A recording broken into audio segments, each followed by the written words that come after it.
transmigrated as the vicious stepbrother of the Yandere male lead. My sole task is to distort the male lead's values. So seeing him injured, I kicked him twice where he was hurt. Liking you is why I let you feel the pain. He discovered his mother's belongings, snatched them away, and tore them up. To cherish you is to destroy everything you hold dear. He found out he had someone he liked. Love is the most useless thing. Lock up whoever you want. Will keeping you locked up make you mine? Just give it a try and you'll find out. I consider myself competent, yet I don't know why. Song Qinian's darkening value remains at 70%. It's been a year already. Throughout this year, regardless of how I humiliated Song Qinian, the corruption level remains unchanged. Sometimes I even start wondering if there's something wrong with the system. I kept asking several times. The system would merely respond coldly. The system never makes mistakes, so please keep up the good work, host. According to the system's intent, I haven't tormented Song Qinian enough. All these years, it has just been the same cycle repeating over and over. Song Qinian had already become immune. Now you need to increase the darkening value. I have to go even further. Thinking that the task is done and I can go home. Still able to get 100 million. I suppressed my emotions. In a cold voice, he commanded, kneel. The youth in the white and blue school uniform heard the command. Eyelids fluttering gently. She raised her eyes and gave me a lingering glance, then slowly knelt down. He had just turned 18. Compared to him when he had just returned at the age of 13, the face now has shed its childishness. There was a hint more gloominess, while the tear mole at the outer corner of the right eye. It added a bizarrely alluring hue to that icy cold face. Almost the moment he knelt down, I feel a chill running through my body. Chilly, eerily unsettling. I shivered, then steeled myself and feigned indifference. Crawl over here yourself. Song Qinian lowered his eyes, lost in thought, but still slowly crawled over to me. I watched as the young man crawled on his knees to my feet, hesitating about how to proceed with the humiliation. The system in her head was acting strangely again. My heart suddenly ached. The foot perched in a casual cross-legged position twitched, because Song Qinian was too close. My foot landed squarely on his chest. The force is not heavy. It was almost a gentle glide, yet incredibly humiliating. The living room was deathly silent. I caught a glimpse of his eyes flickering from the corner of my vision. The hand at his side twitched slightly. He appeared to raise his hand as if he was about to hit someone. I hurriedly pulled my foot back. In the midst of the panic, it slid past his lips again. Help, again and again. No one would believe this wasn't intentional. You're making progress, host. Keep it up. I didn't mean to. Detected corruption value at 71%, you did the right thing. The corruption value has increased after staying unchanged for a year. Just one kick, and it actually improved. Suddenly, I feel like I can do it again. I watched the young boy kneeling before me. In for a penny, in for a pound. I withdraw my foot only to plant it against his chest once more. If you're gonna crawl this slow, I might as well have raised a dog instead. Host, the blackening level is at 72%. Hurry, be more ruthless. I suppressed my excitement. Just now, I accidentally kicked his lips. My foot felt a bit damp. I deliberately ground my foot against his chest and said, dry it. My feet are a bit sore, rub them for me. Cowardice kept me from pressing too hard. Yet Song Qinian's white school uniform shirt still puckered under the tread of my feet. The exposed skin on his neck flushed slightly red. It must have been due to anger. The young man hesitated for a moment. The tightly clenched hand beside him slowly rose. Hold my ankles, with a slight tremble. The cold palm pressed against my skin. I could only feel a shiver running down my spine. It made me instinctively want to pull my foot back. But he held on tightly, and the foot couldn't pull away. I was slightly taken aback. The youth kneeling on the ground suddenly raised his head. Their eyes met unexpectedly. The youth's cold and beautiful eyes were unfathomably deep. I froze for a moment, realizing that his persona should be the wicked stepbrother. Then, gritting his teeth in haste, he burst out angrily. What are you dawdling for? Press it quickly. The voice was deep, yet exceptionally pleasant. The lowered eyes gleamed with an eerie light, as if excited. I was wondering if I had misread. Those hands with prominent knuckles and slender fingers suddenly crept upward from the ankles, pressing the calf muscles through the socks. A jolt of numbness like an electric shock interrupted my train of thought. Song Qinian's technique was unexpectedly professional, neither too light nor too heavy, neither rushed nor slow. I was so comfortable that I nearly dozed off. At first, the massage started at the ankles and calves. It reached just above the knees at some point. The thumb suddenly pressed against a protruding knuckle. I couldn't help letting out a muffled groan. I opened my eyes to scold him, only to find him looking utterly innocent. Then she lifted her face and asked, feels good? A teardrop mole at the outer corner of the right eye. Under the warm yellow light, it exudes an unsettling sensuality. I was left speechless. Was this person doing it on purpose? Annoyed and embarrassed, I kicked his hand away. Step on his shoulder. You hit me so hard. Are you trying to kill me with pain? Host, the corruption value has increased by 3% again. Now it's at 75%. I was startled, so this was how to improve. I withdrew my foot, put on my shoe, and stepped back onto his shoulder. This time, the weight pressing down on his shoulder was even heavier. It ground against him with deliberate malice. How does that feel? Enjoying it? Song Qinian slightly raised his head. His gaze swept over a certain point and suddenly froze. Her eyelashes fluttered slightly as she turned her head away. His breathing was somewhat erratic, yet he remained utterly still. Let me step on his shoulders. I curled the corner of my lips into a malicious smile. Remember this. Liking you is why I let you hurt. Song Qinian kept his head bowed the entire time. I waited for a while. After discovering that the system no longer updated the corruption value. Feeling bored, his gaze drifted downward, catching a glimpse of Song Qinian's ankle peeking out from under his school uniform pants. The broken skin oozed thin streaks of blood. It occurred to me that his injury hadn't been treated since this afternoon. I withdrew the foot that was stepping on his shoulder and coldly asked, "Do you know you're wrong?" "I'm not wrong." Before I could even utter the words, "It's good that you know you're wrong," was abruptly cut off by him. "What did you say?" "I say, I'm not wrong." Song Qinian raised his eyes, shadows of malice darkening his gaze. "If I had another chance, I'd definitely kill them." The tone was icy, laced with menace.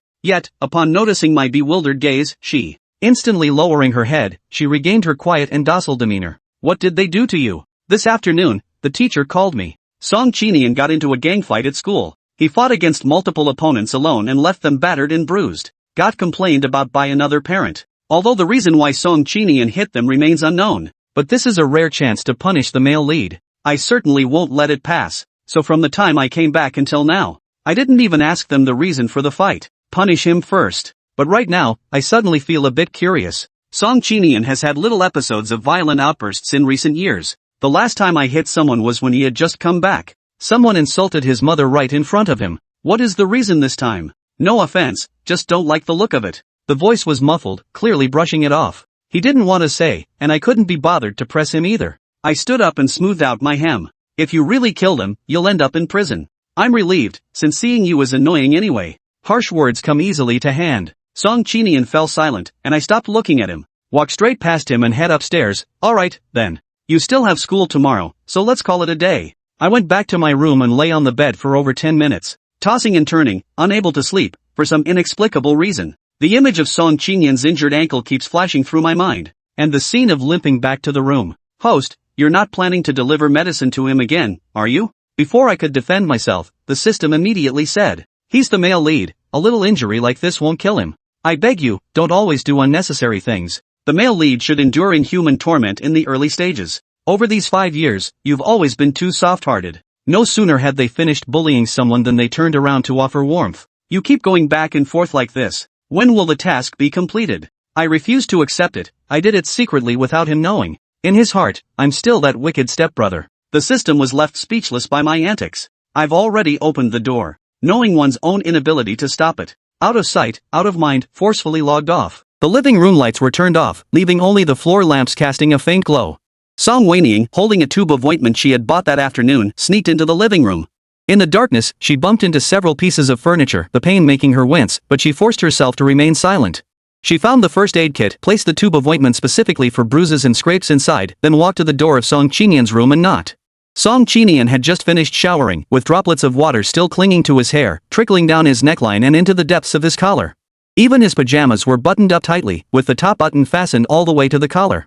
But the more he was dressed like this, the more it seemed to exude a restrained tension. Realizing his thoughts had wandered, Song Wen cleared his throat and adopted a serious expression. "I can't find the first aid kit." "Go look for it." Song Qinian's indifferent expression flickered.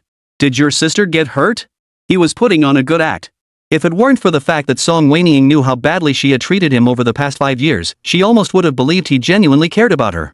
How could I be injured? Just go look for it. Chapter 2, My sister is always like this. It's so mysterious. Song Qinian said nothing and obediently went to fetch the first aid kit. A minute later, he returned. Song Wenying glanced at him and feigned impatience. "Since you're just standing around, why not tidy up the first aid kit before going to sleep?" She didn't look back at him and turned to go back to her room. Thus, she did not notice the young man behind her, whose lowered eyes were not filled with anger, but rather a viscous, indescribable emotion. The lock on the first aid kit clicked open in his palm. He lowered his gaze and saw the ointment that shouldn't have been in the first aid kit. Since he had come to this house, it had only ever been him and Song Wenying. Every corner of the house had been meticulously organized by his own hands. He knew exactly when something had been added or removed from the house. Until today, this first aid kit had never contained this ointment. My sister always does this. It's so mysterious. The young man rubbed the ointment in his palm, murmuring softly. A faint fragrance lingered there, a mix of jasmine and tuberose. In this world, only one person carried that scent. Song Wenying had always been a sound sleeper, waking up at dawn. When he woke up, Song Qinian was already gone. He was currently in his senior year of high school and had to go to school. The school was about 10 kilometers away from the villa where the two of them lived. Given his circumstances, he should have been staying at the dormitory like the other students. However, Song Wenying thought that if he stayed at the dormitory, how would she carry out her plan to torment him? So over the years, she had insisted that he come home every day and not take the Song family's car to and from school. Either he had to run or ride a shared bike. To avoid being late, Song Qinian has to get up early every day, regardless of the season. Song Wenying, on the other hand, didn't have to go to school or work. She slept until she woke up naturally every day. After washing up, Song Wenying sat in the dining room, leisurely enjoying the breakfast Song Qinian had prepared for her. By the time they went out shopping, it was already 1 o'clock in the afternoon. It should have been another beautiful day, but the plastic mother in this world called her. Your uncle wants you to meet someone tonight.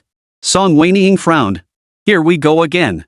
Ever since she turned 18, Ling Ting and Song Qinian's younger brother, the brother of her father who had died 5 years ago, had been arranging blind dates for her in various ways, both openly and secretly. When she was still in college, they hadn't been so obvious. But 6 months ago, she graduated from university. In just a few short months, Song Wenying had met at least 20 men who were either physically unattractive or of questionable character. These men were either old, short, ugly, or of low moral character, but they all had one thing in common. They were all wealthy. Ling Ting couldn't help but wish she could carve the words selling her daughter on her face. I have something to do today, Song Wenying replied coldly. What could be more important than meeting the young master of the Chun group? Ling Ting's voice suddenly sharpened. Song Wenying, don't forget where you live now and where every penny you spend comes from. Song Wenying sneered. She hadn't forgotten. Over the past 5 years, she had managed to maintain the appearance of being the eldest daughter of the Song family in public and had convinced Ling Ting to turn a blind eye to her, keeping Song Qinian by her side, all because she still had some use for Ling Ting and her uncle Song Ziyuan. Ling Ting was the second wife of Song Qinian's father, Song Jion, and came from a lowly background.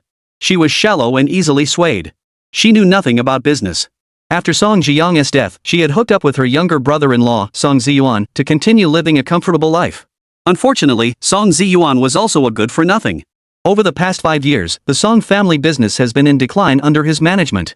Now that the company is on the brink of collapse, the two have set their sights on her.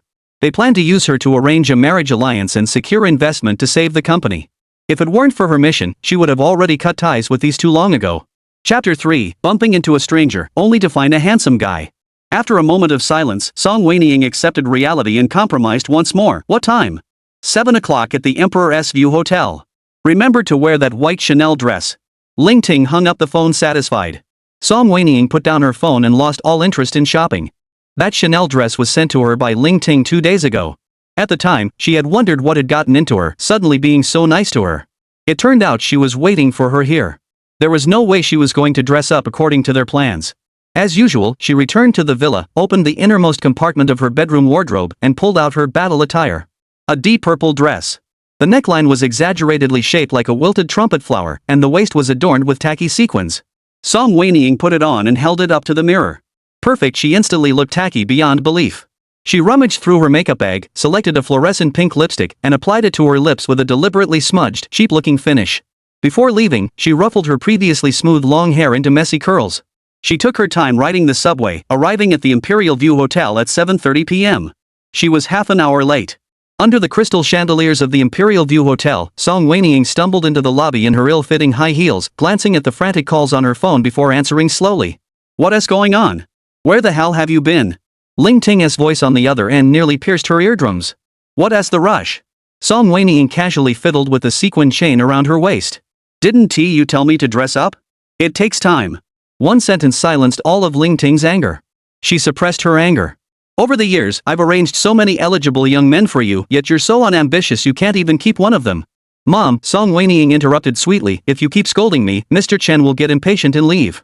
There was a moment of silence on the other end of the phone. This time, you must behave yourself. This Chen Gengzi is someone I know. Song Wenying replied half-heartedly. A waiter carrying a champagne tray hurried over from the right, and Song Wenying instinctively stepped to the left to avoid him, only to collide into a cold, pine-scented embrace. Be careful. A gentle male voice sounded above her. Song Wenying was about to step back when she heard a rip sound. The sequin chain around her waist had caught on the other man's suit cuff. The two stood frozen in an awkward embrace, and Song Wenying tried to break free. "Don't move," he spoke again. Song Wenying followed the direction of his hand and looked down, only to discover that the button on the man's suit had pulled a thread from her dress. "I'm sorry." It was clearly Song Wenying who had bumped into him first, yet he was the one who apologized first. Song Wenying curiously raised her eyes. Upon seeing the man's clear, elegant, and scholarly features, she was startled. She had bumped into a stranger, and it turned out to be a total hottie? Under the soft glow of the lights, the man was bathed in a warm, radiant light. A pair of gold-rimmed glasses rested on his high, straight nose. His gaze, which had been focused on undoing the waistband's knot, lifted when he noticed Song Wenying's gaze. However, upon seeing her exaggerated makeup, his gentle eyes flickered with surprise. He was clearly shocked and baffled by Song Wenying's sense of aesthetics. However, he was likely a gentleman of the highest caliber, quickly composing himself. His long fingers gently untangled the chains, his movements elegant and restrained. When they parted, his voice carried just the right amount of apology. "Your clothes got caught on my chain. I'll buy you a new one." When he said clothes, he paused noticeably. Clearly, he couldn't hide his shock at Song Wenying's taste. Song Wenying glanced at the silver watch strap peeking out from his wrist. It was a limited edition model from a luxury brand, worth a fortune. Another wealthy individual, it seemed. No wonder he was so surprised by her outfit. Remembering she had business to attend to, Song Wenying casually declined, "No, thank you." She spoke and quickly walked past him. "I should compensate." The man's words were stuck in his throat. He stared in shock at the receding figure. The direction she was heading was also where he had planned to go. "Mr. Shin, what's wrong?" The assistant approached and pulled Shin Shubai back to his senses. "Nothing. Let's go." "Miss Song, you finally arrived. You're really hard to invite." Song Wenying had barely sat down when the man across from her, who had been waiting impatiently, spoke in a sarcastic tone. He looked her up and down with disdain, frowning repeatedly. "You don't look anything like the photo." "Where's the difference?" Song Wenying pretended to be shy, running her fingers through her hair. "Aren't I more beautiful in person?" Chen Su's lips twitched, but before he could say she was ugly, she interrupted him first. "You don't look much like my mother described you either." Chen Su found her appearance vulgar, but that didn't stop him from enjoying being complimented. He smiled confidently. "Oh? Where's the difference?" With greasy hair, powdered face, and a frivolous gaze, he looked like someone who had indulged in excess and suffered from kidney deficiency. Song Wenying thought to herself, but when she spoke, she did so with a blushing expression. "Mr. Chen is as handsome as Panin, with an outstanding demeanor and eloquent speech. Though he is 40, he looks like he has just turned 18. Chen Su's smile froze. He was only 32 this year. Where did 40 come from? But since she had complimented his appearance, he forced himself to suppress his anger and reminded her. "Miss Song, did you get the date wrong? I just celebrated my 32nd birthday last month." "Ah?" Song Wenying dramatically covered her mouth. "Is that so? Then. It's okay, I'm always generous. But you're 10 years older than me." Chapter 4, saying another time is just an excuse. Chen Su's expression grew even more grim. He picked up his red wine and took a big gulp. Just as he was about to speak, he heard Song Wenying mutter. "I was just joking when I said 40. I thought Mr. Chen was still young." "Song Wenying." Chen Su slammed his hand on the table, nearly knocking over the wineglass. "Do you think you're someone special?" His voice rose sharply, drawing the attention of several nearby tables. His greasy face turned bright red, with veins bulging on his temples. "With your ugly face." He pointed at Song Wenying's fluorescent pink lips and the flashy sequin dress with disgust. "You're not even worthy of tying my shoes. The Song family is nothing but a hollow shell now. If it weren't for your mother begging me on her knees, do you think I'd bother coming to see you? If I'd known you looked like this, I never would have come." Song Wenying calmly took a sip of lemon water, then set the glass down, accidentally trembling her hand, causing the cup to spill onto the table. She turned toward Chin Su, and the water instantly soaked his pants. "Oh my god, I'm so sorry." Song Wenying feigned panic. "I didn't mean to." "Song Wenying." Before he could respond, Song Wenying looked up at him and said, "Mr. Chen, please don't get so worked up. Your wig seems a bit askew." At this, Chin Su instinctively reached for a mirror to check. After checking, he realized his wig was nowhere to be found. Realizing he had been tricked, Chin Su flew into a rage. "Damn it! How dare you trick me!" He grabbed a glass of wine and splashed it towards Song Wenying's face. Song Wenying could have dodged it, but thinking about the task she had to complete later, she forced herself to endure it. However, the expected splash of wine did not come, as it had been intercepted midway. The man from the lobby earlier had somehow appeared beside their table, holding the glass of red wine. In a public place, bullying a woman isn't very appropriate. Though his tone was calm, it sent a chill down her spine. Song Wenying finally realized that this man, though appearing gentle, still possessed the aura and presence characteristic of his social class. Who are you? What gives you the right to interfere with us? Shinsu's gaze darted between the two of them, then he suddenly broke into a malicious grin, revealing teeth yellowed from smoking. You wouldn't be interested in this ugly woman, would you? You dress like a gentleman, yet your taste is so poor, Shinsu sneered, his eyes lingering on Song Wenying. If you like her, go ahead as long as you have money, her mother will be more than happy. A waiter walked by, and Shinsu picked up the teapot from the tray, raising it and pouring the hot tea over Shinsu's head. The scalding liquid made him scream in pain, and his insults abruptly ceased. Your mouth is filthier than a sewer. You should wash it properly. You dare pour hot water on me. In just a moment, Shinsu's face was already blistering from the heat. Do you know who I am? I don't know who you are, but Shinsu wiped his hands leisurely, his gaze casually sweeping over Shinsu. Daijing is under my name. Shinsu froze upon hearing this, his arrogant demeanor instantly wilting. You're from the Shin family? Shinsu smiled slightly. I haven't introduced myself yet.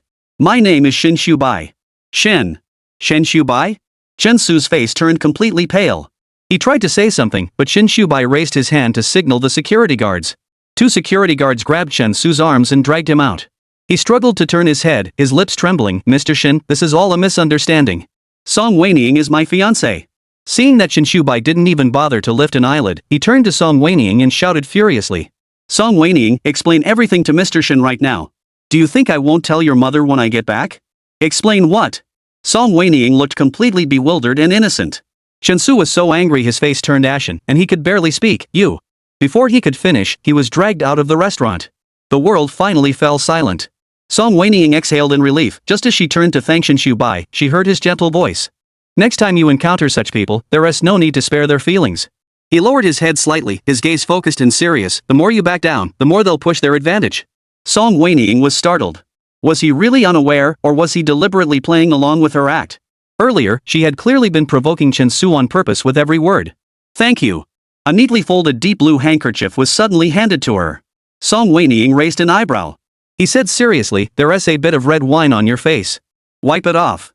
Although he had intercepted the glass of red wine earlier, a few drops had still splashed over. Song Wenying took the handkerchief, and her fingertips accidentally brushed against his warm palm, causing the man's body to pause slightly. She didn't notice and replied, thank you, before her phone in her pocket suddenly vibrated, making her a bit impatient. It was ringing again. I have something to do. I'll take my leave now. Thank you for your help today. I'll repay you another time. Song Wenying finished speaking and, without waiting for his reply, quickly left the restaurant. Both times it had been so sudden. Shinsu snapped back to reality and turned to look, but the girl's figure had already disappeared at the restaurant entrance. He chuckled and shook his head. Generally speaking, when someone says another day, it's just an excuse. They didn't even have each other's contact information. How could there be a next time to repay the favor? However, he never intended for her to repay him, it was merely a small favor. He had always disliked people behaving in such a lowly manner on his turf. Song Wenying, what did you do to make Chen Gongzi so angry? Ling Ting's sharp voice rang out harshly inside the taxi. I didn't do anything. If you don't believe me, listen to the recording yourself. I praised him to the skies exactly as you instructed. I have no idea why he is angry. After sending the recording to Ling Ting, Song Wenying placed her phone aside, closed her eyes, and massaged her throbbing temples. This night had completely exhausted her. But there was one more thing she hadn't done. This Shinsu is truly an oddball. Just got burned, and he still has the nerve to go on a hookup. Host, the system remains silent for a moment. My abilities are meant to assist you in completing your mission, not for you to settle personal grudges. This is directly related to the mission, isn't it? System? If I don't beat Shinsu up, I'll be in a bad mood, and if I'm in a bad mood, I can't complete the quest properly. Do you think that's unrelated? You're always so good at arguing. I won't bother debating this with you. You know all this, yet you say it every time? I'm not the first person you've asked to do this. The system silently changes the subject. He's out of the hospital. If you want revenge, you need to act quickly. Once he enters the neighboring hotel, it'll be harder to take him down. Driver, go faster.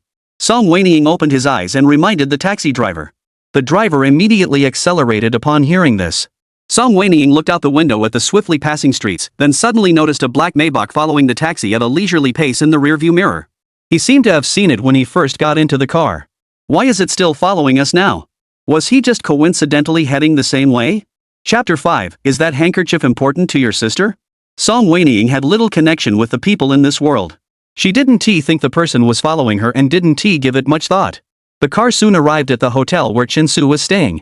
As soon as she got out of the car, she saw a person with their head tightly wrapped in bandages. It could only be Shinsu.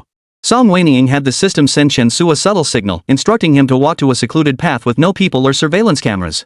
She then skillfully put on a mask and hat and followed closely behind.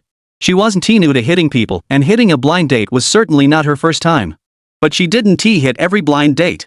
Only when she encountered someone like Shensu, someone with no manners and no bottom line, would she resort to violence. Shensu thought she didn't know that he had drugged the lemonade she drank today.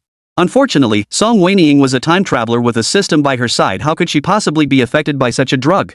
Shensu's original plan was to drug her during their meeting, force himself on her, and then have her marry him. However, he didn't expect her to be so ugly, and then Shensu Bai showed up in the middle, causing him to forget about sleeping with her. Though he failed, Song Wenying was someone who never forgot a grudge and wouldn't let herself be wronged. Today, she would make sure this disgusting creature was unable to have children, so he wouldn't harm anyone else in the future. Song Wenying was well versed in such matters. She entered and exited in just 10 minutes. In the alley behind her, the man was bound and thrown beside a garbage bin, with blood seeping from his body. His mouth was stuffed with some unknown trash, and he was moaning, but his voice was too faint for anyone to notice. Song Wenying stood by the roadside waiting for a taxi, her gaze sweeping the area, only to spot that same Maybach again. Suspecting that the car was following her, Song Wenying was about to walk over when the Maybach suddenly started and drove away. Song Wenying frowned. Was she overthinking this? After a busy day, she arrived home just before midnight. She had assumed Song Qinian was already asleep, but to her surprise, as soon as she stepped into the entrance, she was startled by the figure standing silently in the darkness. She flipped on the wall lamp with a click, her voice still tinged with anger. Why aren't you sleeping at this hour? What are you doing here? In the warm yellow light, the teenager's slender figure stood tall and lean. He was still wearing the black silk pajamas Song Wenying had bought him 3 years ago. The black silk pajamas were worn and faded from repeated washing, and the sleeves and pant legs had grown significantly shorter due to the teenager's constant growth. Facing Song Wenying's angry voice, he was unfazed. I'm waiting for my sister to come home. What are you waiting for me to do? If I don't come home tonight, are you going to stay awake? Anyone unaware would think their sibling bond was incredibly deep. However, the 75% progress bar constantly reminded Song Wenying that the little wolf cub in front of her actually wanted to kill her. If my sister doesn't come home, her brother can't rest easy. Song Wenying snorted coldly, ignoring his insincere words. She changed into her slippers, tossed her bag at him, and went upstairs. After taking a shower, the system suddenly logged in. Congratulations, host. Strategy progress plus 10, current progress value 85%. Keep up the good work. Song Wenying froze.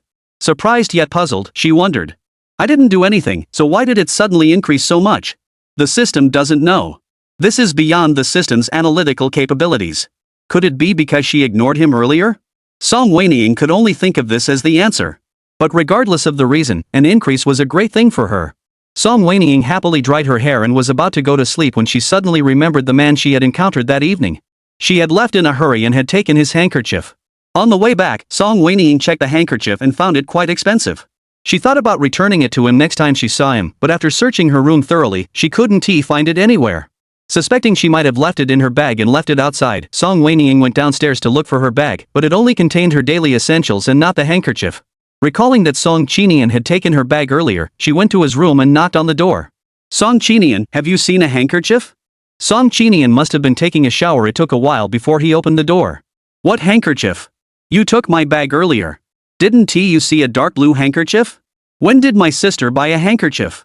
After a pause, he slowly raised his lowered eyes, his obedient expression tinged with a hint of danger he couldn't quite articulate. Is that handkerchief important to my sister? Song Wenying dared not nod in acknowledgement, only asking, where is it? Sister, I didn't see it. You didn't see it? What were you asking about just now? Song Wenying grew annoyed and glared at him. Go back to sleep. The handkerchief was lost. It seemed she would have to buy another one.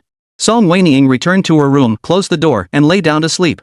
The next morning, Song Wenying was awakened by Ling Ting's phone call.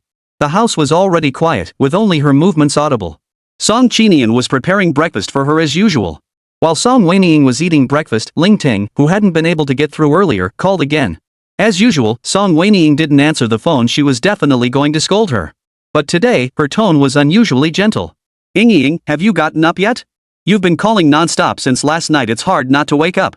Song Wenying didn't like having too much contact with anyone besides Song Qinian, nor did she want them to disrupt her schedule. Therefore, every night from 10 p.m. to 8 a.m., she set her phone to block all incoming calls. Ling Ting was aware of her habits and usually wouldn't contact her during those hours, so she didn't know why she was in such a hurry this time. Is something wrong? I have something to ask you.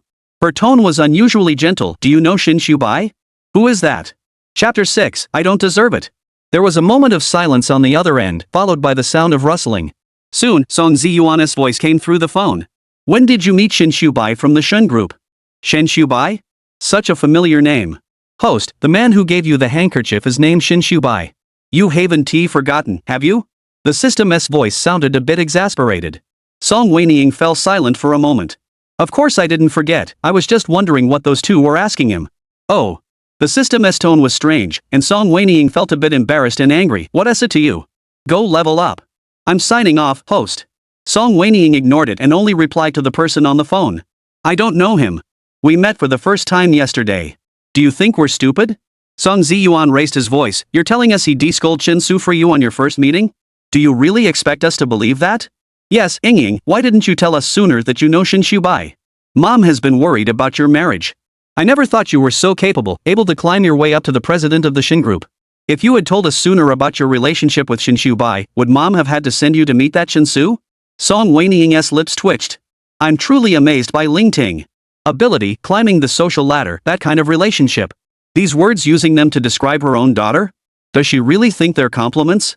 Mom, you think Song Wenying was about to say they were overthinking it when she caught a glimpse of Song Qinian coming down the stairs on the second floor.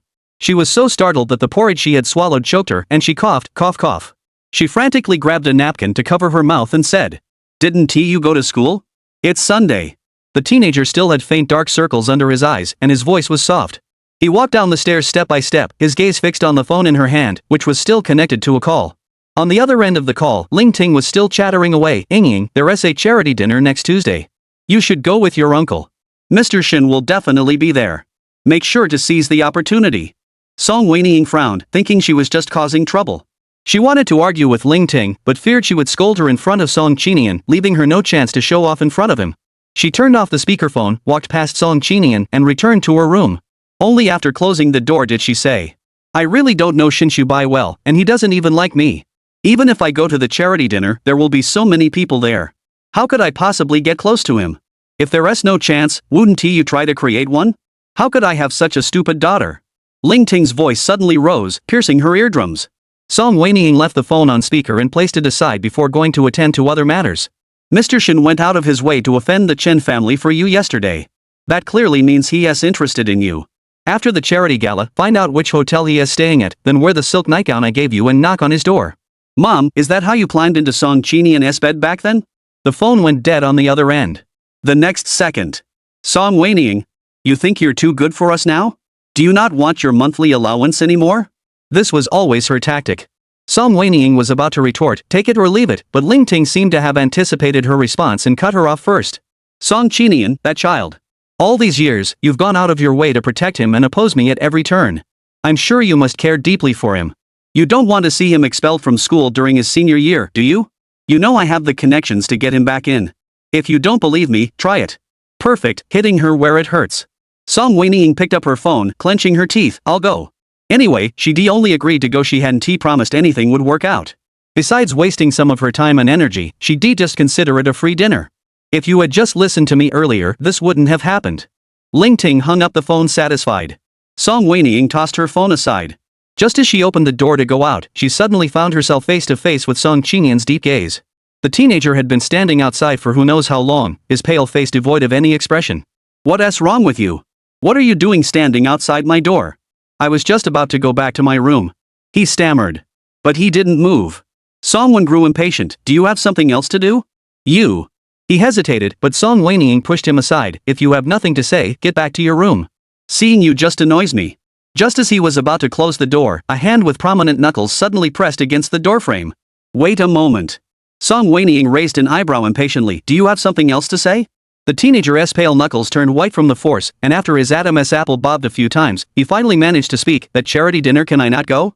Song Wenying narrowed his eyes, staring at the pair of sparkling eyes hidden beneath the strands of hair hanging down his forehead. Seeing Song Wenying's serious expression, he hurriedly explained, I overheard some of your conversation in the living room earlier. Song Qinian, Song Wenying sneered, abruptly opening the door and stepping closer. Who do you think you are?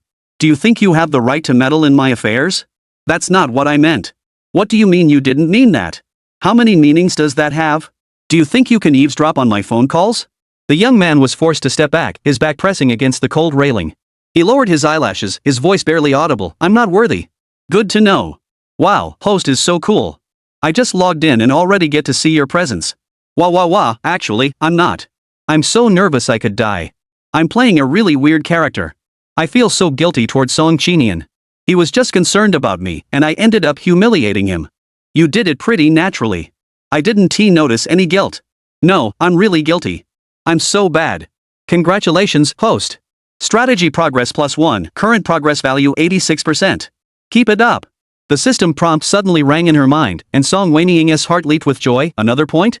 She perked up instantly, looking down on Song Qinian with disdain. Remember your place. Don't even think about interfering with me. System, what happened to the guilt? Will guilt let me go home? Song Wenying showed no sign of embarrassment or guilt, maintaining a cold expression as she turned to close the door. Suddenly, she heard a faint laugh from behind her. When she turned back, Song Qinian's lowered eyes slowly rose, and the corners of his mouth curled into a terrifyingly gentle smile. You're right.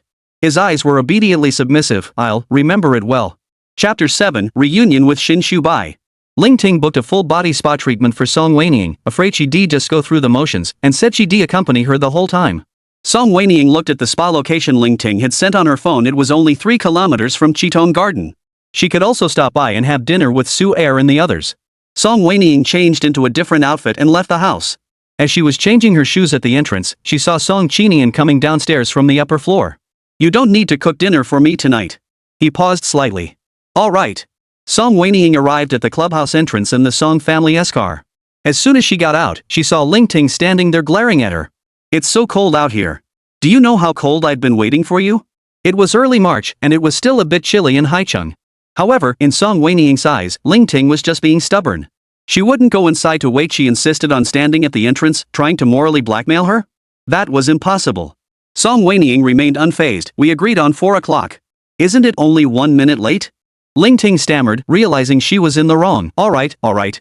Let's go inside. She pulled Song Wenying's arm toward the club. Don't act reluctant. This club isn't just for the rich. Over half the powerful ladies in Haicheng have memberships here. Being able to bring you here is all thanks to you. You'd better behave yourself the day after tomorrow. In the VIP room filled with the scent of incense, Song Wenying lay motionless like a corpse, letting the beautician massage her shoulders. Ling Ting lay on another bed beside her, her mouth moving non-stop as she briefed her. Your uncle has already checked. Shin Shubai has a clean private life. Besides having an engaged fiancé, he has no bad habits and doesn't mess around with other women. Everyone else has a fiancé, so why should I keep trying? Humph. Ling Ting turned her head and glared at him. It's just a business arrangement. We haven't even had an engagement banquet, let alone gotten married. Why can't it work? Song Wenying was completely defeated. Just then, footsteps could be heard outside, and someone was speaking in a low voice. Ling Ting fell silent for a moment. Madam, please come in. It's been a while since you've been here. It was the voice of the club manager she had seen when they entered. She had completely changed her previous aloof attitude toward Song Wenying and Ling Ting, now speaking in a particularly humble tone and personally escorting the other party to the VVVIP room. Ling Ting couldn't help but snort coldly. You lowly creature who looks down on people. Once I become the in-law of the Shin family, I'll make her regret it. Song Wenying felt a bit embarrassed. They were still on someone else's turf. She hadn't even bothered to watch her words. Not wanting to deal with her, Song Wenying decided to close her eyes and pretend to sleep. But she couldn't let it go. Once it was quiet outside, she turned to Song Wenying again and said, Do you see the difference? That's why your mother made you work so hard and insisted on finding you a family with a good background so that we can both hold our heads high and live with dignity. Can't we hold our heads high now? Your second uncle is a good-for-nothing wastrel. Who knows when he'll squander the Song family fortune? Do you really think you can live in luxury forever? If it can't be done, then it can't be done. She wasn't planning on staying here forever anyway. Song Wenying didn't care. But Ling Ting saw her indifferent expression and couldn't help but get angry. She ripped off her face mask and sat up. Song Wenying, don't act so high and mighty. You're only able to be so carefree because of me. If it weren't for me, would you be lying here now? I'm lying here because you forced me to. Isn't it because you wanted to sell me by the pound? You little brat, you're not happy unless you drive me crazy, are you? We can't make noise here at LL disturb the other guests. The manager of the club who had just passed by suddenly walked in to remind them, his expression displeased. Ling Ting wanted to say something, but everyone around her was staring at her, and she blushed with embarrassment. With no place to vent her anger, she got out of bed, pulled back the curtain, and went out. I'm going to the restroom. You better think about what you did. As soon as she left, the air fell silent.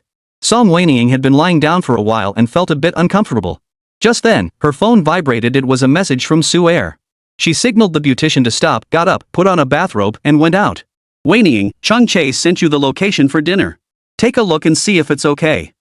Heir and Chang Che were the two orphans she had been sponsoring since she arrived here. Although the money the Song family gave her wasn't too much, it was more than enough to cover the living expenses of 2 high school students. Song Wenying glanced at the address Chung Che had sent. It was very close, just a few minutes walk away. That is fine. I'll be there in about an hour. If you arrive first, go ahead and eat. Song Wenying had never sponsored anyone before, so she didn't know how to interact with those she was supporting to make them feel less awkward and hurt their self-esteem. As a result, she had always been very cautious. In addition to providing financial support, she also offered emotional care. In the system's terms, her behavior was a classic case of compensating for her guilt toward Song Qinian by directing it toward Chang Che and Heir. Song Wenying didn't deny this. Before coming to this world, she had never done anything wrong and had never gotten into conflicts with others. However, after arriving here, she was forced by her mission to bully Song Qinian in various ways every day. She still remembers the first time she made 13-year-old Song Qinian stand on the balcony in the middle of winter and kneel on a washing board. She felt guilty and couldn't sleep at night, often having nightmares. Later, to alleviate this guilt, she went to the orphanage where Song Qinian had stayed, Katanjiwan, and sponsored 2 orphans who had experienced the same circumstances as Song Qinian. Move aside. Behind her, staff members were pushing a nursing cart past, the wheels rolling softly on the ground. Song Wenying was standing at the corner of the corridor, where the space was narrow, so she stepped aside to make way. Just as she turned her head slightly, her peripheral vision caught sight of a tall figure standing not far behind her. He had been standing there for some time, dressed in a crisp suit, his gaze calm and penetrating through his glasses, fixed directly on her. Their eyes met abruptly. Song Wenying's breath caught in her throat. It was Shun Shubai. What was he doing in the women's corridor? When his gaze fell on the bathrobe wrapped around Song Wenying, he immediately turned away. His expression remained calm and composed, but the movement of his turning away betrayed a rare hint of panic. Song Wenying suddenly felt a pang of guilt as she recalled what Ling Ting had said earlier in the spa room about how she had tried to seduce Shin Shubai. She wondered if he had heard any of it, or if he knew she was talking about him. Her fingers unconsciously clenched the collar of her bathrobe, hesitating whether to explain, when suddenly a young girl in a bathrobe ran over from the other end of the corridor. Auntie said you were here, but I didn't believe her. You really are here. Why didn't you come find me? The girl looked to be in her early 20s, with fair skin and wet, dripping hair, clearly having just come out of the spa room. She reached out to take his arm, but he quietly avoided her. I was just bringing my mom over. I'm leaving now. His tone was gentle, but there was a hint of distance in his voice. He turned his body, his gaze briefly glancing at Song Wenying standing at the other end of the room before quickly looking away. Why don't you have dinner with my mom? The girl was on guard, but Shin Shubai gave her a subtle glance, drawing her attention to Song Wenying's presence. She glanced up and down at Song Wenying, her eyes filled with caution and curiosity. Who is she? Before Song Wenying could speak, Shin Shubai said casually, we don't know each other. Don't be rude. Song Wenying was surprised. They didn't know each other? He had helped her yesterday, and she had even taken his handkerchief. I didn't expect someone to be more forgetful than me. System, post, you turned into that ghostly form yesterday. Who could possibly connect yesterday's person to your current appearance? Song Wenying froze, glancing sideways at her reflection in the glass window. That's right. Yesterday, she had worn an exaggerated and poorly done makeup, and today she was barefaced.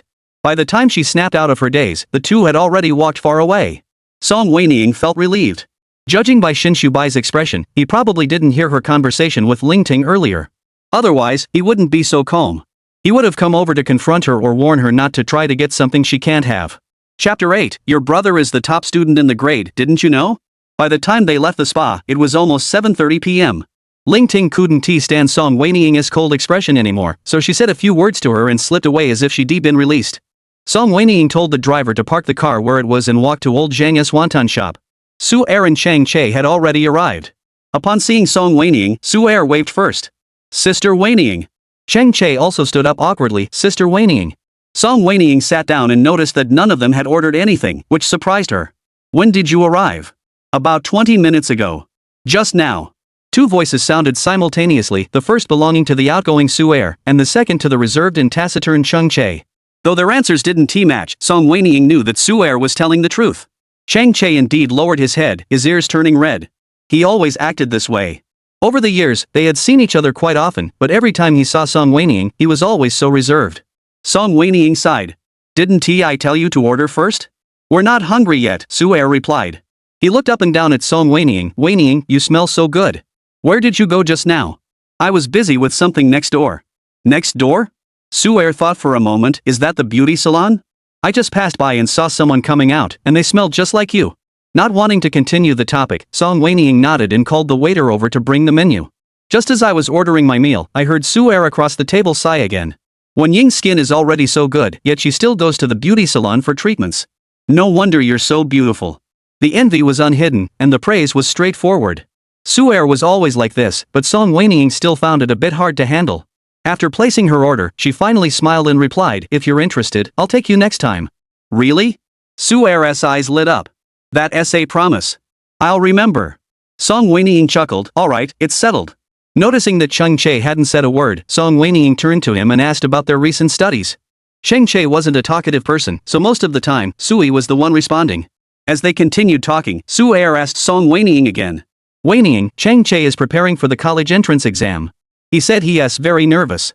As someone who has already taken the exam, do you have any advice to share? Song Wenying's hand holding the dumplings trembled slightly as she looked at Su-er nervously. College entrance exam experience? The question was a bit awkward. Song Wenying's grades were actually average, and since she was from another world, she hadn't taken school seriously at all. She had basically given up on the college entrance exam and just filled out the application randomly. Who would have thought that the answers she gave casually were actually higher than the scores she got from her mock exams?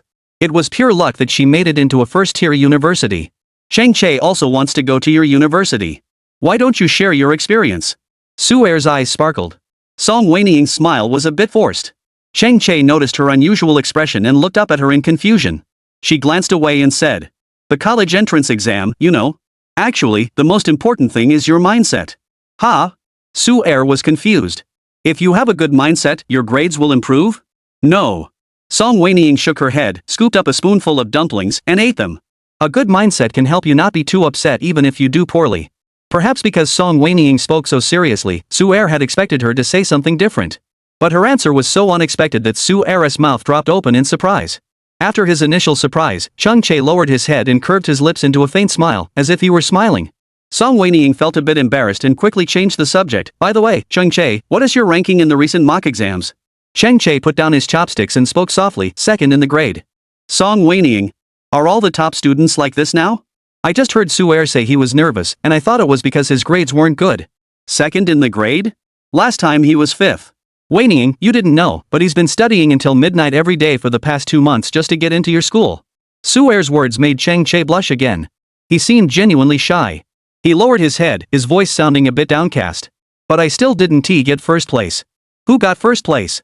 Song Wenying asked casually. But she noticed that the two people across from her were both looking at her in confusion. Song Wenying was puzzled and touched her face. What is wrong? Su-er spoke first. Sister Wenying, the first one is your younger brother. Didn't you know? Song Wenying's hand holding the soup trembled. System, is Song Qinian really that good at studying? What kind of misunderstanding made you think his grades are so poor? I torment him every day. He often can't sleep, has to get up early, and when he's not in class, he doesn't study at home either. He's always helping me with chores. When does he have time to study? The system paused for a moment before replying. That's how the setting is. The system doesn't know where he finds the time to study. But as the male lead in a romance novel, being academically gifted is a mandatory character trait. This is unfair. So unfair. Song Wenying felt deeply unbalanced at that moment and cursed under her breath. The system tried to comfort her. Actually, you're quite intelligent, host. It's just that your talent doesn't lie in academics. For example, you're very good at drawing. Just shut up. I'm serious. Shut your little mouth. After finishing dinner with Su-er and Cheng Che, it was already past 9 o'clock. Before leaving, Su-er enthusiastically suggested taking a group photo to post on WeChat Moments. Song Wenying thought to herself that she didn't have many friends here, so she agreed to take the photo. Wenying, why aren't you posting it on your social media? After taking the photo, Su-er admired it and asked Song Wenying again. You didn't block us, did you? She joked. Song Wenying explained, no, I really haven't. I just don't have anything to post. On her Moments feed, she often saw high school and college classmates sharing snippets of their lives, but she had nothing to share. She didn't see many people every day, so she couldn't post photos of Song Qinian mopping the floor, cooking, doing laundry, or kneeling down to massage her legs, could she? Song Wenying shuddered and quickly dismissed the thought. Then you can post the group photo from our dinner today. Su-er suggested. Cheng Che also stared at her intently, his subtle gaze hinting at a touch of anticipation. Song Wenying thought for a moment, alright. She didn't have many friends, so even if she posted it, only she would see it. After posting it on her social media in front of them, the driver just happened to pull up. Before getting into the car, Song Wenying asked them if they needed a ride. Cheng Che spoke first, interrupting Su'er, "No need." Su'er could only reply, "It's very close. We'll just walk back." Song Wen didn't insist after hearing that. The car started and quickly left the two behind. Song Wenying sat in the car, her gaze inadvertently glancing out the window, where she suddenly spotted a familiar Maybach. Her gaze froze, and she lowered the window to take a closer look. The car was parked in front of an Italian restaurant, and at that very moment, Shin Shubai emerged from the restaurant. "Stop the car." The driver was confused, but seeing Song Wenying's serious tone, he immediately pulled over to the side of the road. Fortunately, there was a spot to park. "Miss, what's wrong?" Song Wenying didn't respond, only staring at Shin Shubai. As he walked toward the Maybach, someone stood by the car to open the door for him. He calmly got into the back seat. Sure enough. That night, it wasn't that she was overthinking it. That Maybach had been following her because the person inside was Shin Shubai. System, why is he following me? This is beyond the system's information scope. The system does not know. Song Wenying suddenly felt uneasy. Did he see what I did last night? Will he tell the Chen family? I don't think so. He doesn't seem to like Shinsu either, so there's no reason for him to do that. Plus, if he had really said anything, Shinsu would have come looking for you to take revenge by now. That's true. But that's strange. Song Wenying was even more confused. Why was Shin Shubai following her? Chapter 9, Throwing Your Mind Away. When Song Wenying opened the front door, the motion sensor light in the entrance lit up with a warm yellow glow. She instinctively looked toward the living room, where there should have been a silent figure at this time. But today, the living room was empty. The second floor was also quiet. They're already asleep? Song Wenying muttered to herself. Take off your high heels, put on some slippers, and try to walk upstairs as quietly as possible. The door at the end of the second floor corridor was tightly closed, with no light escaping through the crack. Song Wenying glanced at it and was about to return to her own room when she suddenly heard a faint unusual sound coming from inside. Song Wenying paused, then, as if compelled by some unseen force, she took a step forward. As she approached, she heard the sound of wet shoes squishing on the floor inside. It wasn't someone sleeping, someone had just finished taking a shower. As Song Wenying turned to leave, the door suddenly clicked open. What are you doing standing outside my door, sister? Song Qinian's voice came from behind her, carrying the damp scent of water. Song Wenying stiffened and slowly turned around. The teenager's hair was still dripping wet, and the plastic basin he was holding was filled with freshly washed clothes, but they weren't pajamas. Did you go out at night? She squinted. I went to the library to study. His tone was calm, giving no hint of deception. But when he mentioned studying, Song Wenying remembered that he was the top student in his grade. I heard you're doing well in school. He paused slightly, his knuckles turning white as he gripped the edge of the plastic basin. After a long pause, he slowly raised his gaze and fixed it on her. Who told you that, sister? Song Wenying was about to say it was his classmate who mentioned it tonight, but she quickly realized her own persona. Why should she obediently answer his question? Are you asking me? She adopted a defiant and cold demeanor. The other person lowered her eyes again. I dare not.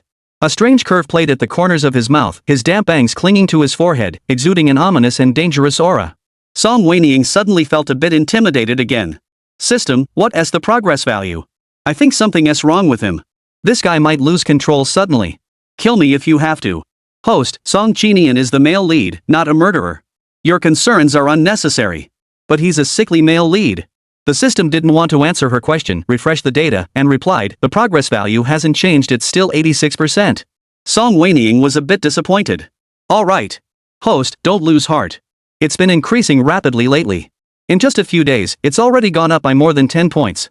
That's true. However, the progress value was changing completely irregularly, and Song Wenying couldn't figure it out at all. Host, I think you shouldn't overthink it. This is just a mindless romance novel. Readers only care about the interactions between the male and female leads. Who cares about the plot? In human terms, it's just mindless entertainment. Alright, then. The next day's charity gala was scheduled to begin at 7 o'clock. However, Song Wenying was taken by Ling Ting to get ready as early as 1 p.m. She was already naturally beautiful and had a tall, slender figure. Under Ling Ting's elaborate styling, she wore a champagne-colored fishtail gown adorned with delicate diamonds, and every movement she made was stunningly bold. Ling Ting had truly spared no expense, even adorning her with her most valuable jade necklace. The cool jade against Song Wenying's collarbone made her skin look even more snow-white. Ling Ting lowered her voice, if you mess this up again, your uncle and I won't be so lenient with you. Song Wenying remained non-committal after all, they hadn't exactly been on good terms in the past. At 6:50 p.m., the car stopped 100 meters away from the hotel. There were too many people attending the banquet today, and the cars were numerous. To avoid causing traffic congestion and obstructing the passage of influential figures, families of Song's status could only park on the outskirts. As Song Wenying stepped out of the car, she spotted Bai from 100 meters away, being surrounded by a crowd and escorted into the hotel's revolving doors. Is that Bai? Ling Ting had never seen Bai before, but upon hearing someone call him Mr. Shin, she tugged at Song Wenying's arm and asked her. Song Wenying was speechless but replied, "It's him." Ling Ting couldn't help but exclaim, "You're so lucky. He's not only powerful but also so handsome. Is he really that good looking?" Song Wenying wondered to herself. The image of Song Qinian suddenly flashed through her mind. According to the typical romance novel formula, the male lead is always the most handsome. But this Bai is actually pretty good too. The system suddenly spoke up. When did I say Song Qinian was handsome? Host, I'm in your mind. I know everything you're thinking. Song Wenying, what are you spacing out for? Ling Ting took a few steps and noticed that Song Wenying hadn't followed, so she urged, "Hurry up and go inside." Song Wenying was being pulled toward the hotel by Ling Ting, but for some reason, she suddenly felt a strong gaze on her, sending a chill down her spine. She looked behind her, but the surroundings were pitch black, with nothing in sight. A cold breeze swept past her, and wearing her revealing dress, she shivered uncontrollably. Without giving it a second thought, she stepped through the revolving door. The crystal chandeliers illuminated the banquet hall as brightly as day. The champagne tower by the central fountain reflected shimmering diamond-like, and the clinking of glasses mingled with piano music, creating a symphony of sound. Song Wenying stepped inside and was enveloped by the warmth, closing her eyes in comfort. Ling Ting suddenly whispered in her ear, Bai is over there. Go over quickly and thank him for helping you the other day." Song Wenying followed her gaze and saw Bai standing beside the champagne tower, surrounded by men and women, all of whom looked like they were from high society. The girl she had seen at the beauty salon that day was also standing beside Bai. His fiancé is right there. Are you asking me to go over so you can watch me get beaten up? With so many people around, how dare she hit you? We need to go when there's a crowd so we can get closer. Ling Ting completely ignored Song Wenying's wishes and didn't care at all if she was driven away or mocked by others. She pushed her forcefully toward Bai. Song Wenying was getting angry. System, I can't take this anymore. Get Ling Ting away from me. After 5 years of interaction, the system quickly understood what Song Wenying meant. Understood. Almost as soon as the words left her mouth, Ling Ting's expression suddenly turned grim, and she released her grip on Song Wenying. I have a stomachache. Go ahead without me. I'll be right back. Mom, are you okay? Song Wenying feigned concern. I'm fine, probably just caught a chill. Before leaving, she didn't forget to remind Song Wenying to take advantage of the opportunity. Song Wenying nodded repeatedly. As soon as she was out of sight, she didn't even glance back at Bai and turned to walk in the opposite direction. When she had come in earlier, she had seen many delicious-looking dishes in the dining area. She hadn't eaten all day and was feeling hungry. Filling her stomach was more important. She didn't look back, so she didn't notice Bai glancing at her from behind. The girl standing beside Bai was named Lu Yao, his fiancé. Lu Yao had been watching Bai the entire time, so she noticed even the slightest movement he made. She followed Bai's gaze. She saw a girl wearing last year's champagne-colored evening gown moving through the dining area. She was holding a gold-rimmed bone china plate reserved for the banquet, scavenging for desserts everywhere, her eyes sparkling, the plate almost full. After picking up another mousse puff, she sat down at a nearby table and began to eat with satisfaction. Lu Yao was a bit surprised. Everyone here was here to network and mingle with the elite few would bother with such things. Even if they did eat, it was only a bite or two. At first, when he saw her picking up desserts, he thought she was deliberately trying to stand out and attract attention, but she actually ate them, and in such large bites. She kept glancing around, as if afraid someone would stop her, and before long, she had eaten most of the dessert. Lu Yao. She withdrew her gaze and looked at Bai. Sure enough, Bai was still watching. She furrowed her brows, forcing down her unease, and spoke up to break his focus. Bai, are you tired? Do you want to go over there and sit down to rest for a bit? Chapter 10, Isn't your daughter an ugly monster? Ouch. How are you walking? Song Wenying was sitting in the corner enjoying her dessert when someone suddenly bumped into her shoulder hard. Before she could say anything, the other person turned around and started arguing with her. But just as he was halfway through his sentence, he stopped abruptly when he saw her face. His eyes lit up, and he leaned in with a greasy smile. Beautiful lady, where are you from? Song Wenying was speechless. This swollen, bandaged pig's head, who else could it be but Chen-su? Even in this state, he still couldn't resist his desires. She didn't bother to respond and stood up to leave, but was stopped by the other person. Chen-su forced a lecherous smile. I've never seen you before. First time here? Get out of the way. It seems like the beating 2 days ago wasn't enough. He still has the energy and mood to go out and harass women. Let's get to know each other. You must not know who I am, right? He boasted confidently, the Chen family of High City. Have you heard of it? Song Wenying raised her eyes to look at Chen Sua's face, which was wrapped in bandages and still gleaming with oil, and her red lips curved into a mocking smile. Mr. Chen, your injury was that from being scalded by hot water a few days ago? Chen Su froze, how do you know? She leaned closer and whispered in his ear, I not only know you offended Qinshu Bai, but I also heard. She paused, glancing meaningfully at his lower body, you were retaliated against by your enemies and injured your. You filthy woman. Are you looking for death? Chen Su had been troubled by this matter recently. He had come here today solely because his family had forced him to apologize to Qinshu Bai. Now, being provoked by a stranger was bad enough, but having her discover his secret sent Chen Su into a rage. His face flushed red, and he raised his hand to slap her. But his wrist was suddenly grabbed mid-air. In public, you dare to lay a hand on a woman? Is that the kind of upbringing you received in the Chen family? Qinshu Bai suddenly appeared, his usually gentle voice now tinged with coldness, roughly pushing Chen Su away. Chen Su, who was already injured, let out a painful scream, drawing the attention of those around them. Ling Ting happened to return at that moment. From a distance, she saw Song Wenying, Qinshu Bai, and Chen Su facing off. She was initially puzzled, but then heard Chen Su shout angrily. Qinshu Bai, I didn't provoke you, did I? Why are you constantly opposing me over a woman? What do you think you're doing? Ling Ting was instantly enraged. While she was in the restroom, she had been worried that Song Wenying, that stubborn girl, wouldn't listen to her. She never expected her to have some tricks up her sleeve, enough to make Qinshu Bai openly stand up for her. She pushed through the crowd and walked up to them. Ying, what is going on? Before Song Wenying could answer, she turned to Qinshu Bai with a forced smile. You must be Mr. Shin, right? Do you know my daughter? Qinshu Bai glanced at Song Wenying and replied politely to Ling Ting, we've only met once. That is truly a coincidence. Ling Ting acted as if she didn't notice Qinshu Bai's distance, walking over to Song Wenying and wrapping her arm around her shoulder. This is the second time you've helped my daughter. Chen Su suddenly interrupted, she's your daughter? He pointed at Song Wenying in disbelief, your daughter isn't an ugly duckling? How could she be her? Everyone present today was a prominent figure in High City, with complex business connections and mutual acquaintances. Although the Song family had fallen on hard times, due to the Li family's influence, many people still occasionally mentioned the Song family and Ling Ting. And everyone knew that Ling Ting had been striving in recent years to find a wealthy man to marry her daughter into a prominent family. But as Chen Su had said, everyone knew that Ling Ting's daughter was an ugly monster. How could it be this cold and beautiful woman standing before them? This woman had nothing in common with an ugly monster. Or perhaps Ling Ting has two daughters? Or perhaps this is from her first marriage? But I haven't heard that the Li family's daughter had a daughter, and after Li Qingyu's death, the Li family cut off ties with the Song family and despised Song Ziyuan's new wife. Ling Ting knows that the Li family looks down on her, so there's no reason for her to be so close to Li Qingyu's daughter. Everyone had their own thoughts, speculating wildly in their minds. A subtle tension hung in the air. Some glanced at Lu Yao with a hint of sympathy in their eyes, as if to say, she is not even married yet, and her fiancé is already involved with another woman. What will happen after they get married? Lu Yao stood a short distance away, clutching the hem of her skirt tightly. After hesitating for a moment, she walked forward, wrapping her arm around Qinshu Bai's arm as if to assert her claim, and looked at Song Wenying. We've met before. So you're from the Song family. Ling Ting was startled, not having time to think about what Chen Su meant by ugly, and only looked at Song Wenying. Have you met Miss Lu before? Before Song Wenying could answer, Lu Yao interjected, yes, Shu Bai was there too. With that, everyone understood it wasn't just Qinshu Bai and Song Wenying who had met alone. But Chen Su suddenly interrupted, Miss Lu, you probably don't know that your fiancé burned my face because of this woman. He heard that I was on a blind date with her, and he got angry and jealous. Everyone was stunned. There was such a thing? They looked at Qinshu Bai in disbelief, then at Song Wenying. Whispers spread through the crowd.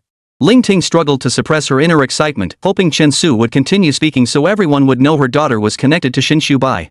Lu Yao's face turned pale, while the parties involved, Song Wenying and Qinshu Bai, remained calm. Just as Song Wenying was about to respond, a system notification suddenly rang in her mind.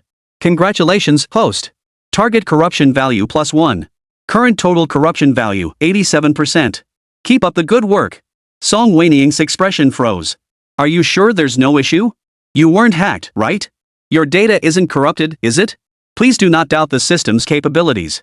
The system's firewall is invincible in this world. The system's tone carried a hint of pride.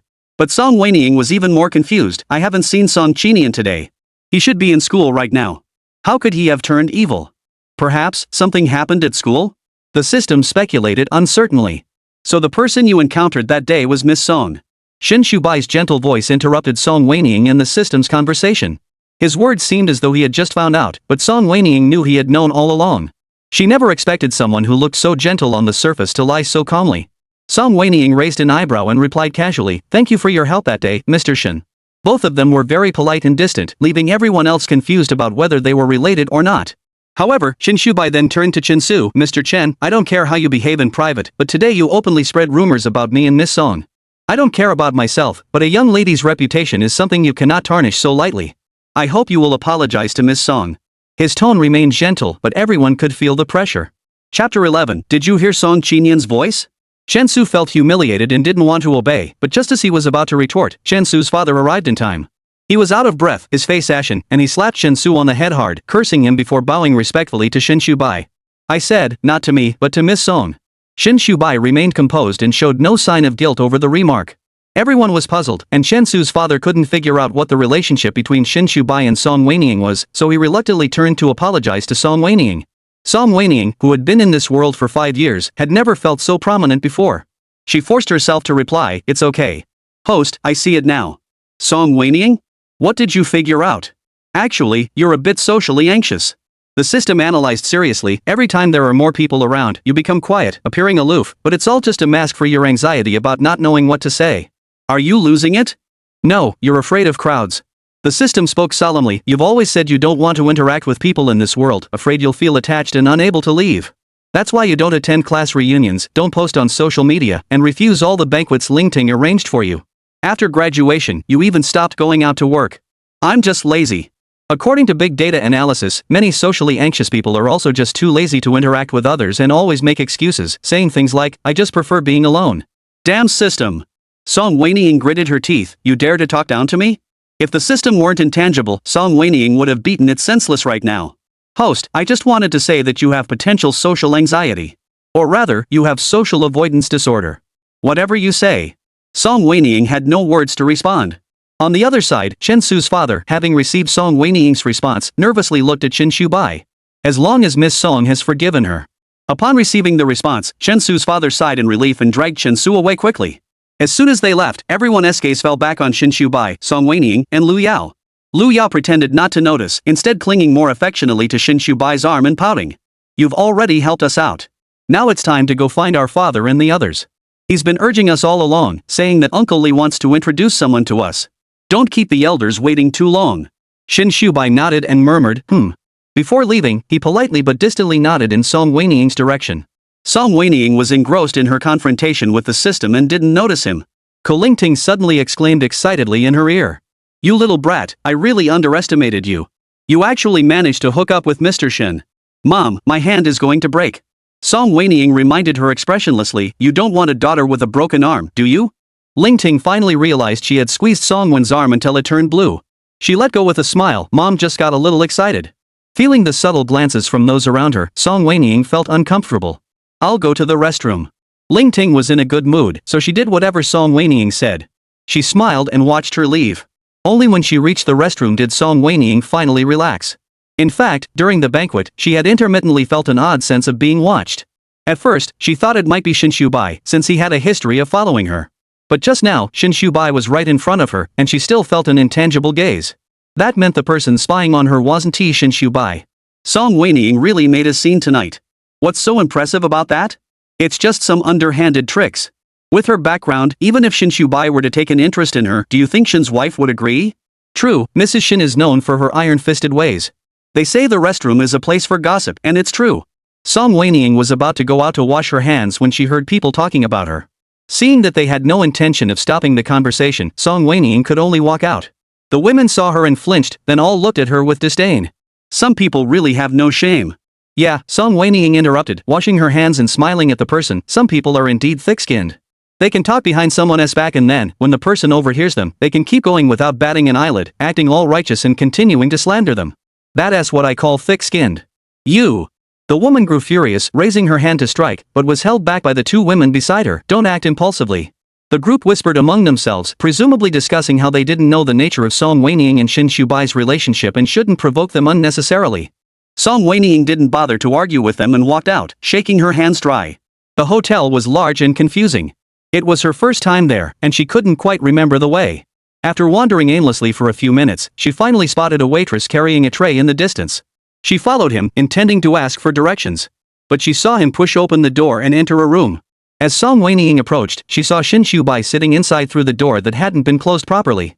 She furrowed her brows. How coincidental. Voices were coming and going from inside, indicating that there were several people present. But she wasn't sure if it was her imagination, but she thought she heard Song Qinian's voice? Impossible. How could Song Qinian be inside? Inside the house, Shin Bai seemed to sense something and suddenly turned his head to look out. Upon seeing Song Wenying, his expression froze. Bai, what are you looking at? It was Lu Yao's voice. Not wanting to cause unnecessary trouble, Song Wenying quickly averted his gaze and turned to leave. After another 10 minutes, Song Wenying finally returned to the banquet. Song Jiang and his wife arrived late. They must have heard from Ling Ting about tonight's events, as they were extremely polite toward her. Song Wenying looked at the three of them standing together and found the scene odd no matter how she looked at it. Too harmonious, wasn't it?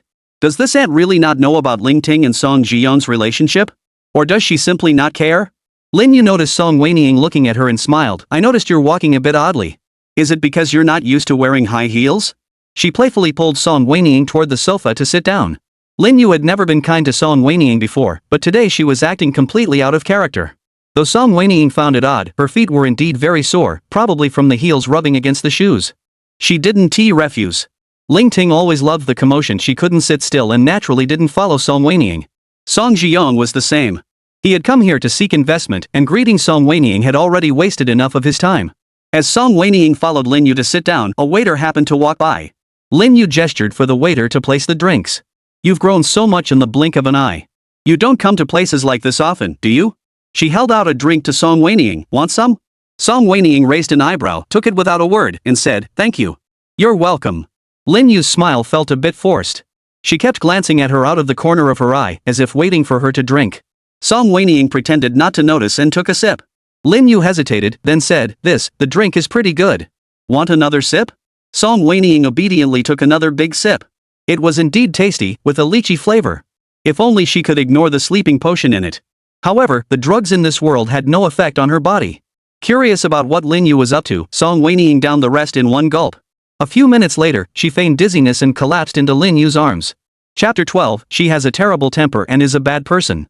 Song Wenying kept her eyes closed as Lin Yu helped her out of the banquet hall. She heard Lin Yu talking on the phone. The person on the other end was Chen Su. Lin Yu asked him which side the room was on. Under Chen Su's guidance, Song Wenying was led by Lin Yu, turning left and right. For some reason, she felt a bit dizzy. At first, she thought it was because she had been looking down for too long, but soon her body began to feel hot and her limbs grew weak. She realized something was wrong. Just as they were about to enter the door, before the situation got out of hand, Song Wenying raised her hand and struck the acupoint at the back of Lin Yu's head. Song Wenying forced herself to look inside the house. There was no one inside. Chen Su must not have arrived yet. Glancing at Lin Yu lying on the ground, Song Wenying didn't have time to tend to her. Before the dizziness grew worse, she leaned against the wall and hurried out. System, didn't you say I'm not affected by drugs? System conducting emergency scan. The cold mechanical voice cut off after speaking those words, and the system completely shut down. Song Wenying grew increasingly anxious. The system relied on her brainwaves to maintain stable transmission, but as her thoughts began to scatter, it disrupted the neural connection between the system and her brain. Song Wenying's vision began to distort. The angelic figures on the corridor walls suddenly opened their mouths wide, revealing blood-red maws, an utterly terrifying sight. Hearing footsteps approaching, she pressed her thumbnail firmly against her index finger, the pain bringing her back to her senses. She stumbled to the stairwell at the end of the corridor, trembling as she pulled out her phone, but for a moment, she didn't know who to call. In this world, who could she rely on? Ling Ting? But Lin Yu had drugged her, and Ling Ting might know about it. Song Qinian? He was still in school, unable to check his phone. Even if he answered, given how much he hated her, why would he go out of his way to save her? Host detected. The system's intermittent voice came through. Your current condition is not caused by the drug. It is due to the large amount of sweets you consumed earlier, followed by the lychee sparkling drink you just drank. The sodium benzoate in the drink reacted with the vitamin C in the sweets, causing a mild neurotoxin. Don't give me the science. Song Wenying felt hot, her dress was so tight she could barely breathe. She roughly pulled at the zipper. Just tell me what will happen to me and what I need to do to get better. Initially, you may experience symptoms similar to alcohol intoxication. Before the system could finish speaking, the connection was cut off again due to her fluctuating consciousness. Song Wenying laughed at herself for being so stupid. She knew she wouldn't die from drug poisoning, but she had no idea that her greed for sweets would lead to food poisoning. Miss Song? The door to the stairwell suddenly swung open, and a familiar voice called out. What's wrong? Song Wenying was too exhausted to think clearly. She grabbed a hand at random and clutched it tightly, gasping, "Help me." The hand hesitated slightly. Song Wenying was worried he was going to let go of her, but the next moment she fell into an embrace, and everything went black. Until the person on the bed finally calmed down. The room fell into an eerie silence. Shin Shubai watched the young man silently help Song Wenying pull the blanket over her, covering her tightly. From catching Song Wenying before anyone else just now, to now blocking everyone's view and preventing others from looking at her, every inch of him exuded possessiveness. A subtle feeling suddenly crept into Shin Shubai's heart, and he spoke. "She is the child your stepmother brought with her." The teenager paused, turned around, and frowned at him. So what? Whether it was a mistake or not, Shin Shubai felt that he harbored hostility toward him. Earlier in the private room, when Mr. Lee introduced him to everyone, he had remained silent the entire time, and Shin Shubai had assumed he was reserved and taciturn. But now, the teenager's gaze toward him was icy and sharp. "What does this have to do with you? I just didn't expect you two to be so close." "None of your business." Shin Shubai instinctively flashed his well-practiced social smile, but it nearly slipped away at that moment. The young man sneered coldly. "Everyone says that Mr. Shin is gentle and refined, a rare gentleman in the business world. Have you heard so many flattering words that you've started to believe them yourself?" Shin Shubai's smile froze slightly. But the young man made no effort to hide his dislike for him, or perhaps he simply didn't care to hide it. "Mr. Shin, instead of wasting your time worrying about others, why not focus on your own fiancé?" Shin Shubai grew angry. "What does this have to do with Liu Yao? What? Are you trying to break off the engagement with the Liu family?" Before Shin Shubai could respond, he sneered, "Can you?" Shin Shubai's face turned ugly. He had thought this was just a kid who didn't understand the intricacies of the business world, but it turned out he knew. "Don't provoke Song Wenying."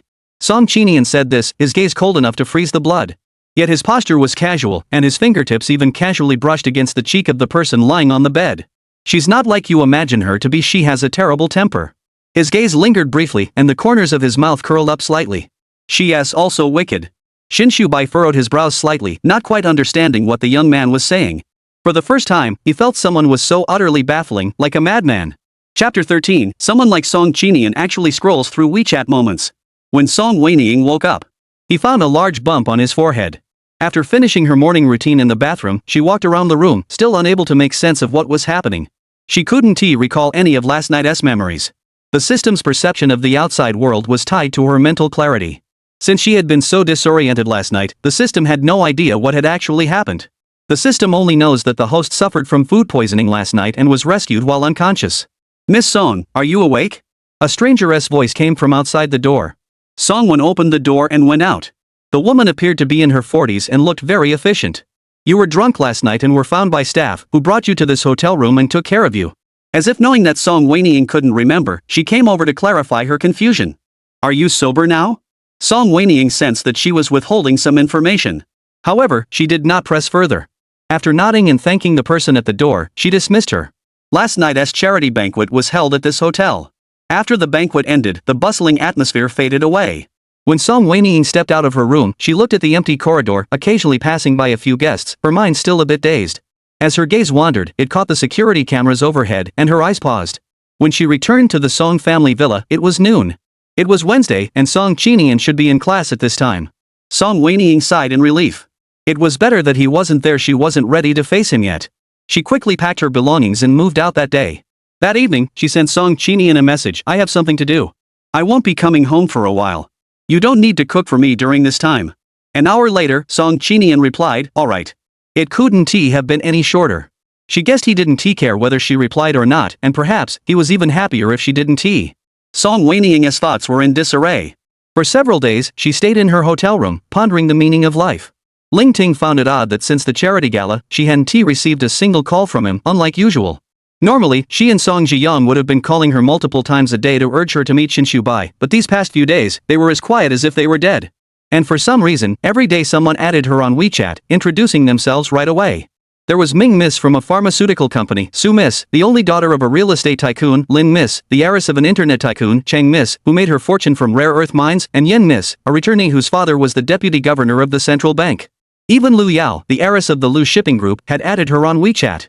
All of them were people of extraordinary status. Their reasons for adding her as a friend were all similar. They had seen Song Wenying at the banquet that night and felt an instant connection, so they wanted to add her as a friend and hang out together in the future. Song Wenying didn't believe any of them were genuinely interested in hanging out with her. She suspected it had something to do with Shin Shubai. "Host, you're socially anxious. You'll definitely reject them, right?" Song Wenying felt the system was provoking her. But she fell for the bait. She accepted each request one by one. Who was afraid? It's just a few more zombies on the list. As she was about to exit WeChat, Song Wenying accidentally tapped Discover and saw the 99 plus notification in the Moments section. She paused for a moment. Curious, she opened the unread messages. I thought Song, the school beauty, didn't use this account anymore. She actually posted on Moments? Rare to see Miss Song not blocking us from seeing her moments. What's going on? The mysterious person who disappeared for so long has finally shown up? So even rich people eat dumplings? Is this the senior's friend? No wonder beautiful women only hang out with handsome guys and beautiful women. All sorts of random comments, all from friends she added in college. Since they all knew each other, some even started chatting in the comments section. Song Wenying was a bit surprised. She had posted that on her timeline a few days ago, and someone actually noticed it? Song Wenying scrolled down the feed and suddenly saw a familiar profile picture. Song Qinian. He had liked it too? But when Song Wenying opened the post, among nearly 100 likes, he didn't see his avatar. So, did he like it and then cancel it? Or did he accidentally press it? I never thought someone like Song Qinian would browse WeChat Moments. Song Wenying felt a sense of curiosity. She exited the Moments feed, found Song Qinian's account, and clicked into his Moments feed. As expected, it was completely empty, with nothing inside. It must have been blocked from her. Song Wenying thought. Lost in thought, a WeChat call suddenly came in. It was Lu Yao, whom she had just added. Can we meet up? Song Wenying could only think of one reason why she wanted to meet Shin Shubai. After thinking for a moment, she agreed. Sure. Lu Yao arranged to meet her at 3 o'clock tomorrow afternoon. Song Wenying hadn't left her hotel room in days and felt like she was about to mold. The next day, she spent 2 hours getting ready and finally managed to present herself properly. Just as she was about to leave, Song Qinian's teacher called her. He said Song Qinian had gotten into another fight at school and asked her to come over. Within half a month, he had gotten into 2 fights, which surprised Song Wenying. She hadn't realized Song Qinian was such a fighter. In the past, even though he was often in a bad mood because of her, he never caused any trouble. She hadn't been bothering him lately, so why was he causing trouble now? You've been slacking off for days. It's time to do your tasks, the system reminded her. Song Wenying took a deep breath, suppressing the complex emotions swirling in her heart. I'm the evil female supporting character now, that's right. Song Wenying waited at the hotel entrance for the Song family's driver to arrive. After waiting for over 10 minutes, the Song family's car didn't show up, but instead, that familiar Maybach arrived. Miss Song, where are you heading? Would you like a ride? His tone remained gentle. Song Wenying didn't want to accept his help, but the driver called, panicking and apologizing. Miss, the car accidentally rear-ended another vehicle. It was pouring rain, and it was difficult to hail a ride online. She had left in a hurry and forgotten her coat, so she had been standing outside in the cold. After thinking it over, she realized she also had something to return, so she eventually got into the car. Thank you. Shin Shubai curved his lips into a smile. It's okay. Raindrops hit the car window, making a steady tapping sound. Song Wenying looked at him. I'm talking about that night. Chapter 14, Song Qinian and Chung Che fight? Shin Shubai paused, lifting his gaze to look at Song Wenying. His gaze inadvertently swept over Song Wenying as she was today. Unlike the first time they met, when she was overly dramatic and tacky, and unlike the elegant and luxurious appearance at the banquet that night, today her features were not covered by thick makeup, revealing her natural beauty, which was fresh and graceful. I thought Miss Song didn't remember what happened that night, he said vaguely, not making his meaning clear. Song Wenying didn't seem to mind and simply replied. Mr. Shin has helped me so many times, and I don't know how to repay you. After all, you have everything you need. If there's ever anything you need help with in the future, just let me know, and I'll do my best to assist you. Then it's settled. He replied playfully, gazing intently at Song Wenying. Miss Song, don't go back on your word. Of course not. The hotel was not far from Song Qinian's school. It only took a 10-minute drive to get there. As they spoke, Song Wenying spotted the school gates. Before getting out of the car, Song Wenying took out a small box from her bag and handed it to Shin Shubai. What's this? It's your handkerchief. I accidentally lost it, so I bought a new one to return to you. On previous occasions when they had met, she hadn't been able to return it because she hadn't brought the handkerchief with her. To avoid the same situation again, she had made sure to carry a handkerchief with her every time she went out recently. Worried he might refuse, Song Wenying slipped it into his hand. I'm sorry, the exact same one was out of stock, so I had to find a different style. But the price is the same. Shin Shubai looked at her in surprise. She didn't look at him, only staring out the car window. A peculiar emotion welled up in Shin Shubai's heart. He clenched the box in his hand for a long time before suddenly hearing her speak. This is where you should drop me off. The car door opened, and she thanked him again before taking out a folding umbrella from her bag, opening it, and getting out of the car to leave. Shin Shubai watched her departing figure and couldn't help but recall the night they first met. Girls always leave in a hurry, leaving no time for a response. By the time he realized it, he discovered that the drink she had been drinking had been drugged by Chin-su. Worried something might happen to her, he followed in his car. But he unexpectedly witnessed her intercepting Chin-su, beating him up, and throwing him into an alley. Her eyes were clear, her mind sharp, and the way she struck the man was swift and decisive. She didn't look like someone who had been drugged. She hadn't actually drunk the drink, she was just toying with Chin-su. She had also managed to deceive him in the process. Recalling the time at the Imperial View Hotel, he had solemnly advised her. Next time you encounter someone like this, don't hold back. The more you back down, the more they push their advantage. At the time, Shin Shubai had just laughed. No wonder she looked puzzled when she heard his words. She was so smart she didn't need him to teach her. His worries were unnecessary. Shin Shubai opened the box. It had been with her for so long that a faint scent of jasmine mixed with tuberose lingered on it. He looked at the neatly folded handkerchief inside the box. He had many such handkerchiefs and had never found them particularly special. In the past, there had been no shortage of people who had given him expensive gifts to curry favor.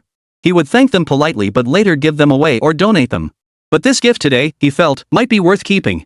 In fact, before that night at the Imperial View Hotel, Shin Shubai had never met Song Wenying, but he had heard her name. He always appeared as an appendage to Song Qinian.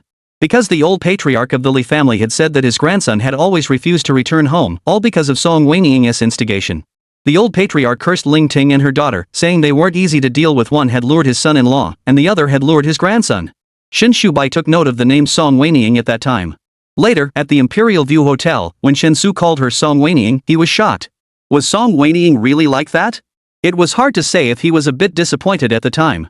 However, after seeing her take revenge on Shin-su, he thought to himself that he shouldn't judge a book by its cover. This girl might have an interesting soul. The third time they met was at a spa, where his mother had tricked him into going to try to set him up with Liu Yao. He overheard a conversation between Song Wenying and her mother. He caught a glimpse of the truth behind the rumors that Song Wenying only wants to marry a rich second-generation heir. It turned out she didn't want to. He shouldn't have lingered in the women's corridor, but he was curious to see how Song Wenying would react when she saw him. But by the end of that day, he had forgotten to pay attention to her reaction. Because when he saw Song Wenying remove her makeup and reveal her natural, clean complexion, he panicked. He had never believed in love at first sight, thinking that all such feelings were merely lust. But for some reason, when he saw Song Wenying's eyes, he felt uneasy. This wasn't like him at all. He felt a bit annoyed. He pretended not to know about Ling Ting and her mother's plans, even secretly hoping that Song Wenying would come and seduce him. At the charity gala that evening, he deliberately stood by the champagne tower, giving her the chance to approach him. But she didn't come. He once again went against his usual style and took the initiative to approach her. But there was one thing Song Qinian had said that night that was spot on. He had an engaged fiancée. And given his current circumstances, he couldn't call off the engagement. His behavior could lead others to misunderstand him, which in turn could cause unnecessary disputes and trouble for Song Wenying. After all, he doesn't think he likes Song Wenying, it's just curiosity. In their circle, wealth is also divided into tiers. Some families have lax rules and are plagued by scandals, others have strict rules, with every family member rigorously disciplined from a young age and forbidden from engaging in any behavior that might tarnish the family's reputation. The Shin family belongs to the latter category. He has enjoyed a life of privilege since childhood, but he also bears the heavy responsibility of the family's rise and fall. He has always been self-disciplined and respectful of tradition. Even someone as spoiled as Liu Yao wouldn't place her affection above the family's honor. She knew what was appropriate to do in public. However, Song Wenying was different. She paid lip service while harboring ulterior motives, spoke back defiantly, and even went so far as to tarnish her own reputation in her rebellion. He was deeply curious about such a person. Song Wenying wasn't visiting Song Qinian's school for the first time. She easily found his office. Today, a crowd of curious students had gathered outside the office. She pushed her way through the crowd and entered. She had prepared herself to scold Song Qinian as soon as she entered. But who would have thought that as soon as she entered the door, she locked eyes with Chang Che, whose eyes were filled with panic, guilt, and embarrassment. Chang Che? Miss Song also knows Chang Che? The teacher asked in surprise. Song Wenying looked at Chang Che in confusion. We know each other. The teacher sighed in relief. It's good that you know each other. Your brother and Chang Che are both top students at our school. With the college entrance exams approaching, the two of you getting into a fight has caused a very bad impression. Wait, Song Wenying finally snapped out of it. She looked at Chang Che in shock. You're the one who fought with him? Chang Che hung his head in shame. It was me. I'm sorry for letting you down. Why did you fight with him? Miss Song, shouldn't you ask about your brother's situation first? The teacher hesitated to remind her. Chapter 15. I know exactly what kind of person Song Qinian is. Song Wenying realized only then that she had forgotten about Song Qinian when she entered, so shocked by what she had seen. She turned her head to look at Song Qinian, only to meet the deep gaze of the young man looking back at her. He seemed exhausted, and his usually gloomy, indifferent eyes, which had grown even paler after a few days, were now shrouded in an unbreakable mist. Upon closer inspection, however, there was a faint glow beneath the mist. His lips were split, and there were faint bruises on his cheekbones. His injuries were even worse than Chang Che's. Is Chung Che really that skilled in combat? Song Wen's throat tightened, and he instinctively reached out, but remembering his mission, he restrained himself. He asked coldly, "How did you get these injuries?" The strands of hair on his forehead partially obscured his emotions. Song Wenying could only see him lift his gaze faintly and curve his lips slightly. "If I say it was him who did this, would you help him or help me?" Song Wenying paused for a moment. He referred to whom was obvious. But why would Song Qinian make her choose between him and Chung Che? Did he think that in her heart, Chung Che was more important than him? Before she could dwell on the confusion, Song Wenying remembered the photo on her WeChat moments. A hint of understanding dawned on her. Song Qinian must have seen that photo, which is why he asked that question. Help him or help me? Seeing that Song Wenying didn't answer, he looked at her and asked again. He was unusually persistent. His eyes seemed to hold a hint of anticipation, yet also carried a subtle self-mockery as if he had already anticipated Song Wenying's answer. Thinking of the mission and the system, Song Wenying deliberately cooled her expression. "What do you think?" He clenched his lips tightly but did not respond. Or perhaps he dared not answer. The office was deathly quiet, the chatter of students outside only serving to heighten the eerie atmosphere. Chang Che walked over to Song Wenying and whispered, "Wenying, the injury on Song's body was indeed caused by me. I'm truly sorry." His tone was sincere, and his neck turned red with shame. Song Wenying knew he was always reserved and shy, so she couldn't help but comfort him. "It's okay, I know you didn't mean it." A cold snort suddenly echoed through the room, causing Song Wenying to furrow her brows and look up. Song Qinian didn't look at her, keeping his eyes lowered, his smiling eyes tinged with sarcasm. Seeing him like this, Song Wenying couldn't help but recall the hotel surveillance video she had seen a few days earlier. For a moment, she felt restless. On one side was her mission, on the other was her conscience. No matter which path she chose, it felt wrong. "Host, stop dwelling on it. You only have 3 months left. You must die within 3 months. If you fail to complete the mission by then, you know the consequences." The system's reminder snapped Song Wenying back to reality. Right. If the task isn't completed, she would die. What was she even hesitating about? Song Qinian wouldn't die either, so of course her life was more important. Having made up her mind, Song Wenying no longer looked at Song Qinian. She only looked at Chung Che. "Why were the two of you fighting?" "It has nothing to do with Song Wenying. This is entirely my fault. I attacked him unprovoked. Whatever compensation Wenying wants me to make, I won't complain." "Why did you hit him?" "Because of some misunderstandings." His eyes darted around, unable to meet Song Wenying's gaze, clearly feeling guilty. Song Wenying had no intention of probing what the misunderstanding was. She only wanted to increase Song Qinian's darkness level. She said, "You don't need to take too much blame. I know exactly what kind of person Song Qinian is. He's definitely not innocent in this matter."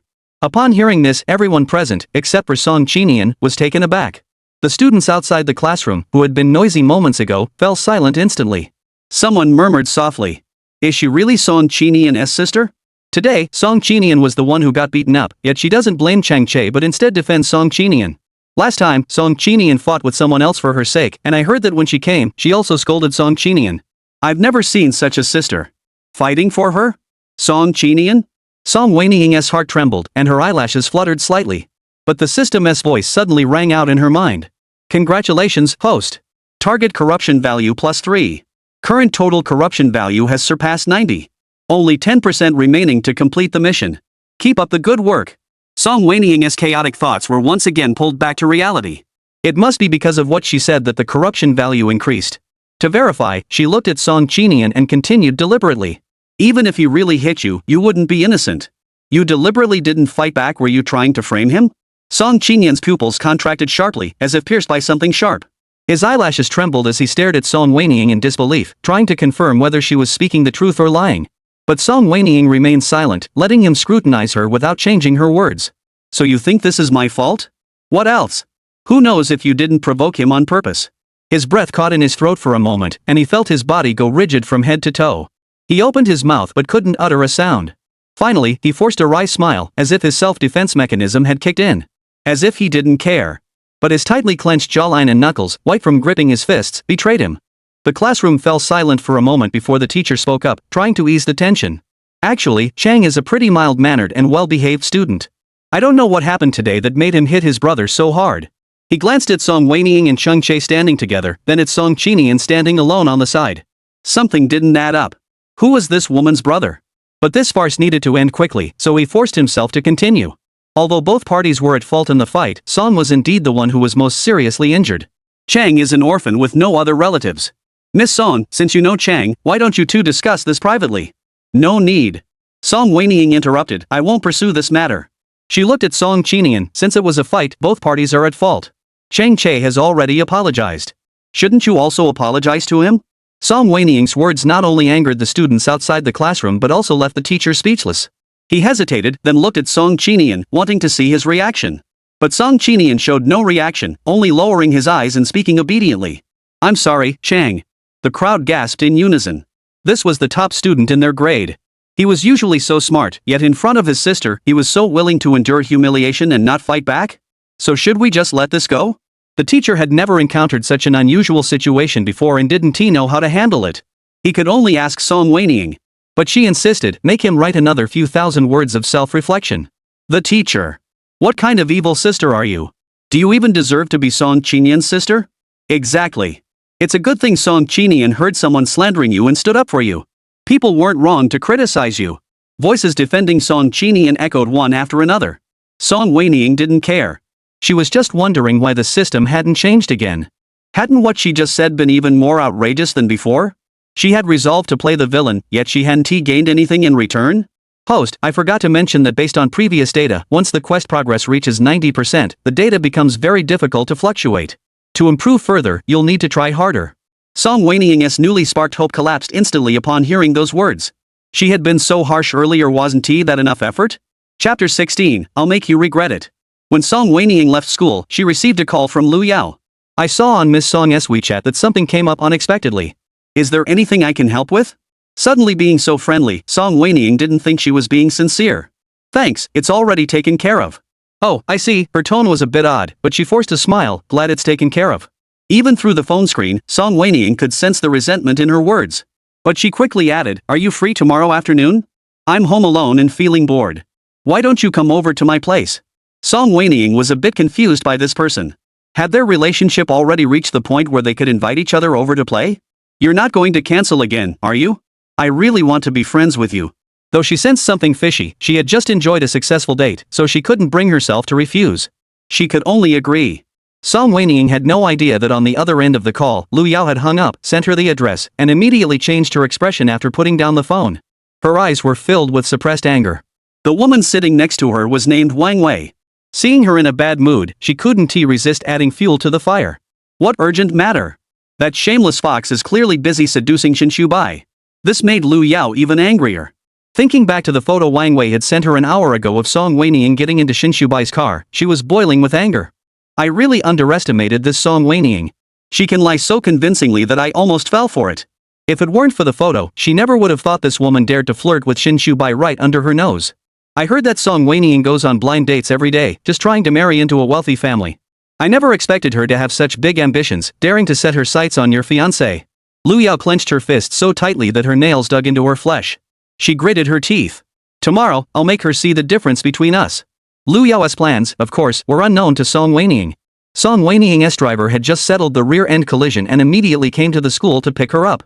The driver looked at Song Wenying getting into the car alone and hesitated. Miss, it's just dismissal time now, and the rain is so heavy. Should we wait for the young master? Wait for Song Qinian? Song Wenying looked out the window but didn't see Song Qinian. Instead, she spotted Su Er and Chung Che. Su Er recognized Song Wenying's car and ran over first. Sister Wenying. She glanced inside the car without showing any emotion, but didn't see anyone else, feeling a little disappointed. But she smiled at Song Wenying. Are you waiting for your brother? No. Su Er paused for a moment. Let me give you a ride. Standing behind Su Er, Chung Che, who had kept his head down the entire time, suddenly looked up, seeming both surprised and confused. Su Er asked the question on his mind, what about your brother? He always goes home on his own, I don't need to pick him up. Song Wenying spoke in a casual tone, unwilling to elaborate further, and urged them to get into the car. The car Ling Ting had given her was an older model Audi, but at least the back seat was spacious enough for 3 people. The car had only traveled a few hundred meters when Su Er suddenly exclaimed, Is that your brother? Song Wenying turned her head to look out the window. The rain fell like a curtain, shrouding everyone on the street in a hazy, gloomy darkness. Song Qinian emerged from the school gate. People with umbrellas were rushing past him, occasionally bumping into him. He wasn't holding an umbrella and was walking slowly along the sidewalk, as if waiting for something or indifferent to where he was going. Rainwater trickled down his hair, and his school uniform shirt was already soaked through, clinging wetly to his body, outlining the slender yet upright silhouette of the young boy. Occasionally, a car headlight swept past, illuminating his lowered brows and eyes. Those eyes, usually gloomy and indifferent, now held a rare hint of confusion. Wenying, should we call him up? Su Er whispered. Chang Che and the driver also looked at her. Song Wenying withdrew her gaze and spoke calmly, no need. He's used to it. The car drove past a puddle, slowing down intentionally, but mud still splashed onto the teenager's pant legs. He seemed to sense something, slowly lifting his head to gaze through the rain at the car that had just passed by. The car windows were closed, but 3 people could still be seen sitting in the back seat. 2 of them looked in his direction, but the familiar figure remained motionless the entire time. He curled his lips into a self-deprecating smile. He was even too stingy to turn his head. But he still wanted to take one last chance. Song Wenying invited Su Er and Chang Che to dinner. When Su Er went to the restroom, Chang Che, who had been silent the whole time, suddenly spoke up. Sister Wenying, are you having a fight with your brother? No. Then what about you two? We're not biological siblings, you know? Song Wenying didn't want him to keep dwelling on the issue, so she replied bluntly. Chang Che paused, a fleeting expression crossing his eyes. He shook his head, I didn't know. Well, now you know. He looked at Song Wenying, unsure of what he was thinking, hesitating to speak, but ultimately chose to remain silent. Song Wenying countered, can you tell me why you hit Song Qinian? At this point, Chang Che's face turned red again. He lowered his head, filled with guilt. Did Song Qinian say something to you? Chang Che looked at her in shock, how do you know? You've always been honest and upright. If he hadn't done something, you wouldn't have hit him. Chang Che felt even more ashamed, I'm not as good as you think. So what's the real reason? Song Wenying's gaze grew sharp, though her tone remained gentle. But Chang Che felt, for some reason, that if he didn't give her an answer, she wouldn't just let it go. He tore up my photo, which was the most precious thing to me. That's really over the top. Song Wenying commented instinctively, then suddenly remembered that she had done something similar herself. At the time, Song Qinian had only been back for a few months. One day, Song Wenying found a photo of him and his mother in his room. He said it was the only photo his mother had left him, and the only memento she had given him. But Song Wenying, in an effort to increase his dark side points, tore it up right in front of him. At that time, Song Qinian was still just a child, and his eyes immediately filled with tears. He knelt on the ground, trembling as he tried to pick up the pieces, but Song Wenying stepped on them first. She curled her lips into a smile. Only by cherishing you can I destroy everything you care about. Young Song Qinian glared at her with hatred, his fingers digging into the ground as he struggled to stay upright, clearly seething with anger toward this cruel woman. One day, I will make you regret this. That was what the 13-year-old Song Qinian said. His body trembled with suppressed anger. But over the years, he never spoke those words again. Perhaps he had, but only behind her back or in his heart. Over the years, he became increasingly silent, keeping all his thoughts to himself. Though he occasionally spoke in a sarcastic tone or made provocative remarks, whenever Song Wenying retorted, he immediately fell silent, lowering his head to express his stance through his silence. Wenying? Song Wenying was lost in thought, her fingertips unconsciously tracing the edge of the water cup. Chang Che called her several times, but she didn't hear him. Until the system sounded in her mind. Host, your heart rate is abnormal. Is something wrong? Song Wenying snapped back to reality. What's wrong? Chang Che looked at Song Wenying, who had suddenly turned pale, with a look of concern. Is it too cold? Did you catch a cold? Song Wenying shook her head, banishing all those inappropriate thoughts from her mind. Nothing. Chapter 17, My sister is kind to everyone except me. Despite saying I'm fine, Song Wenying couldn't sleep that night. Every time she closed her eyes, she could see Song Qinian standing in the rain, gazing at her from afar. Rainwater trickled down his cheeks, and she couldn't tell if it was tears or rain. Sister is always like this. She is kind to everyone. Except for me. His voice seemed to echo in her ears, hoarse and filled with grievance. Song Wenying suddenly sat up, her chest tight with pain. Host, you woke up just in time. The system suddenly spoke, its mechanical voice rapid, the target has encountered an incident. Song Wenying's breath caught, what happened? Detected fluctuations in the target's vital signs. The exact cause is unknown. You must go and confirm it personally. The system hadn't issued such an alert in a long time. Song Wenying didn't even have time to think before her body acted first, getting out of bed and putting on clothes. He remembered the last time the system mentioned Song Qinian's life value fluctuating was 3 years ago. Since it was 1 a.m., the driver had already gone home. Song Wenying had taken a taxi back to the villa on her own. As soon as she entered the door, she didn't even bother to change her shoes before rushing upstairs and pushing open Song Qinian's bedroom door. The room was dark, but she could faintly see a bulge on the bed. It couldn't be anyone else but Song Qinian. She turned on the light and walked over. Song Qinian? The teenager's face was flushed, and the strands of hair on his forehead were soaked with cold sweat, sticking to his pale skin. His breathing was rapid and heavy, his lips cracked and peeling from the high fever, yet he continued to mutter unconsciously, "Why?" Song Wenying's hand barely touched his forehead before she jerked it back in shock at the scorching heat. That must be at least 40 C. Song Qinian. Song Wenying pulled back the blanket, shook his body, and tried to wake him up. "Host, don't shake him to death." The system's reminder forced Song Wenying to regain her composure from her panic. Right, I've taken care of him before. I have experience." Song Wenying's voice trembled as he turned to look for the fever-reducing medicine, but his wrist was suddenly grabbed. The teenager's palm was hotter than his forehead. "Don't go. Let go, I'll get the medicine for you." She tried to pull her hand away, but he yanked her forcefully toward his chest. "Song Qinian. Don't leave me." He was delirious from the fever, his eyelashes damp and drooping, his voice hoarse and barely audible, yet he kept repeating those words. Song Wenying's heart clenched painfully. She softened her voice, "I won't leave you." But Song Qinian stubbornly shook his head, his feverish eyes red and teary, his fingers clenching tighter and tighter, as if he wanted to burn her into his very bones. "You're lying." Song Wenying fell silent for a moment, then suddenly leaned down and gently embraced him, patting him soothingly. "Be good. I won't leave. I'm just going to get some medicine." The person in her arms paused in his breathing. Song Wenying took advantage of his lowered guard and quickly pulled away. Song Wenying boiled some hot water in the kitchen, brought it in along with some fever-reducing medicine, and upon entering the room, she saw Song Qinian lying on the floor beside the bed. Song Qinian. Song Wenying was at a loss. She had no idea how this man could be so troublesome after falling ill. "What are you doing?" She wrapped her arms around his waist and dragged him back to the bed with gritted teeth. But despite his frail appearance, he was surprisingly heavy. Song Wenying exerted all her strength and finally managed to carry him back to the bed, panting heavily. But he rolled over and pressed down on Song Wenying's skirt. Song Wenying was already exhausted and accidentally ended up pinned to the bed by him. He felt like a furnace, and Song Wenying, pressed beneath him, instantly felt her own body temperature rise. After lying on the bed for a moment to catch his breath, he finally mustered the strength to push him away. She wrung out a damp towel and placed it on his burning forehead. She crushed the pills into powder and dropped them into hot water, then began to blow on it to cool it down. When she saw him trying to move again, Song Wenying snapped, "Don't move." Song Wenying pressed down on his shoulders, "If you move again, I'll tie you up." Perhaps because Song Wenying's hands were so cold, the feverish teenager reached out and grasped her hand. "It's so cold." Song Wenying didn't bother to argue with him. She held the medicine cup with one hand and let him grip the other. The teenager's palm was scorching hot, yet his fingertips unconsciously rubbed against the inside of her wrist. Song Wenying forced herself not to let her hand tremble. "Drink the medicine." She pressed the rim of the bowl against his dry, cracked lips. But his lips remained motionless. Song Wenying thought for a moment, withdrew her hand, and held his mouth with one hand while pouring the medicine into his mouth with the other. But the medicine was bitter, and he refused to cooperate. As half of the medicine spilled out, Song Wenying grew angry. "If you won't drink it, I won't care anymore." She didn't expect him to hear her, but to her surprise, he obediently drank it. Because he drank too quickly, he suddenly began coughing violently. Song Wenying hurriedly helped him up, letting him lean against her shoulder, set down the cup, and patted his back to help him breathe. "It's okay."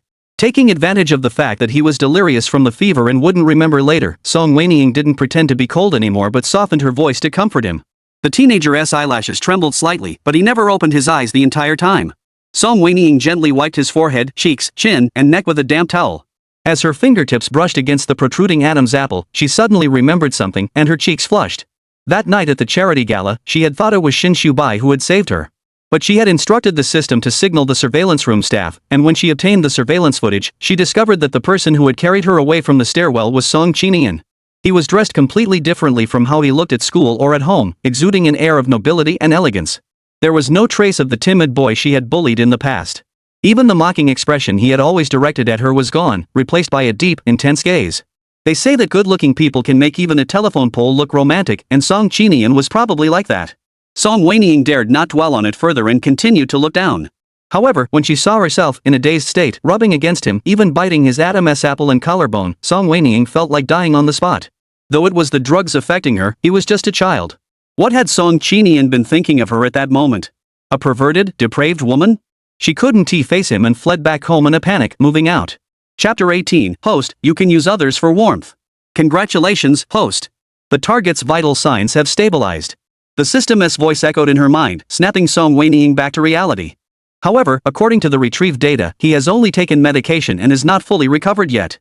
You need to use warm water at 32-34°C to wipe the areas around the neck, armpits, and groin where major blood vessels are located. Song Wenying. Song Qinian is now 18 years old. It was a bit awkward. Host? What's wrong? Song Wenying couldn't expect an artificial intelligence to understand embarrassment. Nothing. She laid Song Qinian flat on his back and was about to leave when he reflexively grabbed her. Don't leave me. I'll go wash a towel and wipe your body. He was indeed feeling better, able to understand what was being said, and immediately let go. Song Wenying brought in a basin of warm water, wrung out the towel, and looked at the unconscious person lying on the bed, suddenly unsure of where to begin. She wiped his neck repeatedly. The system prompted, "Host, his neck is already red. If you keep wiping, you'll break the skin." Song Wenying silently scolded herself for being so cowardly. After all, it was just a naked child. It's just the upper body, what's there to be afraid of? Song Wenying clenched her teeth, lifted Song Qinian's pajamas, and as her hand touched his waist, she suddenly noticed that he had 8 defined abs and a V-shaped torso, the classic skinny in clothes, muscular when naked physique. His skin felt firm but not like the hardness of a muscle-bound guy. It was exactly what she found attractive. The thought flashed through her mind, and Song Wenying jerked back violently, startling herself. What was she thinking? He was just a child. She really had been away from men for too long. She was starving. Song Wenying shook her head, banishing the chaotic thoughts from her mind, and began to carefully wipe Song Qinian's body. All night long, she stayed by his bedside, periodically checking his temperature and using a cotton swab to moisten his lips. It wasn't until around 5 or 6 in the morning that his temperature finally started to drop. Just as Song Wenying thought she could rest for a moment, the little troublemaker started complaining about the cold. No matter how many blankets Song Wenying added, he kept saying he was cold. Song Wenying glanced at the room she had deliberately left without heeding to torment him. In an instant, she realized that the pit she had dug for him had ended up trapping her as well. Just freeze. Song Wenying muttered under his breath, his face still looking terrible. He kept saying he was cold but couldn't he bring himself to go back to his own room to sleep. Host, you can use your body heat to warm him up. The system offered a serious suggestion. Perhaps he was too tired, or perhaps he felt guilty for bullying Song Wenying yesterday, but Song Wenying actually thought this was a good idea. Without thinking, she pulled back the blankets and lay down. Song Qinian was sleeping soundly, perhaps unaware of what was happening. As soon as he sensed the heat source, he immediately moved closer, wrapping his arms tightly around her waist and resting his head on the crook of her neck, rubbing against it. Song Wenying felt suffocated. Song Qinian. She pulled his hands away and wrapped her arms around him to prevent his hands from wandering. It was still raining heavily outside. Song Wenying lay beside him, and the two of them's body heat quickly warmed the blankets. After a long night, Song Wenying was truly exhausted and fell asleep almost instantly. But perhaps because it wasn't her own bed, Song Wenying didn't sleep very soundly. In her dreams, she could always smell Song Qinian's scent, his heavy breathing echoing in her ears, filling her entire ear canal. She even had a strange dream. A large snake was wrapped around her, licking her cheeks and neck, causing a tingling and numbing sensation. As an unfamiliar sense of dread washed over her, Song Wenying suddenly sat up in bed. The sky outside was already bright. She looked around and her memories returned, realizing this was Song Qinian's room. She glanced at the person lying beside her and touched her forehead. His temperature was normal, and his breathing was steady. Good, no fever, and he's still asleep. Song Wenying quietly got out of bed and carefully tidied up his room, leaving no trace of her presence. Do you think he'll notice? The system hesitated. This is beyond the system's detection range. Song Wenying didn't care. As long as she left before he woke up, even if he had a vague memory later, she could just deny it, and he'd think it was all a dream. Song Wenying had planned everything perfectly, but little did she know that the moment she closed the door, the person lying on the bed sound asleep had already opened his eyes. His eyes were clear and alert, showing no signs of having just woken up. He didn't get up. He touched the spot beside him that was still warm, filled with her unique scent. He turned his body and pressed his face against the pillow, taking deep breaths. In the corner where the light couldn't reach, he slowly curved his lips into a smile. He had won the bet. Just like in that photo, his sister was always so contradictory. She tore up the photo in front of him, yet behind his back, she would secretly pick it up and glue it back together. Song Wenying couldn't sleep well all night.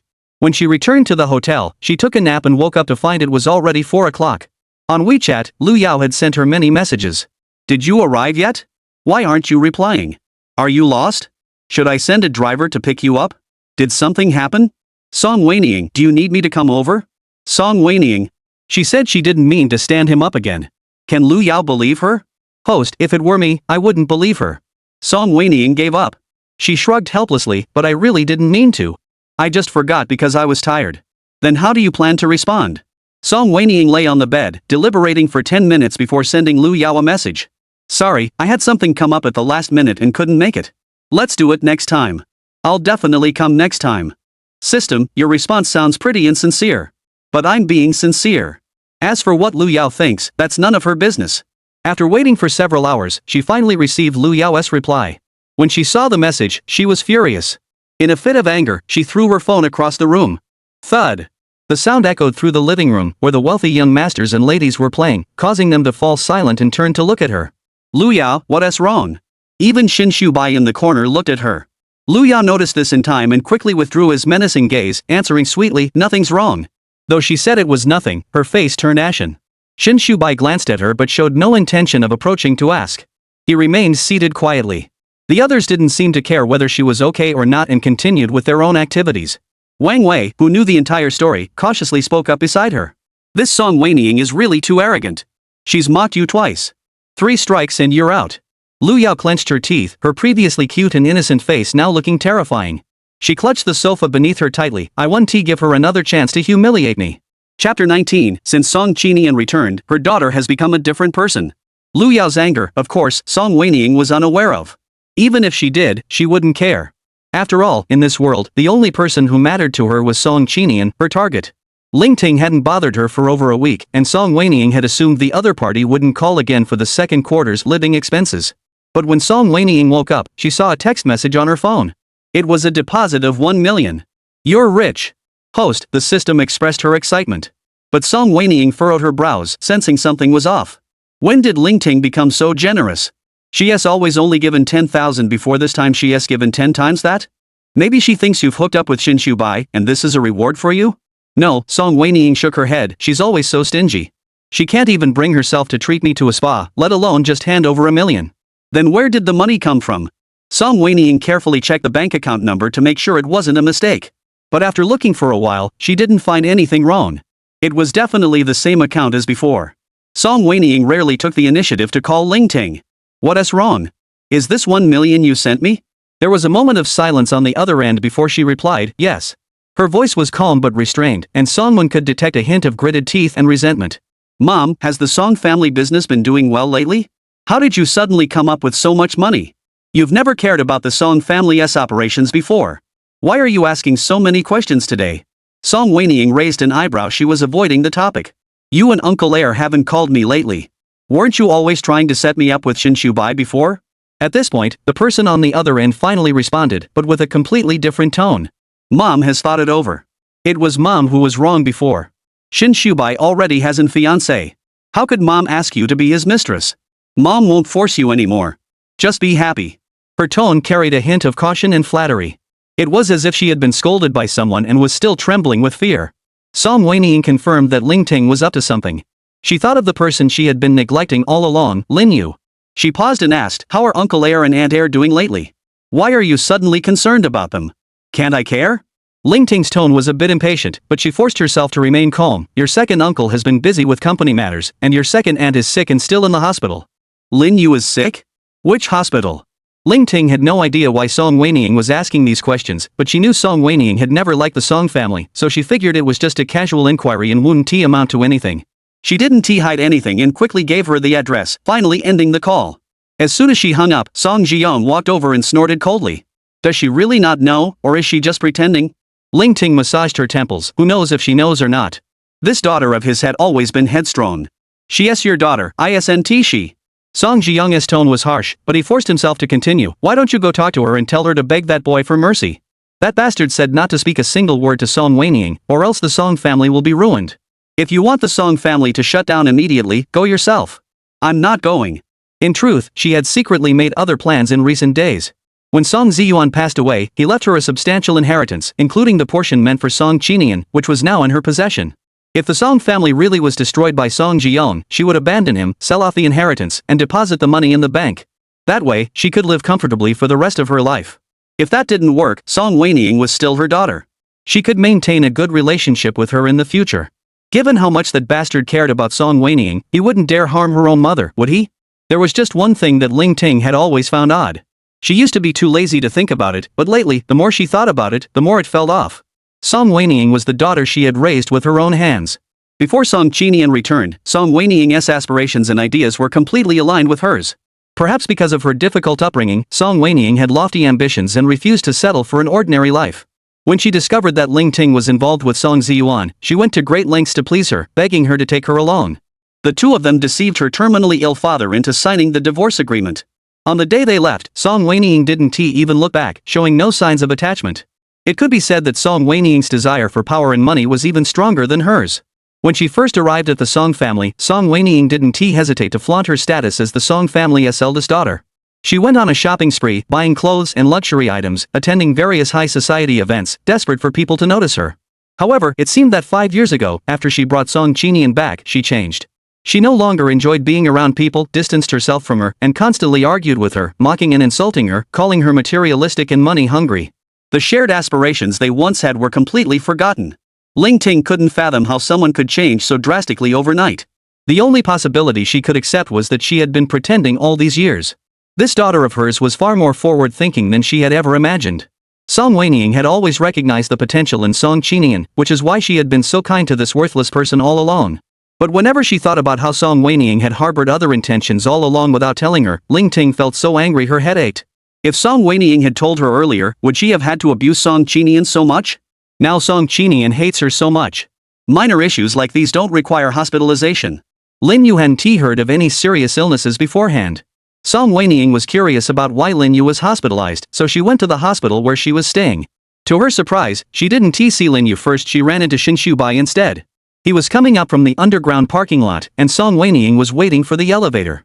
When the elevator doors opened, the two of them made eye contact unexpectedly. Shin Shubai looked away first. Song Wenying politely nodded at him and calmly stepped into the elevator, pressing the button for the 8th floor. Out of the corner of her eye, she noticed the floor he had pressed it was the VIP floor of the hospital.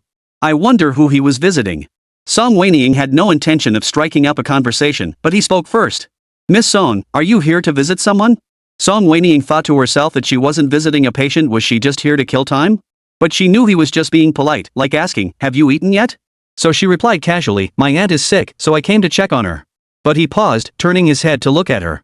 Noticing his strange gaze, Song Wenying raised her eyes to meet his. What's wrong? You don't know about your aunt's situation?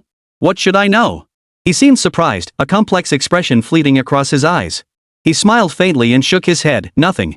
Chapter 20, so they're all shameless. Song Wenying hated it when people spoke in riddles, but the 8th floor had arrived. Just as Song Wenying was about to leave, he spoke again. I came today to visit Mr. Li. You must know that the Li family is Song Qinian's maternal family, right? I know. Song Wen remained unfazed as he faced him. Song Qinian probably doesn't know that his maternal grandfather is hospitalized. Song Wen understood the implication and calmly replied, alright, I'll tell him. The elevator doors closed again. System, is Song Qinian's maternal family really that influential? Even Shin Shubai came to visit personally? System?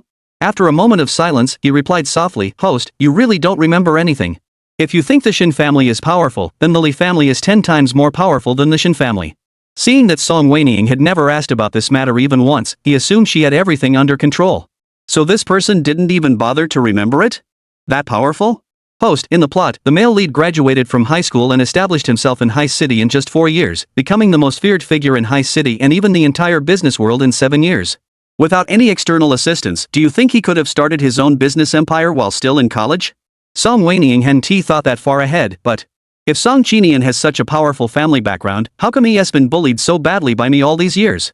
The system, which had been talking non-stop earlier, fell silent. This part of the novel doesn't explain it. Look at all your bugs, and you still have the nerve to criticize me? Host, this is a typical twisted romance novel.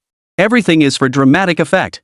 Maybe the author just wanted to give the male lead a dark past, but didn't want him to be a penniless loser. Wanting everything is just a contradiction, isn't it? While arguing with the system, Song Wenying had already found Lin Yu's hospital room. As he pushed open the door, Lin Yu was leaning against the bedhead, her face as pale as paper. Upon seeing Song Wenying, her pupils suddenly contracted. You, what are you doing here? Her voice trembled uncontrollably. Song Wenying placed the fruit basket on the bedside table and spoke casually. I heard your aunt was sick, so I came to visit. How are you feeling now? Don't pretend to be kind. Lin Yu suddenly sat up straight, causing the foretube to shake violently. Look at me now, it's all your fault. Auntie, you're not being fair. Song Wenying sounded innocent. You drugged me that night, and I haven't even mentioned it yet. I only gave you a tiny bit, but you made me eat the whole packet. You even had someone force me to drink all the lemonade at the banquet. I almost died in the emergency room. I didn't do anything like you. She suddenly fell silent, as if remembering something terrible. Song Wenying raised an eyebrow. A whole packet of sleeping pills? Who helped her do that? They were so ruthless. Are they really not afraid of killing someone? As the thought crossed his mind, a figure flashed suddenly through Song Wenying's mind. The smile on her lips froze. Host suspects it was Song Qinian? The system spoke. He was also at the scene that day. With the Li family's influence, making this disappear without a trace would be as easy as turning over one's hand. Even Song Wenying now had some doubts that Ling Ting hadn't caused trouble for her recently because of Song Qinian. That 1 million might also be connected to Song Qinian. Song Wenying suddenly felt it was absurd. If it really was all Song Qinian. What's wrong with him? She had taken his father away from him, taken over the Song family, and even the villa they were currently living in. The car she drove every day was originally his, but it had all been taken by this stepmother and her illegitimate child, who treated it as their own. Why would he help someone who had taken his family's fortune and bullied him for years? Maybe it was Bai who helped her. The system didn't want to believe it either. After all, the 90% darkness value was right there.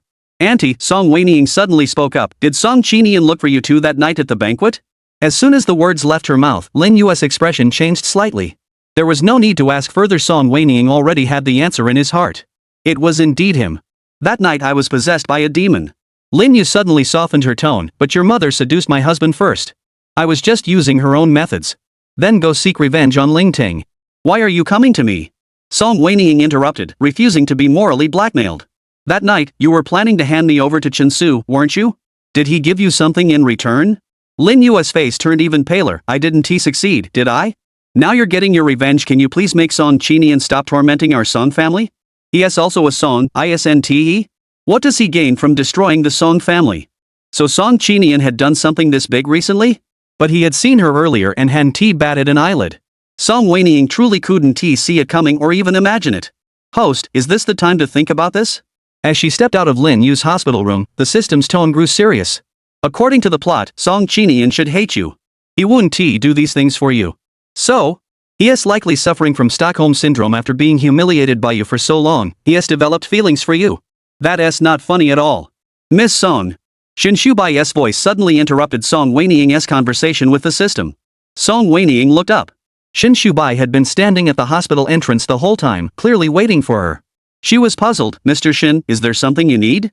I just happened to be here, and it's around dinner time. Miss Song, do you have time? I'd like to treat you to dinner. His tone was gentle and not at all forceful, as if he were merely asking a question. Song Wenying eyed him suspiciously. Why was this man being so friendly toward her? Host. I have a great idea. The system suddenly spoke up. Why don't you start dating Bai to provoke Song Qinian? Let's see if he really likes you. Keep that brilliant idea for your next host. If he really likes you, seeing you with another man would make him jealous, and his darkness value would skyrocket. Song Wenying's eyes lit up. Speaking of darkening value, well, maybe it's not such a bad idea? She was a bit tempted by the system's suggestion, but Bai is out of the question. I'll just hire a guy myself. Tasks are tasks, but there are still boundaries that must be maintained. Bai already has a fiancé. I'm busy, I'm not hungry, and I want to go home now. Song Wenying rejected Bai outright. To his surprise, he didn't seem embarrassed or surprised at all. He continued to smile and said, Perfect, I was actually planning to go find Song Qinian. Shall I give you a ride? You didn't bring your car, did you? Song Wenying. She had made a mistake. The car the Song family had given her was currently at the forest shop for maintenance due to a previous rear-end collision, and she had just taken a taxi over. Since Bai mentioned it, it meant he already knew. Chapter 21, Are you afraid of me? Song Wenying had a premonition that if she came up with another excuse, he would have a counter for that too. Not understanding what he was up to, Song Wenying decided to go along with him for now and see where things went. Alright then, thanks. Having made up his mind, Song Wenying no longer hesitated. Fortunately, Bai wasn't driving himself, there was a driver in the car. As soon as Song Wenying got into the car, she pressed herself against the door and said nothing, silently waiting for him to finally bring up the topic. But throughout the ride, Bai only asked her if she was cold or hot, or if she wanted the air conditioning adjusted. By the time they arrived at the Song family villa, Bai still hadn't mentioned anything important. Song Wenying was puzzled. What is going on? How can he stay so calm? Host, why are you so certain that he has ulterior motives? The system does not understand the host's way of thinking. Couldn't it be that he likes you, so he's deliberately getting close to you? What kind of scummy behavior is that? Song Wenying shuddered. System? He already hasn't fiancé, yet he still likes me? What a shameless person. There's no real feelings involved. It's just a business strategy between the two families. In many CEO romance novels, the male lead has an engaged fiancé but still ends up with the female lead to test the purity of their love, right? Exactly. So they're all shameless. Downstairs at the apartment building, Song Wenying opened the car door and was about to get out when Bai suddenly bent down and closed the door. You. Song Wenying turned around in shock, just in time to see his face looming close. I suddenly remembered that at the charity gala that night, Miss Song dropped a brooch and I never had the chance to return it. Song Wenying tilted her head back, moving away from him. Thank you. Just return the item. Why get so close? And why close the door? Song Wenying was about to push him away when the car window behind her was forcefully knocked on. Bai's lips curled into a smug smile as he quickly sat up straight. Song Wenying turned to look back, and through the car window, his gaze met Song Qinian's dark eyes. Song Wenying opened the door and stepped out. What are you doing here? Just got out of school. His voice sounded muffled. His gaze swept over a certain spot on Song Wenying's face before turning coldly toward Bai, who had just gotten out of the car on the other side. Why are you two coming back together? Bai smiled. Can't we come back together? He came to find you. Song Wenying said directly. She could tell that Bai had deliberately done that earlier in the car for Song Qinian's benefit. Though she didn't know his intentions, she didn't like being used. Bai's smile faltered slightly. I'll go back first. You two can talk later. She had assumed that Bai had come to tell Song Qinian about his grandfather's illness and that Song Qinian would go straight to the hospital after hearing the news. But shortly after Song Wenying entered the house, Song Qinian followed her inside. Song Wenying was surprised. Aren't you going to the hospital to visit your grandfather? Song Qinian's expression grew even more somber. Did Bai tell you that? Whether it was because she knew he had been pretending to be weak all along and was actually capable of killing her in an instant, Song Wenying felt a bit intimidated, scaring herself into thinking he was different from usual. Yes. She answered honestly, then unconsciously took a step back, only to realize there were stairs behind her. Her foot slipped and she fell backward. She had expected to hit her head on the ground, but to her surprise, Song Qinian reached out and caught her. Song Wenying fell into his arms with a thud. The sudden turn of events left the air still for a moment. He didn't push her away, and Song Wenying clearly heard the sound of someone's heartbeat. It must be his. Song Wenying was both embarrassed and angry. System, we're doomed, host. Song Qinian's reactions tonight all seem to indicate he likes you. Stay calm, stay calm. You're the one who should be panicking. Song Wenying didn't respond to the system. She pushed Song Qinian away. You dare touch me? She had tried her best to keep her voice steady, but she still stuttered slightly. However, Song Wenying heard him chuckle softly.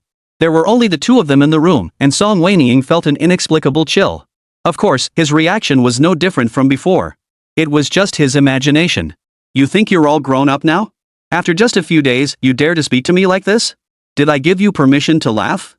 Sister, you're so mean. His tone was cool as he raised his eyes to stare at Song Wenying. Are you afraid of me? Why?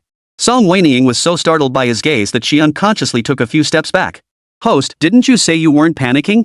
The system was urgently reminding Song Wenying in her mind.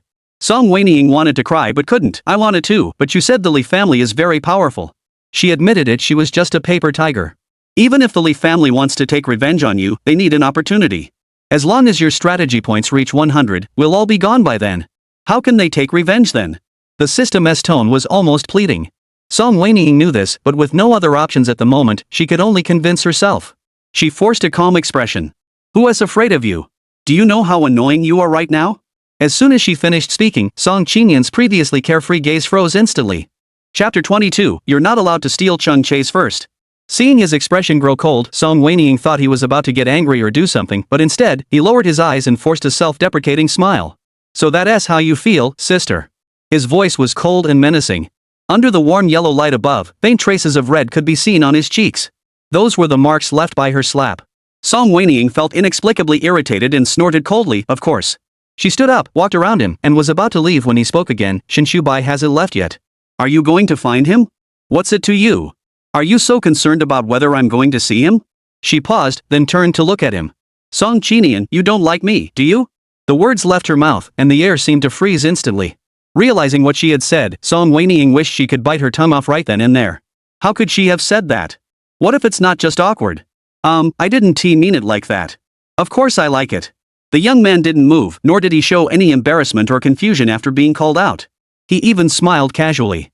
You're my sister. If I don't like you, does that mean I hate you? Song Wenying. Did my sister do something bad to me so that's why you think your brother doesn't like you? His tone was innocent, but the words were dripping with sarcasm. What bad things had she done? The bad things she'd done to him were countless. The other person was being so condescending, and Song Wenying wasn't in the mood to play along. What did I do? Don't you know? Or do you want me to remind you? You're my sister. Whatever you ask me to do, I'll do it without complaint. Song Wenying rolled her eyes inwardly, probably cursing her under her breath, but she still managed to put on a calm facade. If that's the case, then starting tomorrow, you're not allowed to fill out any exam papers. His expression softened slightly. Why? Didn't you say you'd do whatever I say? Why are you asking so many questions? Are you even listening? But I want to know the reason. His gaze was fixed, inexplicably persistent. Song Wenying casually made up an excuse. I heard that Cheng Che is the second best student in your grade. You're not allowed to take his first place from now on.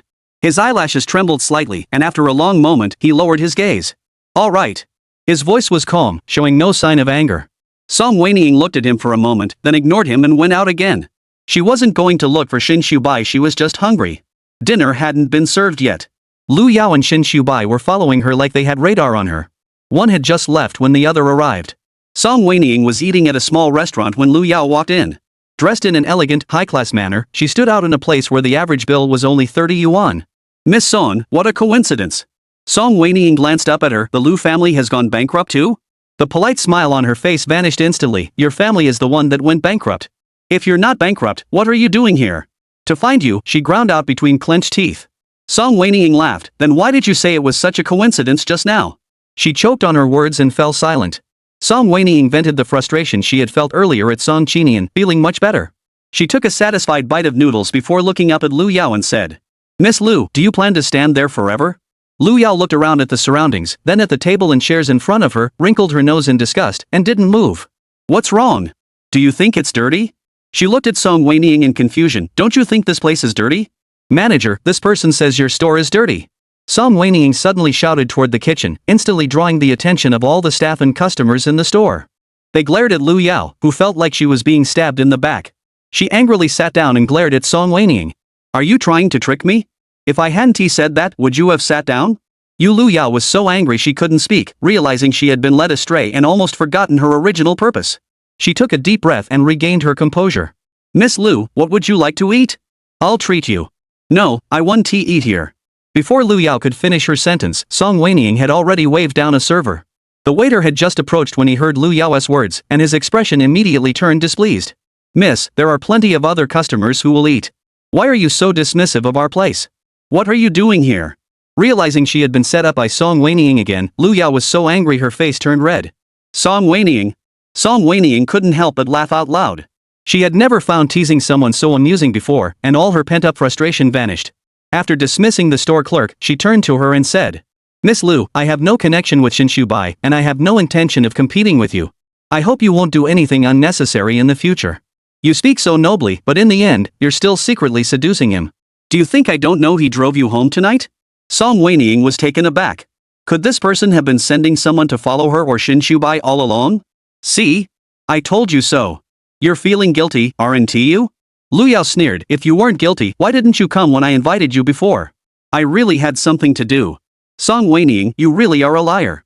On the 23rd, I saw you get into Shin Shubai's car. Was the something important you mentioned actually meeting my fiancé behind my back? If I say both times were just coincidences and he was just giving me a ride, would you believe me? What do you think? Do I look like a little cutie to you? Song Wenying studied her closely. She had big eyes, an oval face, and was quite cute, but her expression was a bit fierce. If you don't believe me, then you really are a little cutie. Song Wenying commented seriously. Lu Yao was so angry he slammed the table and stood up. Song Wenying. Do you really think that just because Shin Shubai is here, I can't do anything to you? Those around them heard the commotion and turned to look. Song Wenying scratched his nose and tugged at her. Miss, keep your voice down. Before she could finish, she was pushed away. You're so dirty, don't touch me. Song Wenying? Her, dirty? You just touched the table and picked up the bowl. All right. Song Wenying pulled out a piece of paper and handed it to her. Why don't you wipe it off? Is this paper clean? You just handed it to me? Song Wenying. A minute later, Song Wenying and Lu Yao were both kicked out of the store. What bad luck. You two better never come back here. Do you know who I am? You dare to kick me out? Do you think I won tea by your store tomorrow? Lu Yao cursed angrily. The store clerk watched her like she was a cute little thing. Song Wenying felt embarrassed and pulled her forcefully. Miss, stop talking. Everyone's taking photos. You don't want to end up in the news, do you? When she heard about the photos, Lu Yao, who had been annoyed by Song Wenying touching her, suddenly ran off faster than anyone else. Chapter 23. Does the older sister want to continue her walk? You're only getting close to Shubai for the money, Lu Yao said arrogantly, glaring at Song Wenying. How much do you need? I can give it to you. Song Wenying glanced at her hand in her bag without showing any emotion and raised her eyebrows with interest. She didn't refuse, just asked, how much can you give? You really are after the money? Lu Yao's tone suddenly rose sharply. Didn't you say you'd give it? Lu Yao sneered at her with disdain, reluctantly saying, 8 million. Your fiancé is worth 80 million. You think 8 million is too little? Lu Yao's eyes widened, her breathing becoming heavier. Have you never watched TV? Others only give 5 million. I'm offering 8 million and you're still not satisfied? How can you be so greedy? But if I marry Shubai, I'll get more than 80 million. Upon hearing my words, she seemed to finally achieve her scheme, her lips curling into a mock-angry smile, but the next moment she sneered. You're really living in a fantasy world. Do you really think you can marry into the Shin family? Even if Shubai has feelings for you, his parents would never agree. If that is the case, then why are you worried? Who said I'm worried? If you're not worried, why did you come find me? Lu Yao crossed her arms, looking exceptionally arrogant. I just came to see what kind of person you are. So, did you figure it out? You're clearly here because of Shubai's status. You don't truly like him at all. I don't like him. You admitted it. She pulled out her phone and flaunted it in front of Song Wenying with a smug expression. I have the evidence. Once I send the recording to Shubai, see how you'll act in front of him. Song Wenying's lips twitched. Look at the little cutie. She was looking at her with the same expression. You dare to show the evidence in front of me? Don't you fear I might take it right now? So, host, are you going to take it? I'm bored. I thought you were chatting with her for so long tonight because you were bored, wasn't that the case? Lu Yao's driver had been following from a distance. Upon receiving Lu Yao's orders, he quickly drove over. Just wait. Shubai will soon see your true colors. Before getting into the car, she taunted Song Wenying once more. Song Wenying didn't bother to respond and walked away on her own. After walking for a short while, they reached a fork in the road. Suddenly, someone darted out from the left and knocked her to the ground. I'm sorry. A young, beautiful girl apologized with a guilty expression on her face while helping Songwon up. It's okay. Sister, are you hurt anywhere? No. Actually, her head hurt a bit. She had hit it pretty hard just now. The girl glanced anxiously behind her in the direction she had come from. Sister, if you're not hurt, I have to go now. She appeared in a hurry and disappeared just as quickly. Shortly after she left, a group of men with menacing expressions emerged from the alley. Upon seeing Song Wenying, they blocked her path. Have you seen a girl around 17 or 18 years old, very thin? She went that way. Song Wenying pointed in the opposite direction the girl had left. The men followed her direction, but after taking a few steps, they realized something and turned back, scrutinizing Song Wenying from head to toe. You're not lying to us, are you? You're definitely lying to us. Are you with her? Their eyes were shifty, clearly up to no good. They surrounded her tightly. Tell us, where did you hide her? The path Song Wenying was walking on was deserted, though an occasional passerby would walk by. However, upon seeing Song Wenying being blocked by several burly men from a distance, they dared not approach to help. If you don't hand her over today, Before the man with the mole at the end of his eyebrow could finish speaking, Song Wenying struck him in the nose with a fist, causing blood to flow instantly. Shut up. Song Wenying impatiently remarked. The crowd froze for a moment before being enraged by her actions. You dare to hit our boss. Brothers, take her down. Song Wenying had come to this world 5 years ago and had learned Taekwondo for several years to protect herself. Taking on these burly men, she was naturally. She couldn't beat them. Better run. Song Wenying assessed the strength of both sides. After kicking one of them aside, she decisively slipped through the opening and sprinted away. When she emerged, she was still wearing high heels, though they had thick soles, making running quite inconvenient. After running for a minute, she decisively kicked off her high heels and ran barefoot. By the second minute, her long coat and bag were becoming a burden, so she pulled out her phone and threw everything else she could. System. Host, you really are both clumsy and trouble-prone. From the way you looked, I thought you might actually stand a chance. Song Wenying was running too fast and didn't remember the way. She came to a fork in the road and found everything around her unfamiliar, with no one else in sight. There were hardly any streetlights. Are there any ghosts? The system silently signaled the group of people behind her to forget about chasing Song Wenying, then casually said, if you're referring to disembodied souls, then of course there are. Song Wenying looked terrified. What? Really? Where? Aren't you one of them? Song Wenying was speechless. What a cold joke. Not wanting to respond, she took out her phone and started navigating. But the damn navigation app kept giving her wrong directions. Her feet were raw from walking, yet she still couldn't find the main road. Is this some kind of ghostly curse? She muttered under her breath, then looked up and saw a tall, dark figure standing ahead of her. Ah! A ghost. She let go of her hands and ran back in a panic. Suddenly, she heard Song Qinian's voice, "It's me." Song Wenying's south body froze in place as if sealed. This was terrible. He wasn't much better off either. Earlier, she had been so scared and cowardly, shouting and babbling, and he had seen it all. Sister. In just a few seconds, he had already walked behind Song Wenying. Song Wenying composed herself and turned around, feigning calmness. What are you doing here? Taking a walk. Song Wenying glanced around. Taking a walk in such a secluded place? But if it wasn't for a walk, how else could he explain being here? Why are you here, sister? Song Wenying was about to say someone was chasing her, but then she thought better of it. If he found out, it would be too embarrassing, and she wouldn't be able to tease him anymore. So she forced herself to say, taking a walk. In the darkness, she couldn't make out his expression. He didn't know if he believed her, but his voice remained calm. Then should we continue our walk? Chapter 24, Come here and kneel down. Song Wenying's feet were bleeding from running, and she was still talking about taking a walk. Her toes curled up, no more walking. Song Qinian didn't move. He lowered his head slightly, as if his gaze had fallen on her bare feet. Sister walking barefoot? One sentence, and Song Wenying lost her composure. She snapped angrily, can't I do as I please? Of course you can. He turned and walked ahead. Song Wenying glanced at the dark alley behind her, shivered, and hurried to catch up. But after just a few steps, her feet began to ache unbearably. Earlier, she had been chased and, in the heat of the moment, had forgotten the pain in her feet. Now, the lingering pain returned, and she felt a bit delicate. What's wrong? Hearing Song Wenying's soft call, Song Qinian turned back to look at her.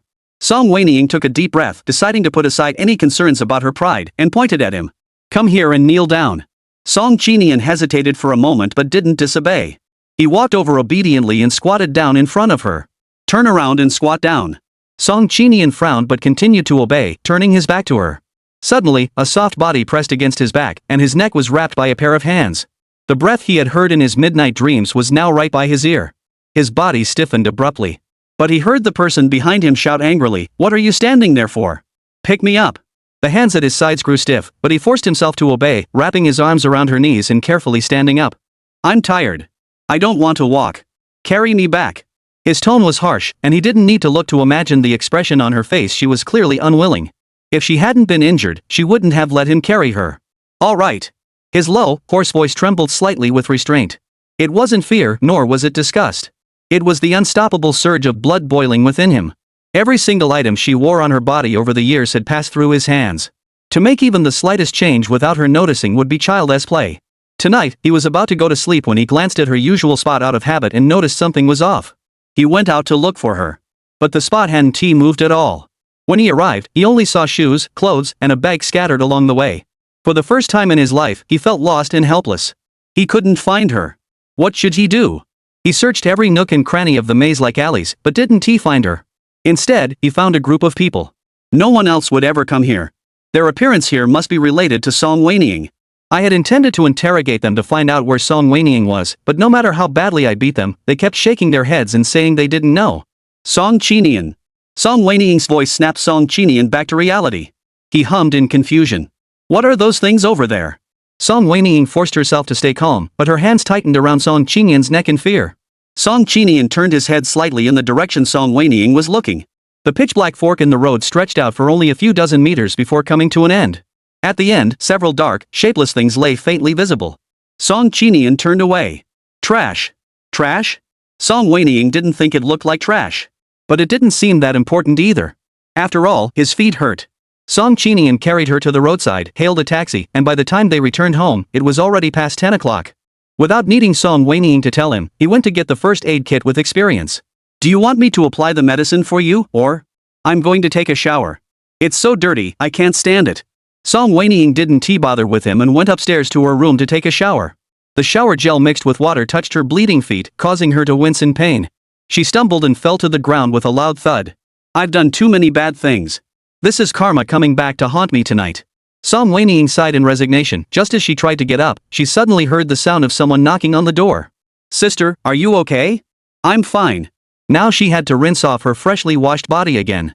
By the time she finished washing again, her body ached so much she couldn't even put on her nightgown. She hurriedly grabbed a robe and wrapped it around herself before going out. She sat on the sofa in the bedroom and called Song Qinian, asking him to bring the first aid kit inside. To her surprise, the door opened before she could hang up. Song Wenying was taken aback. "You've been standing at the door the whole time?" Song Qinian didn't answer, only asked, "Sister, do you want to apply the medicine yourself, or should I help you?" Song Wenying, who had just fallen earlier, was now in pain all over her body. She snapped angrily. "Look at me, do I look like I can apply medicine to myself?" He lowered his head and said, "All right." He didn't get angry, silently walking over to Song Wenying and kneeling down skillfully. But when his hand was about to touch Song Wenying's ankle, he paused. Song Wenying furrowed her brows and looked at him. "What are you dawdling for?" She seriously suspected he didn't want to touch her. Before tonight, she had been a bit suspicious that Song Qinian was psychologically disturbed, having been abused for so long that he had developed feelings for her. But just now, she suddenly realized something. Even if Song Qinian was really seeking revenge against Ling Ting, Song Jian, and Lin Yu, so what? Would it necessarily be for her sake? Song Qinian and Ling Ting, Song Jian, and Lin Yu had been enemies all along. She must have lost her mind to think that way. If it were her, and someone had bullied her for 5 years straight, even going so far as to deliberately favor others at school just to humiliate her and make her lose face in front of her classmates, she wouldn't just like them, she'd kill them without a second thought. Chapter 25, Making you blow dry my hair, is that too much to ask? The cold ointment suddenly touched her foot, and Song Wenying instinctively tried to pull her foot back, but Song Qinian grabbed her ankle and pressed it firmly against his bent knee. "Don't move." His voice was calm, but his fingertips carried an unyielding force. The medicine isn't fully applied yet. Song Wenying could only stiffen her body, letting his hands hold her foot. His movements were gentle, his fingertips coated with ointment, spreading it evenly from her ankle downwards with just the right amount of pressure. She couldn't help but stare at his hands. His fingers were long and slender, with well-defined joints, and his nails were neatly trimmed and rounded, glowing with a healthy pale pink under the light. Such hands could easily be used as hand models. "What are you looking at?" Song Qinian suddenly spoke, his voice a few degrees lower and hoarser than before. Song Wenying realized she had been staring at his hands and quickly looked away, pretending to study the patterns on the ceiling. "The ceiling is pretty high." He raised an eyebrow but didn't call her out on it. He carefully moved her feet onto the sofa, and his gaze inadvertently landed on a certain spot, as if he had been burned, quickly looking away. He cleared his throat. "Are you hurt anywhere else?" Song Wenying didn't notice his unusual behavior. She remembered that she had fallen in the bathroom earlier and hurt her elbow. She lifted the sleeve of her nightgown. "Here too." Song Qinian's ears turned slightly red. He dared not look away, his gaze fixed on her slender wrist. "All right." He took her wrist in his hand, dipped the other hand in the ointment, and gently applied it to the reddened joint. The ointment felt cool, but his fingertips were surprisingly warm, and the two sensations balanced each other out, making it just right. Song Wenying accepted his care with a sense of ease, unconsciously growing drowsy. Mainly because she didn't exercise much usually, and today's run had exhausted a month's worth of her physical activity. Now she felt too lazy to move, but her hair was still wet. "Go to the bathroom and bring the hairdryer," Song Wenying said. Song Qinian didn't even look up or ask, obediently heading to her bathroom. Half a minute later, he returned. Song Wenying looked at him and issued orders confidently. "There's an outlet next to the sofa. Could you dry my hair while you're at it?" He looked surprised, as if he had heard wrong. Just as he hesitated for a second, Song Wenying scolded him angrily. "What are you waiting for? What's the matter? Are you offended that I ask you to dry my hair?" The more humiliated he felt, the more she insisted he do it. "No." He lowered his gaze, knelt down, plugged the cord into the socket beside the sofa, then stood up and approached Song Wenying. "Turn around. I can't blow dry your hair like this." Song Wenying had also been planning to do the same facing each other. The position where her gaze would land wasn't very appropriate. Song Wenying turned her back, waited a few seconds, and was wondering what he was doing when she heard the sound of the hairdryer. A warm breeze first hit her neck before moving to her hair. However, the warm air kept moving around without him making any effort to adjust it. Song Wenying grew impatient and snapped. "If you don't use your hands to spread your hair out, are you planning to blow dry it until morning?" No sooner had the words left her mouth than the strands of hair scattered across her cheeks were suddenly swept aside, and the cool tips of his fingers even accidentally brushed against her cheek. The hands that had distracted her earlier were now carefully threading through her hair. The movements were awkward and clumsy, completely different from the skilled way he had applied the ointment earlier. The warm air moved closer and farther away with his movements, occasionally blowing into the crossed collar of her shirt. Her collarbone felt inexplicably warm and itchy. When he once again swept the warm air toward her neck, Song Wenying snapped angrily, "Do you even know how to blow dry hair?" Song Qinian's hand stiffened slightly. "I'm sorry. I've never blown someone else's hair before." Those words inexplicably made Song Wenying feel a pang of sadness, and she fell silent. Through the window in front of her, she could faintly see his focused face. His brows were slightly furrowed, his thin lips tightly pursed, looking as though he were facing a formidable enemy, as if he weren't drying her hair but defusing a bomb. After what felt like an eternity, the hairdryer finally stopped, and the room suddenly fell into an unexplained silence. So quiet that Song Wenying could almost hear the sound of someone's Adam's apple moving behind her. He must be very nervous. Tonight had been difficult enough. Song Wenying decided not to bother him anymore. Go back and rest. He sighed in relief, leaving in a hurry as if he had been released, looking somewhat like he was fleeing in panic. Song Wenying was speechless. She hadn't been that harsh, had she? It was just a bit louder, wasn't it? Was that really necessary? Chapter 26, Is Your Mother's Only Daughter You? The next day was Wednesday, and Song Qinian went to school as usual. Song Wenying, with her hands and feet injured, felt even more justified in staying home and doing nothing. For several days, she didn't step foot outside the house. Until the wounds on her feet had scabbed over, and the weather outside was just right. In April, in Haicheng, the weather was neither cold nor hot, perfect for going out. Song Wenying put on the new dress she had just bought and went out shopping. Coincidentally, she bumped into Shinshu Bai, who was leading a group of people on a market inspection at the mall.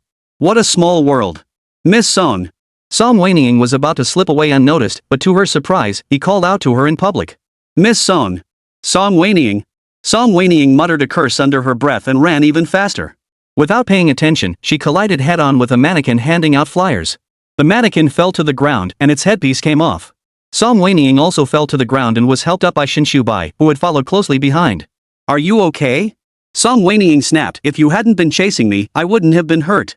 I'm sorry. Shinshu Bai apologized politely. Several gasps came from behind, from Shinshu Bai's companions. Song Wenying ignored them and turned to look at the girl she had bumped into. But when she saw her face, she froze.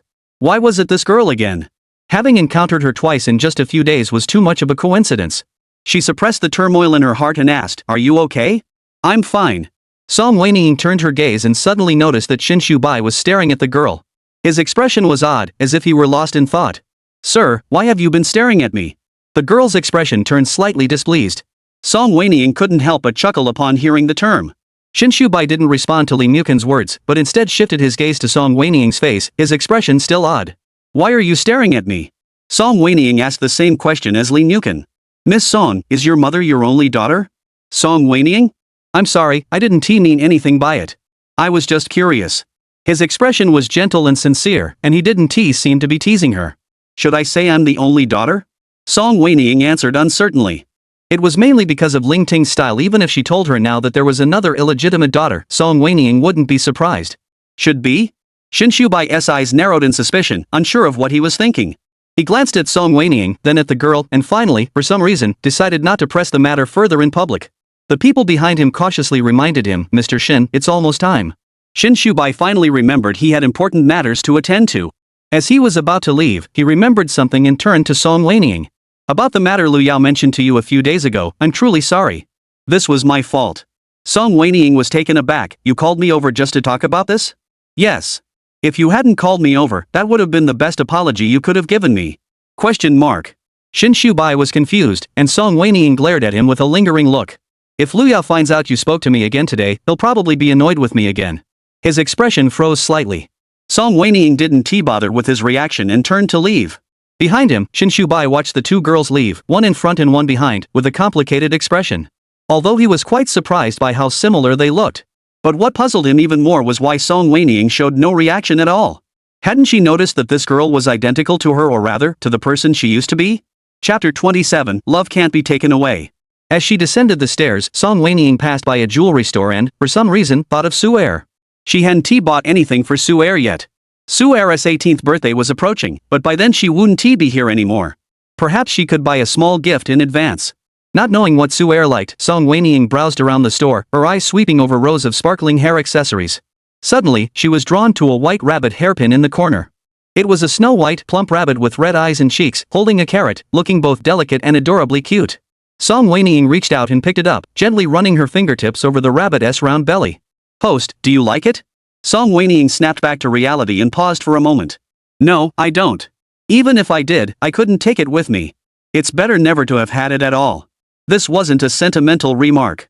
Since arriving in this world, Song Wenying had always thought this way and acted accordingly. Su'er, though lively in personality, doesn't like cute outfits. There's nothing here that suits her. Song Wenying put the rabbit hairpin back in its place and was about to leave when she suddenly felt like she was being watched. It was a familiar feeling of being spied on, the same as she had felt that night at the charity gala. She looked around suspiciously, but the store was filled with young girls or mothers shopping with their little girls. There were no suspicious people, and no one was paying attention to her. Was it just my imagination? Song Wenying muttered to herself as she walked out. The system's calm voice came through. Actually, Su'er's style is similar to yours. Song Wenying froze for a moment before realizing it was responding to her earlier words. Maybe it's just a coincidence. I dress casually, anyone could look like me if they just threw something on. No, according to the data, 80% of your clothes, bags, or shoes, whether you bought them in a high society style to impress Ling Ting and the others, or in a neutral, comfortable style for everyday use, are in the Morandi color palette. Why are you tracking this? I'm just giving an example. You have a wide range of clothing styles for your tasks, but Su'er doesn't need to do tasks, so her style doesn't need to be so split. She is actually intentionally imitating you. Why is she imitating me? I'm just analyzing the data I scanned. As for how humans think, the system doesn't know. Song Wenying was speechless. However, thinking about it further, she realized there might be some truth to it. Su'er mostly wears school uniforms, but when she doesn't, her clothing style does align with her overall aesthetic. By the time he got home, it was already past 9 o'clock. According to schedule, Song Qinian should have already finished school and come home.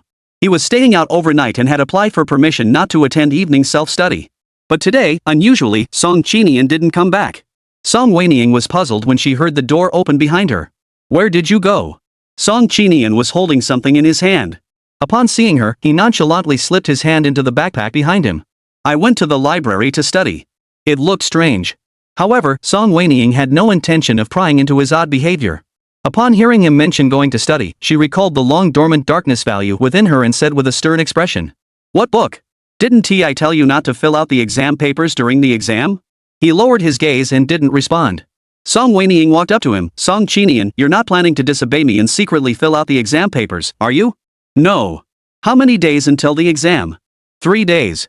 Song Wenying curled the corners of her lips. After the exams, I will personally review your report cards. If Chung Che isn't first this time, you'll be in for it. Why does sister insist that Chung Che must be first? Song Qinian's expression remained calm, showing no signs of anger. He asked indifferently, does my sister care more about Chung Che getting first place, or about me getting last place? What's the difference? Of course there is. His eyes grew dark as he stared intently at Song Wenying. If it's the latter, I can promise you I won't fill out the exam paper. Song Wenying was filled with 100 questions. What did he mean? She didn't understand. Aren't the results the same either way? Which rank does my sister want me to get? I can choose? Although she knew that given their relationship and the current atmosphere, asking this question was inappropriate, Song Wenying was truly curious. Chapter 28, the plot takes a twist? Can you control the scores? How many points does my sister want me to score? My goodness, does the male lead have such a high IQ? Song Wenying couldn't help but feel deeply jealous. Of course, after all, he is the male lead. The system's tone even carried a hint of pride. Whatever you think, just don't take Chung Che South first place. Song Wenying was shocked inside but maintained a displeased expression on the surface. Song Qinian's eyelashes trembled slightly and a fleeting shadow of darkness and unclear emotion flashed in his eyes. He lowered his head. All right. System, has the progress value changed? The system searched for a few seconds before responding, no, host. Song Wenying felt disappointed. It seems that grades aren't that important to Song Qinian after all. He'd have to think of other ways. What else does Song Qinian care about besides his mother? Not currently. Over all this time, I haven't seen him with any friends or anyone else. Song Wenying had just said that Song Qinian wasn't with anyone. A few days later, Song Wenying saw him walking with a girl near his school. Coincidentally, the girl was the same one she had encountered a few times before. System, how do they know each other? Has this girl been mentioned in the novel? Song Wenying hid behind a tree trunk, watching the two of them chatting animatedly in the distance. They didn't even seem like they had just met. Wearing the same school uniform, Song Qinian was even helping her open a bottle cap. Is this really Song Qinian? System unknown, further detection required. The system buzzed in her mind for a while before responding with its mechanical voice. The identity of this character has not been detected.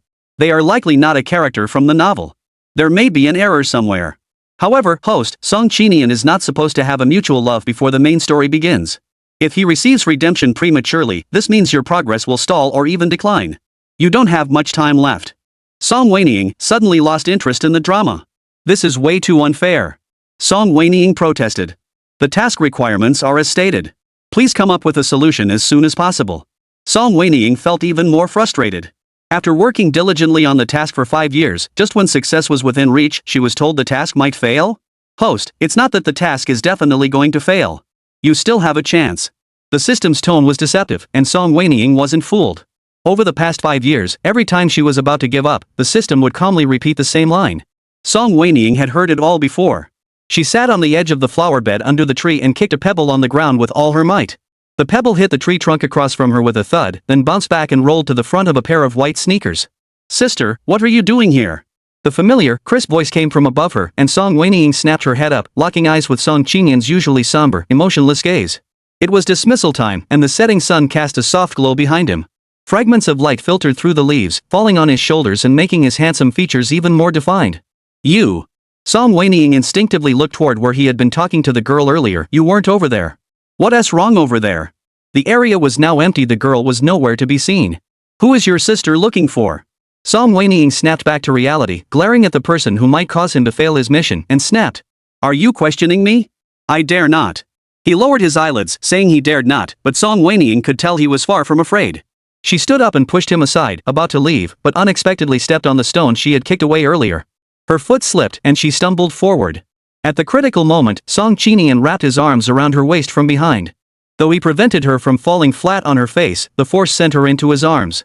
Chapter 29, why not have the host give him a little confinement play first? Be careful. His voice suddenly grew soft, and his warm breath brushed against her ear. The ambiguous embrace from behind snapped Song Wenying back to her senses. She pushed him away forcefully and slapped him across the face. Who gave you permission to touch me? A few passers-by occasionally walked by, and upon hearing the loud slap, they all curiously looked over. Song Wenying's slap was no light blow. Within seconds, a clear handprint appeared on Song Qinian's handsome face. It was highly noticeable. Yet he remained calm, showing no sign of embarrassment, as if he were accustomed to it, even managing to smile. Song Wenying couldn't help but wonder if he was mentally unstable. How could he smile after being hit? Or was he deliberately smiling in front of her? Since she knew she was in the wrong, Song Wenying didn't want others to notice, so she turned and left. Song Qinian stood silently behind her, not following her either. If I hit him now, the progress value 1T move. Song Wenying sighed in frustration. Once it exceeds 90, the progress value is hard to change. I've hit him and scolded him. I can't just kill him, can I? The system remained silent for a moment before speaking. Host, physical attacks aren't working. Let's try mental attacks instead? Speak plainly. How about you try a confinement play first? Really dirty him up. After all, this is a yandere story, so he is more lenient than regular novels. It'll be fine. What are you talking about? Song Wenying was utterly speechless, yet the system's words left her blushing profusely. The male lead doesn't care about anyone or anything at this stage. I was thinking. So you want me to force him? Host, don't be so blunt. Song Wenying was speechless. You, a system, are shy? No, the system replied in a serious tone. I'm afraid your words won't pass censorship. You think making him do a captivity play will pass censorship? Even in a car, there's room for stream of consciousness writing. Describe it more subtly, and it should be fine. Song Wenying was shocked by the system's suggestion and firmly refused. I'll figure it out myself. Keep your ridiculous ideas for your next host. Alright, once you fail your mission, I'll tell my next host. The system knew how to get under someone's skin, and Song Wenying felt a lump in her throat. She stopped in her tracks, clutching her chest, her face looking rather pale. Su-er and Chang Che's voices suddenly came from ahead. Sister Wenying, what's wrong? The two of them ran over to her at the same time, with Su-er directly supporting her. Chang Che hesitated for a moment before withdrawing his hand. Are you feeling unwell? Chang Che asked softly. Song Wenying shook her head and smiled. Let's go eat.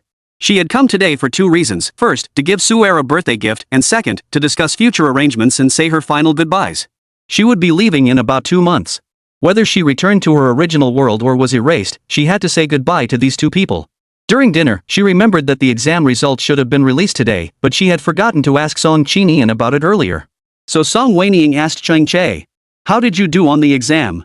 Chang Che's expression froze slightly, and he lowered his head dejectedly, still second place. You weren't first?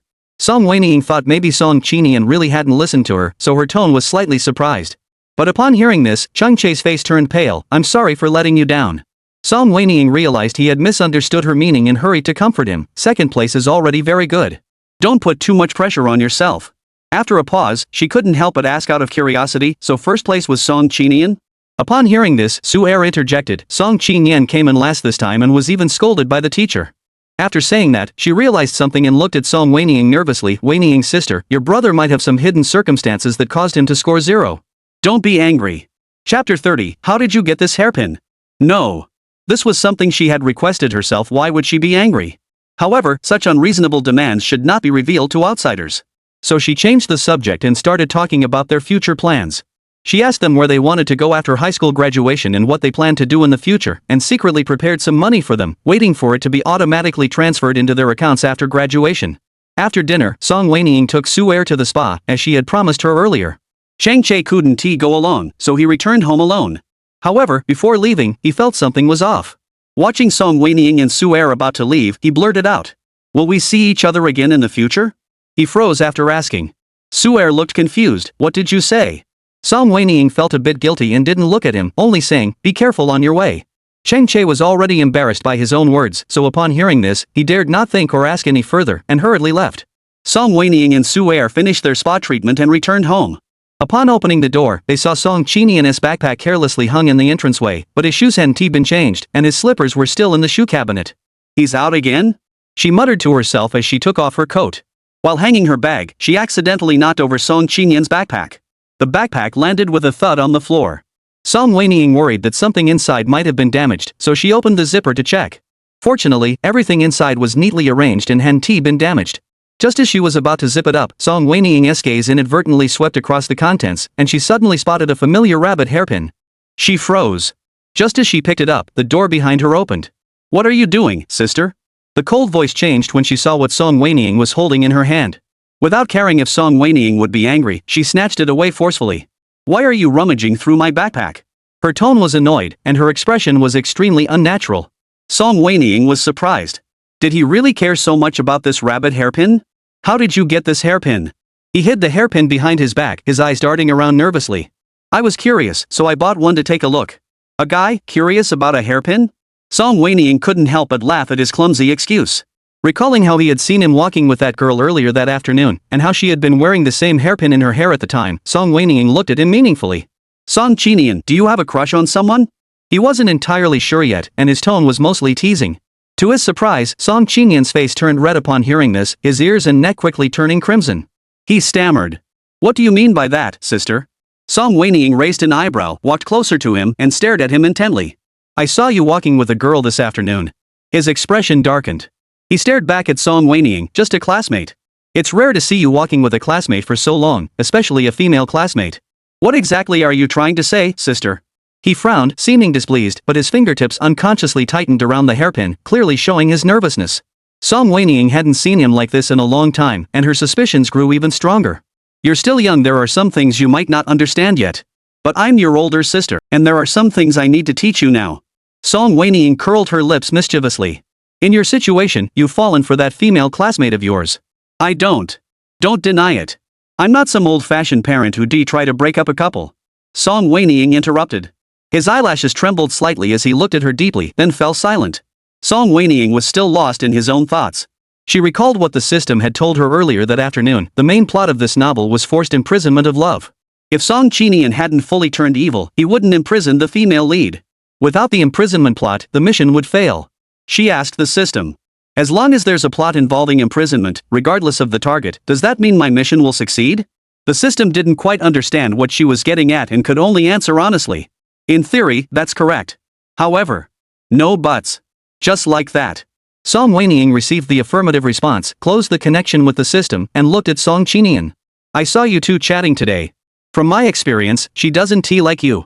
Seeing Song Qinian lift his gaze, she continued to provoke him. "So no matter how much you like her or pursue her, she won't like you back. The more you show your affection, the more she'll dislike you." Song Qinian's eyes flickered slightly. "So what?" His voice was cold and slightly hoarse. I don't know if he was deliberately restraining himself, but he was very calm. So calm that it didn't quite match Song Wenying's expectations. But she thought to herself, perhaps this man was accustomed to suppressing his emotions and had become even more skilled at hiding them. Without giving it much thought, she continued. "Whether she likes you or not doesn't matter. What matters is." Song Wenying slowly approached Song Qinian, her fingertips gently tracing his cufflink.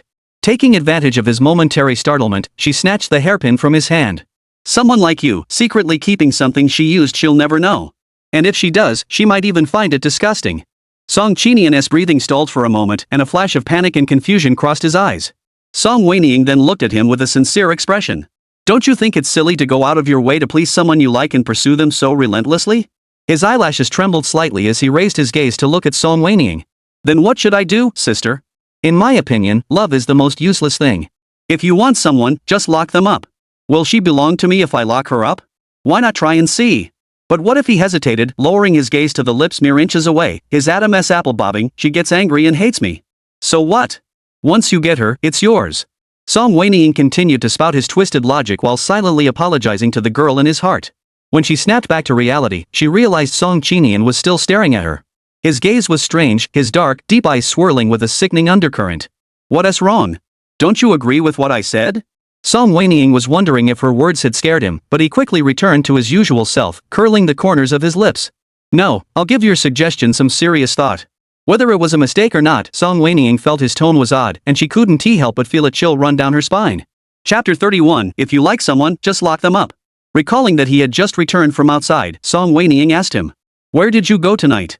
He looked at the rabbit hairpin in Song Wenying's hand, his mind elsewhere, and replied, I went to the hospital to visit my grandfather. Song Wenying recalled that Qin Shubai had mentioned earlier that Song Qinian's grandfather was hospitalized. She didn't expect Song Qinian to still care about his grandfather, whom he hadn't visited in over a decade. Can I have my things back? Song Qinian suddenly asked.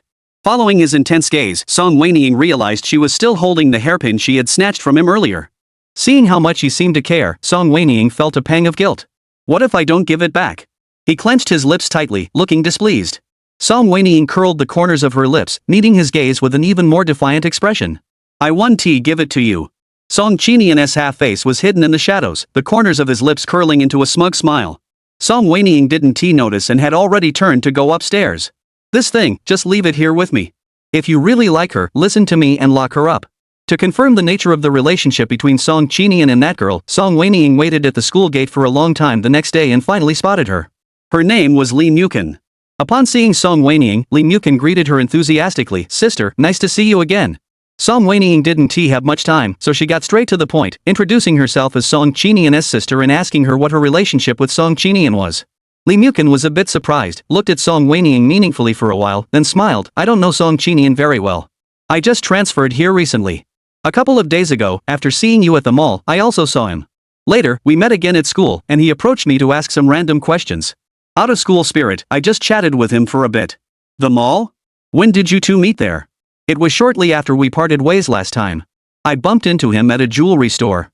I didn't expect Song Qinian to be shopping for jewelry. Song Wenying furrowed her brows. Song Qinian was also at the mall last time?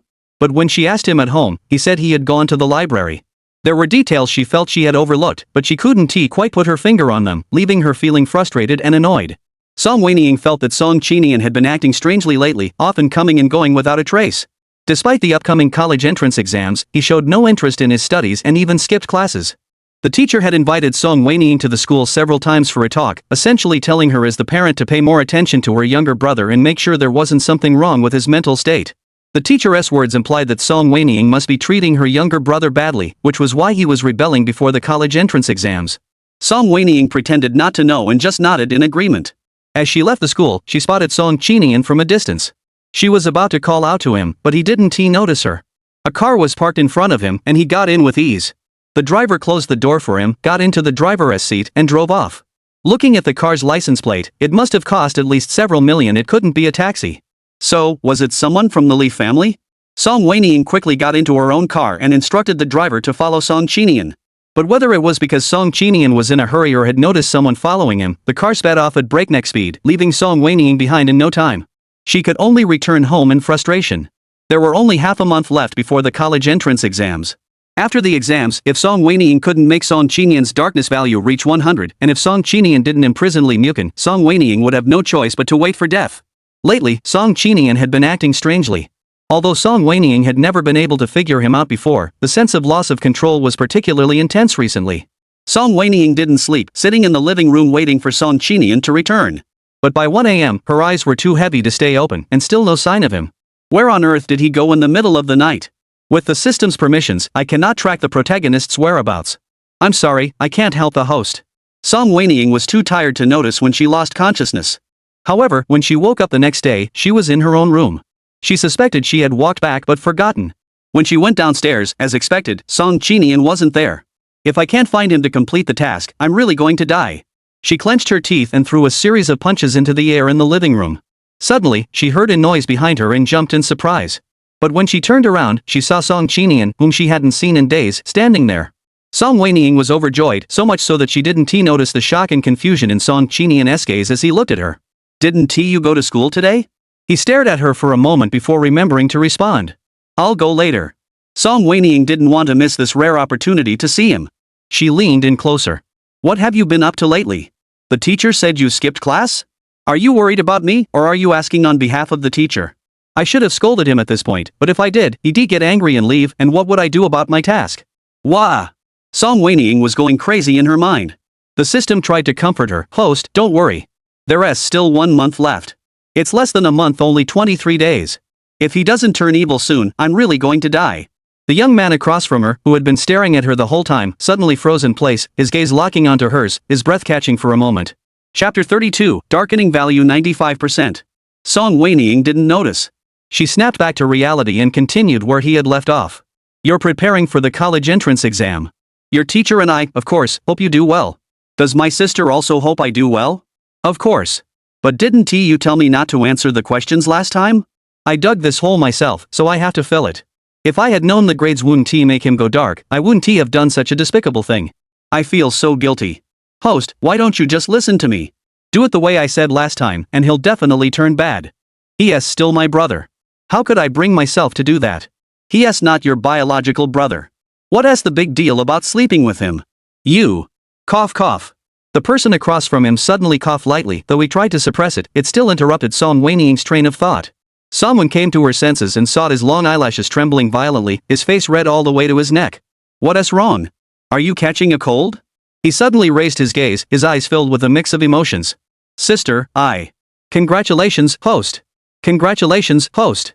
Target strategy value +5, current progress value 95%. The system's excited voice suddenly rang out in her mind, so loud it made Song Wenying's head spin. She was stunned and even more shocked. What's going on? Did the detection fail? The system hesitated. Should I check again? Yes, please check again carefully. It wasn't Song Wenying's fault for doubting the system. She hadn't done anything at all just now, so how could the strategy points suddenly increase by 5? Song Wenying was still in shock when she looked up and noticed that Song Qinian was also staring at her in disbelief. His expression was complex and unusually strange. Song Wenying looked up and down at herself in confusion. There was nothing unusual about her, was there? What are you looking at? His pale cheeks were flushed unnaturally, and his Adam's apple bobbed up and down a few times. He withdrew his complex, dark gaze. Nothing. His tone and voice were also unusual. Song Wenying eyed him suspiciously, but he turned away. I'll go to school first. Song Wenying raised an eyebrow. He hadn't seen him this eager to go to school in days, but now he was acting like the sun was setting in the west. All right. Go ahead. After a moment, she remembered something and called him back. What time will you be back tonight? His body froze, and he paused for several seconds before turning back, his voice hoarse. What time does my sister want me to come back? Congratulations, host. Target strategy value +1, current total progress value 96%. Song Wenying, are you sure there's nothing wrong? Host, I've checked 5 times. There's really nothing wrong. Please don't keep doubting my professionalism. Song Wenying remained non-committal to the system's words. Song Qinian on the other side seemed perfectly calm. Why is the strategy value still rising? Noticing that Song Wenying was still staring at him, Song Qinian suddenly curved the corners of his lips into a smile and said, if you don't want to leave me, you can come to school with me. Song Wenying widened her eyes. What was he saying? Is this something Song Qinian would say? No, you should go to school. Song Wenying struggled to respond, almost fleeing upstairs in a hurry. That evening, Song Qinian returned home promptly after school for the first time in a long while. Song Wenying heard the door open and immediately went downstairs. He saw him put on an apron and enter the kitchen. He looked just like before. Sister, wait for me for half an hour. Dinner will be ready soon. He had said the same thing before. But whether it was Song Wenying's imagination or not, his tone today was particularly gentle. It wasn't the kind of gentleness that was forced, it felt genuine. Song Wenying couldn't figure it out. Suddenly remembering Li Mukin, the unexpected factor, she spoke cautiously. How are things going between you and your beloved lately? He seemed confused. Song Wenying was taken aback. Lee Mukin, of course. He frowned. The air around them seemed to grow several degrees colder. Chapter 33, College Entrance Exam. She's not the one I love. His voice was indifferent, tinged with a hint of disgust. Song Wenying was taken aback. Just a few days ago, hadn't he said he was considering imprisoning Lee Mukin? Why was he now saying she wasn't his beloved? Sister, are you misunderstanding something? He turned off the faucet, turned sideways, and looked at Song Wenying. I've never said that Lee Mukin is my beloved. Then who were you talking about? His gaze grew intense as he stared at Song Wenying for a long moment, but he didn't speak, instead turning back to continue washing the vegetables. Song Wenying grew impatient and pressed further. Why don't you like Lee Mukin? Why do I have to like her? This question left Song Wenying speechless. Sister. Song Qinian suddenly called out to her. The sound of him calling her sister made her heart skip a beat. Song Wenying snapped back to reality and looked at him blankly. What's wrong? Every time he said sister, it felt odd, as if the words were lingering between his lips, far too ambiguous. Didn't you notice that Lee Mukin looks a lot like someone? Who? Song Wenying asked instinctively. But he looked at her meaningfully, like you used to be. Song Wenying's body froze. Like her? The first time Song Wenying saw Lee Mukin, she did indeed find her familiar, but she couldn't recall where she had seen her before. Sister, don't you remember what you used to look like? Her voice was soft and faint, but her cold gaze was piercing, as if she could see through her very soul. Song Wenying flinched, her gaze shifting away nervously. But her mind was already frantically questioning the system. I told you to investigate Lee Mukin last time.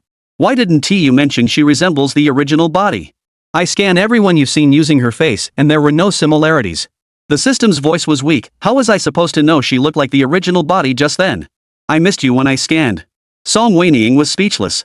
The system tried to defend itself. You were wearing the original body. When you first arrived, to avoid suspicion, you temporarily retained the original body's face. Later, it gradually transformed into your own face, and I simply forgot. This left Song Wenying speechless, as she had also forgotten. Her mind was in turmoil, but she remembered she still had Song Qinian to deal with. She cut off communication with the system and feigned surprise on her face. That's too much of a coincidence. It looks just like me? Could it be my mom's? Before Song Wenying could finish her sentence, she suddenly remembered something. Last time, Shin Shubai had asked her if her mother had only one daughter. At the time, she had found it odd. Now she realized what he had meant. Did Shin Shubai also notice that Lee Mukin and her original self looked alike? That's why he asked that question in confusion? But that didn't make sense either. How would Shin Shubai know what the her from before looked like? Unless he had seen her before, or perhaps he had investigated her? Too many unconfirmed speculations were clashing in her mind, leaving Song Wenying feeling disoriented. She decided not to dwell on these irrelevant matters and focused instead on the person in front of her. It must just be a coincidence. Song Qinian had been watching her since she started spacing out earlier. Upon hearing her words, he didn't move his gaze, but a faint smile flickered in his eyes. That smile held no warmth, seeming like a mocking smile, yet also hinting at something else. This made Song Wenying feel a bit uneasy, so to cover it up, she pretended to scold him angrily. Are you questioning me? He twitched the corner of his mouth. I dare not. The sound drifted into her ears with the wind, carrying an inexplicable hint of tenderness. It made her heart flutter. But he raised his eyelids slightly, his beautiful eyes looking at her obediently. How dare I disobey my older sister? Whatever my sister tells me to do, I will do. His tone sounded gentle and harmless. He rarely smiled, and when he lowered his eyes and avoided looking at others, there was a hint of coldness that made Song Wenying aware that he wasn't as docile and easy to handle as he appeared on the surface. Even now, despite his smile, Song Wenying couldn't relax. The subtle feeling in her heart only grew stronger. System, I feel like Song Qinian is acting a bit odd today. Song Wenying spoke to the system while continuing to watch Song Qinian. She noticed that Song Qinian paused for a moment, the smile on his face fading away. He returned to his usual demeanor and turned away to fiddle with the seasonings. Song Wenying noticed his ears turn red and narrowed his eyes in suspicion. Host, why not listen to me and sleep with him? The system spoke again, startling Song Wenying out of her thoughts. Feeling a bit uneasy in front of Song Qinian, she cleared her throat and turned away. He's a man. How can I force myself on him? He said he'd do whatever you want. Tie him to the bed first, then reveal your intentions. Song Qinian's hand holding the soy sauce trembled, spilling a few drops onto the countertop. Song Wenying, facing away from him, didn't notice. She focused on considering the feasibility of the system's suggestion, but after thinking for a long time, she still couldn't make up her mind. She reluctantly refused. Maybe let us wait until after his college entrance exams. Who knows, maybe I can get his darkness value to 100 by then. Host, you're so cowardly. The system scolded her for her lack of resolve. Do as you please. Sister, I'm about to start cooking. The kitchen is smoky, you should go wait outside first. Song Qinian suddenly spoke up, and Song Wenying instinctively turned to look. He stood there calmly, tall and graceful, his handsome face appearing even more enigmatic due to his expression. But whether it was just her imagination, Song Wenying felt a fleeting trace of regret in Song Qinian's eyes. What was he regretting? Unable to figure it out, Song Wenying could only step out first. With her mind elsewhere, Song Wenying ate dinner distractedly, finding it particularly difficult to endure. Song Qinian also seemed to have little appetite. After taking just a few bites, he stopped eating. Song Wenying suggested to the system to find another way to make Song Qinian turn dark, but half a month had passed in the blink of an eye, and she still hadn't managed to increase his darkness value. The night before the college entrance exam, Song Qinian asked her, "Does my sister want me to do well on the exam?" Song Wenying had just sent a good luck on the college entrance exam message to Chung Che. Upon hearing Song Qinian's words, she looked up at him. His gaze shifted from the screen of her phone to her face. "Do you hope so?" "Host, say you don't hope so." "Maybe if he fails the exam, the strategy points will increase," the system suggested to Song Wenying. But Song Wenying hesitated for a moment, unable to bring herself to say "I don't hope so." She was annoyed with herself and could only glare at Song Qinian before turning and heading upstairs. "If you don't get the top score in the city, don't come back." "All right." The low voice came from behind her after a few seconds, and she didn't even need to turn around to know he was in a good mood. Chapter 34, The Graduation Gift for You. The 3-day college entrance exams ended quickly. Song Wenying woke up every day feeling as though she could see her own countdown to death. Song Qinian might have been attending a graduation party with his classmates. It was already 7 o'clock on the last day of the college entrance exam, but he hadn't returned yet. Just 4% left. It's so little, yet so hard. "Host, just listen to me. When he comes back, just go for it."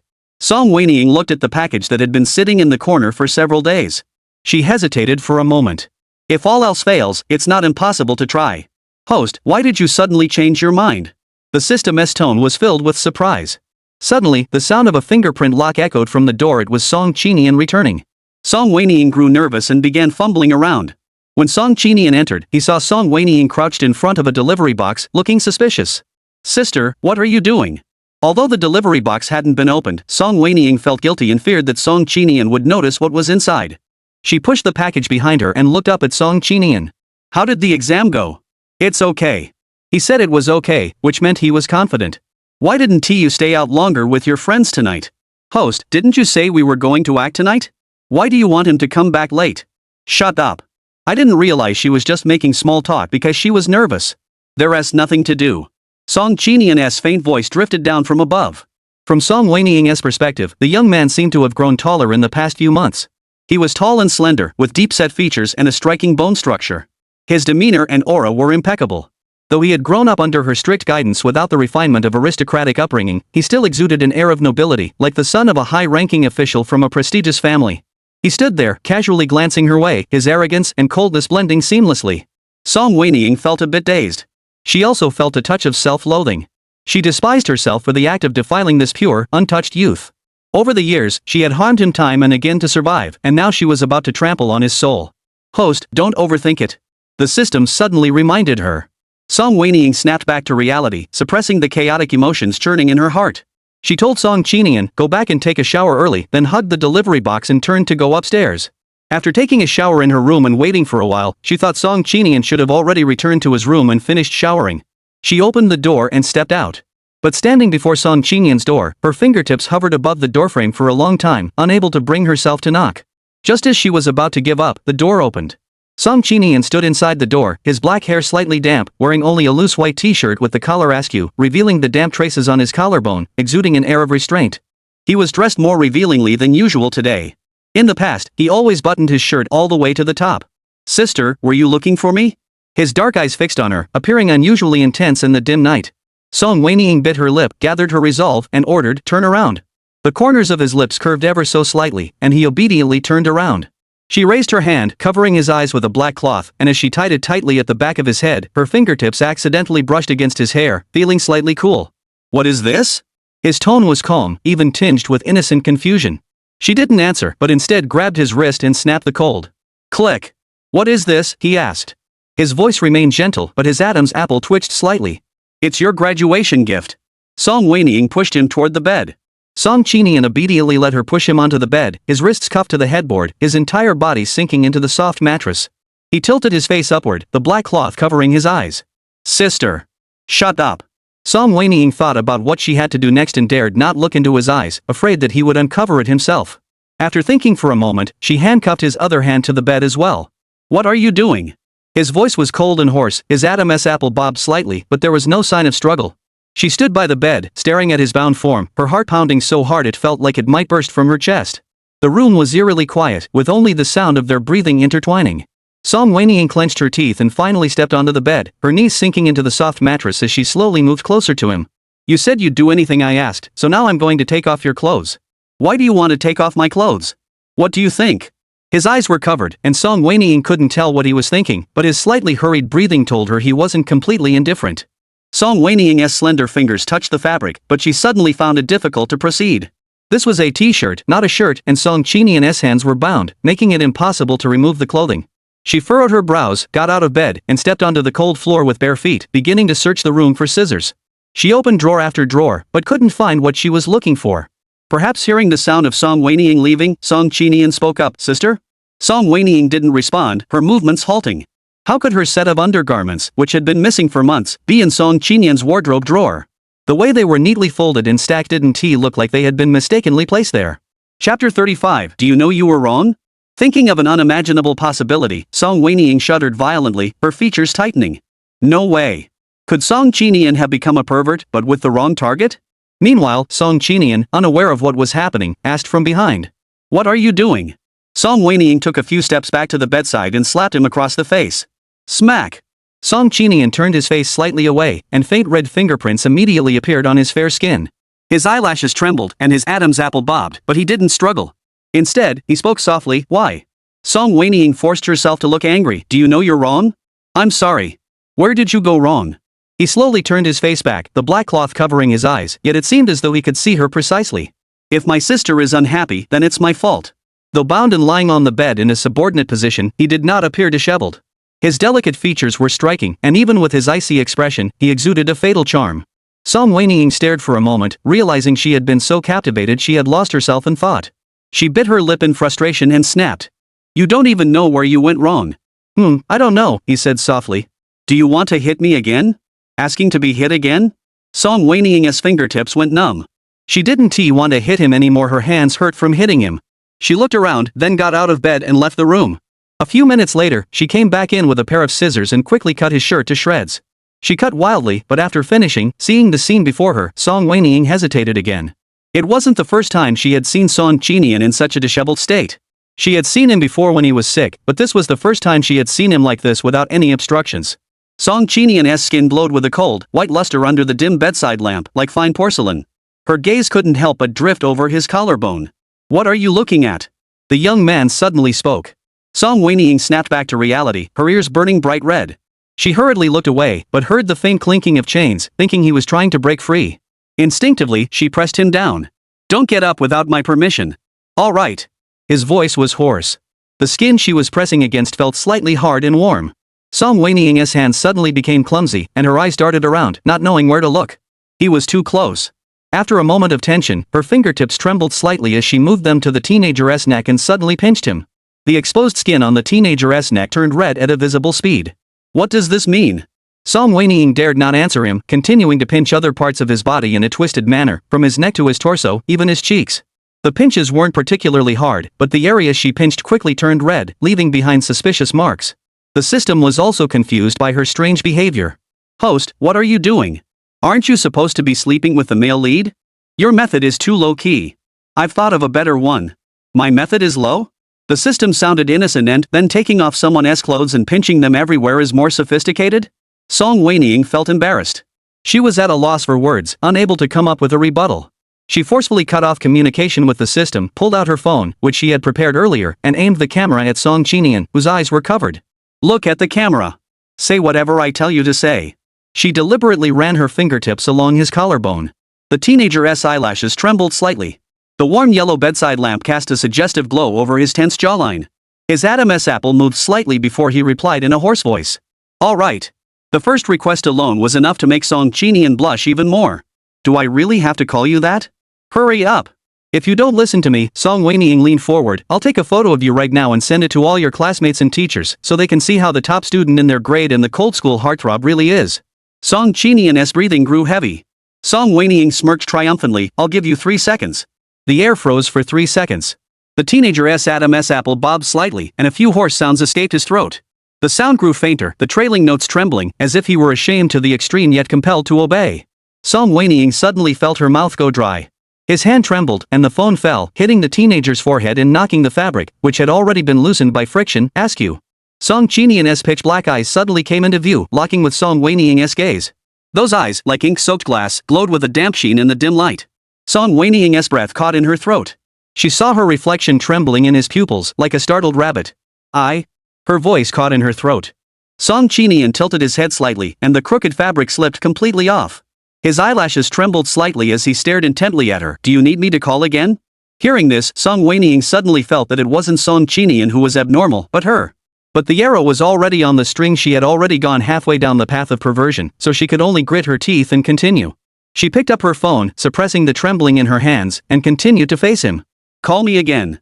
Her fingertips unconsciously tightened around the phone.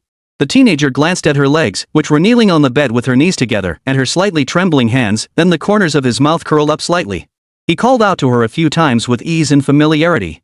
Seeing her ears turn a shade redder, he asked casually, Are you planning to post this video online? Of course. After a pause, she furrowed her brows. What are you going to do with it? She held her phone close to his face, look at the camera and say, I'm. The words came out too decisively, and Song Wenying choked, then gritted her teeth and said, Say I'm a. Her tone was light, faint, and seductive. Ignoring the meaning behind the words, Song Wenying momentarily felt a sense of confusion, as if the person was flirting with him. She quickly muttered spit in her mind, cursing herself for being so twisted for even thinking that. A quick note here, some of the plot was censored in the Black Room, so if you see ellipses, asterisks, or disjointed segments later on, please don't misunderstand. I really didn't pad the text or intentionally skip parts, it's beyond my control. Chapter 36, What else do you want me to say? What else do you want me to say? The teenager's eyes flickered with unspeakable emotions, like the calm before a storm. Song Wenying's carefully prepared harsh words all froze in her throat, leaving only the chaotic pounding of her heart against her eardrums. She turned away. Close your eyes. Don't open them. Song Qinian obediently closed his eyes. Why did you bite me? Can't I bite? Song Wenying instinctively responded with the same rhetorical question she had used before, then immediately realized how unreasonable it sounded. Biting someone and being so bold about it. Song Wenying lowered her head, and didn't he notice the faint smile that played at the corner of the young man's lips, as if he were secretly satisfied. System, has the progress value changed? No. Nothing? Song Wenying grew agitated, gripping the teenager's shoulders tightly, his nails digging into the flesh. I've humiliated him like this, why isn't he changing? The system hesitated for a moment. Could we have misunderstood? Maybe this isn't humiliating to him? Upon hearing this, Song Wenying sat up straight. Then I've wasted my time tonight. Just as he was about to get out of bed, the system's excited voice suddenly rang out. Congratulations, host. Target strategy value +1, current total progress value 97%. Song Wenying paused in her movement to get out of bed and sat back down. It was just a delay. Song Wenying suddenly felt she could do it. Looking at the young man lying on the bed with his eyes closed, she thought for a moment, then moved to the bedside and undid one of the. Get up. Song Qinian opened his eyes and looked at her with a gaze. Didn't you say you'd listen to me? He raised his eyes, his pitch-black pupils darkening menacingly. Are you serious? Song Wenying felt a bit uneasy under his gaze, but she forced herself to speak in a cold, firm tone. Do you think I'm joking? Song Wenying's soul, which had nearly flown out of her body, finally returned. She slapped his hand away. Who gave you permission to kiss me like that? He looked up at her, his dark eyes swirling with a terrifying undercurrent, his voice hoarse and barely audible. I'm sorry. 3 words left Song Wenying speechless. It was clearly her who was being unreasonable and making a scene, yet he was the one who apologized first? System, has the progress value changed? After a few seconds, the system replied, no. Song Wenying was puzzled. Wasn't he being even more unreasonable than before? Why hasn't it changed again? Host, maybe the threshold isn't high enough yet. Why don't you take off his pants too? She glanced over suspiciously. The teenager lowered his eyes, looking docile and submissive, as if ready to be plucked at will. The bite mark on his neck, which she had left earlier, added a touch of vulnerability and fragility to his appearance. Song Wenying felt something was off. But the system continued, only 3% left. Maybe if you sleep with him, you'll be able to go back tomorrow. Song Wenying kept watching Song Qinian and noticed his breathing suddenly halted. The redness at the corners of his eyes faded into a sickly pallor, causing her heart to tighten. What's wrong? Do you feel unwell? When he looked up, his pupils were already dilated, but the corners of his mouth curled into an eerie smile. I'm fine. Just as Song Wenying felt a pang of unease, the system spoke again. Host. Another point added. Another 1 point. 99 now. Get ready. Before Song Wenying could even rejoice, he heard him correct himself. Wait, no, it dropped again? Song Wenying. That's strange. How can the guide value decrease? Are you asking me? Song Wenying suppressed her anger. The system sounded a bit nervous. I really saw the guide value go up just now, but I don't know what happened. It suddenly dropped rapidly and is now down to 90. Song Wenying was about to be driven mad by the system and this mysterious progress value. After going through all this tonight, she didn't even care about saving face, but the progress value didn't go up, it went down? I'm not playing with you anymore. This was your stupid idea. Song Wenying abruptly stood up. She didn't even glance at Song Qinian's expression, tossed the handcuff keys on the ground, and stormed out of the room.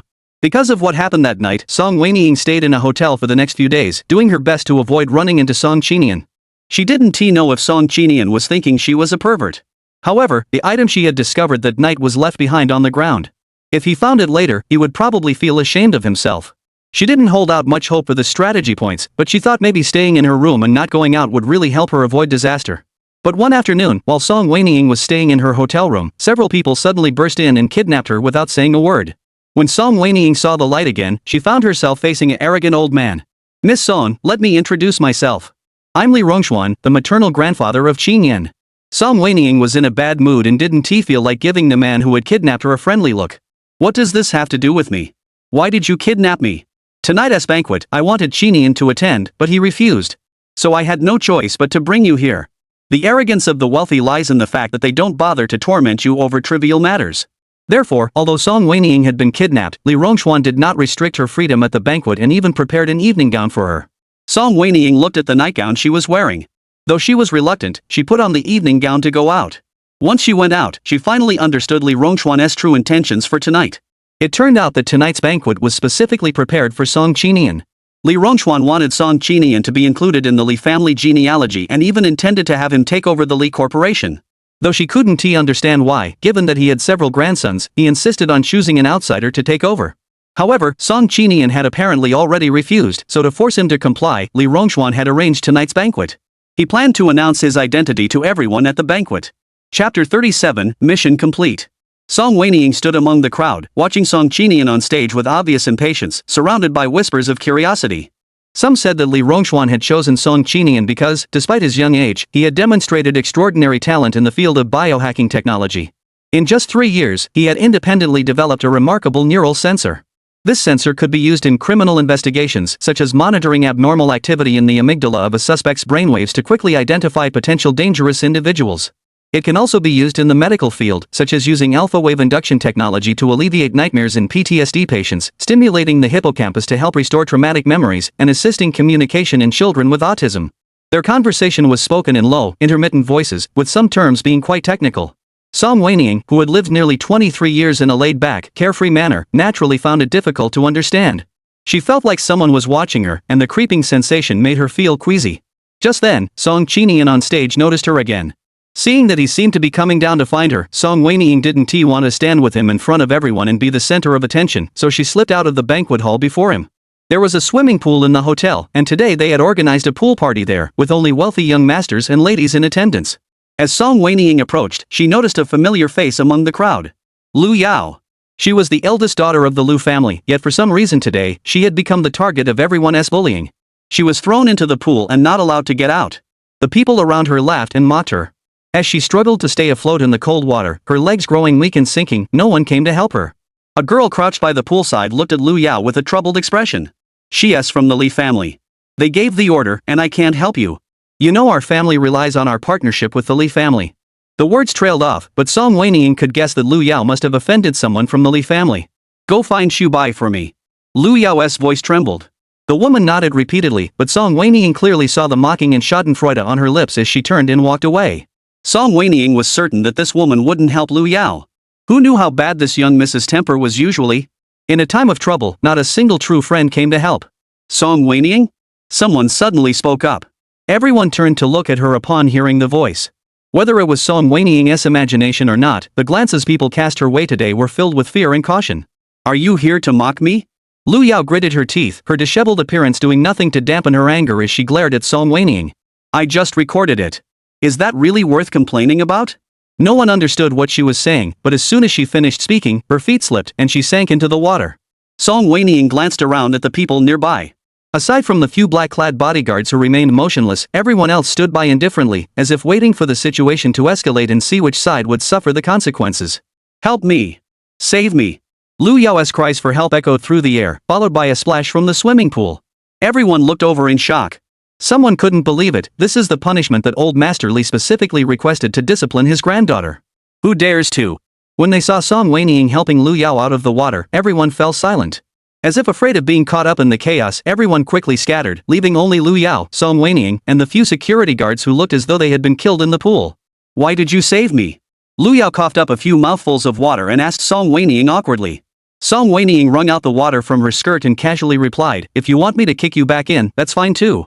Lu Yao choked, about to say something, but Song Wenying had already stood up. Don't ever treat me like your imaginary enemy again. I'm not interested in your fiancé. Who knows? You might not even see me again tomorrow. She paused, then turned back, remembering something. Watch out for your so-called best friend. Song Wenying's curse had some real power. She had just finished boasting, you'll never see her again tomorrow, when she was kidnapped again. Perhaps the system had decided her mission was doomed to fail, as it hadn't paid her much attention lately.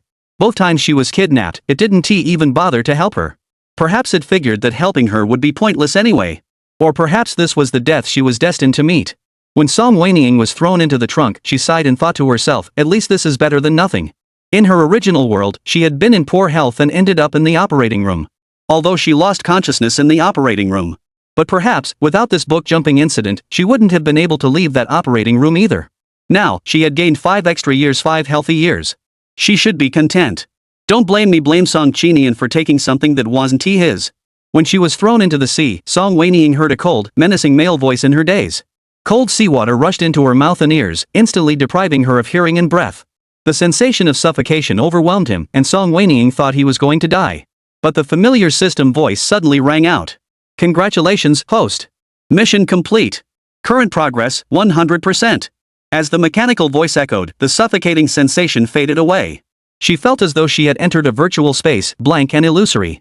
In that white, vast world, she was alone. The system's mechanical voice spoke calmly. According to the regulations, the host may now revive. Please select confirm. What about Song Qinian? The male lead will naturally live a good life in this world. Once the host dies, his trials will come to an end, and the main plot of the novel will begin. While completing her tasks, Song Wenying was so fixated on returning home that she didn't want to think about many things, or simply couldn't spare the time to do so. But now that the task was complete, while she felt a sense of relief, she also suddenly felt a void in her heart.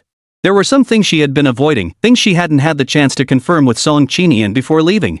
Was she really just going to leave like this? Would she never have the chance to know again in this lifetime? When she was thrown into the sea, she heard that person mention Song Qinian. Would he go after Song Qinian? Song Qinian was just a high school graduate, and that person had been so ruthless, clearly a law-abiding citizen. Could Song Qinian handle him? Host, you have 1 minute left to confirm. System alert. Song Wenying snapped back to reality, recalling how the system had abandoned her first in the past few days, and she couldn't help but feel annoyed. I only have this one choice. What's there to confirm? No, host, you're not the only one with a choice. Chapter 38, Suffering an Unknown Attack. Song Wenying was just beginning to feel confused when a transparent panel appeared before her eyes, displaying 10 rewards. Besides resurrect and return home, there were material rewards such as money and NRV, luck points, mind reading, time rewind single use, charm points, identity disguise, pain immunity, language proficiency, and time travel 1 hour. Song Wenying briefly reviewed the detailed descriptions of these rewards. Compared to the first two, they were indeed rather lackluster. No wonder the system didn't mention them earlier. If you're still undecided, we can give you a free time travel reward. You can go back and check your world first before deciding whether to resurrect and return home. The system existed within Song Wenying's mind and naturally knew what she was worried about. From the very beginning, Song Wenying had known that the timelines of the two worlds were synchronized. The 5 years she had spent here corresponded to 5 years in her original world. The year she entered the operating room, she was just 17. Due to years of illness, she had been living in the hospital and didn't have a close relationship with her family. A few days before the surgery, she unexpectedly learned that her parents had already had a second child, a boy, who was already 7 years old. However, her parents feared she would overthink it, so no one had told her in the 7 years since. They had never brought her younger brother to the hospital to visit her. Why are you suddenly being so generous? Song Wenying mocked. Isn't it because you left me behind these past few days and your conscience is bothering you? I'm just data, I have no heart. How could I feel guilty? As if not wanting to discuss this further, he returned to the previous topic. You have 10 seconds to decide. Would you like to use the 1-hour time travel reward? Song Wenying hesitated for a moment. Use it. A suction force appeared behind her, and the familiar sensation of weightlessness washed over her. Song Wenying felt dizzy for about 30 seconds before her body stabilized again, and the scene before her eyes had changed. She had returned to the hospital, to her own ward. The ward was quiet, with no one else present except for the girl lying on the bed. It turned out that 5 years ago, after she had left, her body had been declared brain dead. Outside the door, nurses and doctors were passing by. Song Wenying heard someone ask, "Who's in there?" "Oh, you're new here, so you probably don't know. Speaking of her, it's really a pity." "What do you mean? Do you know the genius manga artist Kochiki Hataru?" "Of course I do. Her works have been dominating the top 3 spots in the shoujo manga charts for years. I used to follow her comics religiously when I was in school. But her last work, The Seventh Dreamscape, never got finished, and she just disappeared. The online backlash from fans has been so intense that the threads have been flooding the internet for 5 years straight." "There she is inside." As the words fell, a gasp could be heard from outside. Song Wenying saw someone peering curiously through the door. "Oh my gosh, Xiaomuing is so young?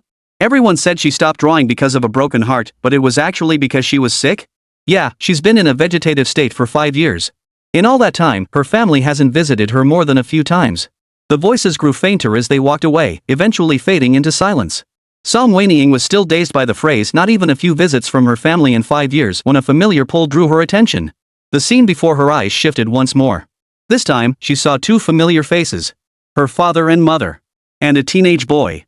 The 3 of them should have been at home, but this house was no longer the one she had once lived in. The current home was large and comfortable. Her mother was cutting a fruit platter for the boy, and the 3 of them were sitting on the living room sofa watching TV. The father asked the boy how school was, but the boy impatiently brushed him off with a few words, then asked his father if he could buy him a Dragon Knight Final Roar. "All my classmates have one, but I don't. They all make fun of me for being poor." The boy was visibly upset. Mom stroked the boy's head and said with a sympathetic expression, "That's a prestigious school, there's bound to be kids comparing themselves to others. Xingha must be under a lot of pressure at school. Just buy it for him, it's not that expensive." Didn't Ying sell the rights to another one? So his younger brother's name was Song Xingha. You always spoil him like this. Look at all the useless things he's brought home over the years. He doesn't study properly, and now he wants a Dragon Knight. The peaceful atmosphere quickly turned into an argument because of that statement. Mom said, as long as he is healthy, what's the point of studying? If you hadn't been so strict with Ying before, would she be lying in the hospital now? Dad said, you're so heartbroken over her, why didn't you go to the hospital to see her? Who was it who said to stop the hospital fees and let her die peacefully? I just didn't want her to suffer anymore. You're blaming me? All these years, you've been using our daughter's work to make money, and now everyone is mocking her online. Didn't you get the copyright fees? Is this house uncomfortable for you? The clothes you're wearing, if it weren't for her, could you afford them? Song Wenying stood in the living room, watching them argue back and forth, suddenly feeling that everyone in front of her was a stranger. Song Xingha seemed to have grown accustomed to this, silently getting up and returning to his room, slamming the door shut, which also cut off the arguing in the living room. Song Wenying remained silent for a long time. The system called her several times before she snapped back to reality. What's wrong? An hour has passed. Have you made your decision? Song Wenying fell silent. She had always believed that even with a younger brother, her parents should still miss her and long for her return. But in reality, it was just something she had imagined to give herself the motivation to complete her task. In reality, there was no longer a place for her in this family. However, upon learning that her parents and younger brother were living comfortably thanks to the royalties from the work she had left behind, Song Wenying felt somewhat reassured. Song Wenying stared at the system panel, her fingertips hovering over the return home option for a moment, her gaze falling on the luck points entry. What is the specific mechanism of this reward? Due to the current task completion rate of 100%, the luck value module is fully activated. The system panel popped up with a detailed explanation. This reward grants a permanent luck boost to a designated target, with effects including basic survival guarantees avoiding fatal accidents, increased chance of capturing opportunities, positive outcomes in critical events, and reduced threshold for triggering low probability events such as winning rates. After explaining the utility of lucky points, the system adds, since revive and return home is an ultimate reward, if the host chooses to downgrade the reward, they can select 2 equivalent rewards from the remaining 8 options. Combined with the task reward you can already choose, you can select a total of 3 rewards. But if I give up resurrection, where will I go? Host, rest assured, we won't let you die. However, you won't be able to choose where to go, will randomly teleport you. Song Wenying hesitated for a moment, then, in the final seconds before the hour was up, her fingertips landed on luck points and material rewards. The last reward, she had originally intended to choose language proficiency, but the interface suddenly trembled and she accidentally pressed identity disguise. Song Wenying. Can I change it? System, no. It was you who moved first, so I pressed the wrong button. We've suffered an unknown attack. I'm sorry, host. But I don't have the permission to change your selection. Song Wenying sighed helplessly, looking at the selected disguise identity. How do I use this? Actually, this is quite useful. Host, you will be randomly teleported to any small world within the 3,000 worlds afterward. The new world is still filled with unknown dangers, but with this, you can perfectly replicate the appearance, voice, and basic behavioral patterns of any non-critical NPC from the Book S world. This includes biometric features such as fingerprints and iris patterns. Song Wenying raised his eyebrows. It sounded pretty good. However, there are also drawbacks. After a pause, the system added, it cannot impersonate the main character, important supporting characters, or characters who have already died, and each impersonation lasts only 10 minutes. What can you do in 10 minutes? The system didn't respond, continuing, this feature can only be used 3 times, and each time it's used, the host's true identity enters a 24-hour stealth period. What does that mean? It means that not only will others not be able to see you, but their memories of you will also be erased. It won't be until 24 hours later that they can remember again. What a useless feature. Well, we've already chosen it, so let's just go with it. Let's teleport now. Host, you haven't entered the designated target for the luck value, system prompt. Song Wenying didn't hesitate and wrote 3 characters on the control panel. Chapter 39, 7 years later. Is it her? She looks pretty, no wonder she is being kept. She always acts so aloof. I thought she was just being high and mighty, but it turns out she's just putting on a show to attract rich men. The art studio on the top floor of the academy had excellent natural light, with floor-to-ceiling windows facing a grove of old walnut trees. In early autumn, golden leaves occasionally drifted onto the windowsill. Song Wenying was sitting by the window painting when several girls walked in. They sat in the corner, deliberately speaking loudly about her in front of her. Song Wenying continued painting without pausing, but she felt increasingly annoyed. She had heard such remarks at least 10 times in the past few days. She had been in the new world for 3 months. The system was somewhat considerate, at least it had given her a legitimate identity. She was now a first-year graduate student in the oil painting department at St. Ishtun Art Academy. She had loved painting since childhood. After falling ill during her junior high school years, she rarely attended school. The days spent in the hospital were too boring, so she began serializing her own comics online. Little did she know that her debut work would become an overnight sensation. Before she was transported to this world, she had always dreamed of going to university to study painting once she recovered. Little did she know that after entering the operating room, she would end up in a different world. In that world, due to her mission and restricted status, she followed Ling Ting's arrangements and chose a finance-related major during her university years. She hated it, so she spent her 4 years in college just going through the motions. Now that she has regained her freedom, she can study what she truly loves, so she takes it seriously. However, Song Wenying still prefers to be alone. She doesn't enjoy meaningless socializing. So, aside from classes, people rarely saw her. Perhaps it's because people don't know her well, or maybe it's just that where there are many people, there are bound to be rumors. Someone with too much time on their hands took a photo of her getting into a Rolls-Royce Spectre at the school gate, and it went viral on campus, with rumors spreading that she was being kept by a wealthy businessman as his mistress. When Song Wenying first heard the rumor, she tried to explain that the car was hers. But someone dug up the fact that she was an orphan and argued that as a college student, she couldn't possibly afford a car worth over $5 million. Song Wenying had no response to that. She couldn't very well say it was a reward from the system. She doesn't just have a car, she probably has a big villa too. Some people are really shameless. If it were me, I wouldn't even dare to come to school at a time like this. The harsh voice disrupted Song Wenying's concentration on her drawing. She put down her brush and stood up to pack her things. Seeing her about to leave, the others grew even more arrogant. Look, she's feeling guilty. Exactly. If she hadn't done anything wrong, why wouldn't she clarify it? Before they could finish, Song Wenying suddenly walked up to them, and they stopped talking. Finished? Song Wenying's icy gaze fixed on the group. Though it was just 3 simple words, the girls felt an inexplicable sense of pressure. They exchanged glances, all cautious not to speak carelessly. Song Wenying tilted her head slightly, looking at the girl who had insulted her the most harshly earlier, and curved her lips into a smile. Last night, I saw you get into her boyfriend's car. Song Wenying pointed at the girl next to her. Do you have anything to say about why you got into your friend's boyfriend's car? The girl was speechless. What are you talking about? The girl next to her suddenly stood up. Hu Jiawei, you seduced my boyfriend. Hu Jiawei panicked. No, I didn't. She's lying, I didn't do anything like that. How can you prove you didn't? Why should I prove it? I didn't do it in the first place. Are you too scared to prove it? Who's feeling guilty? If you didn't do it, why are you afraid to prove it? Hu Jiawei was so flustered by Song Wenying's calm, relentless questioning that she began to feel guilty even though she hadn't been before. The girl next to her, Qianming, saw her expression and her face immediately turned ugly. People outside the art room had already heard the commotion and rushed over to see what was happening. As the crowd grew larger, Qianming grew increasingly furious and raised her hand to slap Hu Jiawei across the face. You always have to compete with me and everything, and now you even dare to steal my boyfriend. Suddenly slapped in the face, especially in front of so many people, Hu Jiawei was stunned for a moment before quickly feeling both ashamed and furious. You dare hit me? You're just a homewrecker who stole someone else's boyfriend. What right do you have to accuse me? You! She grabbed Qianming's hair, causing her to yelp in pain. The two quickly got into a fierce struggle, with several girls nearby trying to pull them apart, but none could manage it. Finally, Song Wenying kicked a chair at them. Fearing they might get hit, the two quickly let go and pushed each other away. Qianming glared angrily at Song Wenying, blocking her path. What do you mean? Song Wenying ignored her and looked at Hu Jiawei instead. Does it feel good to be wrongly accused? Hu Jiawei was startled for a moment, then realized what Song Wenying meant. Her face turned even redder, and she angrily glared at her and shouted. How dare you frame me? Did I say anything? I only said you got into her boyfriend's car.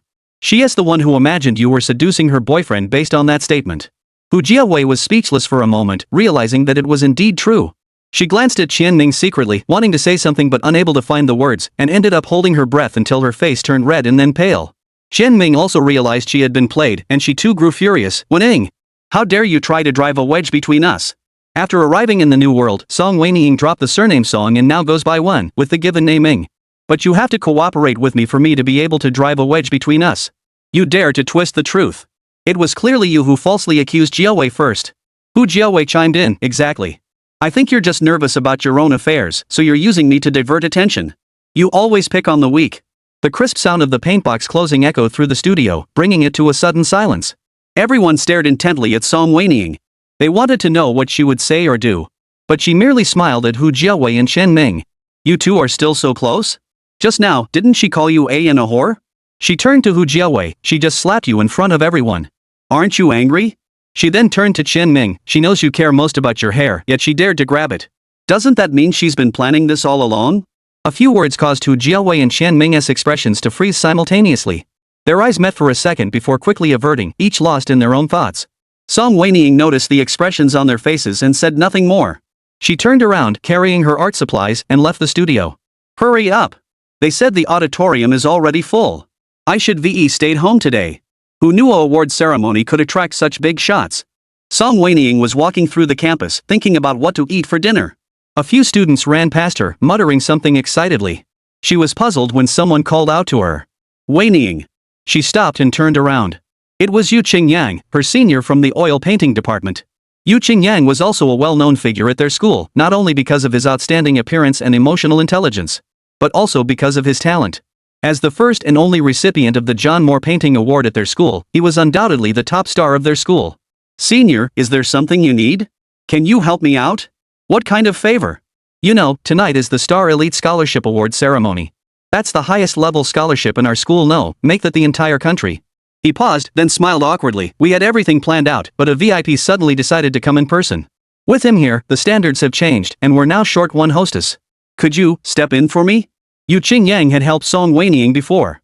2 months ago, during the National Art Exhibition, someone sabotaged Song Wenying by secretly removing her application materials. Fortunately, Yu Qingyang was in charge of the review at the time. For some reason, he noticed that Song Wenying was missing and even called her to ask why she hadn't participated. If he hadn't asked that extra question, Song Wenying wouldn't have been able to participate in the competition. So even though Song Wenying didn't like standing on stage, didn't like being the center of attention, and had even refused the scholarship a month ago, she didn't refuse Yu Qingyang's request for help at this moment. Chapter 40, Who Are You? Song Wenying followed Yu Qingyang to the grand hall and changed into the ceremonial attendant's attire. When she emerged from backstage, she could faintly see the audience seats in the back rows of the auditorium packed with people, while the first row, right in the center, seemed to have a man sitting there. 2 seats were left empty on either side of him before others began to take their seats. That must be the big shot, otherwise he wouldn't be so arrogant as to not let anyone sit next to him. Wenying, you'll take this certificate up on stage and stand behind the student on the far right. When the award presenter approaches, just hand it to him. Since she was a latecomer, Song Wenying didn't know the procedure, so Yu Qingyang carefully went over everything with her. The host on stage was speaking, and it was a bit noisy, so Song Wenying couldn't hear clearly, but she understood the gist. She took the velvet tray and followed the other ceremony attendants. The white-collared, buttoned cheongsam she was wearing didn't fit well, it was too small. Though she was slim, she managed to squeeze into it, but the skirt was too short, barely covering her thighs, and it kept riding up with every movement. She kept tugging at the hem with her fingers to prevent it from riding up. Her high heels were also ill-fitting, and the heels were rubbing painfully against her heels. As she stepped onto the stage, she was extra careful, but just as she was about to step up, someone bumped into her from behind. Her center of gravity shifted, and she fell sideways. The crowd around her reacted, some shouting in alarm, others instinctively stepping back, afraid of being hit by her. Yu Qingyang shouted, "Wenying!" Song Wenying thought she was about to make a complete fool of herself, but the next second, a pair of steady hands caught her. She collided into a broad, strong embrace, her nose immediately filled with the crisp scent of green lime, mixed with a faint soapy fragrance so familiar it made her stiffen. The person holding her tensed up just as suddenly. "Who are you?" A hoarse voice, trembling ever so slightly, echoed in her ear. Song Wenying's mind went blank, completely frozen. This voice, this scent. As if to confirm Song Wenying's guess, someone pushed through the crowd in panic and rushed over. "Oh my goodness, Mr. Song, are you alright?" Song Wenying's breath caught in his throat, and he almost instinctively tried to break free, but the other person's arms were like iron clamps, not budging an inch. Song Wenying was furious and wanted to glare at him, but he was afraid he would notice his face. "Why won't you look up?" Cold and sharp. It reminded him of the young man from before, but there was something different about him. His aura had changed, becoming incredibly powerful. His voice had grown colder and deeper. His chest seemed broader, and his hands felt much stronger than before. Could such a drastic change occur in just 3 months? Song Wenying was puzzled when suddenly he heard someone speak. "Mr. Song, who is this? Do you know him?" The tone was filled with fear and respect. Song Wenying was puzzled. This man looked to be in his late 40s, yet he was trembling with fear in front of a mere child. Thinking about it, Song Wenying suddenly realized that everyone around her was reacting the same way as the man in front of her. No one dared to breathe heavily, let alone whisper about why she had fallen into Song Qinian's arms. "Turn on the lights." Someone in the crowd spoke up. Song Wenying's body stiffened. If she turned on the light, wouldn't she be exposed? Thinking about the 100% progress of the guide, Song Wenying could already imagine how terrible her fate would be if Song Qinian found out who she was. This time in the new world, it was her last life. Even the system Han Ti followed her. If she were targeted by Song Qinian for revenge, she would truly be doomed. Seeing someone already heading toward the switch, Song Wenying panicked and suddenly remembered the reward the system had given her. Disguise identity. She hadn't thought of using it, but perhaps it was worth a try now. She randomly pressed the buttons on the bracelet the system had left her. As the lights came on, a mechanical voice echoed in her mind, "Use successful." She exhaled in relief. But before she could fully relax, the person holding her let go the moment they saw her face. She fell off the stage. "Song Wenying. What's going on? I thought Mr. Song was holding her because he had feelings for her. She's so ugly, how could Mr. Song possibly have feelings for her?" Song Wenying thought she must have twisted her ankle. The pain made her face contort, and she glared fiercely at the person on stage. But when her gaze met the other person's eyes, she froze. The teenager's deep, dark eyes were brooding and full of aggression, having completely shed the innocence of his youth. His entire being exuded a cold, oppressive aura that had been honed over time. His posture was straighter than before, with broad shoulders and long legs. The well-tailored suit hugged his muscular contours, every inch exuding a sense of pent-up power. This couldn't possibly be just 3 months. Could it be that when the system randomly teleported her, it not only sent her back to Song Qinian's world but also time to the future? Too many unconfirmed theories were clashing in her mind, leaving Song Wenying feeling disoriented. Yu Qingyang's voice rang out again. "Yo-yo, are you okay?" Song Wenying froze for a moment, realizing he was looking at her, and realized she had randomly transformed into a girl named Yu. Just as she was about to respond, she heard Song Qinian speak. "Didn't you just call her Wenying?" His cold, piercing gaze fixed on Yu Qingyang. The casual remark carried an overwhelming sense of pressure. Yu Qingyang felt a chill run down his spine under Song Qinian's gaze and instinctively took a half step back, stammering, "Mr. Song, who is Wenying?" Song Qinian remained silent, his gaze slowly shifting to Song Wenying, who was still sitting on the ground. The woman before him had a completely unfamiliar face. Her features were ordinary and unremarkable, with a few freckles on her cheeks completely different from the dark, shadowy figure he had seen earlier. Was he hallucinating again, or? But he had just heard her name. Could it be that he was hallucinating? At the thought of this possibility, Song Qinian's breathing grew heavier. After all these years of being so certain about everything, he was beginning to feel uncertain again. "What did you just call her?" Unwilling to give up, he asked again. Yu Qingyang replied nervously, Mr. Song, this is my junior, Ning Yu. I was just calling her. Song Qinian furrowed his brows. Song Wenying could feel his gaze piercing through her every inch of skin, as if trying to tear away her facade and stab straight into her soul. Song Wenying's heart trembled. She forced herself to stand up, but the excruciating pain in her ankles made her involuntarily let out a sharp ah. Yu Qinyan wanted to step forward to help her, but was frozen in place by Song Qinian's gaze. Everyone around them looked puzzled. What's going on? Did Ning Yu offend Mr. Song? Song Qinian slowly descended the steps, his shiny leather shoes coming to a halt in front of Song Wenying. Look up. Song Wenying's forehead was covered in a fine sheen of cold sweat, both from the pain and the tension. She forced herself to remain calm, adopting a puzzled expression as she looked up at Song Qinian. Song Qinian stared at her for a long time. Just as she thought she might have given herself away, he suddenly turned to his assistant, who was approaching from behind, and said, Continue with the award ceremony. The assistant nodded immediately, Yes, Mr. Song. Song Wenying sighed in relief. She remembered the system had said the disguise only lasted 10 minutes, so she dared not delay. While Song Qinian wasn't looking at her, she endured the pain and dragged her sprained foot to stand up. Just as she was about to leave, she heard Song Qinian whisper in a voice only she could hear as he passed by her. You seem a bit too calm. Song Wenying's blood froze instantly. Chapter 41, There is no student named Wenying at our school. But he didn't speak to her again, not even sparing her a glance, and turned to walk onto the stage. Song Wenying had no idea what his last words meant. Her act had only lasted less than a minute, and she was in a hurry to leave, so she didn't think much of it. She limped her way through the crowd and slipped out. She didn't notice the man behind her turn around and glance at her one last time. When he saw her rushing out of the auditorium in a panic, he narrowed his eyes, his gaze deep and mysterious. Mr. Song, should we begin the award ceremony now? The principal cautiously followed him, asking in a low voice. Song Qinian snapped back to reality, glancing at the students on stage receiving awards. Are all the recipients here? Yes, everyone is here. There are a total of 10. Song Qinian furrowed his brows. Seeing his expression, the principal was confused. Mr. Song, is there a problem? Song Qinian motioned for his assistant to come over and whispered something to him. The assistant quickly left and returned shortly after, handing him a document. He flipped through the pages one by one, moving neither quickly nor slowly. However, with each turn of the page, the faint rustling sound caused everyone present to hold their breath. Someone murmured, What is Mr. Song looking at? Don't pry into things you shouldn't know about. You don't know this big shot's track record. If he targets you or you provoke him, you won't end up well. A loud snap sounded as the document was closed, causing everyone present to gasp in shock. The assistant, who knew Song Qinian better than anyone else, quietly asked, Sir, what's wrong? Do you remember Wenying? The assistant looked nervous. Sorry, Mr. Song, I can't recall right now. Could you give me a hint? Is it one of our clients? As Song Qinian glared at him with clenched lips, the assistant had already started thinking about what he would do if he lost his job. But Song Qinian asked again, Do you remember the painting titled Virtual? The assistant's forehead was covered in sweat. He strained his memory, confident in his ability to recall details. After all, he had been hired by Sherwin Group and had become Song Qinian's assistant. But at that moment, he suddenly felt like his brain might have short-circuited. How else could he have no recollection of the two questions his boss had just asked him? I'm sorry, sir, it's my fault. I didn't remember. Are you looking to buy this painting? I can check for you right now. No need.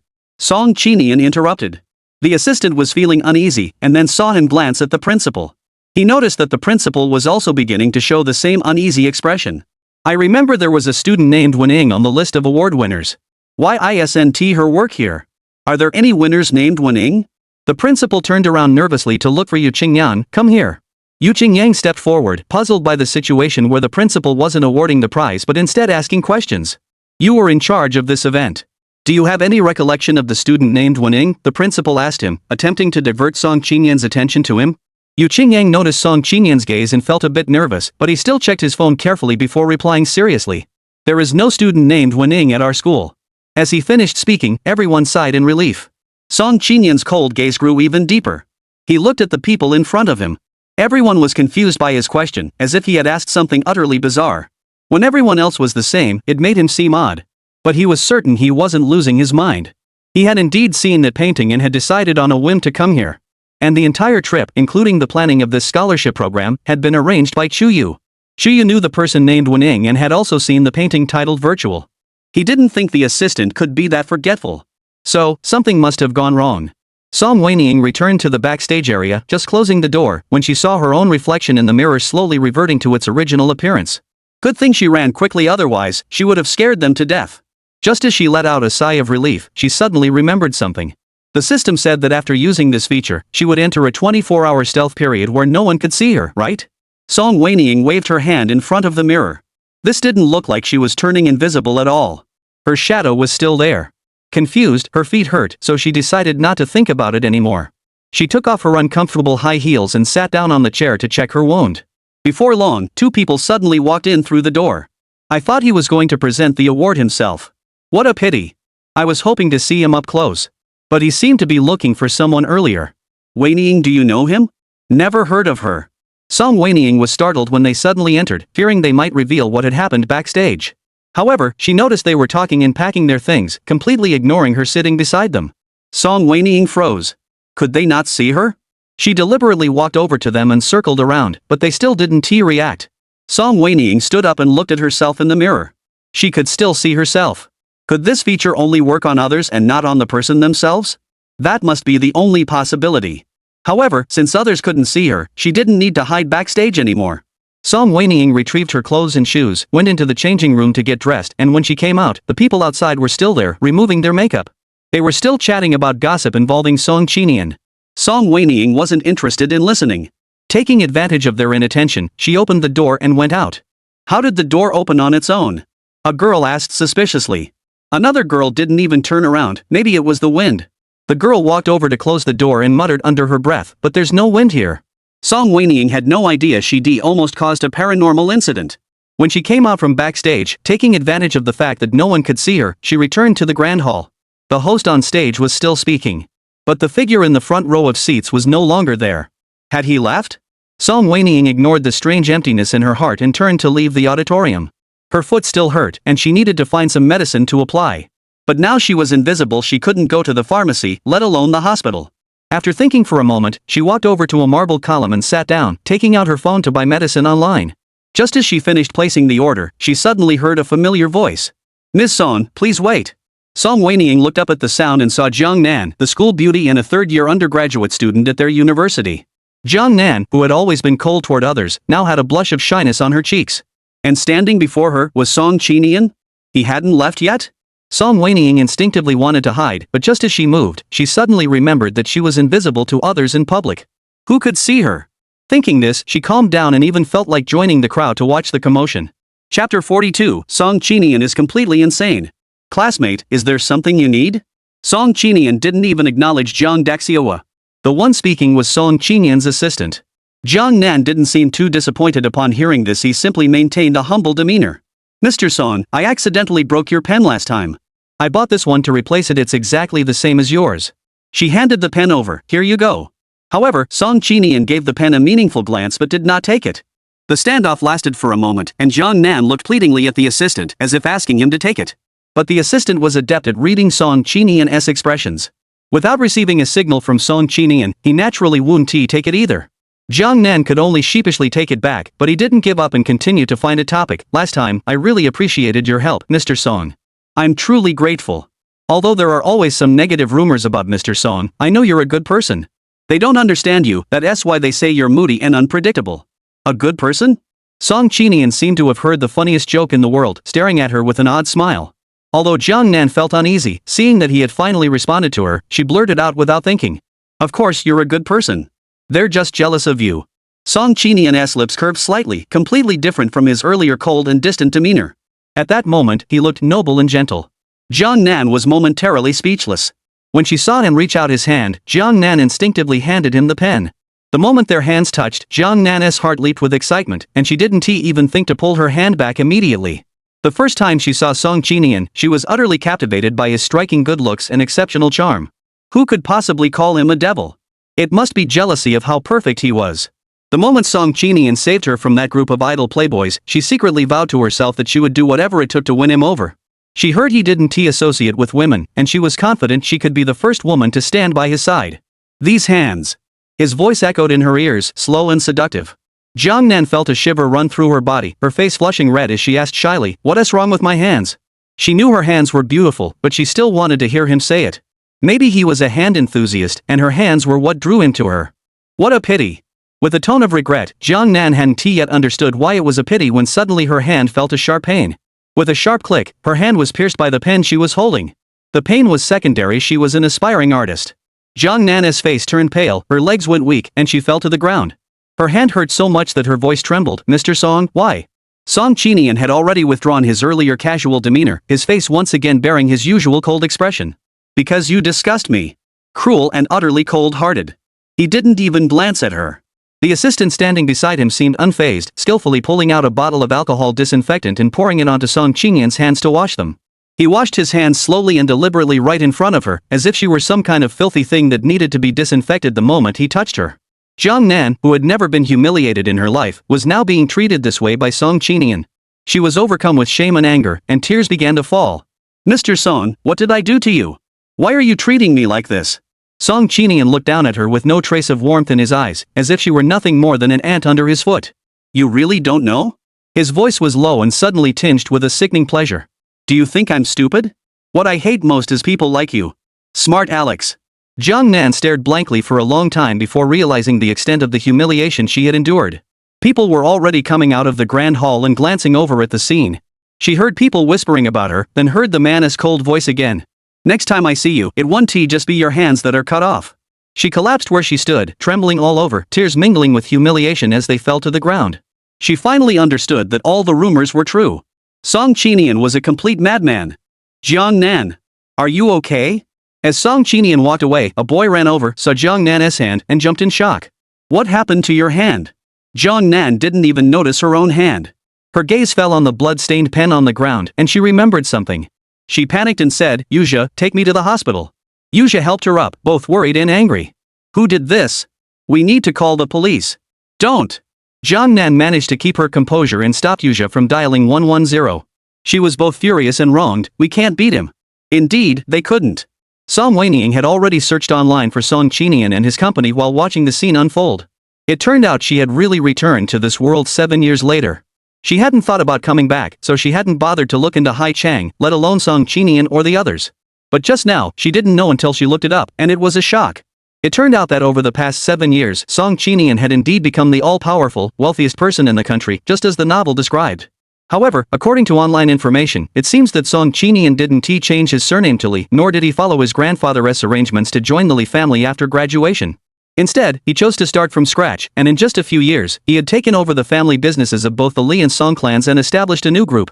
It's even more impressive than the novel's plot? According to media reports, Song Qinian possesses an exceptionally keen business acumen, investing in anything and making a profit, succeeding in everything he undertakes. In short, everything goes smoothly for him, as if the heavens are on his side.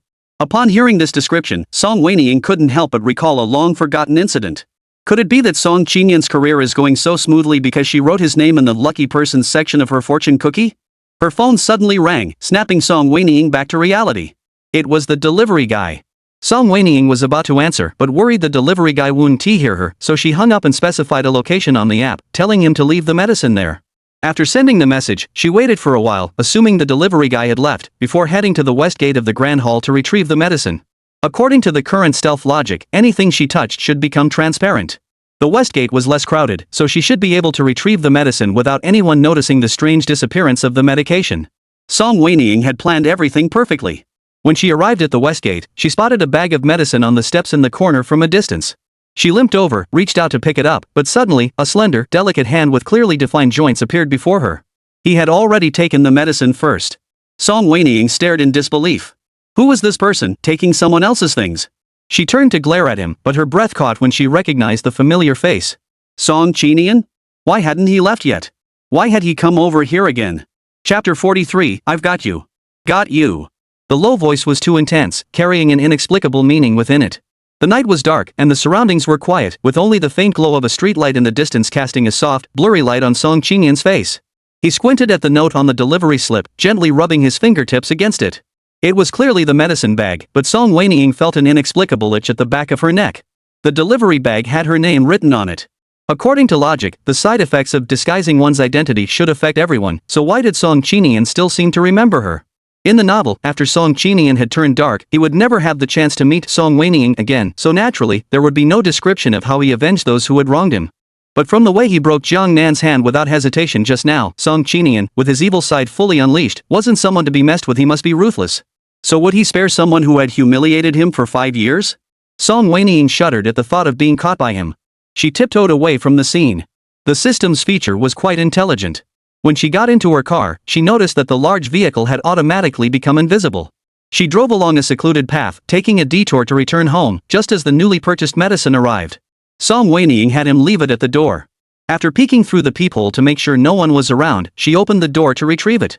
But as her hand reached out, a pair of men's leather shoes appeared in her field of vision. She looked up in shock, only to meet Song Qinian's deep yet slightly careless gaze. How did he follow her here?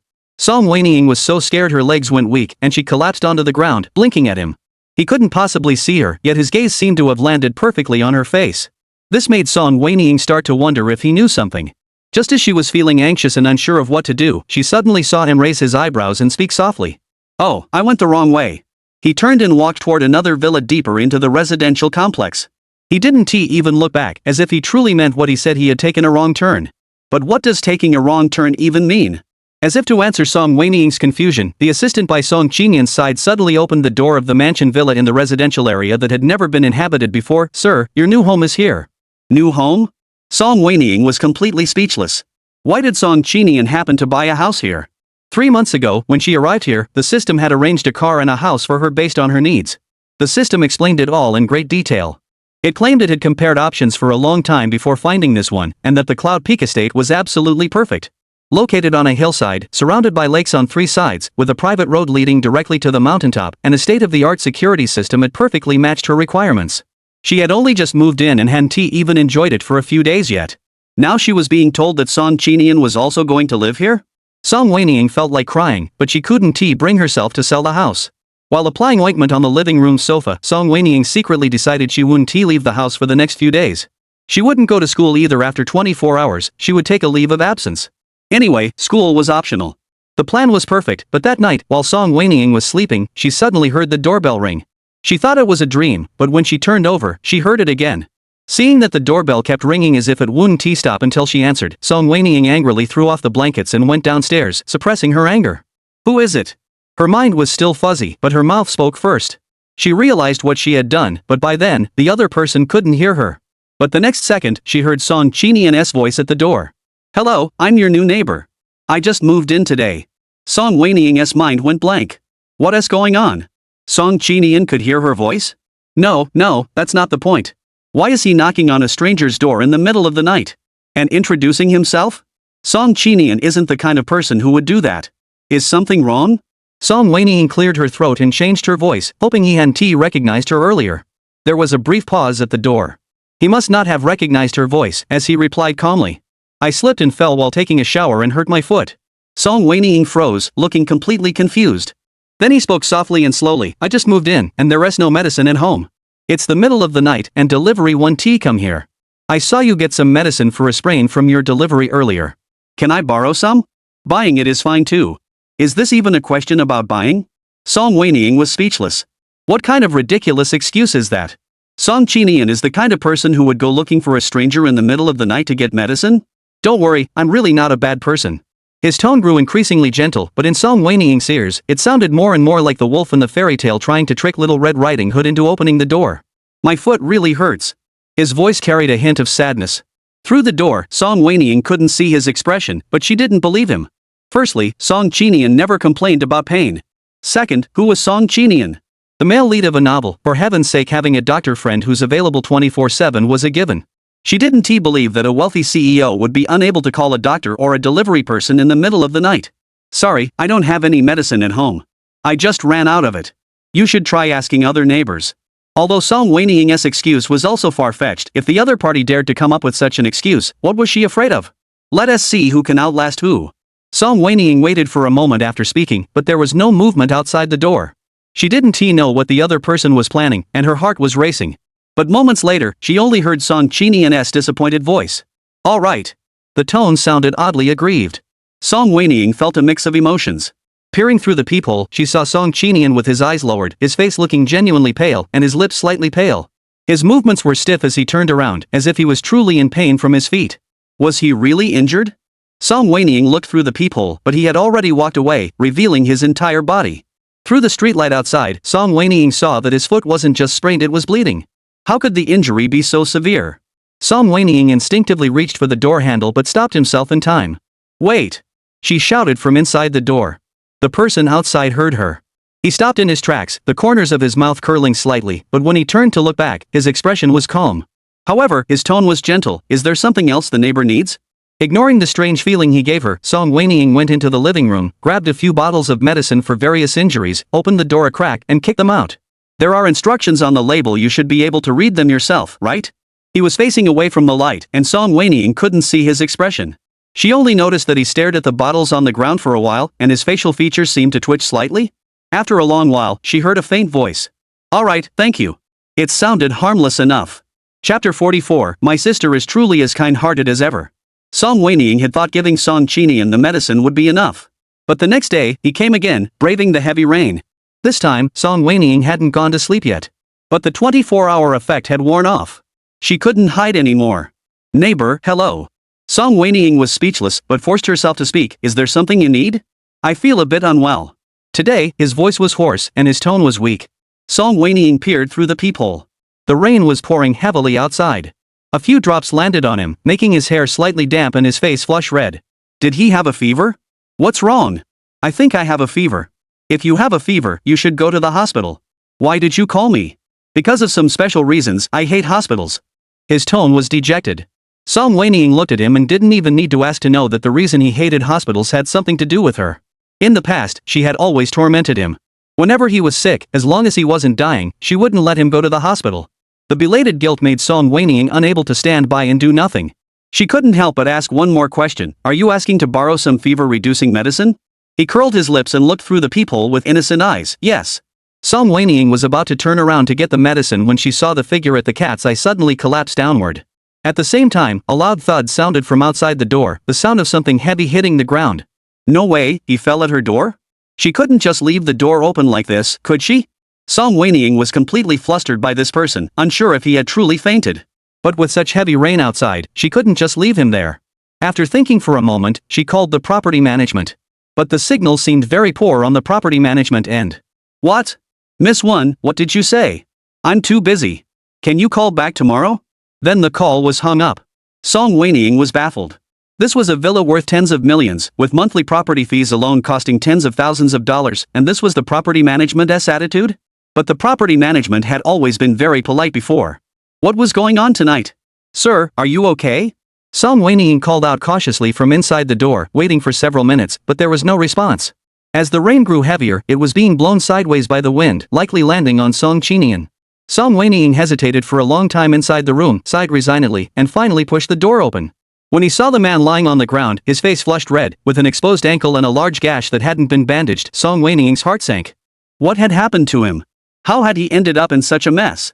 Song Qinian? As her hand touched his forehead, she quickly pulled it back, startled by the heat radiating from his forehead. He really does have a fever. Song Wenying didn't have time to think much. She helped him up and dragged him into the house. His clothes were completely soaked, and he hadn't even brought an umbrella when he came over. Song Wenying was both angry and worried, but she didn't need to ask to know the answer. Even if she did, he'd probably say, I just moved here, there is no umbrella at home. This wasn't the first time she had taken care of him when he had a fever, so she knew exactly what to do.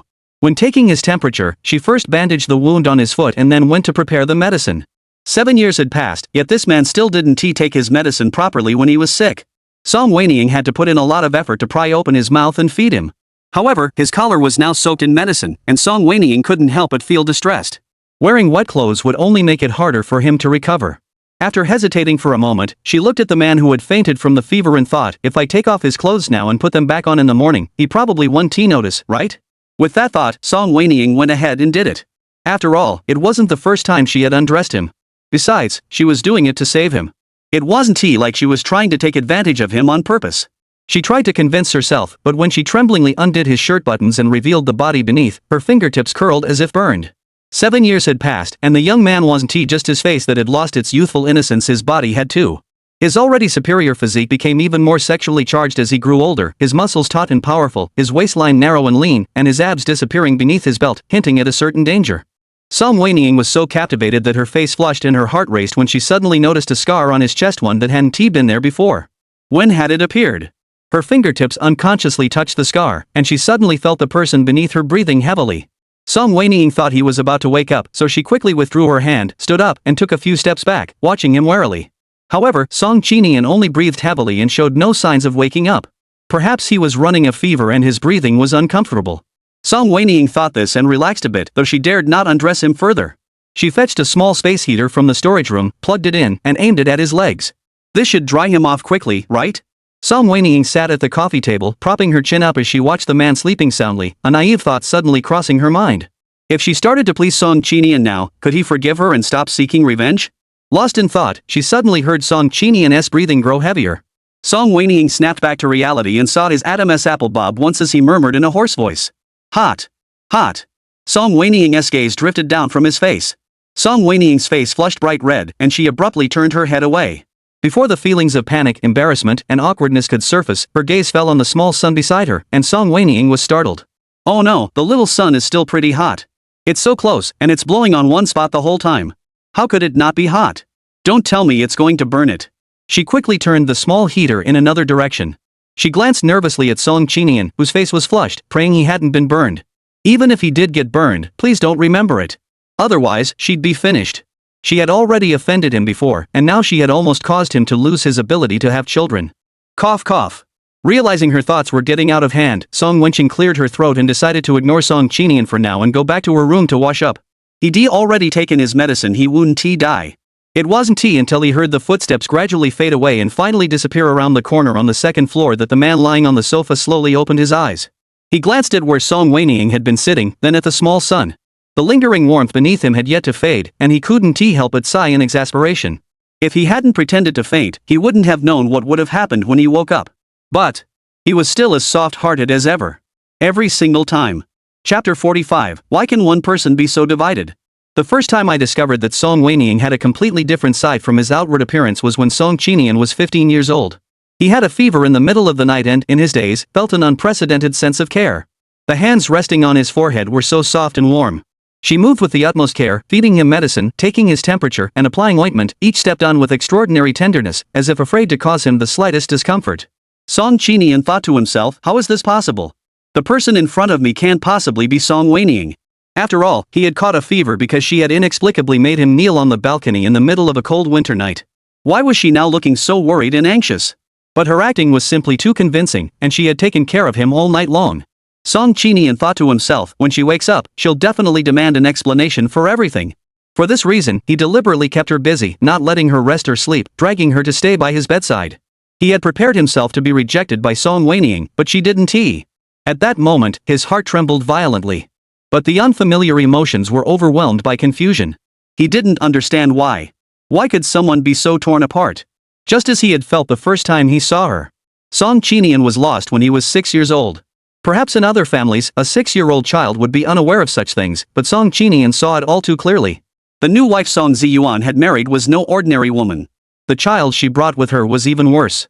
Song Wenying's original surname was Lu Wenying. The mother and daughter were skilled at putting on a show. In front of Song Ziyong, the Song family, and others, they pretended to be kind to him. But as soon as they were alone, they would change their faces, often beating and humiliating him. At the age of 6, he was forcibly dragged into a car at the school gate. As he struggled, he saw a familiar Bentley parked across the street.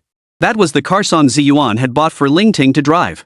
As if to confirm his suspicions, the rear window lowered by half an inch, revealing Ling Ting's cold and cruel face completely different from the sweet and coquettish expression she wore in front of Song Ziyuan.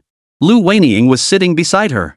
The mother and daughter stared at him with identical expressions, cold and filled with the satisfaction of having carried out their scheme. At that moment, Song Qinian was certain that the kidnapping had been their doing. The mother and daughter were no longer content with just bullying him, they found him an eyesore and wanted him gone.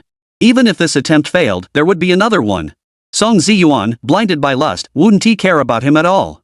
Having come to this realization, he suddenly stopped struggling and complied with the kidnappers, getting into the car. He assumed they were taking him to a remote place to kill him, but after driving for 3 days and 3 nights, he was sold to a childless old man in the countryside to be his son. The old man planned to raise him and have him take care of him in his old age, but the old man was an alcoholic. Every time he drank, he would beat and abuse him to vent his anger. One day, the old man got drunk again and suddenly chased him with a kitchen knife. Song Qinian, who was just over 6 years old, was naturally terrified. To avoid being killed, he ran for his life, losing his shoes in the process. Finally, he ran out of the village. But he didn't know his way around and had no idea where to go. He wandered aimlessly, like a stray dog, on the road until he eventually fainted from hunger. When he came to, he found himself at an orphanage. The director asked him where his home was. In truth, he remembered his home address and could have simply made a phone call for Song Ziyuan to find him. But he chose to pretend he had amnesia and stayed at the orphanage. He thought his life would be like this forever, but at the age of 13, when he returned home from school, he saw Lu Wenying's familiar yet unfamiliar face again at the orphanage gate. After 7 years apart, she had changed greatly.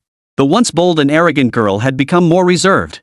In front of the director and the other children, she spoke softly and gently, as if she were an angel. For a moment, he almost believed her, thinking she had changed and had come to make amends for her mistakes, truly wanting to take him home.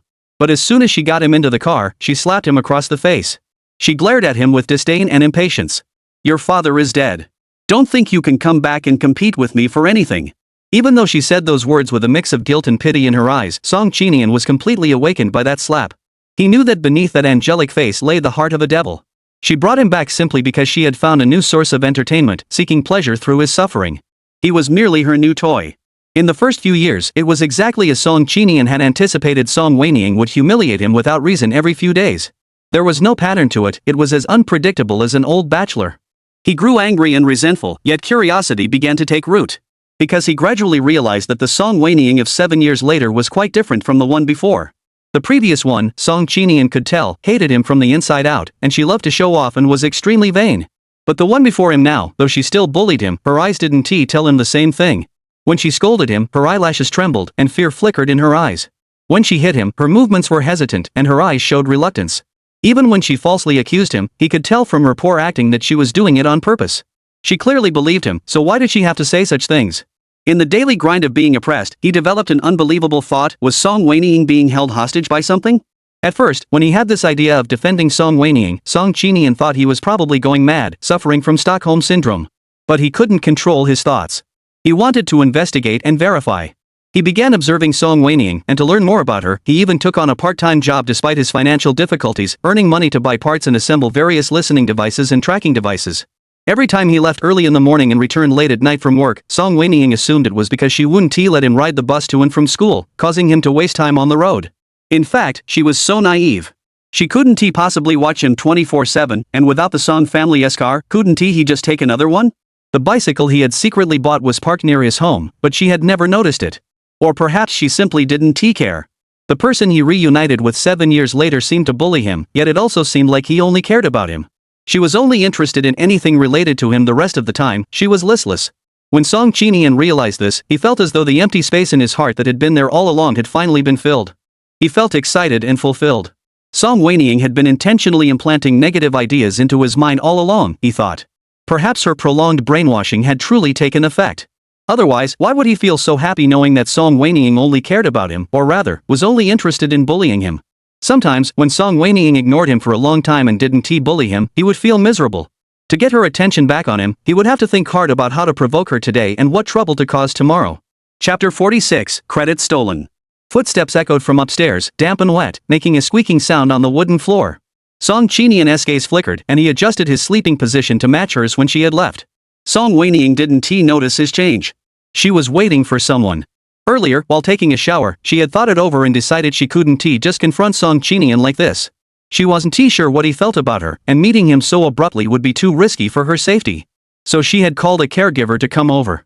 However, it was raining heavily outside tonight, and the caregiver would take an hour to arrive. Song Wenying touched Song Qinian's pants. They were still damp. His upper body, uncovered, felt cool to the touch. She fetched a blanket and covered him with it. Her gaze fell on his ankle, recalling the wound she had seen when bandaging him earlier. She felt a surge of doubt. This didn't look like a fall at all. It looked more like it had been cut with a knife. But why would he cut his own foot? A masochist? The doorbell rang at 2 in the morning. Song Wenying was asleep on the sofa, and when she opened her eyes, she saw a handsome face just inches away. Song Qinian had somehow turned over and fallen asleep beside her. At that moment, his forehead was pressed against hers. If Song Wenying had tilted her head back just a little more, their lips would have touched. She was startled and hurriedly sat up. She put on the clean, dry shirt she had prepared for him, tidied her skirt, and went to open the door. The caregiver was a middle-aged woman in her 40s. Standing at the door, she glanced around nervously, sizing up the situation. However, Song Wenying had no time to think about it. She briefly instructed the nurse on the necessary precautions and returned to the room to retrieve the suitcase she had packed earlier before leaving the villa. The note had already been written for Song Qinian. Song Wenying asked the nurse to give it to him once he woke up. When he woke up and didn't see her, he would probably leave on his own. Coincidentally, Song Wenying was currently preparing for an upcoming emerging visual arts competition and had taken a 2-week leave of absence from school, which provided a perfect excuse. Believing her plan to be flawless, Song Wenying had no idea that shortly after she left the villa, the caregiver, who had received her instructions, immediately called someone. A few minutes later, a man entered the villa. Jiang Nan. Mom, why did you call me here? Jiang Nan had recently injured her hand and was in a bad mood. That evening, while her mother was on her way to the hospital to pick her up, she had taken a call from a caregiver.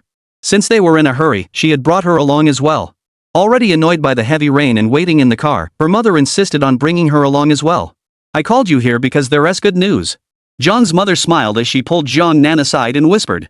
The man lying on the sofa is the neighbor of the villa's owner. Anyone who can live here must be of high status. I think that gentleman is quite handsome. You've really hit the jackpot this time. Jiang Nan frowned. What are you talking about? It doesn't make any sense. Glancing at the person on the sofa, her expression changed when she saw Song Qinian's face. She stepped forward to confirm. Mr. Song? Jiang's mother was surprised. You know him? Jiang Nan's face turned pale. She lowered her voice, speaking fearfully. Mom, how did Mr. Song end up here? Did you offend him? Is he powerful? Jiang's mother's eyes lit up. The woman who lives here just told me that this man had a fever, fainted at her door, and they didn't know each other. She was in a hurry to go out of town and asked me to take care of him. Seeing Jiang Nan still looking confused, Jiang Ma, frustrated, tapped her on the head. Are you stupid? This man fainted at the door. He definitely doesn't know that woman. At most, he might have heard a young voice. You could take credit for this. Then we'll be his saviors, and he'll definitely repay us. Jiang Ma's suggestion was bold, but Jiang Nan listened, thought about it, and found herself somewhat tempted. She had always liked Song Qinian.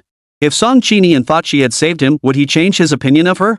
The more Jiang Nan thought about it, the more feasible it seemed. The fear she had felt earlier had faded by more than half. She felt eager to try, but she still hesitated. But Mom, this villa isn't ours. How could he possibly believe we saved him? The lady who left said she was going out of town for half a month and asked me to take the keys to the property management office afterward. Jiang's mother smiled at Jiang Nan, her eyes full of meaning. Jiang Nan, being her daughter, immediately understood. She curved her lips into a smile and readily accepted the idea. The two of them had everything planned out perfectly, completely unaware that Song Qinian had already woken up.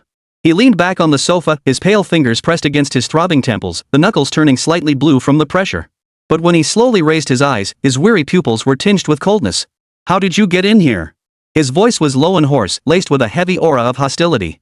He had indeed developed a fever tonight, and after performing some procedures earlier, he had overexerted his mind.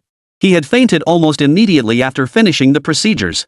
He never expected to wake up and find these two strangers. Mr. Song, don't you remember? I'm the one who saved you.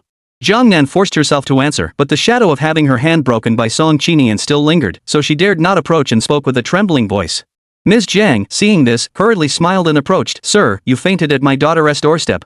My daughter is kind-hearted and brought you inside. Are you feeling better now?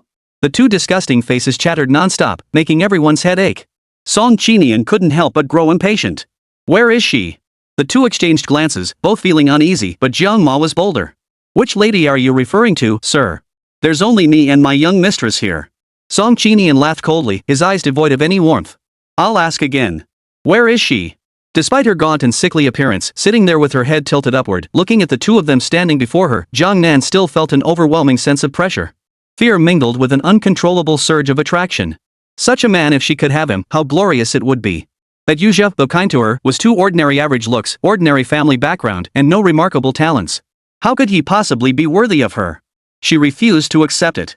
Jiang Nan didn't know what he meant by her, but her mother had just said that Song Zong had fainted at the front door, so he must not know anything. Perhaps she should be bolder. Mr. Song, has your fever gone down? Do you need me to take you to the hospital?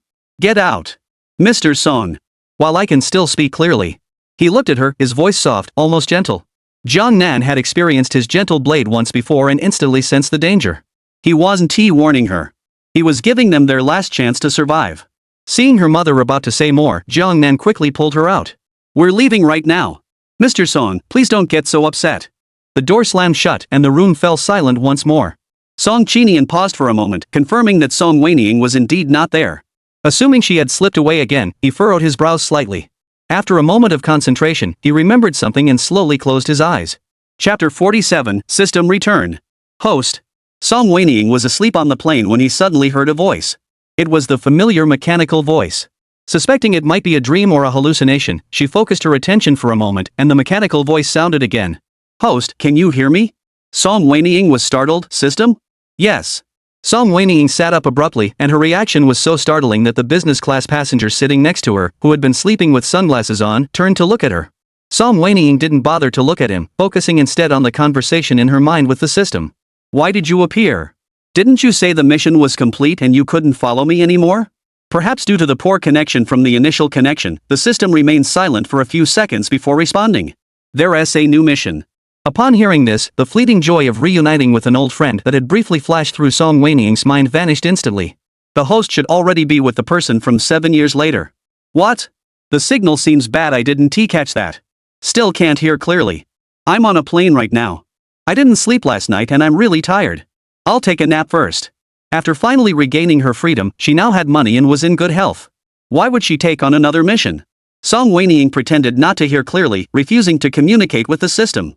After speaking, she closed her eyes and fell asleep, no longer paying attention to it. The system called out to her several times, but since she didn't respond, it could only give up for now. But whether it was because Song Wenying refused the mission or not, the plane suddenly shook violently while in flight. Song Wenying jolted awake, the seatbelt digging into her waist and abdomen, causing her to gasp in pain. The captain's voice came through the cabin speakers in broken fragments, mixed with the piercing alarm sounds and passenger screams.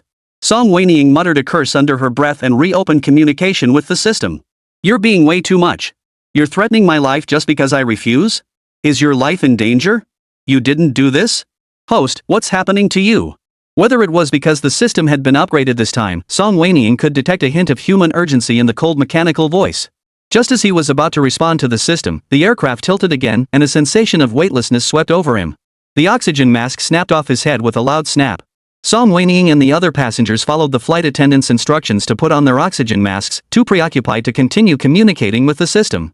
The system's signal was also poor, and its voice came in fits and starts, making it impossible for Song Wenying to make out what it was saying. The plane swayed for about 10 minutes. Just as Song Wenying thought his life was about to end, the aircraft, thanks to the crew's efforts, began to stabilize once more. The passengers were still shaken, and the flight attendants looked pale, but they continued to do their best to comfort Song Wenying and the others. Host, how are you holding up? The system's intermittent voice came through again. Song Wenying, no longer able to think of anything else, hurriedly replied in his mind. I'll take the mission, is that okay? I can't. But I need to stay alive, don't I? I'm sorry, I won't let anything happen to you again. The system's tone was solemn, as if making a solemn oath. Song Wenying felt dizzy and couldn't think clearly. All she wanted to do was vomit. Are you Song Wenying? A man's voice filled with shock came from beside her. Song Wenying suppressed her nausea and turned to look. It was the man in sunglasses who had been sitting next to her in business class. Due to the turbulence earlier, his sunglasses had fallen off and his carefully styled hair was now disheveled. His face looked familiar, as if. You're Song Wenying, right? His voice trembled slightly, a mix of certainty and disbelief. Even though the plane hadn't yet exited the danger zone, he unbuckled his seatbelt and hurriedly grabbed the seats around him to lean closer. You suddenly disappeared back then. I searched for you for a long time, asked many people, and eventually found out that you were kidnapped and thrown into the sea and died. Song Wenying was stunned, not expecting Chung Che to care so much about her death. I knew someone as kind as you wouldn't come to harm. What really happened back then? Song Wenying looked at the man with reddened eyes, feeling a bit uneasy. The Chung Che she knew was always reserved, but now he was so emotional that she felt overwhelmed. Don't get so worked up. The priority now is to get back on the plane and wait for it to land. Song Wenying reminded him. The flight attendant noticed that Chung Che had unbuckled his seatbelt and hurried over to urge him to sit back down. Although Chung Che was reluctant, upon meeting Song Wenying's calm gaze, he sighed and lowered his eyes, returning to his seat. The cabin announcement began, with the pilot explaining the flight plan. Due to weather conditions, for safety reasons, the plane would be diverting to Haicheng Airport. Originally, the flight was supposed to land in Lian Port, but due to unforeseen circumstances, Song Wenying had unexpectedly returned to Haicheng. 7 years later, in Haicheng. As the plane touched down, she was still dazed. Looking out the window, she suddenly noticed a crowd of people holding cameras and a group of young girls carrying various oddly shaped signs. Song Wenying was puzzled. She knew that plane accidents always attracted attention, but why were so many people at the scene? Host, are you still on the plane? The system's voice snapped Song Wenying back to reality. She finally remembered that she could get out now. Injured passengers were being carried out by ground rescue teams, while uninjured passengers were exiting the cabin one after another. Song Wenying unbuckled her seatbelt and prepared to leave, but Chung Chae walked over. Sister Wenying. What's wrong? Is there something else? Chung Chae's breath caught and his eyes darkened slightly, but he forced a smile the next moment. Do you have time, Wenying? Su'er is also in Haichang. If she knew you were still alive, she'd definitely want to see you too. Song Wenying didn't want to have anything to do with people from her past and was thinking of how to refuse. Suddenly, several girls rushed into the aircraft cabin. Brother! Are you okay? Song Wenying was taken aback. When did Chung Chae have a sister? Brother, you scared us so much. Everyone found out about the plane accident and was praying for you in the chat group. Thank goodness you're okay. The girls were very excited, their voices trembling, and some were even crying. Song Wenying was still confused about what was happening when she noticed that Chung Chae, who had been clinging to her moments ago, had quietly moved away from her. Are these your friends? One of the girls asked. No, just fellow passengers who went through this together. Chung Chae acted distant, as if he truly didn't recognize Song Wenying. Just then, a man in his 30s walked over from the economy class. After shooing the girls away, he looked at Chung Chae with concern. Are you okay? The fans are getting more and more numerous. We need to leave quickly. Fans? Song Wenying narrowed her eyes. She turned her head to look out the window at the crowd holding up lightboards, each with the character Cho on them. She understood immediately. So the Chung Chae from 7 years later had entered the entertainment industry. Host, are you okay? The system's voice came again, still urgent. Song Wenying realized she had ignored the system for too long and hurriedly replied. I'm fine. As she stepped out of the cabin, she suddenly remembered something and stopped in her tracks. System. HM? You're acting strange. Chapter 48, Song Qinian's Secret. Host, what's wrong? Song Wenying furrowed her brows slightly. You're inside my mind. Don't you know what's going on with me? Why are you asking? Host, this is my latest upgraded feature.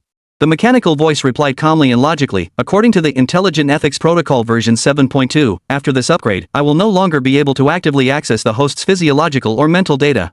The mechanical voice paused for a moment, unless you choose to share it voluntarily. Is that so? Didn't the host used to dislike having their thoughts probed by me? But your way of speaking seems different from before. The system remained silent for a moment before responding again. I am an artificial intelligence. My personality is determined by the data fed into me. During the upgrade process, programmers may delete or add data to my database. Speak human. Song Wenying rubbed her temples impatiently, cutting him off. As an art student, hearing this kind of technical jargon was giving her a headache. Especially after just enduring a turbulent flight, her head was still spinning. The system paused for a second, then spoke in a calmer tone. To put it simply, I'm like a book that is constantly being updated. Programmers regularly modify the content inside, and as the content changes, the personality I present to the host naturally changes as well. Is that how it works? If the host feels that the current me is too different from before, a brief, human-like pause mixed with static, perhaps you can give me a new name to separate me from the past. A name? Having known the system for over 5 years, Song Wenying had never considered giving it a name, and the system had never mentioned changing its name either. What do you want me to call you? The system seemed to think for a moment before responding seriously. According to database statistics, human terms of endearment include baby, dear, sweetheart, honey. Stop. Song Wenying nearly choked on her own saliva. Where did you find these from? If the host isn't comfortable, you can continue calling me the system. Song Wenying sighed, forget it, I'll just call you 007 from now on. Host, does this name have any special meaning? No special meaning, just something that came to mind. Understood. The name is approved. From this moment onward, I will interact with the host as 007. After a pause, it added, host calls me 007, but I call the host host. Doesn't that sound too formal? Why are you so complicated? While they were talking, Song Wenying was waiting for a taxi by the roadside. Due to the plane accident, the area outside the airport was chaotic, especially with Chung Chae's fans gathered outside, insisting on seeing him come out safely. Song Wenying had been trying to hail a taxi for a long time but couldn't get one. She left the crowd and walked toward a less crowded area. A limousine suddenly pulled up by the roadside, with the window partially lowered. Sister Wenying, get in quickly. It was Chung Chae. He seemed worried about being seen by his fans and spoke urgently. Song Wenying glanced at him, then at his fans in the distance. You go ahead. I'll take a taxi. His expression grew somber. Sister Wenying doesn't want to get in the car. Are you angry with me? Song Wenying was shocked that he would think that and explained helplessly. I'm not angry with you, it's just as she was about to say that if she got in the car, it would be even more troublesome if they were photographed, she suddenly heard someone shout. Your brother's car is over there. Song Wenying's expression grew grim. Seeing a crowd rushing toward them, Chung Chae urged, get in the car quickly. Song Wenying had no choice but to get in. The fans had seen her but hadn't recognized her face. If they stayed, the fans would get closer and recognize her, and she'd be remembered for sure. Chang Che opened the car door, and Song Wenying quickly climbed inside. In the blink of an eye, the car sped off. The scenery outside the window blurred as the car sped away. Song Wenying glanced back at the fans disappearing in the distance, then turned her gaze back to Chang Che beside her. How did you end up in the entertainment industry? The question made Chang Che's expression freeze. He glanced at Song Wenying, and when he saw her dark, calm gaze, a trace of embarrassment flashed in his eyes. I didn't get into a good university back then. I thought your grades were pretty good. Having been in the industry for 4 years and gained immense popularity, every detail of Chang Che's life had been thoroughly scrutinized online. Anyone with internet access was well aware of his life story. Although Chang Che was puzzled by Song Wenying's lack of knowledge on the matter, he answered honestly. I failed the college entrance exam. Seeing Song Wenying's slightly startled expression, he felt even more embarrassed. I'm sorry for letting you down. He only found out after graduation that Song Wenying had already set aside a substantial amount of money for his and Su Heir's university tuition. But he had betrayed her trust and hadn't even managed to get into a decent university. At that time, due to his college entrance exam failure and Song Wenying's disappearance, he felt utterly lost in life. He drifted aimlessly and had a huge argument with Su Heir, leading them to go their separate ways. Later, he encountered someone on the street who studied him closely and said he could become a star if he was willing, and that he would help him achieve it. At the time, he thought maybe Song Wenying wasn't dead, just gone somewhere else, like abroad. If he became a star, with a higher status, he could go anywhere and build connections to help find Song Wenying. Like Song Qinian. So he agreed. But year after year passed, and there was no news of Song Wenying. Over the years, due to his work, he often heard rumors about Song Qinian from others. He heard that his temper grew worse each year, and his personality became increasingly eccentric. He knew then that Song Qinian hadn't found her either. Song Qinian had a secret, one that perhaps no one else knew, but he was all too aware of it. That year, Song Qinian found the photo of him and Song Wenying in his desk. A man who had always been indifferent to everything lost control when he saw that photo. He tore the photo to pieces, smiling gently while whispering the most hurtful and harsh words to provoke him, wanting him to hit him. He didn't know why Song Qinian wanted to be hit, but Song Qinian said that if he didn't hit him, he would tell Song Wenying about his despicable behavior. At that moment, he was so insecure and powerless, how dare he let Song Wenying know his true feelings. So he could only muster all his strength and strike Song Qinian. Wenying, do you still keep in touch with your brother? When he asked this, the agent sitting in the passenger seat turned around in confusion. But Chang Che ignored him and only looked at Song Wenying. Does he know you're still alive? Probably not, right? Song Wenying was unsure. Logically speaking, since she had been thrown into the sea by Song Qinian's enemies, Song Qinian must have known she was dead. But a few days ago, when he came to her school and heard someone shout Wenying, he immediately suspected it was her? He seemed completely unfazed by the fact that she had come back from the dead. In fact, Song Wenying still couldn't figure out how her darkness value had suddenly skyrocketed to 100 after she was thrown into the sea. What happened to Song Qinian at that time? Do you know what happened to Song Qinian on the day I went missing 7 years ago? I don't know. Chang Che answered quickly. Song Wenying smiled, feeling a bit silly for asking. Of course not, how would you know? Chang Che turned away, feeling a bit guilty. Actually, he knew. Chapter 49, this isn't the kind of atmosphere siblings should have. Once again, he had deceived Song Wenying out of selfishness. But Song Wenying and Song Qinian were siblings, even if they weren't related by blood. The world wouldn't approve of them being together. Let alone. How could Song Wenying possibly like Song Qinian? If she truly cared about him, how could she have been so indifferent to him back then? That year, in the teacher's office, it was clearly his fault, yet Song Wenying sided with him and even made Song Qinian apologize to him. Perhaps in Song Wenying's heart, he was more important than Song Qinian. Squeak! The piercing sound of brakes abruptly interrupted his thoughts. The car jolted to a stop, and the inertia threw everyone forward with force. Chang Che acted quickly, reaching out to protect Song Wenying's head, but she dodged him sideways. The next moment, the car made a sharp turn, and the uncontrolled force threw everyone to the left. Thud! Chang Che's temple collided with the car window, and the excruciating pain exploded as warm blood trickled down his temple. Are you okay? After the car came to a stop, Song Wenying looked at him with concern. She was accustomed to wearing her seatbelt even in the back seat, so she was unharmed, but Chang Che had forgotten to fasten his seatbelt when he got in, and now he was the worst off. I'm fine. He forced a smile, his knuckles clenching the edge of the seat. Why did he always end up looking so disheveled and embarrassing in front of Song Wenying? The agent in the front seat finally snapped out of the shock, turned to see the blood on Chang Che's forehead, and erupted in anger. How the hell were you driving? Are you trying to get us killed? He cursed as he unbuckled his seatbelt, ready to get out and confront the driver. But the black Bentley blocking the road ahead had its door open before he could reach it. A shiny leather shoe stepped onto the road, followed by the long trouser leg of a tailored suit, and then, when he saw the man's face, Song Wenying froze instantly. Why was he here? Was he a ghost? How could he be everywhere? That's... The agent gasped sharply, reacting even more strongly than Song Wenying. That's Song Qinian, the CEO, right? What does he mean by walking toward us? Earlier, while Song Wenying was chatting with Cheng Che in the back seat, he hadn't paid much attention, instead busy sending messages to his colleagues on his phone, instructing them to post more news about Cheng Che's plane accident and stir up some buzz, so he hadn't heard Song Wenying mention Song Qinian. Now, seeing Song Qinian walk up to the car and knock on the window, he was shocked, confused, and terrified. Mr. Song. The agent practically scrambled out of the car, bending over at the waist. I never expected to run into you here. What a coincidence. Song Qinian didn't even spare him a glance. His gaze swept past the agent and landed on Song Wenying inside the car. His dark eyes were gloomy and deep, like a hidden flame, slowly sweeping across her face.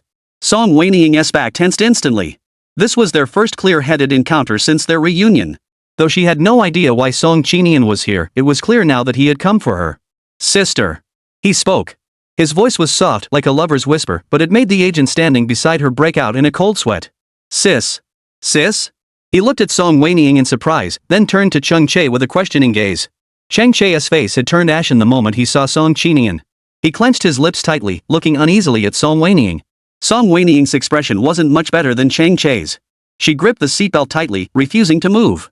The man outside the car didn't seem in a hurry. Seeing that Song Wenying wasn't speaking, he just stood there, staring at her. It wasn't until a third car appeared, honking wildly because they were blocking traffic, that he finally let out a low laugh. Are you getting out on your own, or do I have to invite you?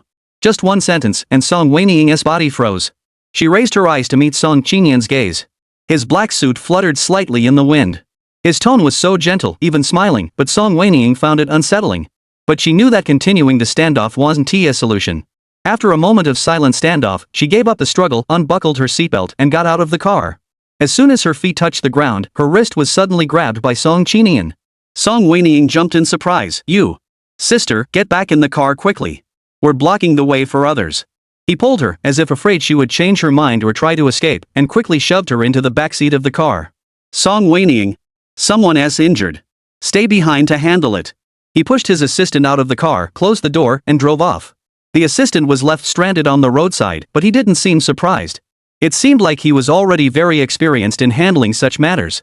As the Bentley drove off, he immediately approached Cheng Che's car, speaking in a serious tone. All your losses will be compensated tenfold by Mr. Song. Cheng Che's face darkened, but he only stared intently at the car that had already disappeared at the fork in the road, saying nothing. His agent, however, dared not demand compensation from Song Qinian and repeatedly refused, insisting it was nothing. But he couldn't help but recall the interaction between the two as they left, feeling puzzled. This wasn't the kind of flirtatious atmosphere one would expect between a brother and sister. 007, didn't you say earlier that you had a task for me? As soon as Song Wenying got into the car, she urgently called out to the system she had neglected for so long. The system took 2 seconds to respond. Host, do you accept? As long as you can save my life and prevent Song Qinian from killing me, I'll do it. Can't you do it? Host, actually, Song Qinian isn't as terrifying as you think. He won't let you die. Are you serious? He is currently a psychotic male lead with maxed out darkness values. I'm his biggest enemy. Song Wenying couldn't believe the system at all. Whether it was psychological or not, she felt the temperature in the car was unusually cold. Colder than a morgue. Sister. Song Qinian's voice suddenly rang out, startling Song Wenying. But she knew she couldn't show her fear, or he'd just laugh at her and take advantage of her. What's wrong? Are you cold? The once gloomy eyes, now tinged with a smile, appeared a bit more gentle and humble. Song Wenying was momentarily dazed, suddenly feeling that he resembled someone. Shin Shubai. Shin Shubai always wore such a fake expression. Unbelievable, after 7 years apart, he'd learned Shin Shubai's tricks. What are you thinking about, sister? Shin Shubai. The words slipped out before she could stop him. His eyes darkened briefly before he remained calm. If you're cold, there's a blanket in the car. He didn't respond to Song Wenying's words, as if he hadn't heard them, and reached into the trunk to take out a blanket. Song Wenying reached out nervously to take it, but he didn't let go, insisting on putting it on her himself. Chapter 50. Why is my sister hitting me? He's so scary. Song Wenying thought to herself. The long fingers that had been tidying the blanket suddenly paused. Just as she was puzzled, he had already stepped back and sat up straight.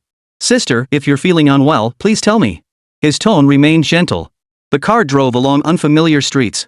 Not knowing what he was planning or where he was taking her, Song Wenying replied nervously. All right.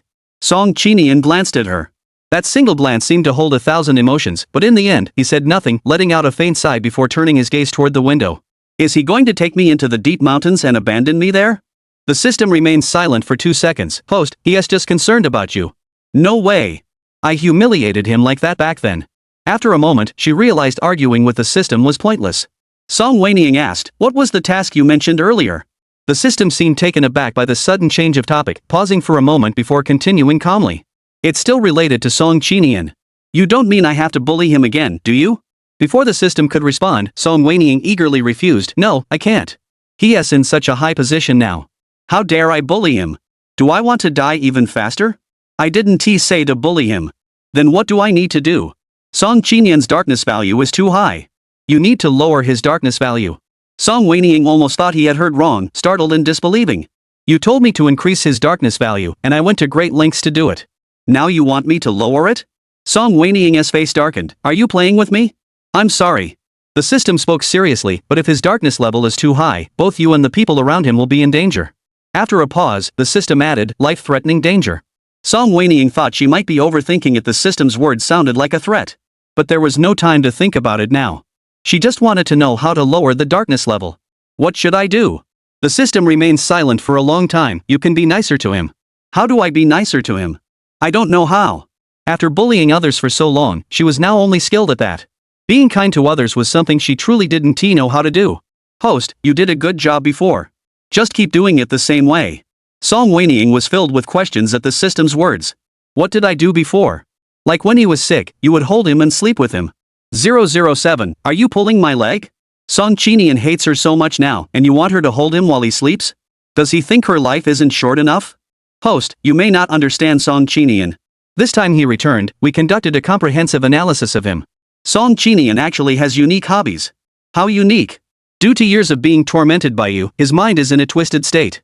He can't tolerate physical intimacy with others, but he especially enjoys physical contact with you. Why me? Perhaps because you've tormented him the most. The AI's data analysis is highly authoritative, and Song Wenying didn't think the system would joke with her, but this statement made Song Qinian sound way too twisted, didn't it? Song Wenying's features involuntarily tightened. She turned her head to sneak a glance at Song Qinian. Song Qinian continued to stare out the window, his cold profile as handsome as ever. He didn't look like the type of person with such a fetish. Is it because I always torment him, so he likes physical contact with me? The host doesn't believe it. You can test him. How should I test him? Curious about the system's words, Song Wenying forced herself to suppress her fear of Song Qinian and felt eager to try. So much so that he didn't notice the subtle smile that had just appeared on Song Qinian's lips in the car window's reflection. Touch his face. Are you sure he won't kill me on the spot? No. The system's tone was firm and unwavering. Host, trust me. Song Wenying hesitated for a moment before reluctantly agreeing to the system's rather reckless suggestion. But as the car drove from the bustling marketplace to an underground garage in the financial district, and even after the car came to a stop, Song Wenying dared not make a move. Finally, as she watched the man open the door, get out, and walk over to open the door for her, she panicked and raised her hand to slap him. She had intended to stroke him, but due to the speed, it ended up looking like she had slapped him across the face. System? Song Wenying was at a loss for words. Why did you hit me, sister? I said I saw a mosquito on your face, that's why I hit you. Do you believe me? Song Wenying wanted to slap herself silly. What kind of ridiculous excuse was that? But a soft laugh came from above, and Song Chi spoke softly. Thank you, sister. Song Wenying looked up in shock. What did he mean? Did he really believe her? Is there still one now? He asked in a sweet tone, as if nothing had changed. But those 100 points of darkness, the way he had broken someone's hand without batting an eyelid that night, and the way Chung Che's agent had stuttered uncontrollably upon seeing him, how could he possibly be innocent? Does sister want to hit me again? His voice carried a hint of anticipation as he stared intently at her. Song Wenying forced herself to ignore the uneasy feeling. There are no more mosquitoes. I won't hit you anymore. A fleeting hint of disappointment flashed in his eyes. Oh, really? Then he quickly looked up again. Sister, aren't you getting out of the car yet? It wasn't that Song Wenying was overthinking, but he had just been hit, and now he was saying that. It really sounded like he was saying, Sister, aren't you going to die yet? Song Wenying froze in place. What's wrong? Are you feeling unwell? My foot hurts. Song Wenying quickly came up with an excuse. Oh, does it hurt a lot? He frowned, looking troubled. Can you even walk? I can't walk anymore. Song Wenying lied without hesitation, trying to avoid getting out of the car, but the next moment, he turned around, facing away from her, and knelt down. His black suit tightened with his movements, outlining his broad shoulders. "Then I'll carry you upstairs." His voice was calm, betraying no emotion. It seemed humble, but it carried an unyielding strength that left no room for refusal. Song Wenying was terrified. "No, maybe not." He turned back and looked at her leisurely. "It's not the first time I've carried you. What are you afraid of?" He shouldn't have said that. The moment he did, Song Wenying recalled how she had once ordered him around and made him carry her, which made her even more terrified. "You used to make me carry you all the time, didn't you? What are we going upstairs for?" Song Wenying awkwardly changed the subject. His eyes grew slightly deeper. "What do you think?" "I think." Song Wenying felt like crying. "I don't know. Help me, I suddenly feel like if I go up with him, I'll never be able to get out again, I'll be locked up until I die." "It's not impossible." "What?" "I'm just joking with you, host. This joke isn't funny at all." Chapter 51, Are Scars Ugly? Host, don't be afraid. If he wants to carry you, let him. He likes carrying you. The system continued to encourage him. Song Wenying looked at the man still crouched in front of her, half believing, half doubting. "Are you sure?" "Of course. You just hit him, and he didn't get angry, did he?" "It seems like it." Song Wenying hesitated for a moment, gathered her courage, and leaned forward, wrapping her arms around his neck. Almost as their skin touched, Song Qinian's back stiffened imperceptibly for an instant, and his breathing grew heavier. She mustn't find out. He lowered his eyes, his Adam's apple moving silently, and when he raised his gaze again, the ripples in his eyes had been completely suppressed. "Hold me tight." He supported her legs and stood up, then walked toward the elevator. Song Wen pressed herself against his back, clearly hearing his strong heartbeat. Once, twice. Suddenly, she felt a bit dazed. To her, it had only been 3 months, but Song Qinian's life had already spanned 7 years. 7 years, how long that was, enough time to experience so many things. University, falling in love, graduation, work, even marriage. How had Song Qinian spent those 7 years? In the private elevator with no buttons, Song Qinian carried her inside, ascending all the way to the top-floor duplex in the financial district. No one spoke a word during the ride. Until the password lock beeped, the door opened and closed, and the brief darkness gave way to light again. Song Wenying was placed on the sofa by Song Qinian, who stood up to make a call. Soon, a woman in her 40s entered the room. Before she could wonder who the woman was, Song Qinian had already answered her question. She experienced turbulence on her flight today. Give her a full physical examination to ensure she is okay. Song Wenying was surprised he actually cared about her health. "All right, Mr. Song." The woman walked past Song Qinian and approached Song Wenying, curiously glancing at her before smiling. "Hello, I'm Yang Mei, one of Mr. Song's personal physicians." "One of them? So there are other doctors? Why does Song Qinian hire so many family doctors? Is there something wrong with his health?" Suddenly, she recalled the night Song Qinian had a fever, when she had cared for him and accidentally discovered the wound on his chest. She felt a strange sensation in her heart. That night, she was in a hurry to bring down his fever and didn't examine him closely. However, besides the wound on his chest, both of his arms also had various injuries, which didn't appear to be from the same incident but rather from multiple incidents over time. Although she didn't remove his pants, his ankles were also injured that night. How did he end up with so many wounds on his body? 007, is Song Qinian's body okay? Yang Mei took Song Wenying to a fully equipped room for a physical examination. Song Wenying grew increasingly uneasy and asked the system in her mind. The system's tone was odd. "Which aspect are you referring to?" Song Wenying was confused. "What aspect?" "I'm just asking if there is anything wrong with his body." "Are you worried about him?" "No." Song Wenying denied it. "I'm just curious, why does he have so many injuries and scars on his body? Are the scars ugly?" "A bit." After a pause, realizing the system had steered the conversation off track, Song Wenying was at a loss for words. "After you upgraded, you're also responsible for chatting and making small talk?" "If the host needs it, I can." Song Wenying furrowed her brows, unable to pinpoint what was off. While the system had access to data from her previous experiences, it seemed to have added other data as well, causing its personality to change.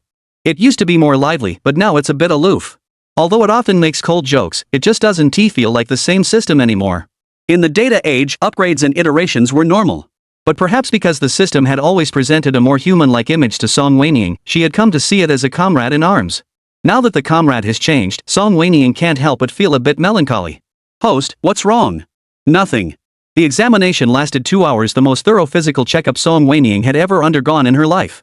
She ended up falling asleep during it. If it weren't for Song Qinian coming in to wake her up, she probably would have slept until the next day. "Your sister hasn't finished eating yet. Eat first, then sleep." "Why did you bring me here?" Still groggy from waking up, Song Wenying's mind wasn't fully awake yet, so she asked boldly. After asking, she met Song Qinian's dark eyes and immediately backed down. Just as she was about to make up for it, she saw his eyelashes gently lower, casting a shadow in the cold, white light. Sister, we haven't seen each other in 7 years. I feel like you've grown distant from me. Song Wenying? When had they ever not been distant? We're siblings who relied on each other for years. I finally found you and want to live with you. Isn't that reasonable? His eyes were filled with sadness and his expression was hurt. Song Wenying was completely baffled and deeply shocked. In Song Qinian's eyes, she was actually the image of a good older sister who had been relying on him for years? Had he forgotten how she had humiliated him all those years? Something was off. Don't trust him lightly. She desperately wanted to confront him, but Song Wenying couldn't bring herself to do it. What if he asked her why she bullied him back then? How could she respond? After hesitating for a while, Song Wenying could only force a smile and say, right, we've been relying on each other for so many years. So we'll always live together from now on, right? Song Wenying choked, nearly choking on her own saliva. But when she looked up, Song Qinian was staring at her intently, his gaze focused and innocent. Right, sister? Song Wenying. This was nothing like the 100% dark side she had imagined. 007, are you sure he really needs to be saved because his darkness level is too high and he is too dangerous? The detection is accurate. His darkness level is indeed too high. After a pause, the system's tone grew more serious. Host, although Song Qinian is just a fictional character in a novel, a fictional character with overly powerful psychic abilities can not only influence a single small world but also affect the novel management bureau. Song Wenying was surprised. Is that even possible? Has he affected you yet? Not yet.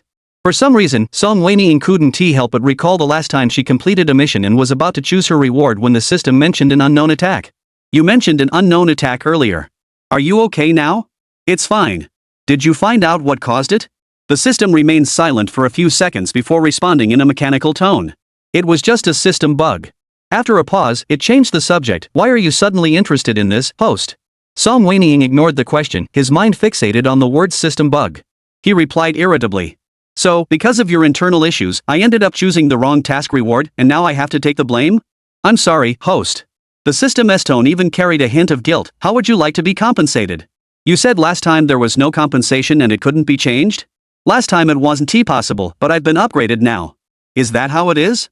Chapter 52, Can I not look for a boyfriend? Song Wenying felt something was off, but since the other party offered a reward, there was no reason to refuse. Fearing the system might change its mind again, Song Wenying hurriedly said that identity disguise is actually pretty useful, but the duration is too short. Can you change it from 10 minutes to a day? Disguise identity. If a day is too much, how about half a day? Or an hour? Why does the host want to disguise their identity? Why so many questions? Just say whether you can do it or not. No. Song Wenying choked, then why did you just say you'd compensate me? Host, I can give you monetary compensation. I already have a house and a car, and I can make money painting. Why do I need so much money?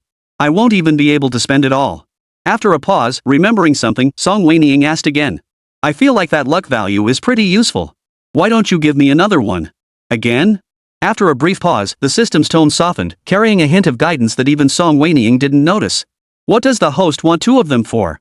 I feel like Song Qinian is so powerful now because of that luck value. Why? I read online that he started from scratch and everything he does goes smoothly. He is not a lucky charm. How could everything he does be 100% successful? Song Wenying grew increasingly resentful, feeling cheated. It must be because of my luck points. I should have never given them to him. But why did the host give him the luck in the first place? Mentioning this, Song Wenying felt a pang of regret. At the time, she thought she was heading to a new world and wouldn't face any major troubles, so the luck points wouldn't be useful. Plus, she felt guilty towards Song Qinian, so she gave them to him. Who knew he'd come back? And he was caught by Song Qinian. Why are you asking so many questions today? Keep asking and asking. Are you going to give it or not? Song Wenying was furious. The system remained calm and unhurried. Since the luck points have already been used on Song Qinian, host, I can't give you another one. However, the system paused. Luck points can actually be shared. How do you share it? It depends on your intimacy with him. What does that mean? Simply put, the closer you are to him, the more luck energy you can absorb. This sounds just like that stuff from cultivation novels. Song Wenying felt uneasy. Is this system trying to trick her? Are you sure? She was easily led astray by the system. Of course. If you don't believe me, spend more time around him and experiment. Here we go again. What an unexpected trick. This system must be trying to trick her into doing tasks. Sister hasn't replied to me. Does she think I'm wrong? In her mind, Song Qinian's voice suddenly rang out, interrupting Song Wenying's conversation with the system. Song Wenying snapped back to reality, feeling a bit dazed. Where had she and Song Qinian left off? Song Qinian's eyelashes trembled slightly, and the dark gleam in her eyes turned into innocent moisture as she raised her gaze. Does my sister not want to live with me? All right, they were talking about living together. When you're under someone's roof, you have to bow your head. Song Wenying immediately forced a smile. Of course not. That's good. He responded quickly. Song Wenying felt something was off, but he forced a smile. Let's go eat. Speaking of eating, Song Wenying was indeed hungry. He didn't bother to think about what was off and followed him into the living room. Song Wenying glanced around briefly and suddenly realized that all the dishes were her favorites from before. And judging by the presentation, there was no doubt that Song Qinian had made them. Song Wenying was suddenly confused. Back then, when he was forced to cook for her, she could understand. But now he was a super powerful big shot everyone was scrambling to flatter. Why would he be cooking for her? What's wrong? Don't you like the food? Was it just her imagination, or did she detect a hint of nervousness in his tone? It must be her imagination. No, I like it very much. He curved his lips into a smile. That's good. He pulled out a chair for Song Wenying to sit down, then sat across from her. Throughout the meal, he maintained a smile and occasionally looked up at Song Wenying as she ate. Song Wenying found the meal increasingly unsettling. She couldn't help but vent her frustrations to the system in her mind. Why is he staring at me? And could he stop smiling? It's creepy. He wasn't someone who smiled much before. Before she could finish her thoughts, she noticed Song Qinian's smile fade, and his lowered eyes seemed to grow slightly dim. Song Wenying raised her eyes and felt a subtle emotion rise within her. Just then, her phone rang. It was her phone. It was Yu Qingyang calling. Song Wenying glanced cautiously at Song Qinian, seeing that he didn't seem upset, before she dared to press the answer button and whispered. Senior, what's wrong? Yu Qingyang heard her lower her voice and was a bit puzzled. Are you unable to take the call right now? I can call you back later tonight? Song Wenying was about to say sure, but Song Qinian suddenly put down his chopsticks, his cold eyes turning toward her. If it's something you don't want me to hear, I can step out first. Is there someone with you? Yu Qingyang asked in surprise. It wasn't surprising. He had known Song Wenying for 3 months and had never seen anyone with her before. Now, in the middle of the night, there was a man speaking with her. Plus, he had heard from his teacher today that Song Wenying had taken a 2-week leave of absence. Song Wenying, afraid of disturbing Song Qinian, stood up first. I'll go to the balcony to answer it. Before Song Qinian could respond, she hurried toward the balcony. Only after the sliding door closed and she confirmed that Song Qinian couldn't hear her and wasn't looking this way did Song Wenying finally relax. Senior, can we talk now? Did you need something from me? Yu Qingyang suppressed his curiosity and got down to business. On the night of the award ceremony, I remember asking you to help out as an usher, but I didn't see you in the group photo. It seems like none of the other students remember you either. I was wondering if you came that night? This person is actually rehashing the past. I'm not blaming you for not coming. Don't misunderstand me, I just find it a bit odd. That night, someone was pushed off the stage by Mr. Song, but none of us can remember who it was. Could it have been you? Song Wenying was stunned. She was pushed off the stage by Song Qinian? That's how rumors start. In fact, she was already unsteady on her feet, and Song Qinian had merely given her a quick push before letting go. Clang! The sound of a porcelain bowl shattering on the ground suddenly echoed from behind, interrupting Song Wenying's thoughts. She hurriedly hung up the call from Yu Qingyang, pushed open the sliding door, and entered. What's going on? Upon entering, she saw Song Qinian crouched on the ground picking out the broken pieces of the porcelain bowl. Zip! Startled by Song Wenying's words, he accidentally cut his index finger on a shard he was picking up, and a drop of blood seeped out. Don't pick it up with your hands. Song Wenying instinctively tried to go around him to grab the broom, but her wrist was suddenly grabbed as she passed by. Sister! The blood from his index finger stained the inner side of Song Wenying's snow-white wrist. What's wrong? The kitchen light cast their shadows on the wall, one standing and one crouching, resembling the way Song Wenying had once ordered him to kneel before her. But he seemed oblivious to his own actions, which were almost like kneeling before her. His thumb gently traced the outline of her vein, feeling the rapid flow of blood beneath the skin, and he chuckled softly. Can't you just not look for a boyfriend? Where did a boyfriend come from? He looked up at her with a smile. Can you stay with me forever and not look for anyone else? Chapter 53, You're Not Alone. Song Wenying's heart skipped a beat. No, how could he speak so ambiguously? What does stay with me mean? Her cheeks flushed uncontrollably to her ears, and her neck turned a faint shade of red.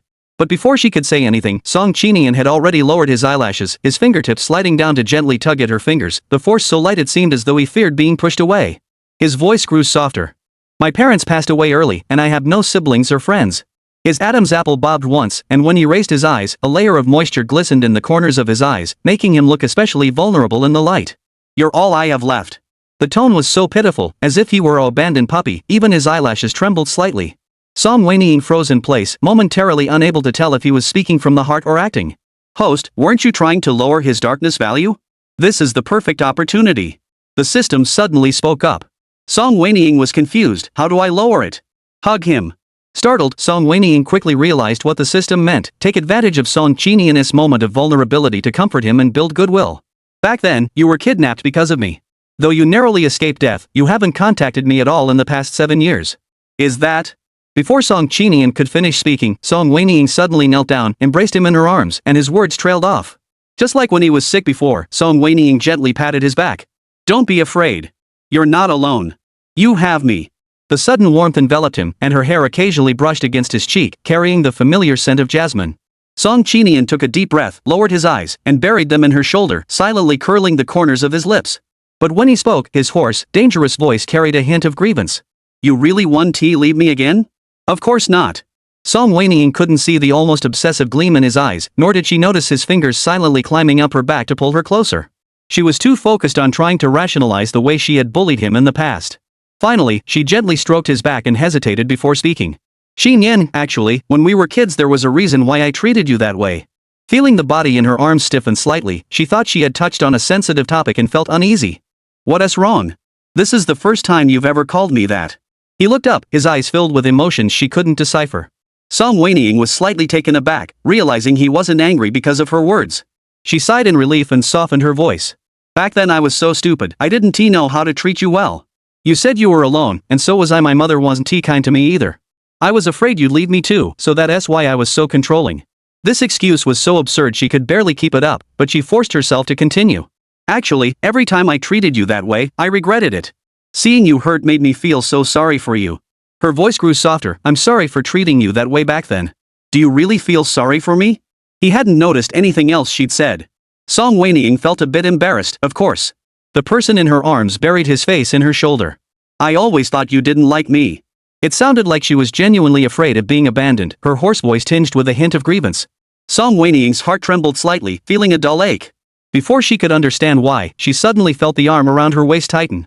She realized with a start that she had been squeezed so tightly she could barely breathe. She forcefully pulled his hand away and forced a laugh. I'll make it up to you later. How will you make it up to me?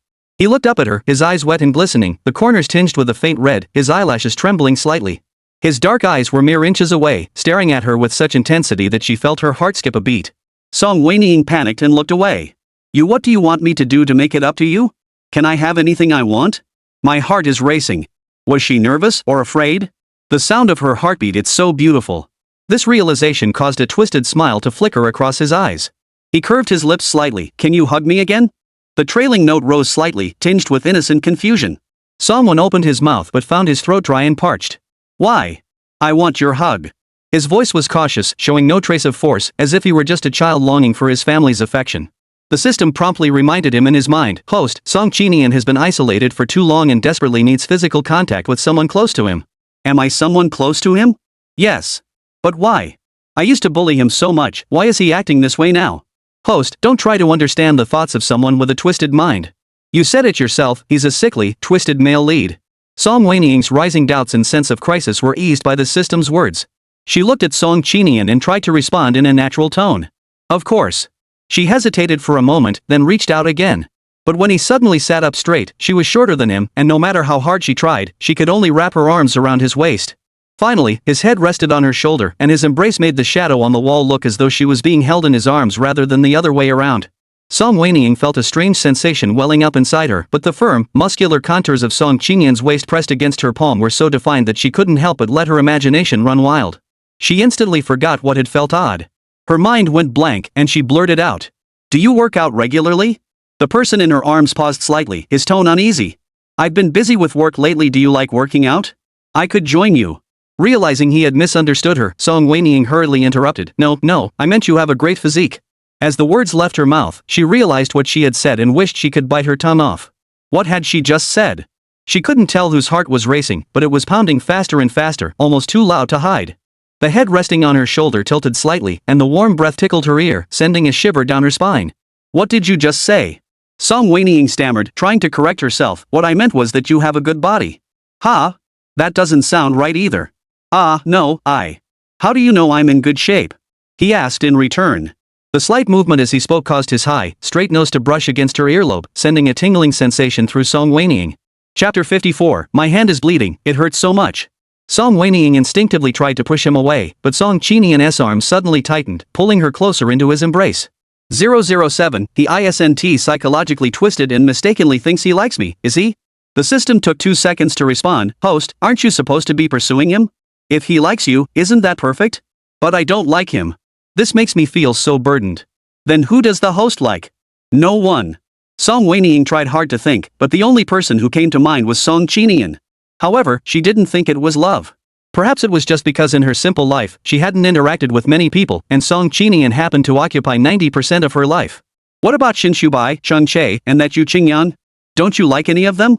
The system asked again. Though she found the system rather nosy, Song Wenying answered honestly. Shinshubai has an fiancé, Chung Che is like my younger brother, so I haven't considered him. As for Yu Qingyang, I don't know him well enough. What if Shinshubai didn't have a fiancé? I want answer hypothetical questions. The person in her arms suddenly breathed heavily, and the hand on her waist tightened, causing Song Wenying to wince in pain and snap back to reality. Just as she was about to say it hurt, he spoke first. My hand is bleeding. It hurts so much. Song Wenying, you're telling me this now? Aren't you afraid the wound has already healed? However, since the current task was to please him, Song Wenying suppressed her inner complaints and asked him where the medicine box was, then went to fetch it. For the first time, the roles were reversed, and she was the one helping him tend to his wounds. Song Qinian must usually live here. Everything in the house was complete, even the room prepared for Song Wenying was exactly the same as the one she had liked before. Song Wenying was stunned. Why would he do all this? Setting aside the fact that this was his other house, not the villa they had once lived in together, he had no reason to leave a room for her. Moreover, over the past 7 years, in the eyes of outsiders, she should have been considered dead. Did Song Qinian really think she would come back? Song Wenying couldn't figure it out, but she didn't want to dwell on it. She decided to just forget about it and slept soundly until the next morning. When she woke up, Song Qinian wasn't home. However, he had sent her a message saying he would be back that evening. Song Wenying cautiously tried the door and found it unlocked. It seemed he really didn't intend to lock her up and torment her. Song Wenying sighed in relief. After finishing the breakfast Song Qinian had prepared for her, Song Wenying took out a pair of workwear overalls and an oversized white shirt from her suitcase, put them on, tied her hair into a high ponytail, and set out with her painting supplies. In September, in Haicheng, the weather was perfect for going out to sketch. Song Wenying had planned to take a taxi, but just as she reached the lobby, someone approached her. Miss Song, where are you going? Let me drive you. Song Wenying looked at him in surprise. He thought she was worried he was a bad person and hurried to explain, I'm Mr. Song's assistant. My name is Chu Yu. We should have met before. Song Wenying recognized him. He had been present at the charity gala the previous evening and had also stopped her from hailing a taxi the day before. Did Song Qinian tell you to follow me? Please don't misunderstand. The boss definitely didn't tell me to monitor you. I'm only here to pick you up and drop you off. Where did your boss go? Chu Yu hesitated upon hearing this, unsure whether he should reveal his boss's privacy to Song Wenying. If it were anyone else, he would have kept it to himself, but this was Song Wenying. Just as he was about to speak, Song Wenying interrupted, I was just asking. If you don't want to say, you don't have to. Chu Yu sighed in relief upon hearing this, also surprised by Song Wenying's easygoing nature. He had assumed that, given his boss's temperament, his sister wouldn't be much easier to get along with either, especially since he had heard some rumors. He had heard that Song Zong had an older sister who had died young and was extremely cruel, treating him terribly. The rumors had even spread throughout the school. At the time, he had wondered what kind of tiger mother could possibly keep such an unpredictable person in check.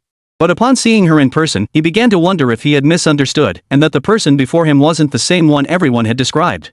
After all, the person in front of him was so young, seeming several years younger than the boss.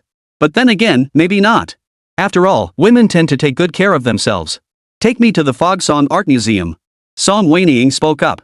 Snapping back to reality, he glanced at the item Song Wenying was carrying on her back, realizing she was going to paint.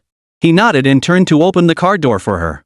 The Fogsong Art Museum is a private art gallery located on the outskirts of the city, nestled on a hillside surrounded by vast birch forests. During the autumn and winter seasons, it forms a rare fog-covered landscape. Song Wenying thought that since she was already in Haicheng, she might as well go there to look around and find inspiration for her competition entries.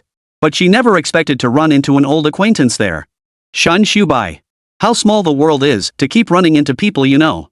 Song Wenying had planned to leave before he noticed her, but just as she turned the corner of the art museum's side entrance, she collided with Shin Shubai, who had somehow appeared in front of her. Song Wenying nearly fell, but he quickly reached out to steady her. But as he looked at Song Wenying's face, his eyes trembled violently and his thin lips parted slightly, but he couldn't utter a sound for a moment. You.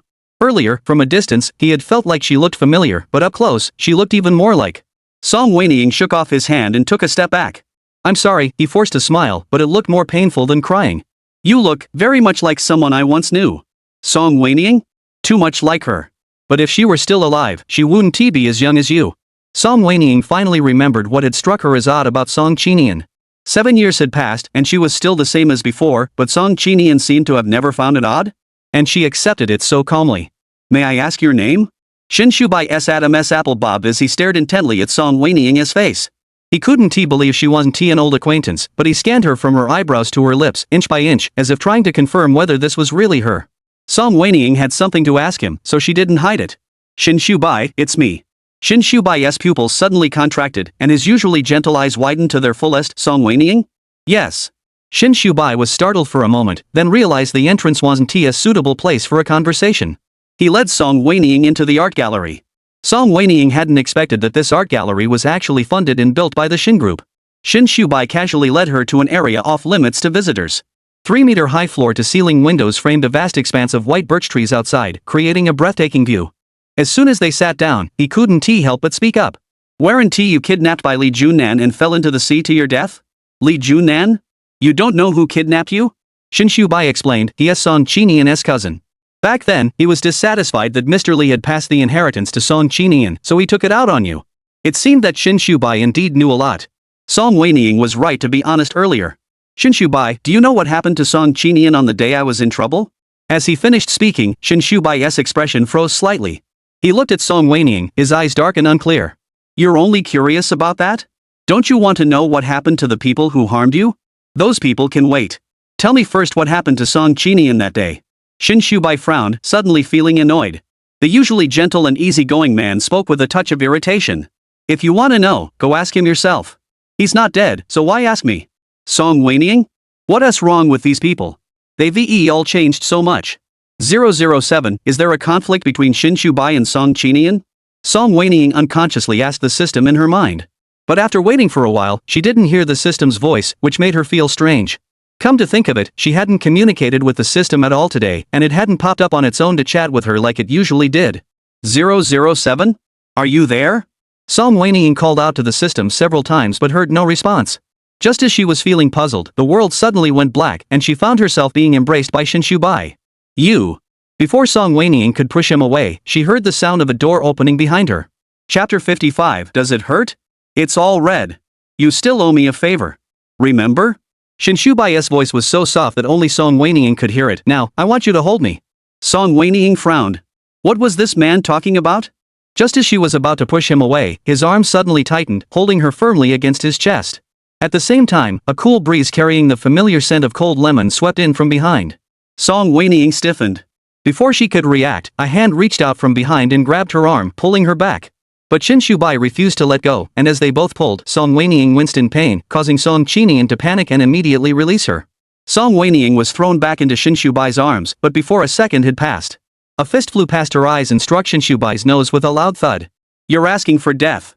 The voice sounded like it had crawled out of hell, filled with overwhelming anger. He grabbed Song Wenying's wrist and pulled her behind him. Only then did she see the dark, almost brutal fury swirling in his eyes. Song Wenying instinctively explained, I just happened to run into him today. Shin Shubai's glasses were knocked off, but he still couldn't resist stirring up trouble. Why didn't you tell him the truth, Miss Song? You came here today to see me, didn't you?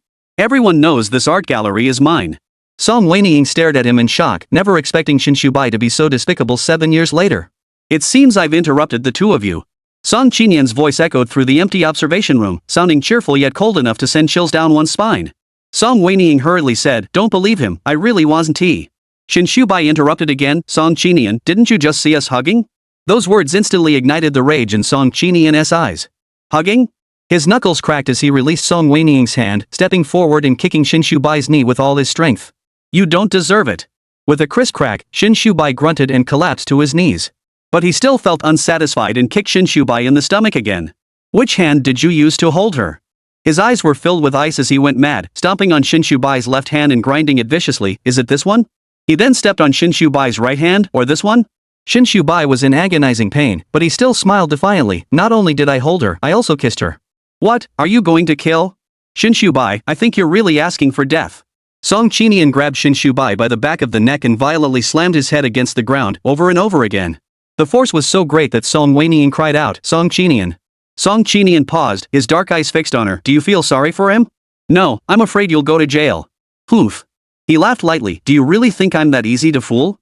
You used to say that you'd be happier if I went to jail, didn't you? If I go to jail, you can be with him, and no one will stand in your way. Oh, right, he even broke off his engagement for you. You two really are meant for each other. Enough. Smack! A crisp slap echoed through the room, and Song Qinian's voice abruptly stopped. His face was struck slightly to the side, and a bright red handprint quickly appeared on his pale cheek. He turned back, staring at Song Wenying in shock. Song Wenying realized what she had done, her fingertips trembling slightly. I already said I didn't care about him. Why did you make that up? The air seemed to freeze for a moment. Song Wenying thought she was doomed, but Song Qinian suddenly burst into laughter. All right. Good. What's good? Seeing him release Shinshubai's neck, rise slowly, and walk toward him, Song Wenying was so scared that he backed up repeatedly, urgently calling out to the system in his mind. 007, help me. I'm going to die. But the system didn't respond. And she had nowhere left to retreat. Seeing Song Qinian still approaching, she panicked and raised her hand, slapping him across the face again. Stop. Don't come any closer. He didn't dodge and took the slap head-on. The tip of his tongue touched his numb cheek, and the rage that had been surging in his eyes had receded like a tide, replaced by a nearly pathological sense of pleasure. All right. Why did he say that? Song Wenying's voice trembled. It was you who wronged me first, that's why I hit you. I'm sorry. Song Qinian was like a moody mad dog today, strange and terrifying. Do you believe me now? Yes. Song Qinian took hold of the hand she had just hit him with. Does it hurt? His voice was so gentle it sent a chill down her spine. Song Wenying's breathing stalled, and she looked at him in confusion. His long, elegant fingers cradled her hand, and he looked down. It's all red. He grabbed her hand as she tried to pull away, pressing it against his slightly swollen cheek, rubbing it gently like a satisfied beast. It's my fault. Thank goodness you woke me up. Song Wenying? Song Wenying was startled by the emotions swirling in his eyes. Eager to escape the eerie atmosphere, she stammered, let us go home first. He lifted his head and forced a smile. All right, let us go home. He walked over, picked up Song Wenying's art supplies, slung them over his shoulder, and took her hand again as they walked out. Song Wenying hesitated, about to turn back. Song Qinian coldly said, this is his place. He won't die. That's not what I meant. Song Wenying pulled her hand back and walked over to Shinshubai. Shinshubai saw her return, his lips curled into a smile before he could speak, but Song Wenying suddenly kicked him in the stomach. There won't be a next time, Mr. Shin. The man who had been smirking challengingly the entire time froze with his lips stiff. Song Wenying no longer looked at him and turned to walk back to Song Qinian's side. Let us go home. Song Qinian gazed at her with deep eyes, then finally replied in a low voice, all right. Shuyu had been waiting in the parking lot. Upon seeing Song Qinian holding Song Wenying's hand as they returned, he glanced over but pretended not to notice. This circle is a mess. And to make matters worse, the two of them aren't even related by blood. Shuyu convinced himself and spoke calmly, boss, where should we go next? Song Qinian tossed the art supplies to him, gave the address of a nearby restaurant, and then personally opened the car door for Song Wenying. Song Wenying wasn't used to Song Qinian's erratic behavior, but remembering how he had acted earlier, she obediently got into the car. The moment Song Qinian got in, the confined space of the car filled with a faint smell of medicine and alcohol. Did you go to the hospital today? He paused briefly but didn't hide it. Yes. Song Wenying grew concerned. What's wrong with your body? Chapter 56, why did you go to the hospital if you're fine? Seeing the concern in Song Wenying's eyes, Song Qinian curved his lips into a smile. I'm fine, sister. Don't worry. Song Wenying frowned. If you're fine, why did you go to the hospital? 007, is something really wrong with Song Qinian's health? What's wrong with him? It's so serious. We have so many family doctors at home, yet he still insists on going to the hospital. 007, are you there? The system remained silent. Song Qinian spoke up. Sister. Song Wen snapped back to attention and looked at him. I'm really fine. His expression was serious, as if he truly wanted Song Wenying to believe him. Song Wenying hesitated for a moment before nodding. As long as you're okay. But she couldn't help but wonder what was wrong with the system today. There had been instances of offline updates before, but they had always informed her in advance. The car drove for about 15 minutes before slowly coming to a stop in front of a low-key Chinese-style clubhouse. It was midday, and the sunlight filtering through the leaves cast dappled shadows on the grayish-green exterior walls. Song Wenying found it quite beautiful and glanced at it a few more times. Song Qinian walked a few steps ahead but didn't see her following, so he turned back to look at her. Do you like it? Song Wenying withdrew her gaze. It's okay. Mainly because she had been painting recently and wanted to observe beautiful scenes. Song Wenying followed Song Qinian, guided by a servant dressed in a black cheongsam, through the winding corridors, and entered a private room. The private room was arranged in a traditional courtyard style, with the entrance facing a rock garden. Across from the rock garden were several other private rooms with open doors. From a distance, it was clear that the layout of the private rooms across the courtyard was not as good as theirs. Song Wenying guessed that this must be arranged according to membership status. After ordering, the attendant left. The private room was now empty except for Song Wenying and Song Qinian. No one spoke, and the atmosphere felt awkward. Song Wenying tried to break the ice. Why don't we open the door? The courtyard outside looks pretty nice. Just as Song Wenying was about to stand up to open the door, Song Qinian stood up first. She could only sit back down awkwardly. There was tea on the table. She poured herself a cup and took a sip, but suddenly heard the sound of a porcelain bowl hitting the ground from across the room. She looked over and saw that the private room across from them was also open. Of course, that wasn't the main issue. The most important thing was that the private room across from them should have been occupied by a couple who had started kissing as soon as they entered, so eager that they didn't even bother to close the door. When Song Wenying saw this scene, she felt awkward and instinctively looked at Song Qinian, intending to stop him from looking, but it was already too late. He had already seen across the way. Unlike Song Wenying's awkward embarrassment, his gaze was extremely serious, as if he didn't understand, yet also interested. Seeing him staring, Song Wenying cleared her throat awkwardly and said, "Maybe we should close the door." Song Qinian turned back, his dark eyes fixed on Song Wenying, his gaze lingering on her lips. Why? Song Wenying felt even more awkward. Was this man truly unaware, or was he doing this on purpose? Didn't he find this scene awkward? The sound suddenly came from across the room, piercing both their ears. Just then, Song Wenying was locked in a gaze with Song Qinian. Seeing his deep eyes, Song Wenying's ears burned instantly, and her fingertips unconsciously tightened around the teacup. The faint clinking sounds of porcelain cups colliding echoed through the quiet private room, sounding particularly jarring. Song Qinian, however, continued to stare at her, his gaze slowly drifting down from her flushed cheeks and finally resting on her slightly parted lips. What are you nervous about? I'm not nervous. But suddenly, a sound came from across the table, startling her so much that her hand trembled, nearly spilling the tea onto her pants. Song Qinian chuckled softly, choosing not to call her out. As he sat back down, he suddenly raised his hand, and his long, slender fingers gently brushed against the corner of her lips. His fingertips were warm, and his movements were slow and deliberate, causing Song Wenying to hold her breath for a moment. What are you doing? Why such a big reaction? I was just helping you wipe the tea stain from your lips. Alright, she was overreacting. Song Wenying thought resentfully.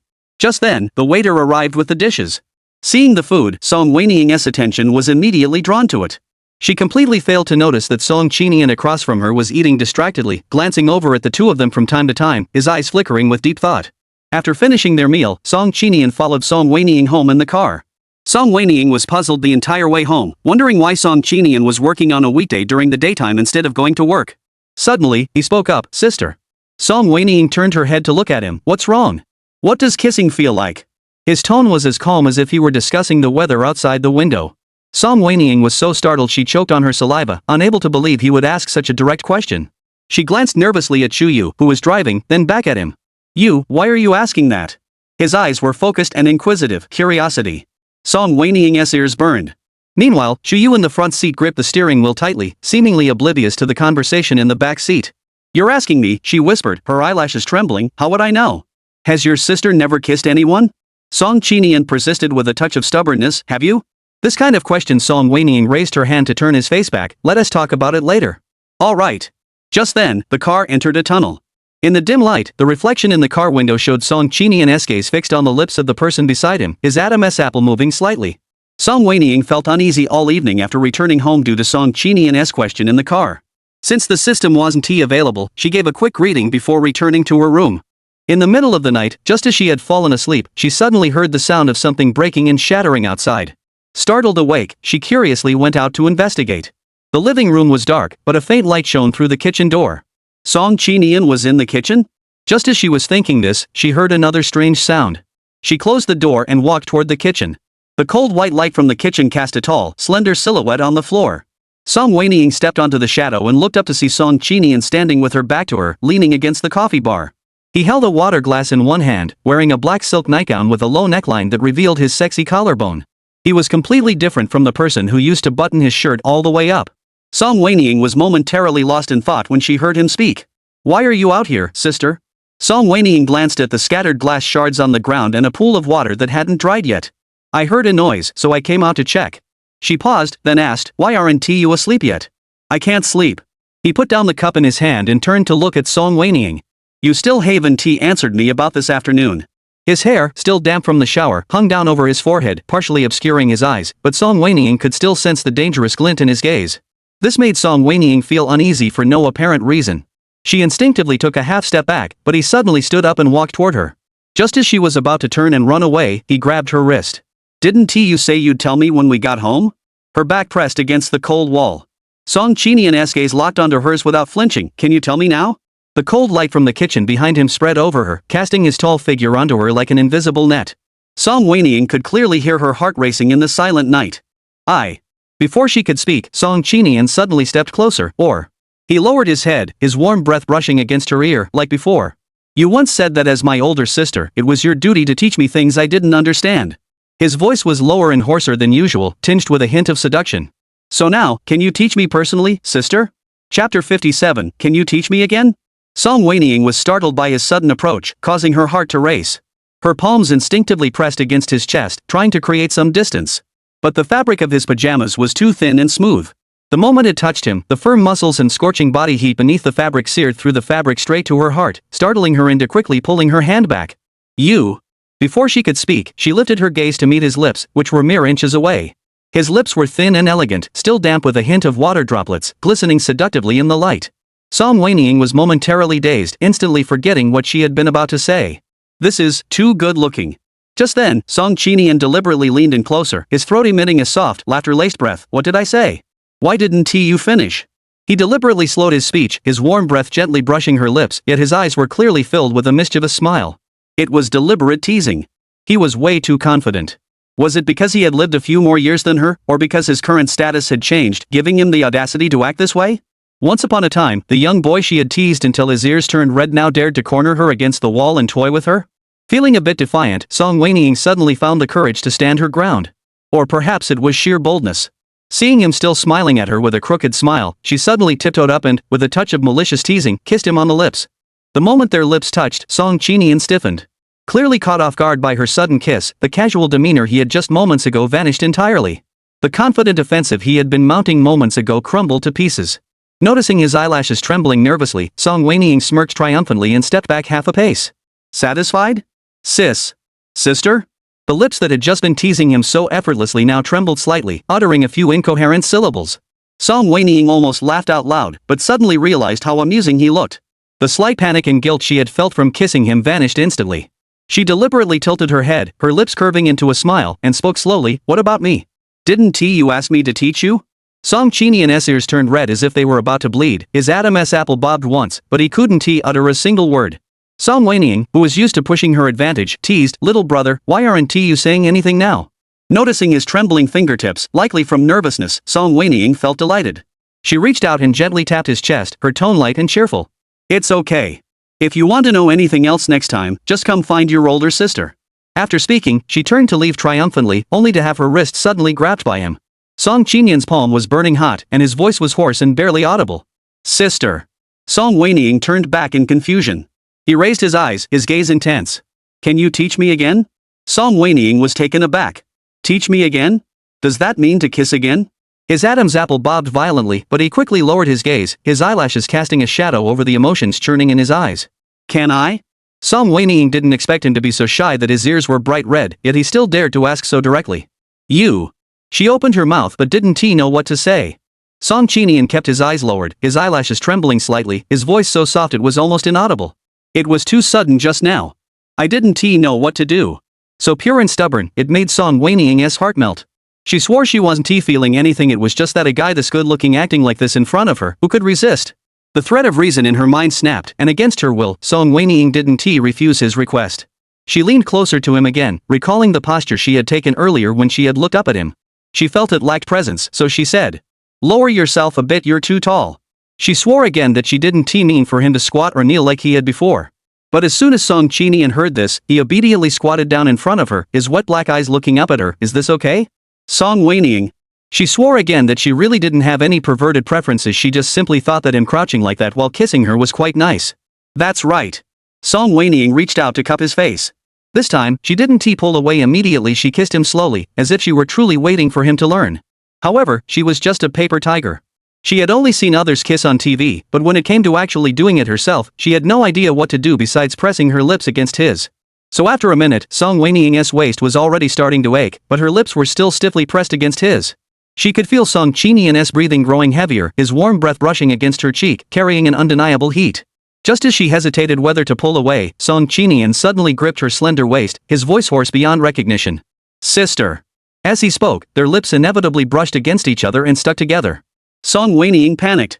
Don't move. The hand on her waist began to tighten, but he carefully restrained himself. All right. Close your eyes. Don't look at me. Song Qinian obediently closed his eyes again. But she still whispered hoarsely, doesn't a kiss require a little movement? Nonsense. She knew that wasn't the case, she was just too shy. Song Wenying felt embarrassed and easily flew into a rage. You know? You do it? Before she could finish speaking, the man kneeling in front of her suddenly tilted his head back, and their lips, which had been pressed together, moved slightly. Her lower lip was gently taken into his mouth. Song Wenying was startled and opened her eyes wide, about to tilt her head back to avoid him, but the hand on her waist suddenly gripped the back of her head. Song Qinian's eyes were already slightly red, and his low, breathy voice carried a pleading tone. Sister, let me try. Help me see if I'm doing it right, okay? He lowered his gaze, staring intently at her. That gaze was utterly captivating, his deep, dark eyes betraying no hint of the intense desire burning within him. Song Wenying's heart raced wildly, her head spinning so much she couldn't think straight. After waiting a few seconds and seeing that Song Wenying didn't push him away, he assumed she had agreed and bit her lower lip again. At first, he kissed her gently, testing and teasing her, but when he saw that she didn't reject him, he tentatively pushed his tongue against her teeth. Just as he was about to enter, he suddenly stopped, breathing heavily, his voice hoarse as he asked, is it okay? Song Wenying's head was spinning, and she had no idea what he was asking. HM? He assumed she had said yes again, curled his lips, and slid his hand up her waist to grip her chin, his voice laced with temptation, sister, open your mouth. The subtle sensation skillfully pried open her teeth, entering her mouth. At first, it was light, as if just a taste, but soon the force grew uncontrollable. Song Wenying was kissed until her whole body went numb. Her legs were so weak she could barely stand, so she clung to his shoulders, letting him take what he wanted. He wrapped his arms around her waist and pulled her tightly into his embrace. Teach me again. He kissed her again, this time with the suppressed aggression he had been holding back, his tongue prying open her teeth and ravaging her mouth without restraint. Ugh. Song Wenying was so entangled that she could barely breathe. She tried to slap his shoulders, but her strength was too weak, and her movements ended up resembling a kitten scratching at clothes, pulling open the loose collar of his pajama top, exposing his shoulder and collarbone. He seemed to notice, chuckling softly as he reluctantly let go. Sister, do you want to take off my clothes? Song Wenying finally managed to breathe, panting heavily, and was about to deny it, but he pressed his forehead against hers. No, you can't. If you want to take off my clothes, you can wait a few days. His voice carried a satisfied smile as he spoke, tightening the sleepwear around himself. As if afraid she'd try to undress him again. Song Wenying? Who wants to take off his clothes? What does he mean by that? It sounds like she really wants to do something to him. Chapter 58. This madness lasted 7 years. Song Wenying angrily pushed him away and stumbled back 2 steps. Her fingertips instinctively reached for her swollen lips but stopped herself. All right. She forced herself to stay calm, but her voice was half a notch higher than usual. I see you've learned quickly. Can I go back to sleep now? Her tone was bold, but she didn't notice how lacking in authority her words were. Why did she need his permission to go back? Song Qinian pressed down the corner of his lips. All right. His voice was soft. Thank you, sister. This overly innocent response made Song Wenying's ears burn even more. She turned and walked away, but after a few steps, her rationality returned, and she felt even more that what they had just done was a bit over the top. Song Wenying turned back, hesitating to speak. Song Qinian obediently raised his eyes, his dark pupils glistening with moisture, as if shrouded in a layer of mist. About tonight. Song Wenying forced herself to maintain her composure, but her fingertips dug into her palm. Don't you dare tell anyone. She practically fled the scene, unaware that in the moment she turned away, the obedient man's eyes flashed with a possessive intensity that sent a chill down her spine. Song Qinian slowly wiped his thumb across his lips, where her warmth still lingered. Watching her flee in panic, he suddenly let out a low laugh. It wouldn't be just tonight. Sister. The first kiss of 2 lifetimes, and the other person was Song Qinian. Song Wenying couldn't sleep at all, tossing and turning until 4 or 5 in the morning before finally drifting off. When she woke up, Song Qinian was already gone. This left her preparing a whole story in her room about how she had sleepwalked last night and couldn't remember anything, but it was all for nothing. During breakfast, she tried to summon the system in her mind, but it still didn't respond. Song Wenying grew increasingly puzzled. This system not only has its personality changed, but its behavior has too. If it's going to be offline for a long time, why didn't Tia tell her? Just as she was puzzling over it, her phone rang. She answered it without looking. But Shin Shubai's voice came from inside. Song Wenying. Song Wenying frowned. How did you get my number? I'm sorry. This meant he had investigated her. Song Wenying didn't bother to argue. What do you want? About yesterday, I'm sorry. His tone was sincere, and he had returned to the person she remembered. It was as if the person who had provocatively challenged Song Qinian yesterday wasn't him at all. Mr. Shin, you have indeed helped me on several occasions, and I am grateful to you. I have also said that if there is anything I can do to assist you, I will agree to one condition. Song Wenying spoke calmly. The other side remained silent, waiting for her to finish. But that doesn't mean you can disrespect me, touch me inappropriately, or even use lewd words in front of others to tarnish my reputation. After Song Wenying finished speaking, there was a prolonged silence on the other end of the phone. All that could be heard through the receiver was Shin Shubai's faint, almost inaudible breathing. After a long while, he suddenly let out a soft laugh. You're right, his voice had lost its usual warmth, replaced by a hoarseness she had never heard before. I did cross the line. Because I like you. Rain had begun to fall outside the window, and the sound of raindrops hitting the glass drowned out the last few words Shin Shubai spoke. So much so that Song Wenying wasn't sure if she had heard correctly. But Shin Shubai confirmed her suspicion. Because I like you, I hate the Song Qinian who puts you in danger. Is that wrong? If it weren't for him back then, would you have been kidnapped? His tone carried a chilling obsession, but he suddenly changed the subject. Do you think Song Qinian is any more upright than me? Do you know what kind of person your beloved younger brother really is? Song Wenying was speechless for the first time in her life, still reeling from the direct confession. When she heard the last sentence, she blurted out. What kind of person? He sneered coldly. Do you really think he is clean and innocent just because he has risen to his current position in the business world? He is even willing to harm his own family. What makes you think he despares someone with no blood relation? Song Wenying's fingertips trembled, and he ignored the previous sentence again. What do you mean by harming his own family members? His cousins may have been at odds with him, but he didn't hesitate to send them to prison or bankrupt them.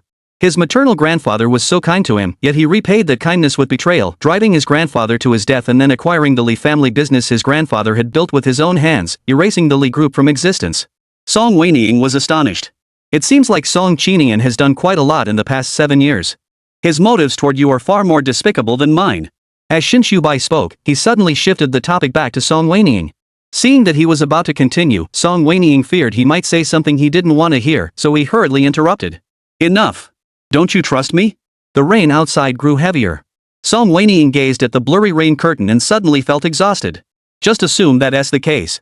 Mr. Shin, please don't come looking for me again, and don't call me either. Although he had heard yesterday that Song Qinian had mentioned breaking off the engagement, Shin Shubai was already 34 years old.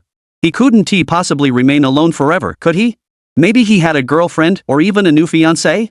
Even if he didn't he had just said he liked her, so she couldn't have any further contact with him. To avoid causing any misunderstandings. What if someone like Lu Yao shows up again, accusing her of being a mistress? That would be a nightmare. If there is nothing else, I'll hang up. Wait. She was about to hang up when Shin Shubai suddenly stopped her, his voice returning to its usual gentle tone. Lu Yao heard you're still alive and wants to see you. Song Wenying was surprised. Why does she want to see me? I don't know. After a pause, he explained, we broke off our engagement 3 years ago. Song Wenying didn't respond. Feeling uninterested, he said, she said she couldn't reach you on WeChat and wants your new contact information. Song Wenying frowned. Lu Yao had already broken off her engagement with Shin Shubai. Why was she still bothering her? Could it be that she still hasn't given up on Shin Shubai and doesn't trust her? However, Lu Yao was someone who seemed relentless in her ways. If she refused today, she would likely resort to other means later. After thinking it over, Song Wenying told Shin Shubai to give her Lu Yao's WeChat ID so she could add her herself. Just as she was about to hang up, Shin Shubai suddenly added. I still want to remind you that Song Qinian is really not normal. Oh. She knew that better than anyone else. Don't think I'm trying to stir trouble. If he were just bad enough to manipulate others, that would be one thing, but have you ever seen someone stab themselves in the heart for no reason? Stabbing himself? Exactly. 7 years ago, on the day you were in danger, he knew you were in trouble but didn't go to save you, costing you the chance to be rescued. Yet that same night, he pretended to stab himself. Don't you find that utterly bizarre? Every time this came up, Shin Shubai felt a chill run down his spine. Saying that Song Qinian doesn't care about Song Wenying doesn't quite fit either, because when he found out that Song Wenying had been kidnapped, he was as calm as a mad dog. But as he searched, at some point, he stopped. Without even confirming whether Song Wenying had already died at sea, he had simply given up. He stared intently at the sea, his expression dark and grim. He stood by the sea for a long time, until the sun set. He returned to the Li family's residence and beat everyone there without saying a word. He even clashed with the old patriarch of the Li family, sending him to the hospital that night. And after doing all that, he found a knife and suddenly stabbed it into his own chest. It didn't seem like he was trying to commit suicide, because he avoided the vital organs. But when others tried to take him to the hospital, he refused and shouted them away. He kept repeating nonsense like it's no use, she won't come back, and so on. Finally, he muttered to himself in a self-defeating manner, maybe I can't come today, but I can come tomorrow. This madness lasted for 7 years. Over the past 7 years, Shin Shubai had often heard the phrase, Song Qinian, that madman, has self-harmed again today. He was injured every few days, all self-inflicted. Sometimes while walking, he would see something heavy about to fall from above and stop to think about where to stand to put his life at risk without actually dying. He was simply a lunatic. Chapter 59, Going to Song Qinian's company. Because of Shin Shubai's call, Song Wenying couldn't concentrate on painting all day. The words Shin Shubai had said, Song Qinian is stabbing himself in the heart, kept echoing in her mind. Though he didn't say much, Song Wenying was almost certain that the various injuries on Song Qinian's body, including the clean knife cuts on his ankle from a few days ago, were self-inflicted. Why would he do that? Does Song Qinian have some kind of self-harming disorder? At the thought of this possibility, Song Wenying felt an inexplicable heaviness in her heart. She desperately needed an answer. She stopped painting and changed into a different outfit before heading downstairs. Sure enough, Juyu had been waiting for her downstairs. As soon as she came out, he approached her. Miss Song, where are you going? Where does Song Qinian usually work? Juyu paused slightly. Are you going to the company? Song Wenying didn't like going to crowded places, especially not to the company where gossip and rumors spread easily. But it was a workday, so Song Qinian should be at the company, right? Can't I go? Of course you can go. Juyu hurriedly went to open the car door for her. However, once they got into the car, before driving off, Song Wenying noticed he seemed to be sending a message to someone. The company was very close to the penthouse where Song Qinian lived, only an 8-minute drive away. Song Wenying got out of the car in front of the building and was about to go inside when Juyu came over to stop her. The weather is nice today. Would Miss Song like to take a look at the scenery around the company first? Song Wenying. Juyu seemed to realize his suggestion was a bit out of place. He awkwardly smiled and explained. The boss is out meeting a client and won't be back for another 10 minutes. Oh, that's the case. Song Wenying raised an eyebrow. 10 minutes wasn't too long to wait. All right. Juyu sighed in relief and took her for a stroll around the company. As they passed by a coffee shop, Juyu spoke again. Miss Song, shall I go buy you and the boss a cup of coffee? Song Wenying didn't like coffee. Do they have fruit tea or milk tea? Juyu nodded. Yes, we do. Though he was a bit surprised that his boss's 4 years older sister looked so girly. Just as Juyu had left, Song Wenying was surrounded by a group of strangers. As she was puzzled, she heard whispers around her. It's her. Look at the necklace she's wearing, it's exactly the same as in the photo. The length of her hair matches too. How could that be a coincidence? Before she could react, a man holding a camera suddenly pushed his way to the front and started snapping photos of her. Exclusive headline. Chang Che's rumored girlfriend has been spotted. Song Wenying furrowed her brows. Chang Che? When did she become his girlfriend? The crowd grew larger, and in the pushing and shoving, someone bumped into her shoulder hard, and someone else stepped on her foot. Song Wenying couldn't take it anymore. If you keep this up, I'll call the police. She pulled out her phone to dial, but the man who looked like a journalist shoved the microphone in her face. Miss, your relationship with Chang Che has been trending on the top of the hot search list all day. What are you doing here alone? What else could it be? A woman nearby interrupted sharply, to gain attention, probably trying to ride Chang Che's popularity to fame. Dressed up so nicely and standing here, your intentions are clear. Song Wenying? She had just thrown on any old outfit and come out. Just because she looks good, does that mean she's dressed up? Although she was complimented on her appearance, Song Wenying was happy. But being wrongly accused, especially being mistaken for Chang Che's rumored girlfriend out of the blue, made Song Wenying very unhappy. But she didn't feel like wasting her breath on them, so she just called the police. The phone rang for only 2 seconds. But someone snatched her phone out of her hand. We didn't do anything to you, why are you calling the police? The phone hit the ground, shattering the screen. Song Wenying looked at the phone on the ground, feeling like she wanted to hit someone. But before she could act, a dark figure flashed by. Thud! The camera that had been pressed against her face crashed heavily onto the ground, sending lens shards flying everywhere. The journalist was then kicked to the ground by someone else. You're asking for it. Song Wenying looked up in shock, only to see Song Qinian with bloodshot eyes, radiating a terrifying aura of violence, attacking the group of people who had bumped into her and stepped on her earlier, just like he had done to Shinshubai that day. Did you touch her just now? He grabbed the collar of the nearest man, his voice as cold as ice. Did this hand touch her? No, it wasn't me. The man turned pale with fear. Song Qinian ignored him, swinging his fist down with all his strength. The dull thud of flesh colliding with bone sent a chill down everyone's spine. The man's nose began to bleed profusely. The onlookers backed away in fear. Song Qinian. Song Wenying finally snapped out of it, rushing forward to grab his arm. Enough, stop hitting him. The muscles in his arms were tense as steel, but they relaxed the moment Song Wenying's hands wrapped around them, and his entire body began to tremble. Song Wenying knew that was the trembling of rage pushed to its limit. He turned to look at her, the dark fury in his eyes already fading, leaving only crimson irises, looking dejected. I'm sorry. I should have taken you to the hospital first. Are you hurt anywhere? Song Wenying was completely defeated by him. At this moment, saying I'm sorry was pointless, and besides. Song Wenying hesitated, glancing at the person on the ground and his own fist. Shouldn't they be the ones going to the hospital? I'm not hurt.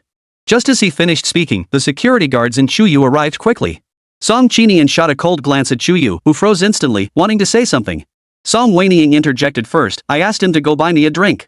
Upon hearing this, Chuyu gratefully looked at Song Wenying. Song Qinian reluctantly nodded, feeling a bit wronged. Song Wenying took the milk tea and coffee from Chuyu's hands, pulled Song Qinian away, and left the security guards in Chuyu behind to deal with the troublemakers. The commotion outside the company had already caught the attention of the employees inside. They had been gossiping when suddenly they saw the big boss leading a woman inside, taking the milk tea from her hands, leaving everyone speechless. They waited until Song Qinian and Song Wen boarded the private elevator before gathering in shock. What is going on? Who is that? When did the boss start having a woman by his side? The elevator doors slowly closed, leaving the stunned gazes outside. Song Wenying finally noticed that her hand was still tightly clasped by Song Qinian. The warmth from his palm seeped through her skin, making her ears burn. Ding! 18th floor. As the elevator doors opened, a breathtaking view of the city spread out before them through the floor-to-ceiling windows. Sunlight streams through the specially designed glass curtain walls, casting delicate patches of light onto the marble floor. Song Wenying's awkwardness was completely swept away by the breathtaking scenery before her.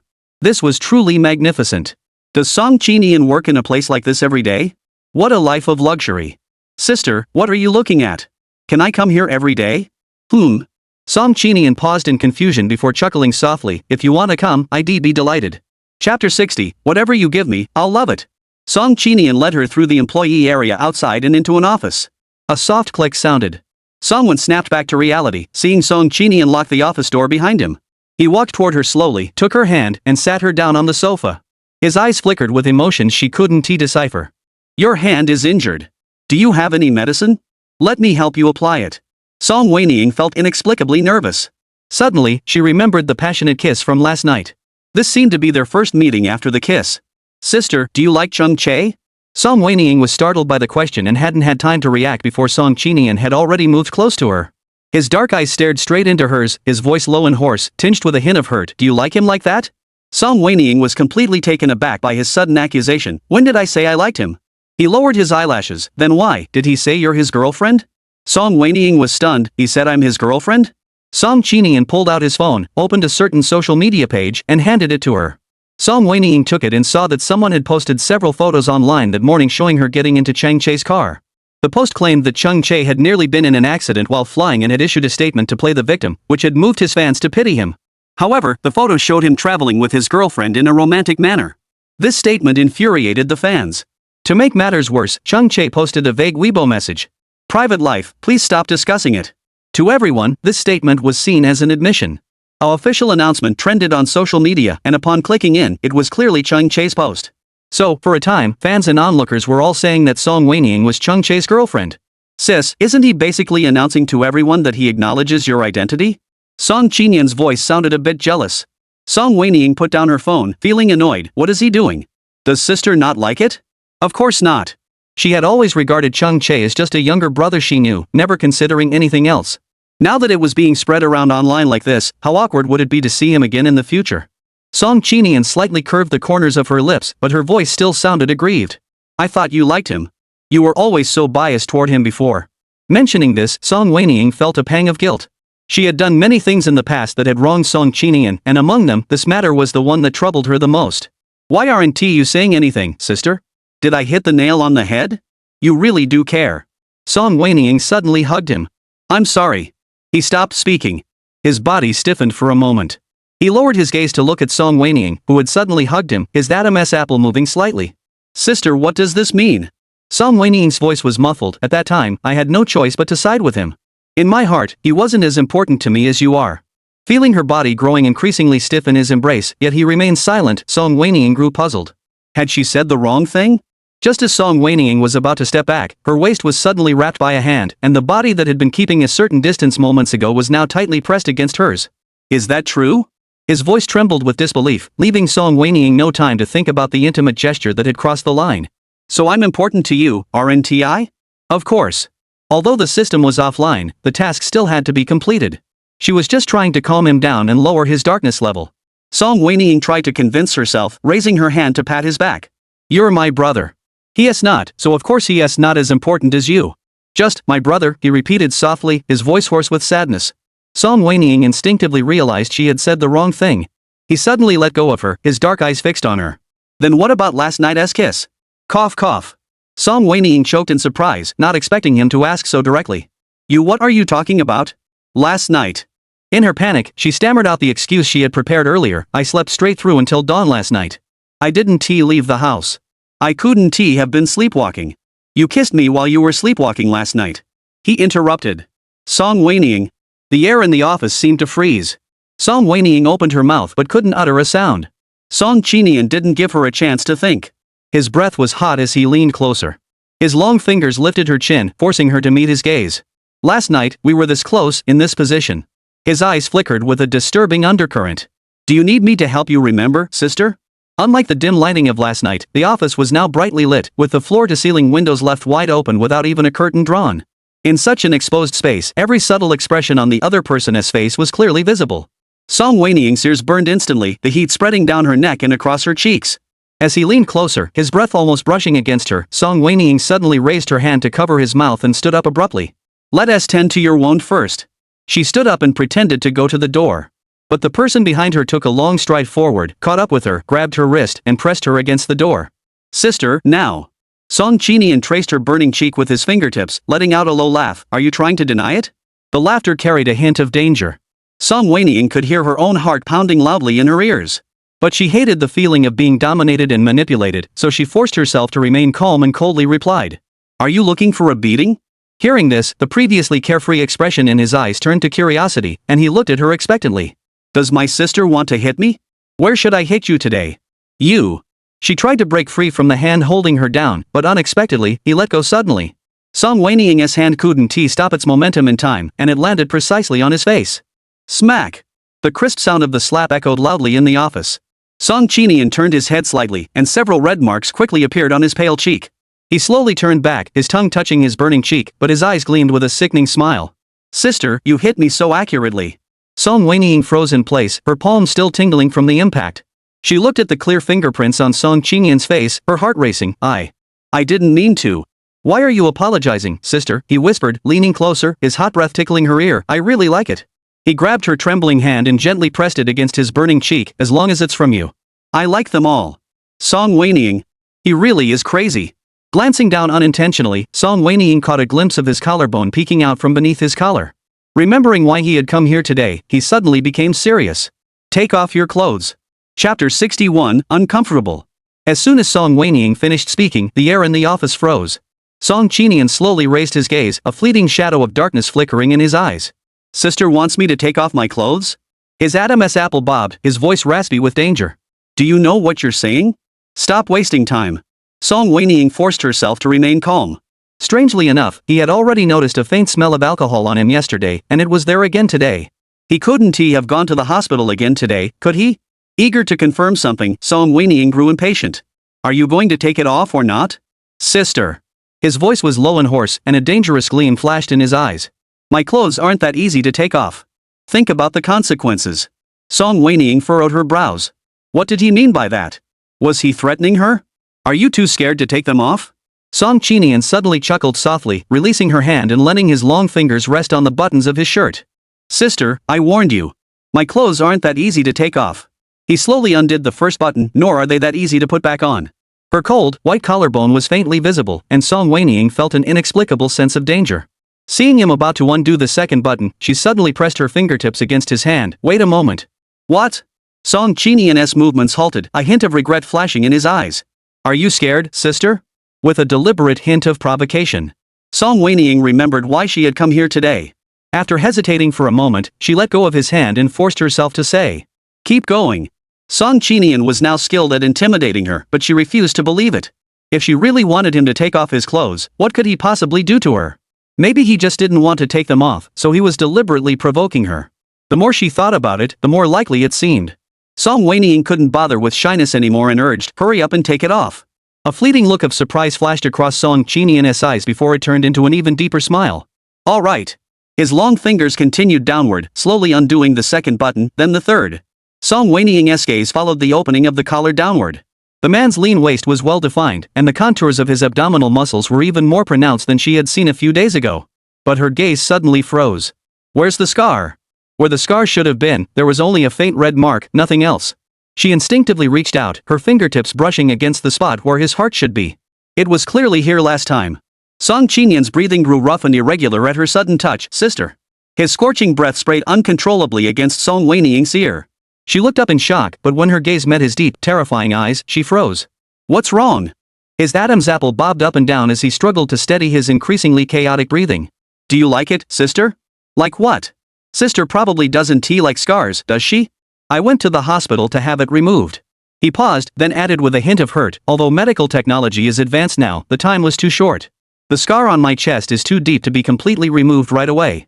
Song Wenying glanced quickly at his body. The wounds on his arms were shallow, and now, aside from a slight redness, they were barely noticeable. However, the scar on his chest was still faintly visible when viewed up close. She touched it, realizing her gesture was inappropriate, and was about to pull her hand back when he suddenly grabbed her hand and pressed it against his burning chest, his eyes brimming with tears of sorrow. Sister, does it look ugly? Fearing that Song Wenying would find it ugly, he hurriedly explained. I'll go again tomorrow and it'll be completely healed. Then I'll show you, okay? Song Wenying. When had she ever said it was ugly? What was this person imagining? Something she had forgotten flashed through her mind, and she felt something was off. Just then, Song Qinian called out to her. Sister. His Adam's apple bobbed violently, as if he were struggling to suppress something. Song Wenying was puzzled. Are you feeling unwell? His entire body was trembling, and the corners of his eyes were an unusual shade of red. Can you touch me? I feel so bad. The heartbeat beneath her palm was so fast it was terrifying, as if it were about to burst through her ribs and escape. Song Wenying startled, about to pull her hand away, but he seemed to have anticipated it, gripping her tightly. Sister, he gasped, his voice trembling slightly as he looked at her, pleading humbly. Why don't you hit me instead? Song Wenying was startled by his sudden request. What did you say? Why would I hit you for no reason? Because I want to kiss my sister, but you'll get angry. His cold, piercing eyes were so deep they were terrifying, as if he might devour her in the next moment. So please hit me, sister? Song Wenying stared at him in shock. You. Before she could speak, Song Qinian suddenly grabbed her hand and slapped it hard against his own face. Smack! The crisp sound of the slap echoed loudly in the quiet office. Song Wenying was so startled that she widened her eyes. She saw his pale cheek quickly flush red, but his dark eyes shone brightly, almost eerily, with a hint of sick satisfaction. Sister, can I kiss you now? Song Wenying was speechless. Could he really do this? As he took another step toward her, Song Wenying panicked and instinctively stepped back, forgetting that the door was behind her. He easily trapped her between himself and the door. Yet he didn't seem forceful, his eyes still pleading. Sister, can I kiss you once? Too close. Song Wenying had nowhere to look, her mind filled with images of his beautiful, naked body, and the sound of his manly breathing in her ears. Her throat tightened, and an unfamiliar heat spread from her ears down her neck. The numbness in her fingertips, which had been caused by hitting someone earlier, grew even more intense. But Song Qinian didn't force himself, only repeating, please? Please, over and over, making her swallow hard. She felt her mind growing hazy again. Sister, can I kiss you? He asked again, his voice hoarser than before, tinged with caution and flattery. His warm breath brushed against her burning earlobe, sending a shiver down her spine. Song Wenying felt her rationality being slowly eroded by his soft, soothing words. Without thinking, she blurted out, just once. Just as she was about to regret it, he quickly added, I promise. Seeing him lean in to lower his head, Song Wenying regretted her words and struggled to resist. Looking up like this is making my neck ache. Maybe we should. Then let's sit on the sofa. He easily persuaded her and led her to the sofa.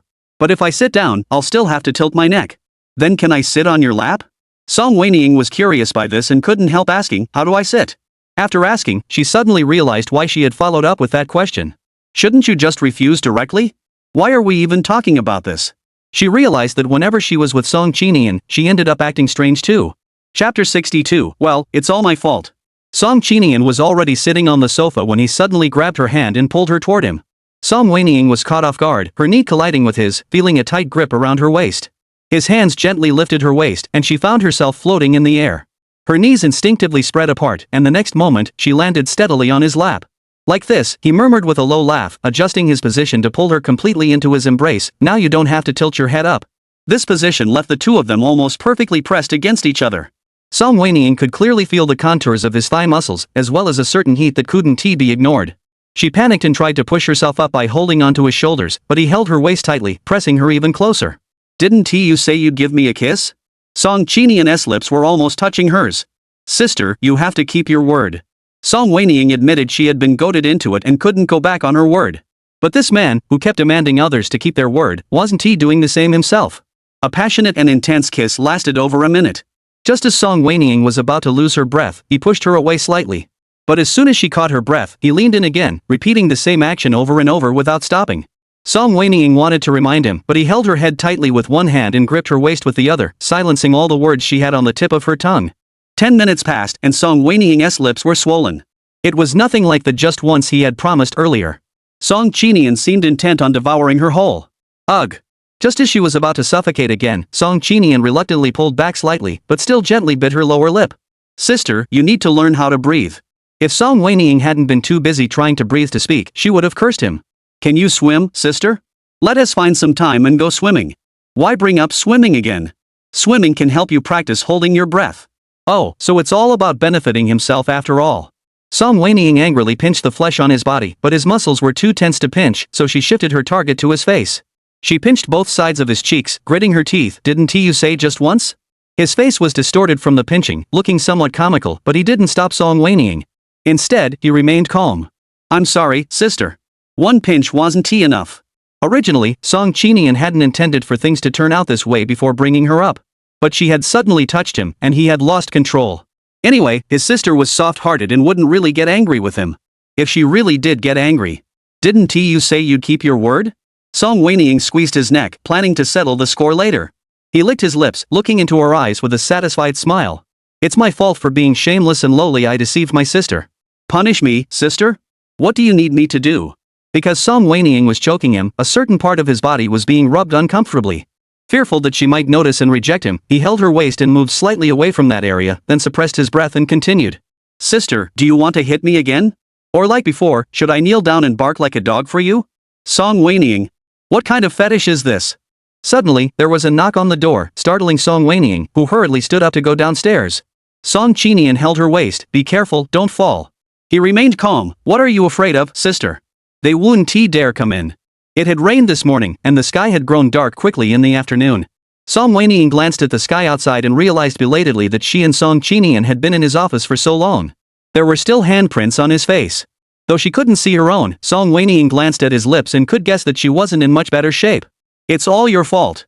Yes, it's all my fault. His tone was soft and gentle, and Song Wenying felt as though he had been hit with a hammer on a pile of cotton. She glared at him angrily and stood up to tidy her clothes. The door knocked again. Song Wenying urged Song Qinian, hurry up and put your clothes on. Song Qinian, having gotten what he wanted, quickly regained his obedient demeanor. All right. He obediently put on his clothes. Song Wenying dared not look and turned away, asking, are you okay here? The restroom is over there, sister. As if knowing what she was thinking, Song Qinian pointed to a door in the corner. Song Wenying didn't dare to look at him and almost slipped into the restroom. Song Qinian's restroom, though called a restroom, was spacious inside, fully equipped, and could easily be mistaken for an apartment. Song Wenying looked around the room and suddenly noticed that there were even candies she used to love eating. Every color imaginable, all of them. She couldn't resist, picked up a yellow-wrapped one, and opened it to eat a piece. Suddenly, she heard the sound of the door opening outside, followed by Chu Yu's serious voice. Sir, those people have been dealt with. Here's Miss Song's phone. Mentioning the phone, Song Wenying felt in her pocket and remembered that her phone had been knocked out of her hand by those people and had fallen to the ground. She had left in a hurry and had forgotten to pick it up. What a forgetful mind. Have someone remove those trending topics online. I don't want to see any photos of me online anymore. It was Song Qinian's voice. But his voice was as cold as ice, making Song Wenying feel like she didn't recognize him. She quietly opened the door a crack and peeked through the gap, catching a glimpse of Song Qinian standing by the floor-to-ceiling window. He was staring at his phone screen, his eyes filled with anger. Give him a lesson. We've already sent someone to handle it. Shuyu seemed to have anticipated his boss's orders. But Song Qinian paused, remembering something, and reluctantly added, just don't kill him. His tone was eerily calm, completely unlike the gentle or aggrieved way he usually spoke to her. It seemed as though Song Qinian had never spoken to her in such a tone before. Even when she had bullied him in the past, he had always mocked her with a sneer, but without comparison, the feeling was still different. Song Wenying suddenly recalled the scene of Song Qinian hitting someone. That madness always scared her. What frightened her wasn't the violent imagery, but the look in his eyes at that moment. Those eyes were hollow and terrifying, as if his soul had been ripped out, leaving only the most primal violence to control his body. She felt that at that moment, Song Qinian had entered another world. He couldn't hear anyone's words, and no one could control him. He was completely like a lion out of control. When Song Qinian pushed open the door and entered, Song Wenying snapped back to reality and realized that the conversation outside had ended, and Shuyu had already left. What were you talking about outside? Song Wenying asked, feigning ignorance. Song Qinian resumed his aggrieved tone. I had someone help clarify the rumors for my sister. Does she need it? Does my sister think I'm meddling in her business? Song Wenying was speechless. How could he be so calculating? Thank you. Song Wenying said. He curved his lips slightly, feeling a bit flattered, as long as you don't mind. Song Wenying didn't want to respond to that, only asking, where's my phone? As soon as the words left her mouth, she suddenly felt like she had revealed something. Just as I was about to make up for it, I saw him looking calm and unconcerned, as if he didn't care whether Song Wenying had heard what they had just said outside. My sister's phone is broken. I asked Shuyu to take it to get fixed. I'll buy her a new one. No need, I'll buy it myself. She has money, she doesn't want him to buy it for her. Song Qinian seemed to know this and didn't press the matter. Alright, then I'll accompany you to buy one. His tone was gentle, and he kept staring intently at Song Wenying as he spoke. Song Wenying was feeling puzzled when he asked. Did you eat candy earlier, sister? His tone was odd. Song Wenying hesitated. What's wrong? Can't you eat it? What flavor was it? Do you want some too? I want to try it. Song Wenying was about to walk over to get it for him, but suddenly, a pair of hands wrapped around her waist. She turned around in surprise, feeling her lips suddenly go soft. Song Qinian didn't give her a moment to react. One hand gripped the back of her head, the other tightened around her waist, completely silencing her protests. Ugh! The kiss came without warning. After a long while, he leaned against her neck and panted. So it's lemon-flavored. As if that wasn't enough, he gently bit her lower lip, taking advantage of her moment of pain to deepen the kiss. Only when Song Wenying was about to suffocate did he reluctantly pull back slightly, still pressing his lips against hers and gently nibbling. So sweet, sister. Song Wenying was nearly driven to madness. Was this man a dog? Chapter 63, But I Want to Be With You. Song Qinian's office had a first aid kit. After Song Wenying treated the redness and swelling on his hand from hitting someone, she snapped the first aid kit shut.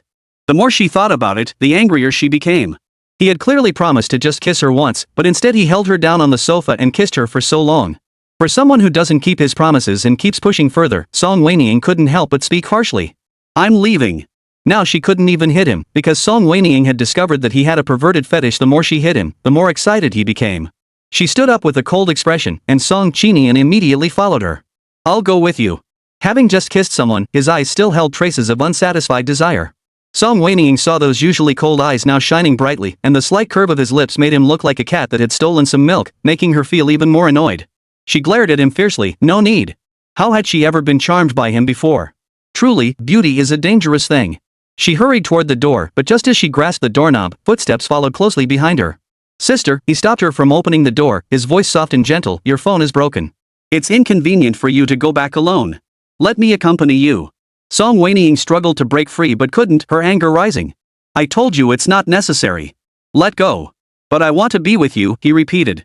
Song Wenying turned to snap at him, but her gaze met his stubborn stare. Those eyes were as black as night, reflecting her slightly angry face, focused as if the entire world had vanished except for her. Song Wenying felt her ears burn and quickly looked away. Fine, do as you please. Song Wenying didn't speak to him the entire way. However, no matter how she rolled her eyes at him, he kept smiling gently, his lips curved upward. He kept asking her, what do you want to eat tonight? Where do you want to go tomorrow? Do you need me to accompany you? He kept pestering her until she had a headache, and she was puzzled. Don't you have anything else to do? He blinked innocently. Whatever my sister does is my business. He was speaking more and more without holding back now. Song Wenying glanced at Chuyu, who was driving ahead, and decided it was better not to discuss this topic with him in the car. If he said something shocking again, he wouldn't be embarrassed, but she would. As they passed a mobile phone store, Song Wenying got out to buy a new phone, and Song Qinian followed closely behind. However, he probably knew that Song Wenying was annoyed with him, so he kept quiet. While changing the SIM card, the store clerk glanced at the two of them and complimented them out of habit. "Miss, is that your boyfriend? He is so handsome. You two make a great couple." Song Wenying paused. Noticing that the person beside her was breathing with obvious pleasure, she deliberately explained. "No, I'm his sister." Song Qinian's smile faded. Song Wenying pressed her lips together, feigning ignorance, but her mood improved slightly. The store clerk, realizing he had said the wrong thing, felt both embarrassed and surprised. "But you look so young. You two look more like siblings than brother and sister." Song Wenying didn't respond, but Song Qinian was intrigued. He rarely paid attention to strangers. "Do we really look like siblings?" Under Song Qinian's gaze, the shop assistant was so dazzled by his good looks that he could barely speak, only nodding dumbly. Yes, you look more like the older brother." Song Qinian muttered something under his breath, turned his head to look at Song Wenying, and a sickly gleam flashed in his smiling eyes. Seeing him approach, as if to say something, Song Wenying glared at him, "Don't speak." Then he turned and walked out of the phone store. He swallowed hard, then innocently uttered a no before obediently following behind. Song Wenying got into the car and began to close his eyes and rest. She could feel the man beside her staring at her, his gaze intense and almost obsessive. Seeing she didn't react, he grew bolder, taking her hand and sliding his long fingers between hers until their fingers intertwined. Song Wenying's breath trembled slightly. This man. 7 years ago, she had asked Song Qinian if he liked her. At the time, he hadn't denied it, but his explanation, as she had understood it then, was that Song Qinian either hated her and was mocking her on purpose, or that it was just the kind of affection between an older brother and a younger sister. In the days since their reunion, he had also occasionally crossed boundaries in his behavior, but the system indicated his darkness value was too high. So, Song Wenying had assumed he might be psychologically twisted and didn't know how to properly interact with his sister. But today, Song Wenying suddenly felt a bit unsure. Could Song Qinian really have developed Stockholm Syndrome and fallen for her? She wanted to ask him directly, but was afraid he would say yes. Song Wenying was feeling a bit confused now, unsure whether she wanted him to say yes or no. She admitted that when Song Qinian kissed her, she did feel something. But she had never kissed anyone else before. Maybe kissing just felt like that? Maybe it was just because Song Qinian was so handsome that she didn't mind? Song Wenying was so caught up in her thoughts that she ended up at home. As soon as she entered the house, Song Wenying suddenly spoke up. "Lee Nukin, are you still in contact with her?"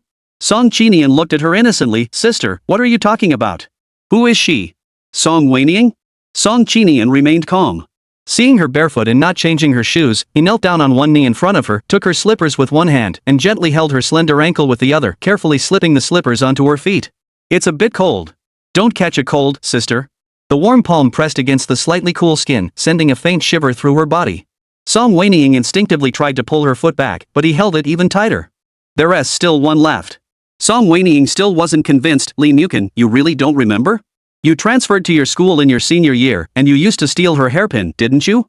"Sister, is there some misunderstanding? That hairpin was bought by me. Didn't I already tell you? You really bought it?" Song Qinian stood up, looking a bit disappointed. "I didn't expect my sister to misunderstand me so deeply. The person you're talking about, I don't remember at all. But you clearly said she looked like me before." Song Wenying looked at him speechlessly. His expression flickered with surprise. After a moment, he seemed to genuinely forget. "Is that so?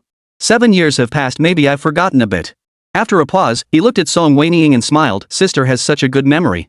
You still remember someone from so long ago." Song Wenying looked at him, unsure if he was lying. Speaking of which, the female lead hasn't appeared yet in this story. Where did she go? Has nothing happened in the past 7 years? There were too many unanswered questions, and she didn't know whom to ask. Asking Song Qinian wasn't an option. He wasn't very trustworthy, and even if he told the truth, she wouldn't know if it was genuine. He lies too naturally. Chapter 64, The System Reactivates. Song Wenying spent the entire night in deep thought, and during dinner, her mind was elsewhere. Song Qinian didn't know what she was thinking, but seeing that she wasn't speaking, he assumed she was still upset. The next morning, he prepared breakfast for her as usual and left. When Song Wenying woke up and didn't see him, she recalled what he had said yesterday and guessed that he must have gone to the hospital again. After finishing her meal, she recalled the club Song Qinian had taken her to earlier, which had a nice view outside. Song Wenying decided on a whim to take her painting supplies and go out again. This time, however, she firmly refused to let Chuyu come along. At 3 in the afternoon, the sun was a bit hot, but sitting under the shade of a tree by the roadside, the breeze felt cool. She painted for nearly 2 hours, and just as she was about to finish, a black sedan drove by. A few minutes later, it turned around and stopped by the roadside where she was sitting. Song Wenying thought she had encountered human traffickers and was about to pick up a nearby stone to throw at them. Lu Yao, who had gotten out of the car, saw her movement and quickly ran to stand behind the man who had also gotten out. Song Wenying, what are you doing? Song Wenying recognized the man's face and lowered her raised stone sheepishly. But she maintained a serious expression. I'm just working out my arm strength. Is there a problem? Lu Yao snorted coldly and stepped out from behind the man. I thought you were going to hit me. You're overthinking it. Seeing Song Wenying holding a paintbrush, with some paint on her clothes, she didn't look at her or acknowledge her but instead focused intently on the paper on the easel in front of her, sketching carefully. Lu Yao grew impatient. She walked over to her, glanced at her painting, then looked at her. This is so ugly. What's so good about it that you keep drawing it? Are you trying to get yourself killed? Song Wenying turned to look at her. Feeling the icy glare from Song Wenying, Lu Yao was startled and took a step back. I was just joking. The man who had remained silent the entire time stepped forward, standing beside Lu Yao. He shot Song Wenying a displeased glance before turning to Lu Yao. Miss Song, it's almost time. Could you please stop wasting my time? His tone was cold, and his expression was so serious it seemed as though he had a grudge against Lu Yao. Lu Yao's face turned ugly. Did I tell you to wait for me? If you're unhappy, you can go ahead without me. The man frowned, clenched his lips, and was about to say something when Song Wenying interrupted. Has your Lu family gone bankrupt? These days, even bodyguards dare to be rude to you? At this, Lu Yao froze, glancing at Huawei's darkening face, then burst out laughing. Aha, you're the bodyguard. She then looked at Song Wenying. Song Wenying, does he really look like a bodyguard? Song Wenying looked confused. Isn't he a bodyguard? Perhaps because Song Wenying's expression was too serious, neither joking nor teasing, Huawei's brows furrowed even deeper. He covered Lu Yao's mouth and explained seriously to Song Wenying. I'm her husband. No sooner had he finished speaking than his hand was slapped away by Lu Yao, who spat out, "Pft, pft, pft," with a look of disgust. It's just a business arrangement. Who do you think he is? Huawei didn't argue, his cold eyes lowered, filled with darkness. Song Wenying glanced at him, then turned to Lu Yao. Did Xin Shubai say you were looking for me? You're still in contact with Xin Shubai? Huawei interrupted, furrowing his brows as he looked at Lu Yao. Lu Yao felt a bit uneasy but refused to back down. What is it to you? I can contact whoever I want. Do you really think you're my husband? Yeah, you like Xin Shubai, but he doesn't even give you the time of day. If you're so brave, don't cry to me when he leaves you alone at his wedding. How many times do I have to say this? I already said I didn't cry in front of you. My eyeliner smudged and I couldn't see clearly.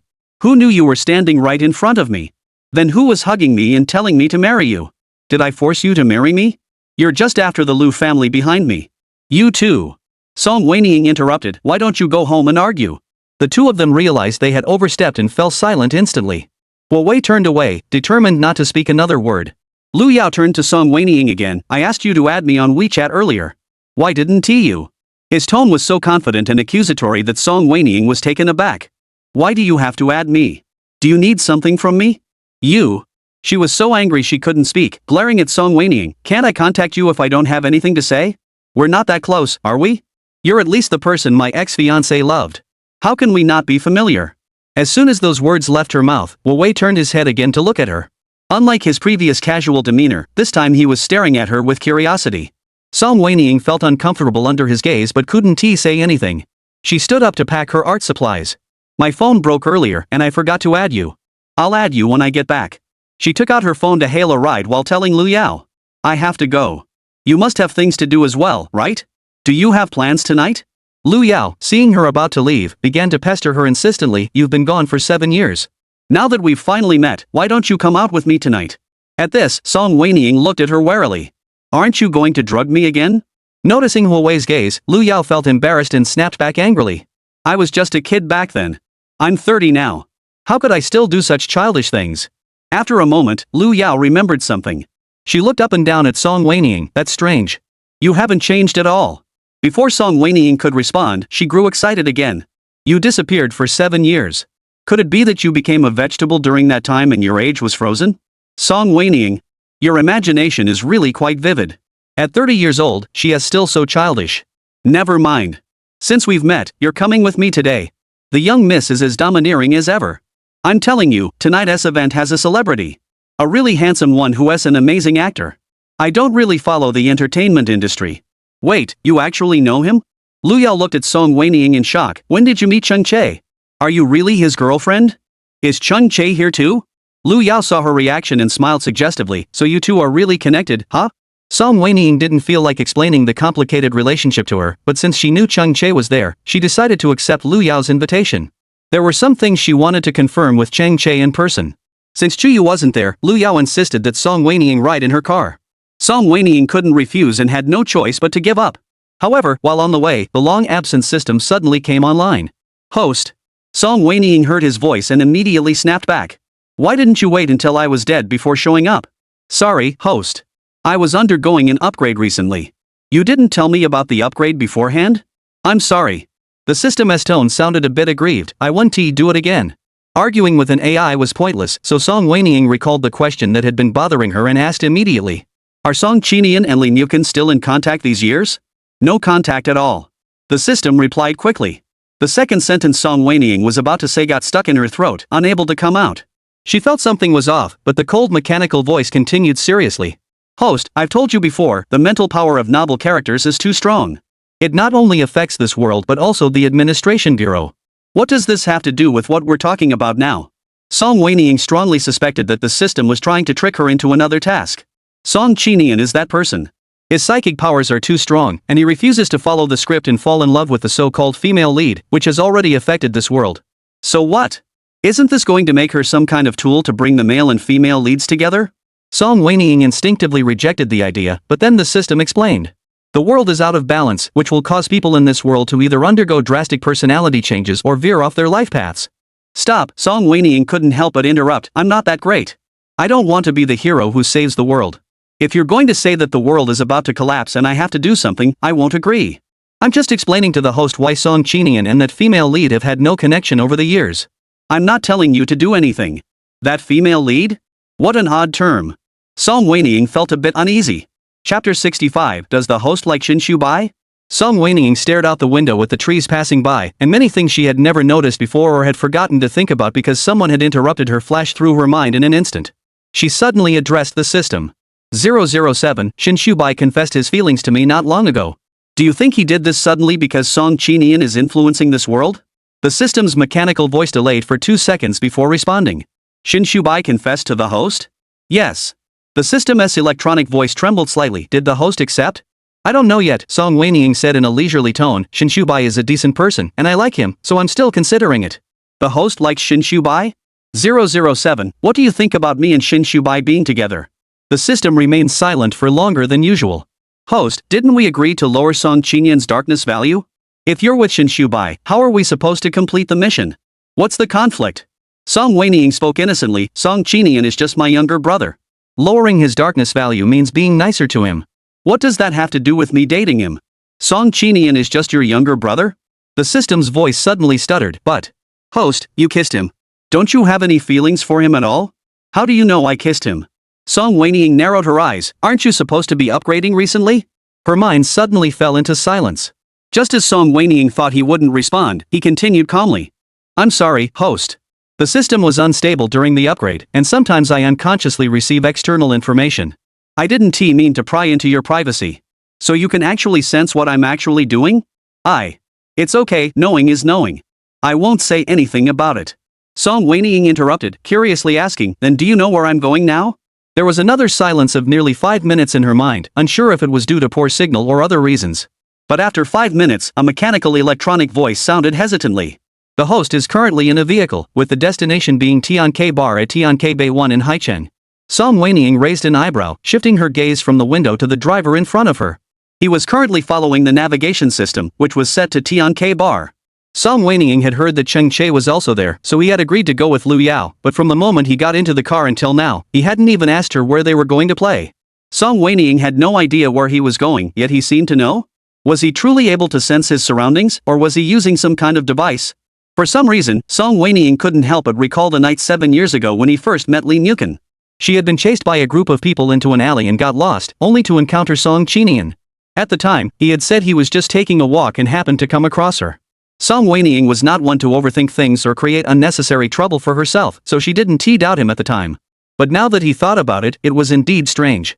That place was so far from home and so remote, how could he have gone there for a walk in the middle of the night?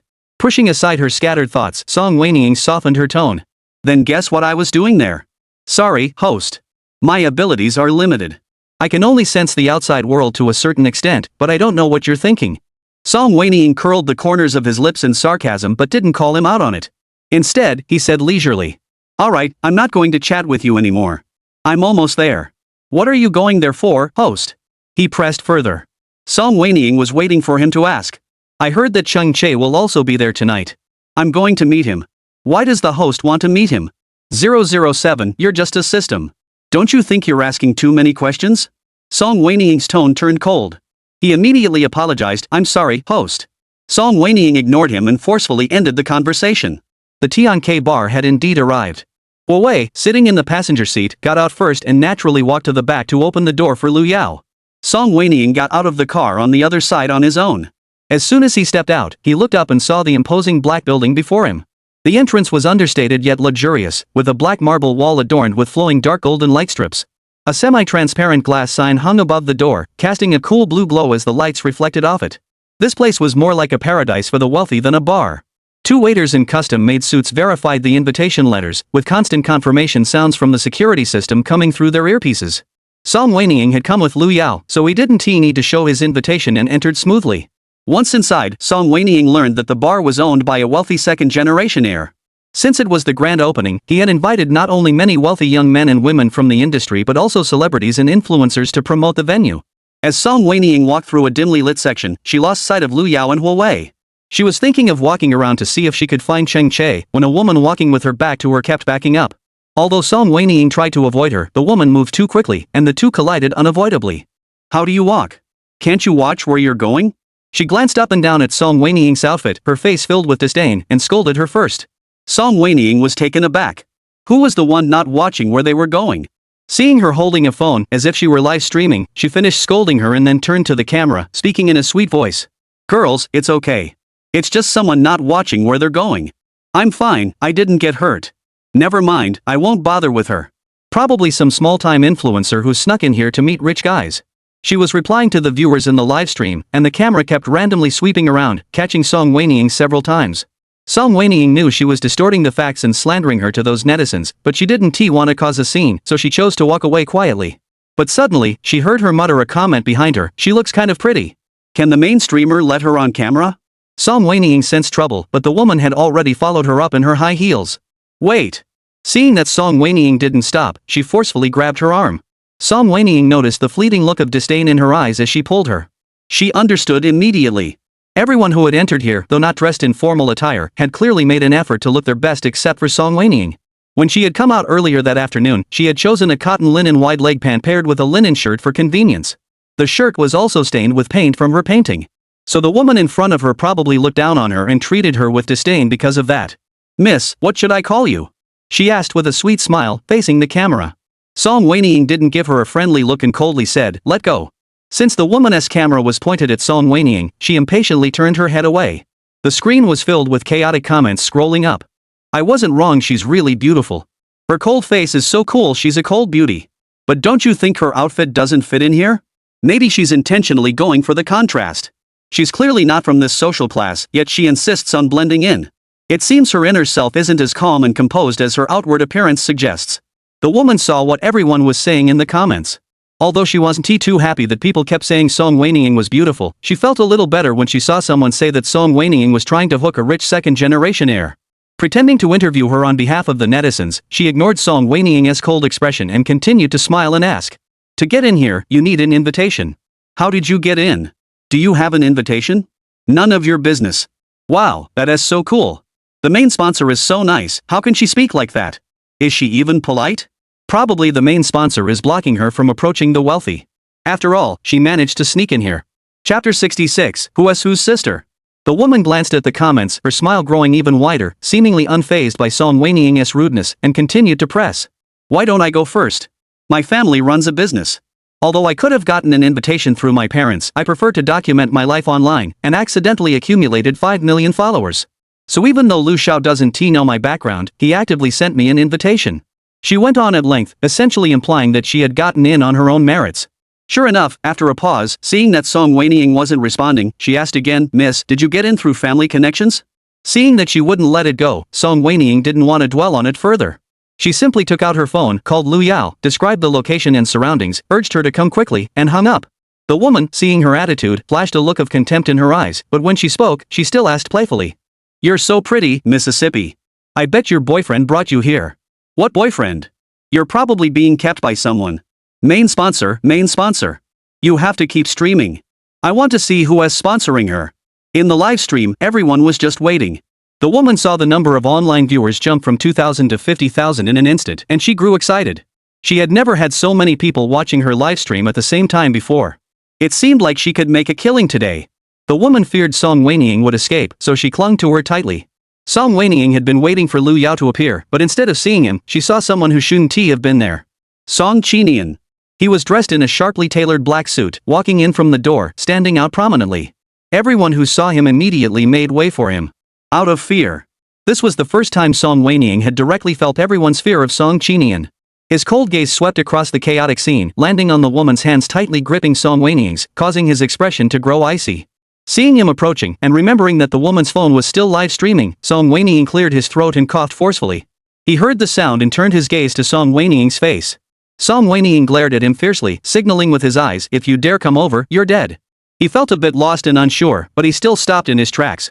The woman holding onto Song Wenying had already noticed Song Qinian, but she didn't know his identity. She only saw his noble and elegant demeanor and knew he wasn't an ordinary person, so she immediately turned the live stream camera toward Song Qinian. The chat exploded. "Who is this? Is this a celebrity? I want all this man's information in 1 minute." The woman, who had initially felt shy and hopeful as the man approached her, grew disappointed when he stopped midway. She was about to go over to strike up a conversation, but then remembered she had to wait to confront Song Wenying and create a scene. She turned her head to look at Song Wenying and suddenly noticed that Song Wenying was also staring at the man. An instant surge of anger welled up inside her, and she sneered. "Hey, your boyfriend is on his way. You wouldn't have set your sights on another man, would you? Of course not. This man doesn't look like an ordinary person." Song Wenying didn't understand how someone could think so dirtily just by looking at a person. Just as she was about to respond, Lu Yao's voice finally came. "I'm late. What did you need me for? It's all Ho Wei's fault. If it weren't for him, we wouldn't have gotten separated just now." The woman looked at Lu Yao, who had suddenly appeared, and was a bit confused. "Who is this?" She looked at Song Wenying. "Is this the person you were looking for? Is there a problem?" Song Wenying retorted. The woman instinctively pointed her phone at Lu Yao, who, upon seeing this, looked displeased. "Who are you taking a photo of? Can I take a photo? Are you ashamed to be seen?" The woman thought to herself that since he was with Song Wenying, he probably wasn't wealthy either, so she adopted a somewhat dismissive attitude. But the next second, she saw the comments. "This person looks familiar. I recognize her. She is Lu Yao, the heiress of Lu Shipping Group. Oh, right, she is the one who was dumped by the heir of the Shin Group." The news was all over the place back then, and her photo with her makeup smudged from crying was seen by so many people it's still one of my favorite emojis. Lu Yao couldn't see the comments, but the woman hosting the live stream did. Seeing the netizens reveal Lu Yao's identity, she was startled. Just as she was thinking of how to salvage the situation, she heard Song Wenying reporting. "She just questioned the authenticity of your invitation and claimed we entered through irregular means." The woman was taken aback. "When did I say that?" Song Wenying didn't even listen, continuing to complain to Lu Yao. "She also bumped into me and insinuated that I'm being kept by someone. Look, she scratched my hand until it's red. You're lying. I didn't." Lu Yao didn't listen to the woman's defense. He had already been annoyed by her constantly holding her phone up to him. Upon hearing Song Wenying's words, he snatched the phone from the woman and threw it on the ground. "Who do you think you are, taking pictures of this lady? Do you want to die?" The woman was an influencer who knew how to play her cards right. She knew Lu Yao wasn't someone to mess with, so she dared not argue back. Seeing that the phone wasn't broken and was still live streaming, she came up with a plan and apologized humbly. "I'm sorry, Ms. Lu. I didn't mean to take your photo. It's just that Lu Xiao said the bar just opened, and he wanted me to help promote it, so I started streaming." Lu Xiao is getting more and more low class. He'll hire anyone. Lu Yao's open disdain made the woman's face flush with shame, but she still said in a pitiful voice. "I'm sorry. If you're angry, just hit me. But I really didn't bully your friend. It's your friend who is twisting the truth. My live streaming fans can all testify." Seeing Lu Yao looking at Song Wenying, thinking she believed her, the woman continued urgently. "Miss Lu, you're of high status and have a pure, straightforward nature. Don't let those with ulterior motives take advantage of you. Lu Yao's appearance, dressed in her elegant attire, made Song Wenying look even more shabby. The woman grew increasingly convinced that the two were not of the same social class.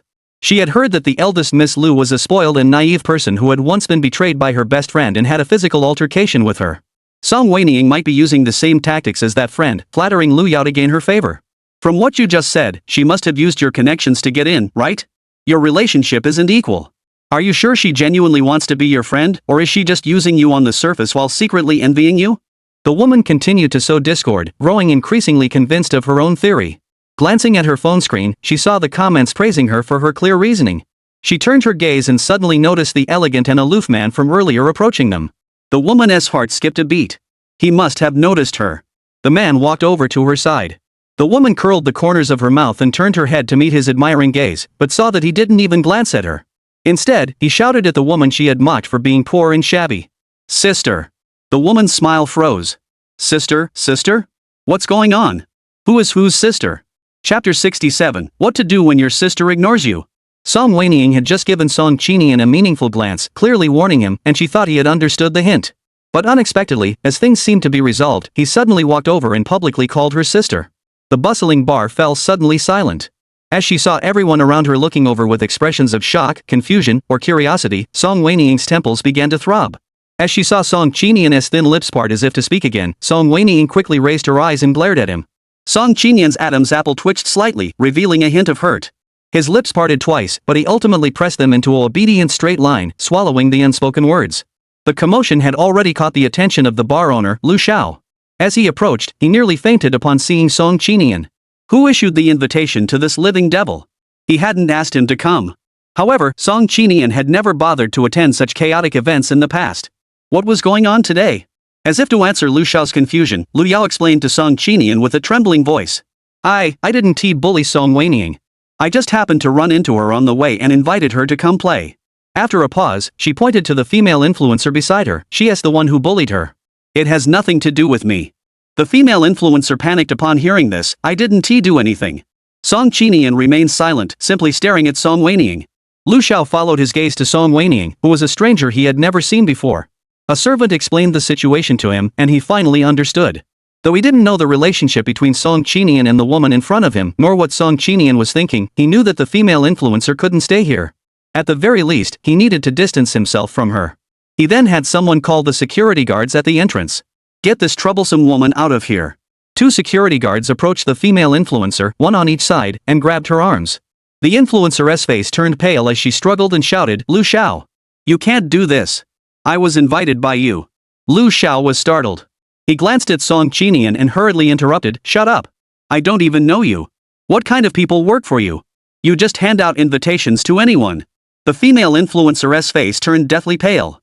Just moments ago, she had been relieved that the livestream hadn't been shut off, but now, seeing the mocking comments, sarcastic remarks, and even doubts about her socialite status in the chat, she felt her head spinning. She picked up her phone from the ground and hurriedly ended the livestream. Just as she finished, she was forcibly dragged out. Before leaving, she glared at Song Wenying with a face full of resentment, her makeup still flawless. Song Wenying pretended not to notice. She found it somewhat absurd. After all, it wasn't her who had driven her away. Why was she taking her anger out on her instead of the person who had done so? Was it just because she looked the weakest? Once the troublemaker left, the bar fell silent once more. Everyone had been silently watching, waiting to see if anything else would happen. Song Qinian noticed Song Wenying's discomfort and suddenly glanced around. The corners of his lips curved into a smile. Everyone caught his gaze and jumped in fright, quickly averting their eyes and pretending to focus on their drinks. Lu Xiao cleared his throat, about to say something to lighten the mood, but saw that Song Qinian had already walked over to Song Wenying. Sister, he said softly, with a hint of flattery, shall I walk you home? Song Wenying looked at the man pretending to be innocent in front of her, recalling the system in her mind, and immediately felt annoyed. However, in front of so many people, she couldn't afford to make a scene, so she forced a casual tone. I've just arrived and haven't had enough fun yet. If you want to go back, you can go on your own. If you're not leaving, I'll stay with you. No need. Someone will pick me up later. Song Wenying, what did you say? Lu Yao's words, it can't be me, right? Hadn't even left her mouth when Song Wenying tugged on her arm and gave her a look to keep quiet. Across from them, Song Qinian heard Song Wenying's words and his eyelashes fluttered slightly. He bit his lip, his Adam's apple bobbed, and his voice suddenly grew so soft it was almost inaudible. All right. He lowered his eyes, and the light from above cast a small shadow beneath his eyes, giving him an inexplicable air of loneliness. Though he hadn't said a word, his expression made him look like an abandoned puppy, wet and pitiful beyond words. Song Wenying almost softened her heart. But then she thought about how he had toyed with her over the past few days, acting obedient in front of her while pretending to be the system to trick her into conquering him, claiming that the world was out of balance and his darkness value was too high. It made her so angry she could grind her teeth. Though she had no idea how Song Qinian had managed it, he had invaded her mind without her permission, violating her privacy. This was something she could never forgive. During this time, watching her being toyed with at his whim, he must have felt quite accomplished, right? Perhaps this was his revenge for all the times she had bullied him before. The more she thought about it, the more frightened she became. Song Wenying coldly glanced at him, said nothing, and turned to leave. Song Qinian watched her departing figure, his fingers unconsciously curling and then relaxing. In the end, he simply stood there quietly, not following after her. He didn't know what was wrong with Song Wenying.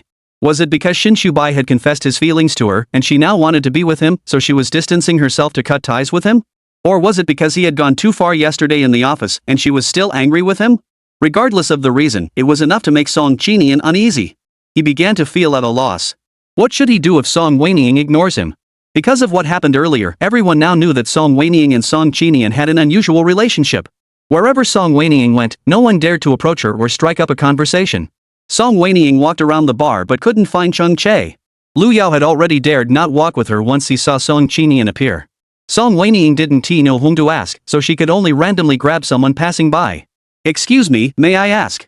Lu Xiao saw her face and blurted out, cutting off Song Wenying's words. Lu Xiao realized that Song Wenying was holding onto his shirt, startled, and quickly broke free, stepping back repeatedly. He looked around frantically, not seeing the terrifying person, and then looked at Song Wenying warily. You need something from me? Don't tell me she is interested in him?" Although she is not bad looking, she is Song Qinian's person, and he dared not get involved with her. Song Wenying had no idea what he was thinking and simply asked, "Did Chung Che come tonight?" Chang Che? The male celebrity? Lu Xiao looked at her with a strange expression. Song Qinian's temperament was such that he couldn't tolerate any sand in his eyes. He was domineering to the extreme. How dare this woman go after another man? Doesn't she fear Song Qinian's anger? Yes, did he come tonight? Though puzzled, Lu Xiao still answered her question. His staff notified us at the last minute that he was injured and hospitalized, so he can't come tonight. Injured and hospitalized? Song Wenying was startled, then suddenly realized something. Right, yesterday in Song Qinian's office, Song Qinian seemed to have given some instructions to his assistant, Chu Yu. However, she had been staring blankly at him at the time and hadn't paid much attention to the rest of what was said, so she had forgotten about it. But Song Qinian acted so quickly. In just one day, he managed to get someone hospitalized? Chapter 68, Sister, are you looking for Chung Che? Speak of the devil. Before Song Wenying could ask Lu Xiao which hospital Chung Che was staying at, Song Qinian's voice came from behind her. Sister, are you looking for Chung Che? Her tone was so gentle it was unbelievable. In the past, she would never have spoken like this. Song Wenying turned to look back, asking knowingly, "You know?" Seeing that Song Wenying was willing to acknowledge him, Song Qinian curved the corners of his lips, his attitude growing even more docile. "I'll take you there." Before Song Wenying could react, Lu Xiao widened his eyes in disbelief. Is that Song Qinian? That crazy Song Qinian? When did he become so easygoing? This woman is going to meet another man, and he is not only not angry, but he is even offering to take her himself? Sister, shall we go now? Song Qinian walked up to Song Wenying, his eyes fixed solely on her, as if Lu Xiao beside him were invisible. Lu Xiao was speechless. He never thought this tyrant would end up being manipulated like this. But why does he keep calling this woman sister? Is it for fun? Or could she really be his sister? Lu Xiao's eyes widened even more as he looked at Song Wenying, sizing her up from head to toe. She bore no resemblance to Song Qinian at all. Moreover, she looked even younger than Song Qinian. How could she possibly be his real sister? Lu Xiao was secretly pondering their relationship when he suddenly felt a cold gaze piercing his back. He snapped his head up and met Song Qinian's lingering glance. That gaze held not a trace of the earlier gentleness, but the sharp edge of a poisoned blade, warning him not to look. Cough cough. Lu Xiao was so startled he choked on his saliva. I have something to do. I'll be going now. He practically fled the scene. Only when the area was empty except for Song Qinian and Song Wenying did Song Qinian finally withdraw his gaze. When he looked back at Song Wenying, he had already resumed his harmless expression. If you go now, I'll have the driver park the car at the entrance. Song Wenying narrowed her eyes. Now that she looked at him again, his obedient expression seemed especially insincere. However, if he wanted to send her, then let him do so. My art supplies are at Lu Yao's place. Have someone go get them for me. All right. Seeing that Song Wenying had agreed, he visibly lit up with joy. But on the way, just as he was about to say something to ease the tension, he saw her with her eyes closed, completely ignoring him. He lowered his head, his eyes darkening. His gaze fell on her hand resting by her side, but this time he dared not touch it. As for Song Wenying, though her eyes were closed, she could probably sense that he was watching her. Previously, not knowing how he felt about her, every time they met after their reunion, Song Wenying had been cautious. But now, having learned that the system was likely connected to him or perhaps even if Song Wenying no longer feared him. Having been toyed with to this extent, there was no point in being cautious anymore. If it came to it, she would just go all out. The car slowly came to a stop at the hospital entrance. Song Wenying opened his eyes. Just as he was about to open the door and get out, his wrist was gently grasped. "Sister." Song Qinian's voice was low, but before he could finish, Song Wenying interrupted him. "Tell me the room number. I'll go up myself. Can't I come with you?" His eyes were innocent, filled with hope. "I want to go into the ward, I want to disturb you." But Song Wenying remained cold, "No." Then she pulled her hand back, turned without looking back, and got out of the car. Almost as soon as the car door closed, the look of hurt on Song Qinian's face vanished. He slowly loosened his tie, his eyes flickering with a dark glow. He took the laptop handed to him by Chuyu, who was sitting in the passenger seat, and his fingertips moved effortlessly across the keyboard, typing out a series of complex codes. The program ran for less than 10 seconds, and the screen suddenly displayed a surveillance video of a hospital ward. The person lying in the hospital room was none other than Chang Che. He stared intently at the surveillance video. Soon, a person entered the room. Chang Che hadn't expected Song Wenying to come visit him. So much so that when she appeared, he froze in place. He stared at her blankly. "Wenying?" Song Wenying saw the injuries on his face, so severe that she couldn't bring herself to confront him about the trending topic. She hesitated slightly before asking, "Will this leave a scar?" At this point, Chang Che's mood sank again.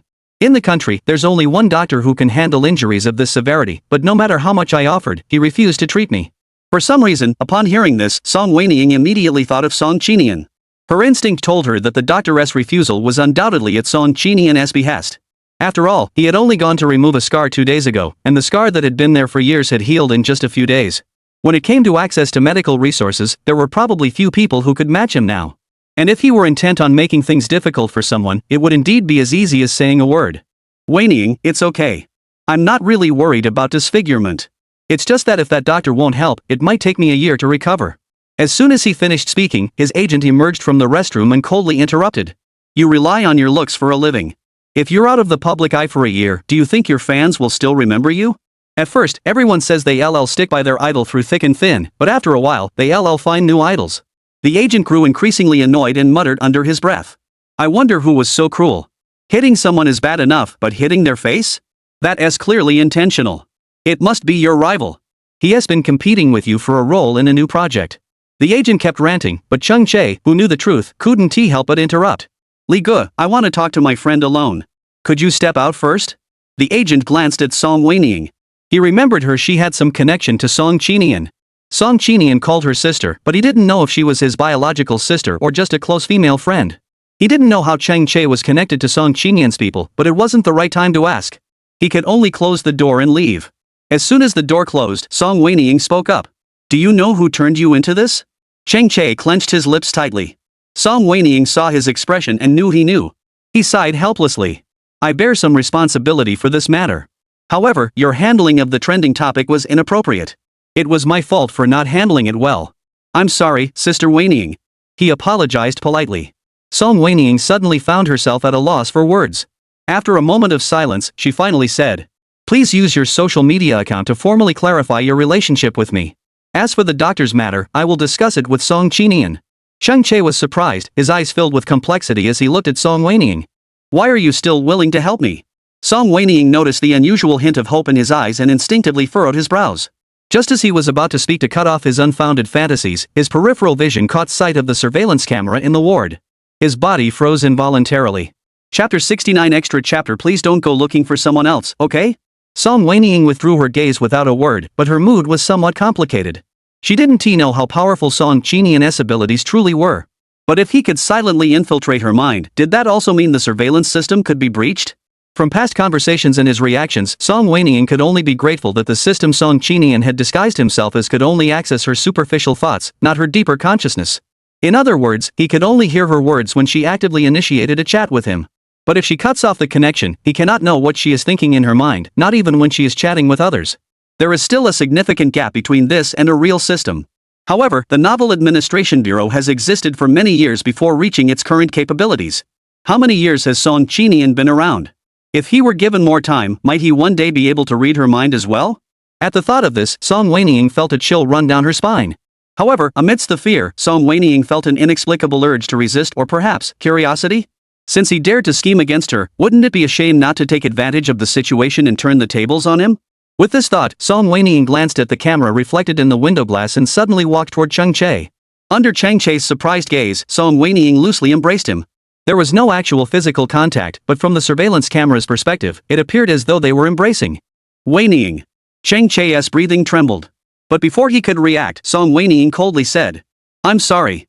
The reason I supported you and Su Er in the past was because of Song Qinian. I wanted Song Qinian to feel jealous and angry. Even that time in the teacher's office, when I favored you, it was for the same reason." What? So, don't hold any illusions about me. I've been alive these past 7 years without contacting you, and you should be able to see that I'm a cold-hearted, ruthless person. That's not true. You're not like that. Song Wenying didn't listen to him and continued to whisper in his ear. This trending topic has crossed my line. I'm very angry. So from now on, we shouldn't meet again. Chang Che's breathing stalled and his face turned from red to pale. He panicked. Wenying, I'm sorry. I won't do this again. Your face does bear some responsibility, so I'll have Song Qinian send a doctor over once we get back. That'll settle things between us. Song Wenying finished saying what she wanted to say and finally let go of him. Playing the part to the end, Song Wenying didn't mind using Chang Che one last time. She shifted her angle so the surveillance camera could capture her face, then pretended to be affectionate and shy as she gently tapped Chang Che on the head in front of the camera. Chang Che, still hung up on what had been said earlier, kept his head down and didn't look up. How could he see Song Wenying's expression? Seeing Song Wenying pat his head, he assumed it was their final farewell. He was so sad he wanted to cry, but he dared not let Song Wenying see, so he lowered his head even further. It wasn't until Song Wenying left that he crawled under the covers with tears welling up in his eyes. It was simply too humiliating. Song Wenying must think he's disgusting, which is why she doesn't want to see him anymore. Song Wenying must be regretting having helped him back then. Su Er was right, he wasn't worthy of Song Wenying. A toad trying to eat swan meat. When Song Wenying returned to the car, Song Qinian's expression was not good. But upon seeing Song Wenying, he forced a smile. Sister, you're back? Song Wenying wasn't sure if he was monitoring the cameras, but she played along. She feigned indifference and said, Chang Che injured his face. Find him a doctor. I want him to be fully recovered within a month. Song Qinian's smile froze completely. Why? What do you mean, why?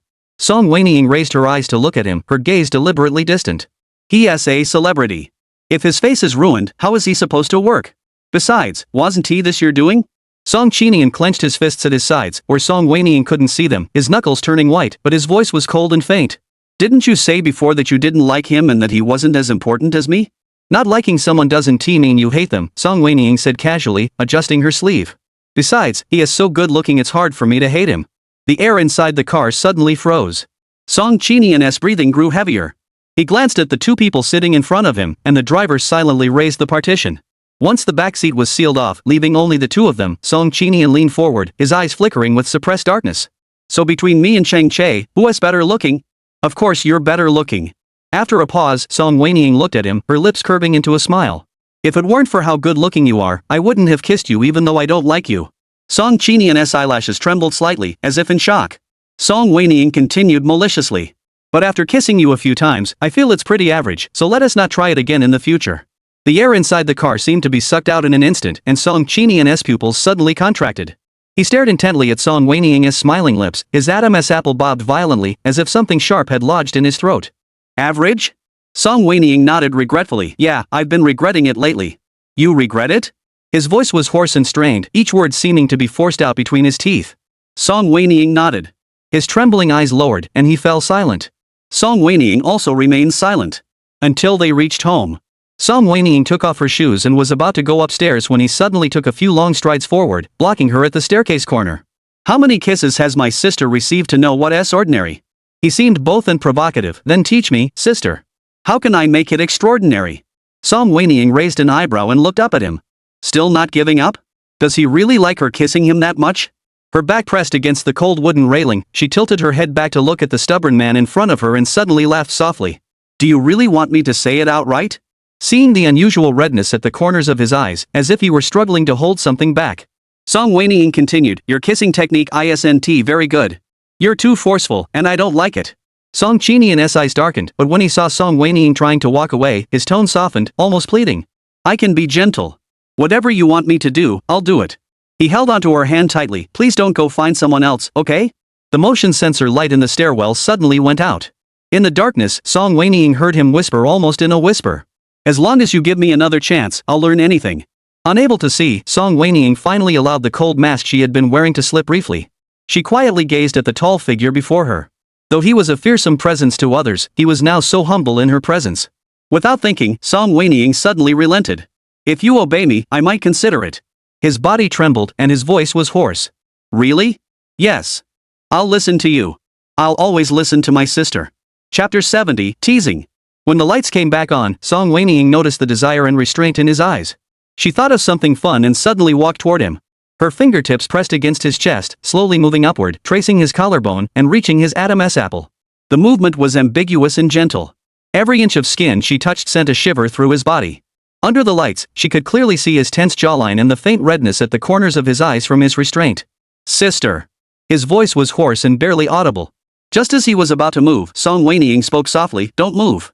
She deliberately dragged out the last syllable, causing Song Qinian's Adam's apple to bob as he forced himself to stop. The slender fingertip pressing against his Adam's apple slid downward, across his chest, and reached his waist, where it began to trace slow, gentle circles.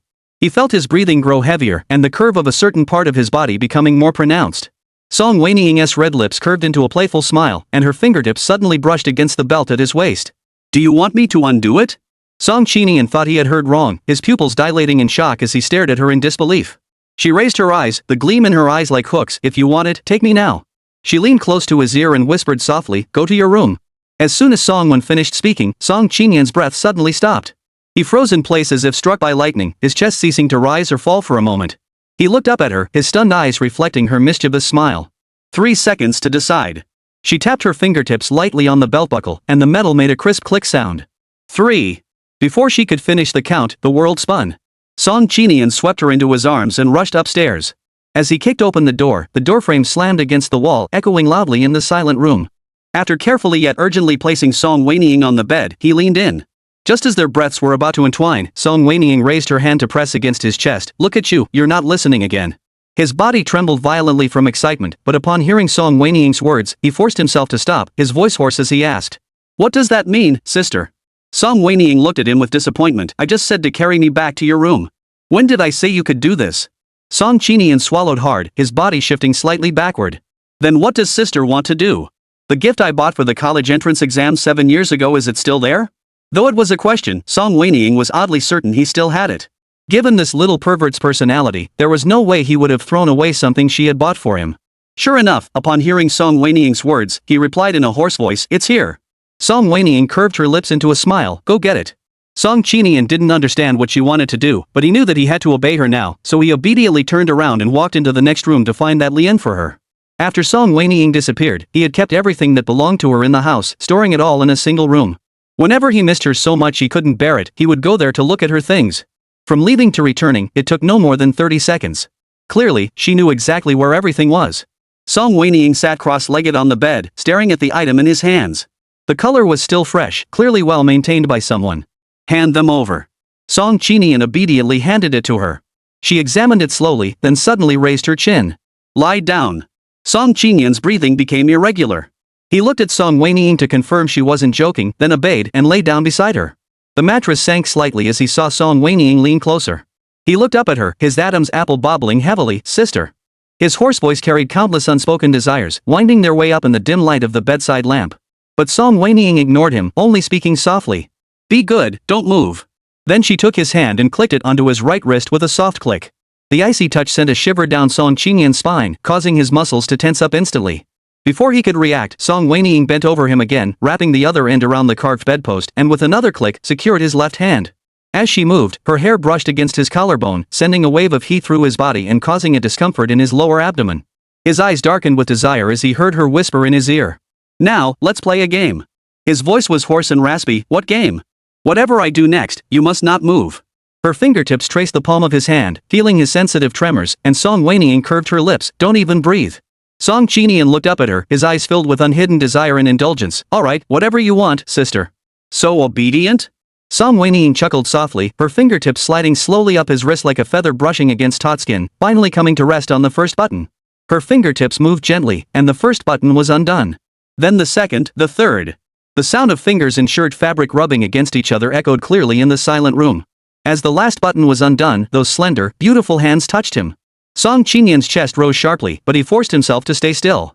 Beads of sweat had already formed on his forehead, and the corners of his eyes were flushed with suppressed emotion, yet he remained completely still, just as they had agreed.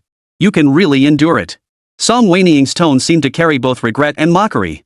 His fingertips traced the contours of his abdominal muscles, pausing at a certain spot. Here. Suddenly applying more pressure, he pressed down. You're not even breathing? Song Qinian abruptly closed his eyes, a faint muffled groan escaping his throat before he immediately bit down on his lower lip. In the darkness, his eyelashes trembled violently, like the wings of a dying butterfly, causing the chains to rattle softly. You're wrong, Song Wenying suddenly pulled away, staring at his suddenly opened, moist eyes. We agreed not to move. Seeing her about to get up and leave the bed, Song Qinian panicked. I'm sorry sister, please give me another chance. Song Wenying turned her back to him, taking a moment to steady her breath, which had grown so rapid it felt like she might suffocate. She turned back, feigning coldness. I'll give you one last chance. If you dare to move or make even the slightest sound. I won't, he interrupted urgently. Song Wenying looked down at the man on the bed, who was being held down. His chest rose and fell rapidly, pressing the open shirt beneath him as he propped himself up slightly. His eyes were filled with a desperate longing. Sister. His voice was hoarse, I promise. Song Wenying's fingertips gently traced his reddened wrist, how pitiful. Then this time. She suddenly leaned in, her lips almost touching his earlobe, her tone tinged with malicious pleasure. Close your eyes too. Chapter 71, Is a Dream This Real? Song Qinian's Adam's apple bobbed violently, and he obediently closed his eyes. In the darkness, Song Qinian's senses were heightened to the extreme. He felt Song Wenying's hair brush against his neck, the scent of jasmine and tuberose mingling with her warm breath, lingering teasingly at his earlobe but never daring to make physical contact. That breath was like feathers, drifting from his ear to his lips, withdrawing lightly just as they were about to touch, then wrapping around his pulsing carotid artery. He clenched his teeth, daring not even to swallow, afraid that it might make her angry. His wrist, held tightly, ached from the tension, but it was nothing compared to the agony he was feeling at that moment. Just as he was on the brink of losing control, he suddenly felt her entire weight gently press down on him. Open your eyes. Song Wenying's voice was sweet and seductive, just inches away. Song Qinian snapped his eyes open, meeting her smiling gaze. She was suspended above him, her red lips mere inches from his, their breath mingling. Do you want me to kiss you? From this angle, he could see the mischievous glint in her eyes, like a cat toying with its prey. Song Qinian's breath caught in his throat. Sister. His voice was hoarse and barely audible. You know very well. Do you want it or not? She deliberately leaned in closer, their noses touching. Every muscle in his body tensed so tightly he trembled, afraid she would leave. He forced himself to breathe as lightly as possible. I want it. Please kiss me, sister. Poof. She let out a low laugh, her fingertips tracing his burning earlobe, her tone cool. If you beg me, does that mean I have to agree? The main light suddenly flickered on from her movement, casting a warm yellow glow. He saw the mocking expression in her eyes but couldn't decipher its meaning. Before he could react, her gaze shifted downward, landing on a certain part of his body. It's uncomfortable, isn't it? Her tone was pitying, but she suddenly pulled away. Just endure it. Under Song Qinian's stunned gaze, he walked toward the door. I'll come and untie you tomorrow. As the door closed, Song Wenying heard the sound of a chain rattling violently inside, followed by a muffled sound. She leaned against the door, took a deep breath, and calmed her heart, which had nearly leaped out of her chest. It was too thrilling. Such a beautiful, bare body was right in front of her, and he said she could do whatever she wanted with it. She almost lost control. Song Qinian was way too good at seducing people. Song Wenying slapped her own face, feeling frustrated with herself for being so weak. Her face must be red. Did Song Qinian notice that just now? Song Wenying's worries were clearly unfounded.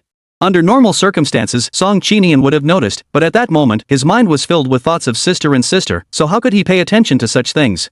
Although Song Wenying had already left the room, Song Qinian still felt her presence everywhere. He had planned to play along with her, lying there until dawn, waiting for her to come and rescue him. But at that moment, the discomfort below was unbearable. His fingers deftly turned the lock several times, and after a few moments, the quiet air was broken by the sound of the lock spring opening. He sat up, rotating his newly freed wrist, his gaze slowly drifting toward the door. His Adam's apple bobbed once, and a sickening anticipation flashed in his eyes. Sister. You started this. Moonlight streamed through the window, casting his shadow on the wall, resembling a predator ready to pounce. Song Wenying finished her shower and dried her hair, and 40 minutes had already passed. Stepping out of the bathroom, she couldn't shake the feeling that there was something in the air. It was slightly fragrant, but there was something odd about it that she couldn't quite place. She glanced at the tightly closed door and window. The smell shouldn't be able to come in from outside. She wondered if it was because she had punished Song Qinian too harshly earlier. She felt a bit flushed and dizzy. Her mentor had sent her a message earlier, asking her to help organize some materials. She had planned to finish it before going to sleep, but the inexplicable sense of emptiness grew stronger, so she decided to sleep first and tackle it later. Song Wenying had never fallen asleep so quickly before. She fell asleep almost instantly. However, the quality of her sleep was poor. She felt like she had been dreaming all night, as if she had been pressed down by a ghost. She kept hearing familiar breathing sounds by her ears, but no matter how hard she tried, she couldn't wake up. In the end, she could only succumb to that sticky, clinging sensation. Could dreams be this real? Desire and pain felt so real. She had the sensation of being held down by someone who kept sucking on her, from her lips to her chin, neck, and collarbone. The familiar steps were like what she had done to Song Qinian not long ago. This must be a dream, because she had done something like this before going to sleep, so she dreamed about it again after falling asleep. But this dream was a bit too intense. She had only undone Song Qinian's shirt in reality, without actually touching him. Yet in the dream, the person's breath was on her collarbone, and he was moving downward. Her legs were held by a wide, strong hand. Warm breath sprayed down, and the damp heat transferred from the other person to her, as if it were coming from her own body. Her legs were being rubbed harder and harder, growing increasingly spicy, burning with pain. The heat was intense, and her mind grew increasingly aroused. After an unknown amount of time, a particularly pleasant low moan echoed in her ears. "I'm sorry, sister. But next time, let us do it for real, okay?" The sound of her breathing was also very pleasant. When the sky brightened, Song Wenying suddenly woke up from the bed. Feeling some discomfort beneath her, she flashed back to the bizarre dream, her face turning pale. She had actually had a spring dream? Just because she had teased Song Qinian last night, she had dreamed about being with him? Unable to accept her own lack of self-control, she jumped out of bed, went to the bathroom barefoot to shower and wash up, and upon returning, saw the bedsheets on the bed. Though they weren't dirty, she still felt a bit repulsed. She walked over, rolled them all up, and took them to the washer-dryer to wash and dry them. She then returned to put fresh sheets on the bed. After finishing everything, she finally remembered what she had forgotten. Song Qinian was still tied up by her. She hurried to Song Qinian's room, pushed open the door, and sure enough, Song Qinian was still locked up and lying on the bed. Hearing the noise, he slowly opened his eyes, his gaze filled with a hint of grievance. "Sister, I know I was wrong." His voice was hoarse, and his complexion didn't look good. He wasn't covered with a blanket. It was late September, and in Haicheng, it was still quite cold at midnight. Song Wenying recalled that last night, before she left, she hadn't bothered to unlock his chains, and had even forgotten to cover him with a blanket. He must have been freezing all night. She felt a pang of guilt and quietly went to unlock his chains, clearing her throat. "You don't need to make breakfast today. I'll do it." A flash of surprise crossed his eyes. "Sister is going to make breakfast for me?" Song Wenying hadn't forgotten how he had pretended to be the system to trick her, and replied coldly. "I'm only making it for myself. What does it have to do with you?" He lowered his gaze. "All right." Song Wenying frowned. This man was truly something else, always making expressions that made her feel soft-hearted and guilty. Just as he lowered his eyes for a moment, he raised them again and asked, "Sister, how did you sleep last night?" Song Wenying couldn't help but wonder what he was thinking. The tone he used felt odd to her. Was he trying to make her feel guilty? Was he asking her if she felt comfortable sleeping soundly while he had been cold all night? Impossible. She wasn't that thick-skinned. Song Wenying couldn't stand being provoked and immediately sneered. "Of course, I slept extremely comfortably. No need for you to worry." He curled his lips. "Is that so? Really, did you sleep very comfortably?" Song Wenying looked at him suspiciously. It didn't seem like he was provoking him. Unable to figure it out, Song Wenying could only nod awkwardly. "Of course. That's good." Song Wenying choked. What was this suffocating feeling? Sometimes, people who are too obedient can be really frustrating to watch. Chapter 72, Sister, is this? You don't want to see me? Song Wenying suggested making breakfast for the first time, but Song Qinian didn't give her the chance, insisting on making it for her. Song Wenying thought about her cooking skills and, in order to have a proper breakfast, she eventually gave in. While she was organizing materials for her mentor in her room, Song Qinian had already finished making breakfast. He came over to knock on Song Wenying's door, but found it slightly ajar. Song Wenying was sitting at her computer desk, having just finished typing the last line. The avatar of Qinian was still flashing in the bottom right corner of the screen. She rubbed her stiff neck, didn't turn around, and casually said, "I'll be done soon. You eat first." The room was silent except for the soft sound of the keyboard. She thought Song Qinian had already left, but when she closed the laptop and turned around, The door was still ajar, and that tall figure was still standing there. His gaze fell on the bedding she had just washed and neatly made that morning, his expression odd. "What are you looking at?" Hearing Song Wenying's voice, he withdrew his gaze, glancing at the computer behind her before fixing his eyes on her again. "Are you done with your work, sister?" His eyes were so dark they were almost frightening, and his Adam's apple seemed to bob a few times. Song Wenying was becoming increasingly baffled by what this person was thinking. She merely gave a half-hearted him and walked out the door. He followed closely behind. After finishing breakfast, Song Wenying waited a few minutes but saw that he had no intention of changing clothes to go out. She glanced at the date displayed on her phone. Confused, she asked, "It's Wednesday today. Aren't you going to work?" Song Qinian paused slightly, lifting his gaze, his eyes still lingering with a hint of darkness. "Sister, is that, you don't want to see me?" "No, I just wanted to ask if you could take me with you if you're going to work." Song Qinian's eyes flickered with surprise, as if he didn't understand, yet also seemed delighted. Song Wenying feigned nonchalance. "I'm bored at home. Last time I went to your office, it was pretty fun." He stood there for a moment, then suddenly smiled. "Sure, if you want to come, I'd be happy to have you." Song Wenying glanced at him, noticing the obvious joy on his face. She tugged at the corner of her mouth, then quickly lowered her eyes to hide her thoughts. She didn't know why, but today, the inner side of her thigh felt unusually uncomfortable and slightly painful when she walked. So much so that when she changed out of her pajamas and put on pants to go out, Song Wenying walked with an awkward gait. "Sister, are you feeling unwell?" Song Qinian watched Song Wenying get into the car, a fleeting expression of complexity and darkness flashing in his eyes that Song Wenying couldn't see. Song Wenying felt embarrassed about the pain and didn't want to tell Song Qinian, so she denied it. "I'm fine." But Song Qinian didn't know what was going on either. He kept glancing at her secretly the whole way, making Song Wenying so frustrated that she finally got angry. "Turn your head away. Don't look at me." He stiffened slightly, then murmured a quiet okay before turning his head away and no longer looking at Song Wenying. But not long after, the system suddenly came online. "Host." Song Wenying raised an eyebrow, glancing at Song Qinian beside her before replying. "What's going on? I was wondering how your recent tasks are going?" His tone was weak, as if afraid that Song Wenying would get angry and ignore him. Song Wenying sneered inwardly, but replied in his usual tone. "What kind of progress? You still plan to pursue Song Qinian? What happens if I don't? I've told you before, this world will become unbalanced, and the people you know may change drastically or undergo many unknown transformations." "That's it?" Song Wenying was speechless. Setting aside whether this was just Song Qinian's way of deceiving her, even if it were true, so what? It's none of her business. However, thinking about how she still needed to extract the method to this 007 from Song Qinian, Song Wenying pretended to care and said, "But you told me to lower Song Qinian's darkness value. These past few days, I've gone out of my way to be nice to him, even sacrificing myself to kiss him and lying to him that I care about him. You never told me if his darkness value went down or not." The system remained silent, and the person beside her felt her breathing grow tense. Song Wenying caught a glimpse of Song Qinian's fingers clenching unconsciously, his knuckles turning white, and couldn't help but smile inwardly. She admitted that Song Qinian was very smart, with an IQ that was off the charts. But sometimes, he was too impatient, inadvertently giving himself away. From the start, when she heard Song Qinian say he was worried she didn't like his scar and had it removed, she had her suspicions. She had only discussed this with 007. How did Song Qinian know? But she came up with a plausible excuse for Song Qinian. Maybe he was just afraid she wouldn't like the scar and decided to remove it as a precaution. But later, 007 repeatedly spoke up for Song Qinian, and compared to the previous system, he seemed to know Song Qinian exceptionally well. Many times, what he said was particularly confident, and every time he finished speaking, Song Qinian would just happen to do something that corroborated his words. Over time, the coincidences became too frequent to be mere chance. One day, Song Wenying casually mentioned Li Mukan, and 007's choice of words accidentally revealed his true feelings.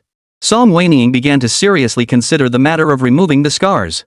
If Song Qinian was truly worried that she would reject him because of his scars and decided to remove them, how did he know that she was aware of his scars in the first place? From the day they reunited until the day she went to his office, Song Wenying had only once lifted his shirt. That was the night he was feverish and lying at her doorstep. At that time, he was unconscious, so he shouldn't have known she had lifted his shirt, unless, from the start, he had intentionally staged the incident. He wasn't delirious from the fever, he was pretending to be unconscious. 007 appeared when Song Wenying left the villa and boarded the plane. The only time Song Wenying could think of when Song Qinian might have tampered with something was the night he had a fever. While waiting for the caregiver to arrive, Song Wenying fell asleep on the sofa. When she woke up, Song Qinian's forehead was pressed against hers. He was so close to her he had every opportunity to do something to her. 007, what is Song Qinian's darkness level now? Song Wenying asked him in her mind. Darkness level. The system's electronic voice paused for a moment, currently at 165%. Song Wenying almost laughed out loud. He really just blurted it out. 165. With this level of darkness, she thought 16,500 would be more appropriate. Why is it still so high? I've kissed him and hugged him, did none of that work? This kind of intimate contact requires genuine feelings from both parties to be effective. Maybe it's because the host isn't sincere enough. Before he could finish, Song Wenying deliberately furrowed her brows and interrupted. This is so hard. I'm not doing this anymore. It's all for nothing. You want me to be sincere, but I'm already unwilling. It's all your fault for forcing me. Forget it. Host, the system suddenly raised its volume. Actually, it was originally 200%. You've already done very well, reducing the darkness value to 165%. That much? Song Wenying feigned surprise, then looked displeased. Why didn't you remind me when it went down? I forgot. Song Wenying feigned confusion. 007, something is wrong with you. You used to report my progress, why aren't you doing it now? Host, after I upgraded, many features were automatically removed. If you need them, I'll report them to you in the future. Alright. Chapter 73, Disappearing Again. After finishing with 007, Song Wenying ended the chat. Just then, the company arrived. Song Wenying got out of the car with Song Qinian and took the dedicated elevator from the underground garage. Through the elevator mirror, Song Wenying caught a glimpse of Song Qinian's pale, ghastly face. His thin lips were tightly pursed, and his jawline was sharp and tense. His hands, hanging at his sides, trembled slightly, and his fingertips unconsciously rubbed against his cufflinks. The reaction was so obvious. He must have heard her conversation with 007, or perhaps he was speaking to her directly in her mind. How could he have been so oblivious before? It was so obvious, yet he hadn't noticed. Ding! The elevator's arrival signal sounded, and Song Qinian suddenly reached out to press the open button. He turned around, his eyes filled with dark emotions. Sister. Song Wenying feigned confusion, raising an eyebrow, but he suddenly stepped closer, trapping her in the corner of the elevator. You said yesterday that if I listened to you, you'd consider me, he said, his apple bobbing, his voice trembling with suppressed emotion. So before the probation period ends, can you at least not agree to be with someone else yet? Someone else? Song Wenying's eyebrows twitched slightly. He must be referring to Shin Shubai. But since she had told 007 yesterday that Shin Shubai had confessed his feelings to her, he couldn't say it outright. Who exactly are you referring to when you say someone else? Song Wenying deliberately tilted her head. Her knowing question made Song Qinian's breathing grow heavy, and he lowered his voice to a whisper. No matter who it is, can you please ignore them for now? That SA bit demanding, isn't it? You don't seem like the type to listen. Song Wenying shook her head slightly with a hint of regret. I was just considering you. I never said I wanted to be with you. What right do you have to tell me how to treat others? The elevator doors, left open for too long, triggered an alarm. As the red lights flashed, Song Wenying saw jealousy and unease flickering in his eyes. She suddenly smiled, her fingertips sliding slowly down his suit buttons. Don't worry, I won't be with them. But I can't guarantee I won't use the same tactics on them. Before she could finish, Song Wenying's waist was suddenly grabbed with great force, and she was violently pushed back into the corner of the elevator. Song Qinian's hand was placed behind her head, but she still felt slightly dizzy from the impact. Ugh! His kiss was fierce and urgent, as if he wanted to silence her unfinished words. The force with which his tongue pried open her teeth was almost brutal, filled with intense possessiveness and anxiety, making even her breath feel scorching hot. Sister! He murmured hoarsely between breaths, biting her lower lip punitively with his teeth. Please, don't say that. Despite his forceful actions, his tone was so humble and pleading. Watching this, Song Wenying couldn't help but feel a surge of pleasure. Teasing him was unexpectedly amusing. There was one thing she had lied about. Kissing Song Qinian was no ordinary kiss. He was really skilled at it, so good at seducing people. Many times, Song Wenying almost gave in. I'm sorry, sister, I didn't listen again. When her rationality returned, Song Qinian apologized nervously, his Adam's apple bobbing, unsure where to place his hands that were clutching her waist. Song Wenying deliberately adopted a pouty expression, then let go. Upon hearing this, he quickly stepped back and stood aside. I'll deal with you when we get home tonight. Song Wenying casually dropped the line before stepping out of the elevator. He stood behind her, lost in thought, watching her retreating figure as a hint of anticipation and excitement crept into his eyes. Song Wenying had only spoken harshly offhandedly and had no idea what he was thinking. She had no intention of staying to work with him. After entering the office with him for a short while, he found it too boring and used the excuse of wanting to take a walk to roam aimlessly throughout the entire building. Song Qinian must have informed everyone beforehand, as no one stopped her when they saw her. Song Wenying casually wandered to the administrative floor and turned into a room labeled Technical Data Room. It seemed empty, and the door was locked. Song Wenying glanced at the combination lock on the door, looked around to make sure no one was nearby, and quickly entered what she thought might be an important date for Song Qinian, but all attempts failed. Could it be her birthday? She entered it without much hope. Just as she finished, she realized she had made a mistake. She shouldn't have entered her own birthday, she should have entered the birthday of her original body. She was about to press cancel, but the password lock suddenly prompted. Door unlocked. Please enter. Song Wenying froze. What was going on? Was it a coincidence, or? It must be a coincidence, right? Otherwise, how could it be her real birthday? Time was of the essence, and Song Wenying didn't have time to think. She slipped inside and closed the door. The room was filled with materials. Song Wenying looked around and finally her gaze landed on a thick document lying on the table. She flipped it open and among the dense neurological terms, the words NTX brain control chip suddenly caught her eye. The document explained that this chip could influence the brain's language center through specific electromagnetic waves. Could this be it? As Song Wenying hesitated, she suddenly noticed a note at the end of the report. Requires the recipient to wear metal accessories to enhance the signal. She instinctively reached for the necklace around her neck. It was, coincidentally, a metal accessory. Come to think of it, since she moved into Song Qinian's home, all the clothes and jewelry he had prepared for her were adorned with metal decorations. She had initially thought he simply preferred these items or wanted to buy her something expensive. Now it seemed clear that his intentions had never been pure from the start. As Song Wenying's fingertips touched the edge of the paper, footsteps suddenly echoed behind her. She quickly snapped a photo of the crucial page with her phone, then crouched down and hid under the desk. The door opened shortly after. A familiar set of footsteps entered the room. Though no words were spoken, Song Wenying was certain it was Song Qinian.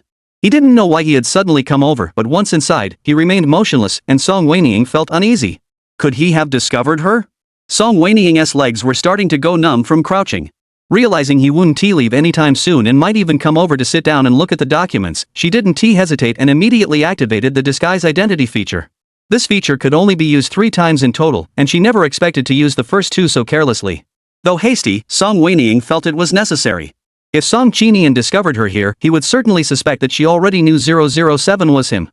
Once he grew suspicious, she would find it even harder to break free from the mental shackles in her mind.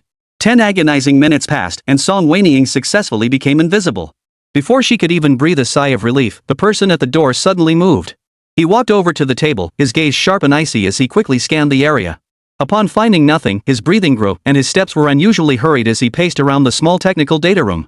Lost in thought, he suddenly rushed over and closed the door. The sound of a phone unlocking followed. After 3 rapid keystrokes, Song Qinian's voice trembled. "Chuyu, come quickly." Song Wenying held his breath, looking at him in confusion. After hanging up, he began frantically searching again, opening every cabinet and even rummaging through the trash cans. His suit jacket was thrown to the ground, his tie loosened, and the strands of hair on his forehead were damp with cold sweat. He looked like a cornered beast driven to desperation. How could this happen? He muttered, it shouldn't be possible. Song Wenying didn't understand what he was saying, but since she was invisible, she decided to freely look through the documents in the room. Whenever she came across text that might be helpful, she took a photo with her phone and planned to study it later. But she forgot one thing: she hadn't turned off the sound. The disguise identity feature only made one invisible, not silent. So when Song Qinian's call came in on her phone, Song Wenying jumped in surprise, frantically trying to hang up, but she was too nervous and accidentally dropped the phone on the ground. A loud clatter suddenly came from behind her. Song Qinian turned around to look and saw a phone lying on the ground. Chapter 74. Do you think I'll let you escape this time? Sir, may I come in? With a knock on the door, Chuyu's voice suddenly came from outside. As Song Qinian turned his head, Song Wenying immediately picked up the phone. This time, she quickly silenced the phone and even turned it to airplane mode. If that little psychopath had installed any tracking devices on her phone, that would be trouble. Come in. After responding to Chuyu, Song Qinian turned back and suddenly realized that the phone that had been lying there moments ago was gone. Was it an illusion?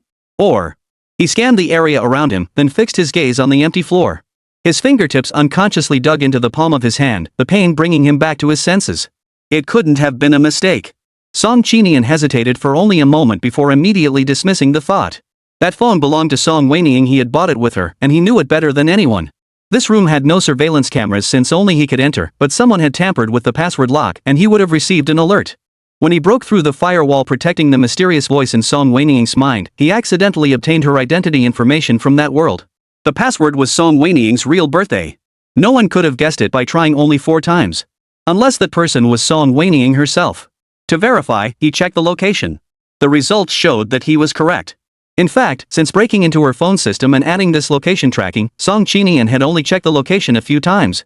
He was trying his best to control his urge to spy on Song Wenying. Unless it was absolutely necessary, like this time. He didn't mind showing Song Wenying all his secrets, including company confidential information. However, the technical data room Song Wenying entered was quite special. He didn't know what she intended to do there and feared she might see something she shouldn't, leading her to overthink things. He practically ran downstairs. He had planned to not expose her and scare her away, but the location suddenly disappeared. This was the second time he had encountered such a situation. A long-forgotten sense of panic swept over him, reminding him of 7 years ago. Song Wenying had been thrown into the sea by people sent by Li Rongxuan. Everyone assumed it was Li Junnan's doing to seize power, but only he knew the truth. The real executioner was his good grandfather. Li Junnan was merely following Li Rongxian's orders. Li Rongxuan had never liked Song Wenying, claiming that his existence would only become a weakness for him. He merely wanted to eliminate this weakness for him. Pretending to act in his best interest, how truly hypocritical and laughable. If Li Rongxuan truly cared about him and wanted what was best for him, why didn't he step forward to take him away when his mother died? Why didn't he go looking for him during the years he was lost? Now, he is just putting on a show of concern, all because he has set his sights on the technology Li Rongxuan is developing and wants him to hand it over to the Li family for free. Most people in this world are like that, greedy, hypocritical, and even willing to betray their own kin. Some people appear kind and compassionate on the surface, but their hearts are filled with calculation. Others, though seemingly harsh and cruel, are actually kind-hearted. He hates him, he is furious. But at that time, he had no power or influence. He couldn't even protect Song Wenying, let alone seek revenge. So, when he witnessed Song Wenying being thrown into the sea, the turbulent waves instantly swept her away, leaving no trace. He could only gamble with an uncertain heart, betting that a darkness value of 100 could ensure Song Wenying's safety. He had no system in his mind, couldn't hear the system's voice, and didn't know if Song Wenying's mission had succeeded. But at the moment the location's signal disappeared, he felt an overwhelming sense of despair and confusion. His life would never have Song Wenying again. From that day on, he was alone once more. He fell into despair for a long time, eventually clinging to the notion of avenging Song Wenying to survive. He spent 4 years dismantling the Li family, sending Li Junnan to prison, and driving Li Rongxuan to a heart attack on the spot. As the electrocardiogram flatlined, hearing the piercing alarm, Song Qinian twisted in a twisted sense of pleasure. Finally dead. He died too easily. Unfortunately, he couldn't kill them with his own hands. He had to wait for Song Wenying to return. He couldn't dirty his own hands. Boss? Shuyu pushed open the door and saw his boss's stiff back, his face pale as death. He hesitated. Is there something you need me to do? This was his first time entering this archive room. Knowing his boss's aversion to privacy, he dared not glance around, keeping his eyes fixed in one direction. Close the door. Song Qinian's cold voice rang out, tinged with a hint of malevolence. Shuyu's heart tightened, and he hurriedly closed the door.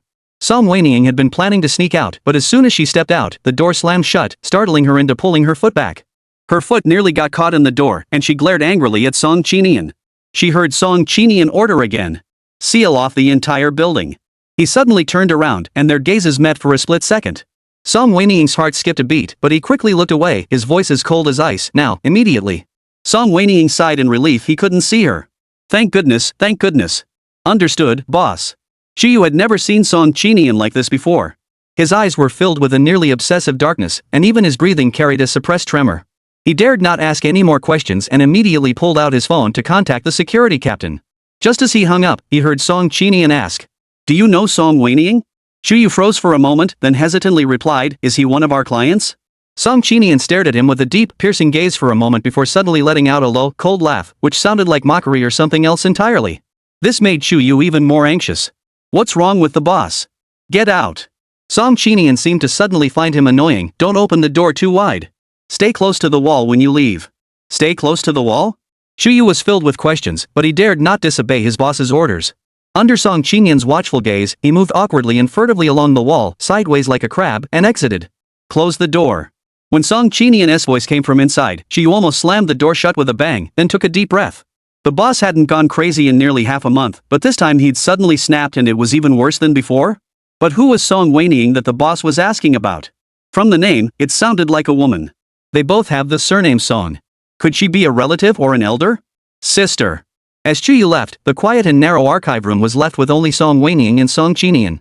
Song Wenying was pressed against the wall, trying to stay as far away from him as possible. Suddenly, she heard the word sister, and she jumped in surprise. She thought Song Qinian had spotted her, but when she turned to look, she realized he was murmuring to the air. His eyes held a smile, but the smile didn't reach his eyes, causing the temperature in the room to drop sharply. Do you think I'll let you escape this time? Chapter 75, I've got you now.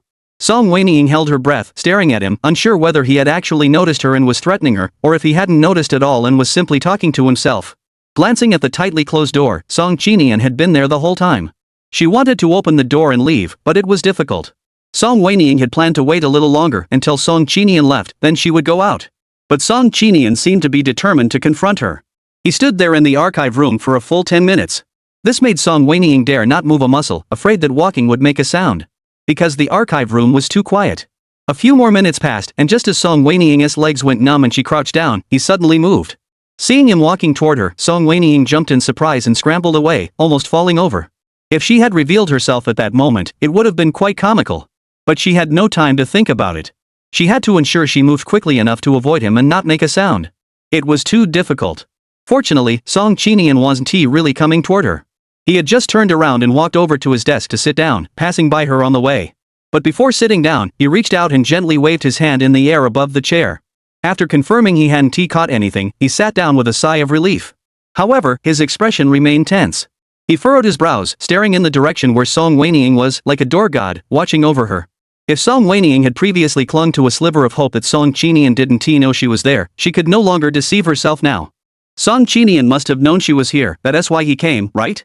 Even the phone she had foolishly dropped earlier might have confirmed to him that she was invisible here, which is why he hadn't left. Actually, thinking about it carefully, it wasn't hard for Song Qinian to guess that she was invisible. After all, during this time, he had been impersonating the system and chatting with her, and she had revealed quite a lot to him, even mentioning the disguise identity feature before. Though she didn't specify the details, he is so smart he probably figured it out with just a little thought. Sister, I know you're here. As if he could read Song Wenying's thoughts, Song Qinian's voice sounded just at the right moment. Song Wenying's breathing almost stopped. Song Qinian sat in his office chair, his long legs crossed, tapping the armrest with his fingertips. Those dark eyes couldn't possibly see her, yet Song Wenying felt his gaze piercingly fixed on her location. Come out yourself, and I won't be angry anymore. His voice was so soft it sounded like he was talking to himself. His gaze slowly swept across the room, and the corners of his mouth curled into a faint smile. But if I catch you, the consequences might be too much for your sister to handle. His tone was chilling. Seeing him about to stand up, Song Wenying instinctively stepped back, only to find her back pressed against the bookshelf. Click. The faint sound echoed clearly in the silent room. A thick file folder was knocked slightly askew by her touch, and just as it was about to fall, she hurriedly reached out to catch it. But someone had already reached it first. She touched it a moment later, and in that instant, the file folder became transparent. Got you. Sister. A low chuckle echoed from above, like the laughter of a ghost. Song Wenying was caught off guard and collided with him, her body stiffening. She tried to escape, but he reached out and grasped a fragment of thin air. As the warm sensation spread from her wrist, Song Wenying knew. It was over. My sister seems to be transparent. He curved his lips slightly, a hint of curiosity in his voice. How did she do that? As if afraid she would run away, he took a step forward, trapping her between himself and the bookshelf. He wrapped one arm around her waist with one hand, while the other, unable to see, slowly moved upward inch by inch from her waist until it finally touched her face. He narrowed his eyes, staring intently at her face. Sister, didn't I just say that if I caught you? He curved his lips. You wouldn't be able to handle the consequences? The file folder clattered to the floor. Song Wenying heard her own heartbeat growing louder and faster. She felt that Song Qinian was dangerous and unfamiliar at that moment. She couldn't pull him back or control herself. Song Qin. Shoo. Before she could utter a soothing word, her lips were suddenly crushed by his thumb, which moved gently yet dangerously. Song Wenying felt suffocated, her mouth slightly parted. That wicked hand roughly scraped across her tongue. Ugh. The movements were rough yet bitter. It was too strange. Song Wenying instinctively turned her head away, trying to shake off his hand, but he grabbed her chin and forcefully pulled her back.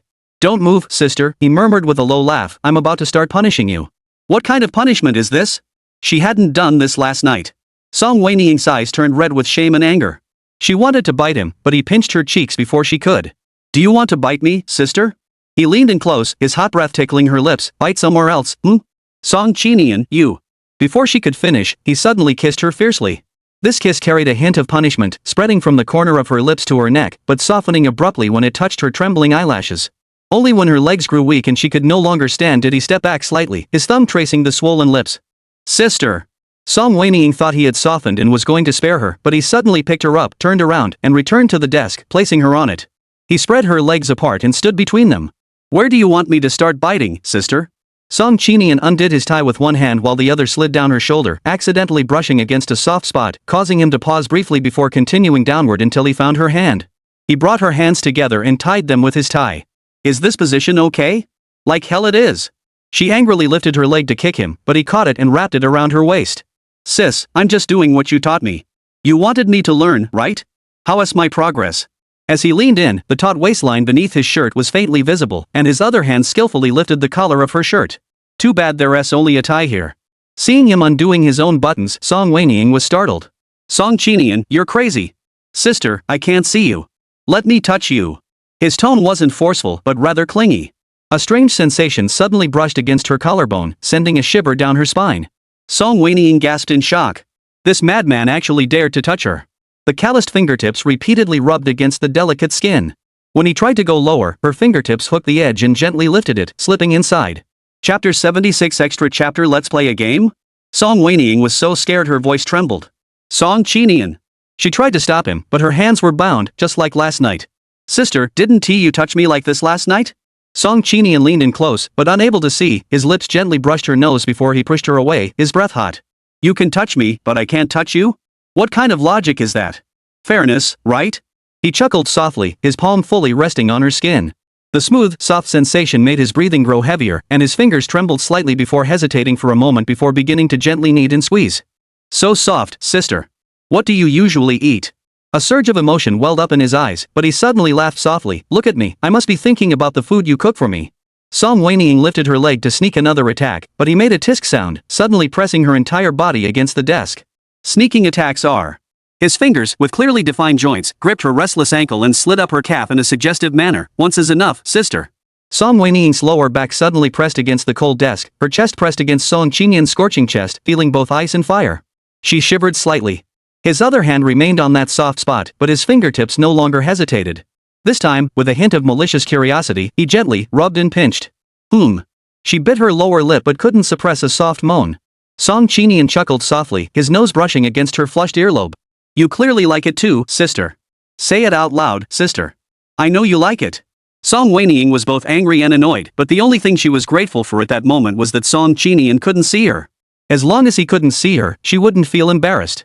The pressure of her hands grew increasingly uncontrollable, scattering papers across the floor. A pen rolled to the edge and fell with a soft thud. Song Wenying's breathing grew increasingly erratic with his movements, her fingertips unconsciously tugging at the front of his shirt. He suddenly lowered his head, found her lips, and kissed her again. This kiss was deep and intense, so intense that Song Wenying felt like she might die from it. The Song Qinian who wasn't holding back was like this. Before, he had indeed been deliberately gentle, but compared to now, he was completely unassertive. The office door suddenly knocked. Shu Yu's voice came through the door. Sir, it's time to clock out. Can the employees go out for lunch? Song Wenying clearly felt the person on top of her grow impatient, his eyes still gleaming with desire. He coldly replied, no need to lock the doors. All right. Shu Yu's voice fell silent for a moment. Just as Song Qinian lowered his head to gently bite Song Wenying's earlobe, Shu Yu's voice came again. Sir, there's an urgent document that needs your signature. Song Qinian paused in his actions. Song Wenying, who had finally managed to catch her breath, was eager for him to go back to work. Upon hearing this, she hurriedly said, work comes first. Go sign it first. Is my sister trying to get rid of me so she can escape? He curled his lips in sarcasm, then thought of something, and a spark of interest flashed in his eyes. Sister, let us play a game. This familiar line made Song Wenying instinctively feel something was wrong. He helped her to her feet and whispered in her ear, don't breathe too hard, okay? Song Qinian. Her lips were pressed against his fingertips. He turned to the people outside and said, come in with your back to me. Don't open your eyes. Shu Yu paused for a moment before realizing what his boss meant by that strange instruction. Today, the boss has truly lost his mind. Such odd requests. But he was just an employee, he had to do whatever his boss said. Shu Yu turned his back and pushed open the door, standing at the entrance and extending the documents in his hands behind him. Boss, here are the documents. Come closer. Shu Yu stepped back 2 more steps upon hearing this. The documents were suddenly snatched away, and he sighed in relief, silently walking to the door without turning back or opening his eyes. Song Wen was completely defeated by Song Qinian. Afraid she would run away, he held her hand tightly the entire time and didn't leave the table. Upon receiving the documents, he didn't sign them. Instead, he placed them on the table and began kissing her again, repeating his earlier actions. It wasn't until this moment that Song Wenying finally understood what kind of business he was talking about and what he meant by can't even breathe. This man is completely twisted. How dare he do such a thing in front of others? The damp sensation moved from her lips to her chin, neck, and collarbone. Song Wenying bit her lip tightly, trying not to make a sound, but when he suddenly landed on that soft spot and bit down, an unfamiliar sensation swept through her body, and she couldn't help but let out a muffled groan. She instinctively looked at Chuyu. Chuyu's body twitched slightly. Song Wenying's breathing came to a halt, but the perpetrator was still smiling. His lips formed the words. Sister failed, didn't she? Song Wenying, with her hands bound together, reached forward and pinched him hard. His mischievous eyes flashed with pleasure. Song Wenying was so angry she felt like fainting. That look made her realize this wasn't punishment at all, it was a reward. Boss, have you signed the documents yet? Song Qinian signed the documents with one hand and tossed them toward the door. Get out. His voice was cold. But to Chuyu, it was like music to his ears. As long as he could get out, he'd roll out on his back if he had to. How could there be a woman in this room? When did the boss start having a woman around?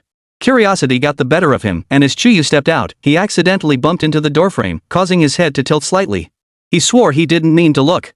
But when he saw the scene inside, his face turned pale, and he nearly fainted. His mind was racing, berating himself for being so curious. Who's inside? Oh my god. It's haunted.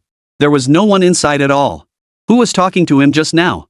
As Chuyu fainted from fear, he was still trying to convince himself that the boss and the mysterious woman might have hidden on the other side. Though he also knew that, based on the direction of the voices he had heard, the boss couldn't have teleported in an instant. But how do you explain hearing voices without seeing anyone? Hearing the sound of something heavy falling at the door, Song Wenying turned her head forcefully away. It sounds like there's movement outside. Did he see something? Song Qinian chuckled, Sister, you're invisible right now. Who could see you? Even if someone saw inside, the one who'd be embarrassed is me. Song Wenying hesitated, unsure whether to speak or not. Whatever she touches, whether it's a person or an object, becomes transparent. What's wrong? After thinking for a moment, Song Wenying decided to tell him. Actually, you've become transparent too. They can't see you either. Song Qinian was surprised, raised his eyebrows, then curved his lips into a smile. Sister's ability is so amazing. Is that the point? Chapter 77 Extra Chapter Unease. Since they can't see, should we kiss again? Song Wenying couldn't take it anymore and kicked out again. Stop it. This time, she finally managed to kick him in the chest. He chuckled softly, stumbling back 2 steps in response. Sister, that really hurt. He rubbed his chest where he'd been kicked, his tone sounding aggrieved, but his eyes sparkled with joy. Sister once said that you only make me hurt because you like me. Did you kick me because you like me? Song Qinian, have you been abused to the point of madness? If you don't like me, why did you kick me? Song Wenying jumped off the table and walked over to him. Bend down, lower your head. A hint of surprise flashed in his eyes, but he obediently squatted down. However, as soon as he crouched down, his head was struck hard by Song Wenying. If you're crazy, go to the hospital. He stood there dumbfounded for a moment before excitedly licking his lips, as if savoring the moment. He raised his eyes to look at Song Wenying and smiled joyfully. Sister really does like me, doesn't she? Song Wenying was completely defeated. This person seemed to have truly been driven mad by her. It was all her own doing. When Song Qinian led Song Wenying out the door, he caught sight of Chuyu lying on the ground. He frowned in disgust, what a loser. But he still called someone to take Chuyu to the hospital. The two left the company quietly, unnoticed by anyone. On the way home, fearing that the driver might faint, Song Qinian drove the car himself. The car, of course, was invisible. Song Wenying sat in the passenger seat, looking at him, then glancing at the rope tied around his wrist. The other end of the rope was tied to her body. Fearing she might run away, he had hastily found a rope to bind their hands together. However, to prevent Song Wenying's wrist from getting scratched, he thoughtfully wrapped the tie around her wrist as well. Sister, are you looking at me? While driving, Song Qinian suddenly spoke softly. Song Wenying snapped back to reality and hummed in response. Sister, you can see me, but I can't see you, and that makes me feel uneasy. His tone sounded oddly aggrieved. Since their reunion, he had become increasingly open about his true feelings. However, thinking back to what he had done to her in the archives earlier, Song Wenying couldn't bring herself to be soft-hearted this time. Therefore, she remained silent. Song Qinian spoke again, is my sister asleep? Song Wenying still didn't respond. Sister, say something. I'm worried you're not there. Can you drive carefully? But I can't see you. Sister, can you promise you won't disappear again? Song Wenying reached out and placed her hand on his leg. Can you drive safely now? Yes. He curved his lips into a smile, looking unusually obedient. He was completely different from the cruel person who had toyed with her in the archives earlier. Sure enough, after being satisfied, the little pervert had regained his senses, trying to pretend to be obedient again to lower her guard and deceive her into forgiving his earlier behavior. Song Wenying gave a silent cold snort. The car drove all the way home. Song Qinian held Song Wenying's hand the entire time. Whether it was cooking, eating, or washing dishes. Whenever Song Wenying protested, he would say pitifully, "But I can't see you. I'm afraid my sister will disappear. Sister, please don't leave me." Song Wenying had been bothered by these words all night long, giving her a headache. Until it was time to take a shower, Song Wenying looked at the person standing at the bathroom door. "What's the matter? Are you following me into the bathroom? I can't see you anyway," he said innocently. "I just want to make sure you're okay." Seeing him about to repeat those words again, Song Wenying hurriedly stopped him. "Whatever you want." She had thought she was invisible, that the other person couldn't see her, so it didn't matter. But Song Wenying realized she had underestimated the situation. She took off her clothes and threw them on the rack. Song Qinian glanced at them, then fixed his dark, intense gaze on her. "Has your sister already taken off her clothes?" She turned on the water, soaked her hair, and squeezed shampoo onto her head. As she did so, his Adam's apple bobbed slightly. Has sister reached the step where she washes her hair? After rinsing her hair, as she applied body wash to her body, his voice was low and hoarse. "Is sister washing her body now? Where did you start washing? Your skin is so soft. How did you wash? Can you just shut up?" Song Wenying couldn't take it anymore and shouted at him. He closed his mouth innocently. "All right." A shower that usually took half an hour was finished in just 10 minutes today. Hearing the sound of the hairdryer, Song Qinian walked over. "Sister, let me help you? It's been a while since I helped you blow dry your hair. You can't even see me. What if you burn me?" Hearing this, he paused for a moment and stepped back. "You're right, sister. Let us do it next time." His tone still sounded a bit disappointed. Song Wenying took a deep breath, calmed herself down, and continued drying her hair. When she came out, she was about to say she was going to sleep and he should leave. But he stared straight at her. "Sister, I need to take a shower too. You have to stay with me, or else I'll be scared you'll leave after I'm done." Song Wenying was about to lose her mind. He couldn't see her, but she could see him. She couldn't bring herself to watch him bathe. She sighed and decided to back down. "Go get the chain from last night. Tie my hands, and I'll sit at the door and wait for you. Is that okay?" He nodded reluctantly. The cold metal touched her wrist with a click. Song Wenying looked at her own hands, then at his. For some reason, she suddenly felt that her suggestion had hit the mark. The key was in his hands. Song Wenying's hunch was correct. Song Qinian finished his shower and gazed at her softly. "Sister, let's sleep together. I'm afraid I'll wake up and you'll be gone." Song Wenying really wanted to roll her eyes at him, but he couldn't see her. She should have known better than to use that feature. Who knew this would be such a self-sabotaging gimmick? "Sister, let us sleep together. I won't do anything to you. I'm just afraid you'll leave and leave me alone again. Actually, after we reunited, I never asked you where you'd been for the past 7 years because I already knew you weren't from this world. Sister, you have so many things I've never seen before. You don't age, and you can even disappear. This makes me so uneasy. I'm afraid one day you'll just vanish." Song Wenying instinctively wanted to retort, "You can even develop a system, and you're still afraid?" But then she thought, maybe he doesn't know that she already knows he's 007. She couldn't tip her hand yet. So she held back again and again, and finally gritted her teeth and agreed. "You sleep on one side, I'll sleep on the other. Don't come near me." Hearing this, he immediately lit up with joy. "Sister, I'll definitely obey." Obey? Poof. Chapter 78, I was wrong. The person who had just said "I'll obey" couldn't resist the urge and started to act up again shortly after the lights were turned off. The chain connecting their wrists occasionally made a sound. They had agreed to sleep on opposite sides, but Song Wenying, as he drifted off to sleep, felt the person beside him breathing closer and closer, their warmth gradually enveloping him. Song Qinian. "Sister?" His voice was low and hoarse, tinged with the nervousness of being discovered and an uncontrollable desire. Song Wenying opened her eyes in the darkness, feeling the chest pressed against her back rising and falling rapidly. The silver chain had somehow been wrapped around his palm, and with a gentle tug, he pulled her wrist closer. Speechless, she coldly ordered, "Go back to sleep." His breath caught. "Sister. I was wrong." Though he admitted his mistake with his words, his actions spoke otherwise. His broad hands wrapped around her slender waist, the chain brushing against her skin, making soft sounds. His voice was muffled as his warm lips sought her neck. "I want to hold you and sleep." Song Wenying reached back and pushed his face away. "Is this what you call holding?" He turned his head and kissed her fingers. Song Wenying didn't expect him to do that. Her heart trembled, and she tried to pull her hand back, but her index finger was bitten by him. Song Wenying could even feel him lick her hand. Song Wenying's breath caught. "Let go." He gave a low chuckle and let go. However, his fingers beneath the blanket slid along the hem of her nightgown. With the experience from earlier that day, he easily found the soft edge. Song Wenying slapped his hand. Song Qinian. Song Wenying's slap was crisp and loud, echoing clearly in the quiet bedroom. Song Qinian winced in pain but didn't let go. Instead, he buried his face in her shoulder and chuckled softly. Sister, you're so mean. His voice was sticky and tinged with a hint of petulance. Song Wenying was completely defeated. How could someone be so stubborn and clingy? To make matters worse, his hands weren't behaving either, his fingertips gently rubbing against her skin, as if testing her limits. Song Wenying lifted her leg to kick him.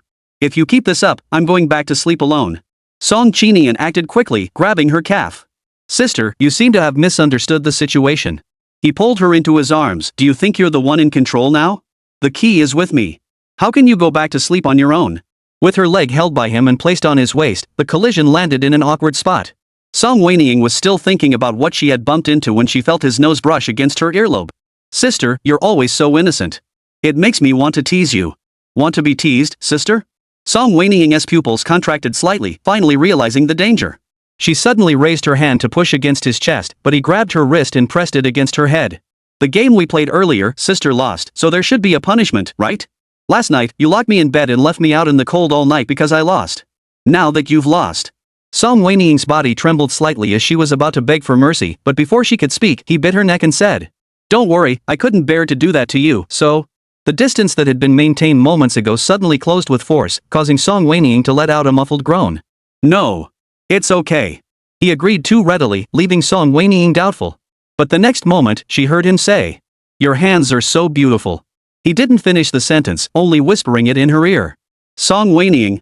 If collapse had a sound, then at that moment, Song Wenying's mind must have been deafening. What is this person saying? She really didn't want to understand. After stammering for a long time, she finally managed to stammer out a faint rebuke. How did you become like this? Sister, it's been 7 years. I've grown up, of course I've changed. He chuckled softly in her ear. Why do you look like you don't understand anything? Alright, she'd been outmaneuvered. But it was at that moment that Song Wenying suddenly realized how much time 7 years could have stretched the life trajectories of her and Song Qinian. Song Wenying had always seen Song Qinian as the naive child he once was. But in reality, he had far more life experience than her, and in certain matters, he understood far more than she did. The fact that he knows all this.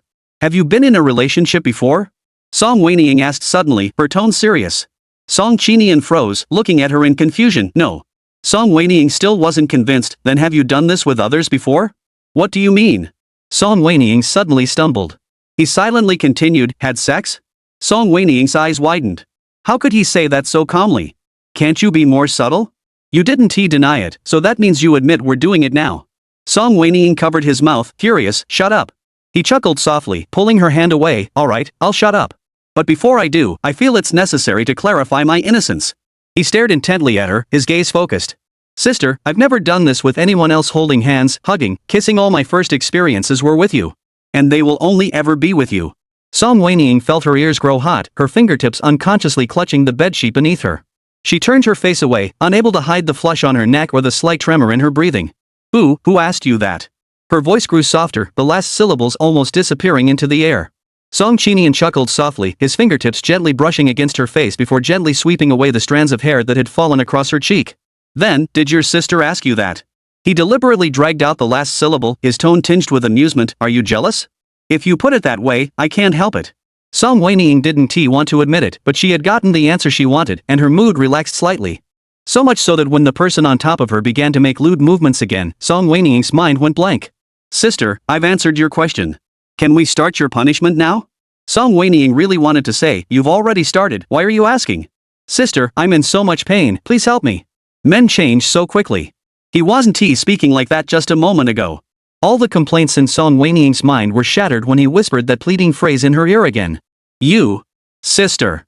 His voice was trembling, clearly having reached his breaking point. Song Wenying's hand was being pulled. Suddenly, she heard his suppressed breathing, his hot breath spraying against her ear, trembling slightly. Song Wenying instinctively tried to pull away, but he held her tightly. Sister, his voice was hoarse and barely audible, his forehead pressed against her shoulder. The warmth and texture of his hand made Song Wenying's heart race so fast it felt like it was about to burst from her chest. She glared at him in shame and anger, but met his reddened eyelids and moist gaze, like a wild beast cornered into a corner, both dangerous and vulnerable. Chapter 79, The Arrogant Bastard. A few minutes later.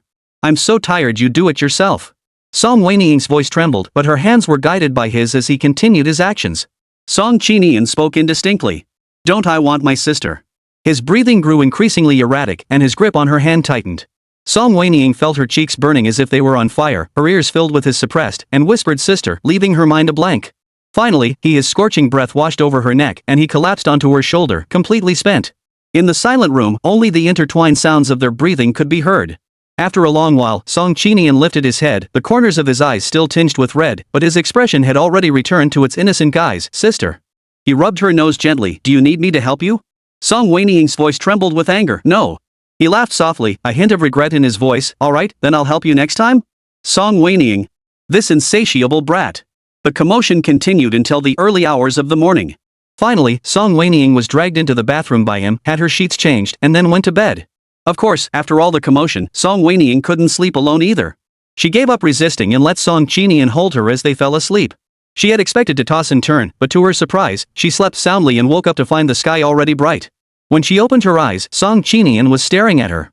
His gaze was too intense, and for a moment, Song Wenying almost thought he could see through her. It wasn't he until she moved slightly that he asked in confusion, Sister, are you awake? Song Wenying realized he hadn't seen her and guessed he must have touched her before she woke up, knowing her position. Song Wenying's hand ached slightly, a pain that felt familiar. But she couldn't quite place where she had felt it before. Song Qinian interrupted her thoughts. Since you're awake, let's chat for a bit. Don't you have to go to work? With you like this, how could I possibly go to work? He remained calm and unconcerned, seemingly unaffected by whether the company needed him or not. Song Wenying remained silent for a moment before replying. What do you want to talk about? Why did you go to that archive room yesterday? Unexpectedly, he asked that right off the bat. Song Wenying's breathing stalled and she swallowed nervously, caught off guard by his sudden sharpness. She brought out the excuse she had prepared long ago. We haven't seen each other in 7 years. To be honest, I don't really know you at all. I only know that you're very successful now, but I don't know how you achieve that. So, I wanted to get to know you better, to find out what you do at the company every day and what kind of business the company is in. Is that so? He lowered his gaze to look at her, the corners of his lips curving into a faint smile. So why did you go to that archive room? I just happened to wander in there out of curiosity, entered the password, and didn't he expect the secret to be? As she said this, Song Wenying feigned surprise and asked him, how did you know my real birthday? His lips hesitated for a moment before he casually stroked her cheek, his thumb lingering on her lips as if addicted. Sister, you must have forgotten. You told me yourself after you got drunk once. Did I say that? Of course I did. Otherwise, why do you think I would know? He retorted. Song Wenying was speechless. But deep down, she had a little more clarity. Song Qinian didn't mention the system instead, he came up with another excuse, which meant he wasn't entirely sure if she knew that 007 was her. He still wanted to take a chance that she didn't know and continue using 007 to manipulate her. Since that was the case, she might as well pretend not to know either. Song Wenying followed the lead. Maybe I just forgot myself. To add credibility, Song Wenying feigned confusion and asked back. What is in that archive room of yours? It's so mysterious. Can't I take a look? Do you want to see, sister? If you insist, then never mind. I wouldn't understand it anyway. If you want to see it, of course you can. He curved his lips into a gentle smile. Song Wenying, knowing he couldn't see her, rolled her eyes at him. She had only been in the archive room for a few minutes yesterday, and he had rushed down to stop her. Now he is pretending not to care? He was clearly super concerned. Now he says she can look, but who knows what kind of documents he'll give her afterward. Song Wenying was silently complaining to herself when Song Qinian suddenly asked. But why did you hide from me yesterday? His tone was gentle, as if he were merely curious rather than pressing her for an answer. Song Wenying immediately put on a pouty expression. I didn't know it was you who came in. I thought it was someone else. I was afraid they'd mistake me for a thief, so I instinctively hid. You could have just said my name, no one would have done anything to you. Such a small matter, there's no need to trouble you. He curved the corners of his lips into a smile, gazing at Song Wenying. Sister, you're so considerate of me? Song Wenying's lips twitched slightly. She didn't really want to answer his question. But he reached out to take her hand, playing with it casually, and asked again. Sister, how did you suddenly become transparent? That's so magical. Trying to pry again. I'm not really sure either. Maybe it's because I come from another world. Anyway, he already knew she was from another world, and she had already revealed that fact, so she would just use that excuse from now on. But you've been transparent for so long. Won't you stay like this forever? Probably not. Maybe I'll turn back today. How does sister know? He looked uneasy. Did sister also turn transparent before? Song Wenying really wanted to curse. Song Qinian talks so much. Isn't he supposed to be the male lead in a novel? How can the male lead be such a chatterbox? No. This is the first time. I'm just guessing. This black-hearted lotus, Song Wenying must be crazy to tell him the truth. Let him guess. Even if he knows she's lying, what can he do? He doesn't have any concrete evidence to prove it. It seems I'll have to stay with my sister until she recovers. Song Qinian spoke in a melancholy tone. Song Wenying didn't refuse, as you wish. The invisibility feature lasts 24 hours. It will definitely be back today. We made it through last night. It's daytime now. What could possibly happen? Sister, should we get up and get ready? He suddenly asked. Mentioning this, Song Wenying remembered something and felt a bit embarrassed. What's wrong? I need to use the restroom. I'll go with you. Huh? He paused as he got out of bed and looked over innocently. I can't see my sister, so I'll just stand at the bathroom door. Song Wenying, this is pretty awkward, isn't it? But Song Wenying couldn't persuade him, so she finally went into the bathroom and turned on the water while using it. When he came out, he saw Song Qinian's serious expression and thought to himself, there must be something wrong with how I started this life. Why else would so many weird and awkward situations keep happening? She gave up and said to Song Qinian, do you need to use the restroom? Sure. Song Wenying. She shouldn't have asked. Chapter 80, Watching a Movie. Song Wenying couldn't quite remember what time she had used her disguise the previous day. After becoming invisible, she could still see herself, so she wasn't sure when the effect had worn off. Every 10 minutes, she asked Song Qinian, but each time he shook his head. Sister is still transparent, I can't see you. Then he suggested, if you're bored, let us go out to watch a movie. Maybe you'll be back to normal after that. Song Wenying thought about it and decided it was a good idea. At least it was better than staying home all day. The building where Song Qinian lived had a movie theater on the first floor. You could take the elevator down to the 5th floor to watch a movie. Although the top floor duplex where he lived had good soundproofing and the middle floors below were empty, the area was still too noisy. She wondered why he had chosen to live in such a chaotic place. I'll go change clothes. Song Wenying said, then suddenly remembered they were still wearing silver chains. She frowned in embarrassment, but Song Qinian spoke first. Sis, you change. I want TC anyway. Song Wenying looked at him suspiciously. His tone was so obedient. Was he up to something again? Back in the room, Song Wenying rummaged through the wardrobe. All the clothes were prepared by Song Qinian, and each piece had metal accessories. After some thought, she finally took out a dress she had brought herself. It was made of pure cotton fabric. Though it couldn't suppress the system in her head, at least without metal, the signal would be weaker. Turn around. Song Wenying ordered Song Qinian. He didn't argue and obediently turned his back. Song Wenying watched him warily for a few seconds, then, seeing that he was standing still, she took off her nightgown and put on her outer clothes. Song Wenying only thought of herself as invisible. Even if she weren't, he wouldn't be able to see her if he turned around. She completely failed to notice that Song Qinian's position allowed him to see her reflection in the full-length mirror. Song Wenying fastened the last button and noticed the unusual silence in the room. She looked up and met Song Qinian's deep gaze in the full-length mirror against the wall. Has my sister finished getting dressed? The tone of her voice, filled with confusion and uncertainty, caused the suspicion that had just begun to rise in Song Wenying to fade slightly. Had he seen her? Sister? He continued to look at the mirror calmly, as if he had merely turned his head casually. Song Wenying dismissed his suspicions. All right. She must be overthinking it. If he really could see her, why didn't he remind her? He has always wanted her to return, hasn't he? The private elevator descended all the way to the 5th floor. It was a weekday and it was now 10 o'clock in the morning, so the cinema wasn't very crowded. When Song Wenying followed Song Qinian inside, the vast cinema was nearly empty, with only a few people watching the movie alongside them. It's almost like renting out the whole theater. The movie was chosen by Song Qinian for Song Wenying. Song Wenying wasn't really paying attention to the new releases, and just by looking at the title, she had no idea what the movie was about. In the end, she randomly picked one that didn't seem to have anything to do with romance. But when Song Wenying sat down with Song Qinian, the first scene on the big screen was an intense one, and the suggestive sounds echoed clearly and awkwardly in the empty theater. Song Wenying. What bad luck picking one at random and ending up with something this intense. She was feeling embarrassed and frustrated, completely unaware that the person next to her was glancing at her. In the dim light, she could faintly see the curve of his lips, a smile of triumph. She didn't know that no matter which movie she had chosen, the outcome would have been the same. The options Song Qinian had given her were all carefully selected by him. The entire building belonged to him, and the cinema was naturally his as well. Deciding what movies to screen was as easy as giving an order. Even the 3 people sitting in the front row of the theater were just staff members he had brought in. The screening room they entered was his private viewing room. No one else could enter. Sister, are you feeling unwell? As the film became more explicit, Song Wenying began to suspect she was watching a different kind of movie. She was awkwardly covering her forehead when Song Qinian suddenly leaned in close.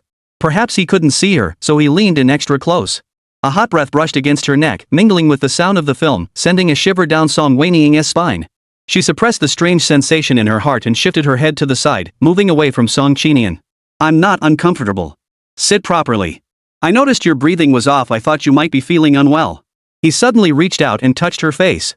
Song Wenying startled, only to see his hand awkwardly feeling her forehead, as if checking her temperature. It's okay, your temperature is normal. If you feel unwell, remember to tell me. Song Wenying. As the saying goes, you don't hit someone who's smiling at you. He looked so concerned about her that she couldn't bring herself to push his hand away. In the end, she could only pull his hand away. Thank you, I'm fine. He curved his lips into a smile, but didn't withdraw his hand. Instead, he took her hand and interlaced his fingers with hers, their fingers tightly intertwined. You. Sis, I just want to hold your hand. Is that not okay? His tone sounded oddly aggrieved, as if he feared she couldn't hear him, almost whispering into her ear. Song Wenying was momentarily speechless by his sudden pout, her ears burning involuntarily. The suggestive sounds from the movie continued, heightening the already tense atmosphere between them. She tried to pull her hand away, but he held it even tighter. Song Qinian. Sister, don't move. If others hear us, they'll think we're up to something. His thumb gently rubbed her wrist, with a hint of flattery. Just hold hands for a moment. I promise I won't move. Song Wenying glanced at him, seeing his lowered eyelashes and his obedient, docile expression. Finally, she puffed out her cheeks and turned away. Do as you please. She pretended to focus on the film, but for some reason, she could clearly feel the warmth from his palm and the faint, lime-scented breath. As the scene on the screen grew more explicit, Song Wenying's fingertips curled involuntarily. Song Qinian immediately noticed and chuckled softly. Sis, you're nervous? No. She blurted out, her voice a half-tone higher than usual. He gave a meaningful "oh" and suddenly tightened his fingers, pulling her closer to him. Then why? His lips almost touched her earlobe. Your breathing is so rapid, and your palms are sweaty? Or maybe, you're actually.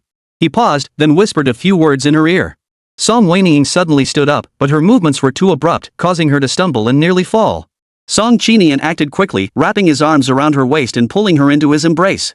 Let go, she pushed him angrily. Sister, you're embarrassed because I hit the nail on the head, aren't you? Who said I'm embarrassed? I think you look more embarrassed than I do. Chapter 81, you can actually see me, right? Like what? Song Wenying thought of that word, stumbled, and couldn't say anything. But the person beside her was thick-skinned and took over the conversation. Your sister's scent and breath are right beside me. I can't help but react. She shifted slightly, feeling something unusual beneath her, and her face flushed red. You. I admit I have a reaction to you, sister. What's wrong? Are you too ashamed to admit it? You, stop talking. Song Wenying covered his mouth. But the next moment, she felt a warm sensation in her palm. She was startled as if she had been burned and quickly let go. Realizing belatedly that today's movie was probably problematic, she looked at the person in front of her who looked like an NPC and angrily stood up to leave. Song Qinian suddenly grabbed the hem of her shirt. Sister, the movie isn't over yet. Go watch your sister. He looked up at her. Huh? I don't have a sister. His tone was innocent, but then he remembered something, and a spark of interest flashed in his eyes. But someone said we looked like siblings last time, so were you inviting me to watch with you? Her eyes were wet under the lights, but her words were cruel. Song Wenying, furious, forced a smile, gave Song Qinian a piercing look, then suddenly changed the subject. Actually, you can see me, right? His gaze remained unchanged, showing no sign of being exposed. Song Wenying took a deep breath, telling herself to stay calm.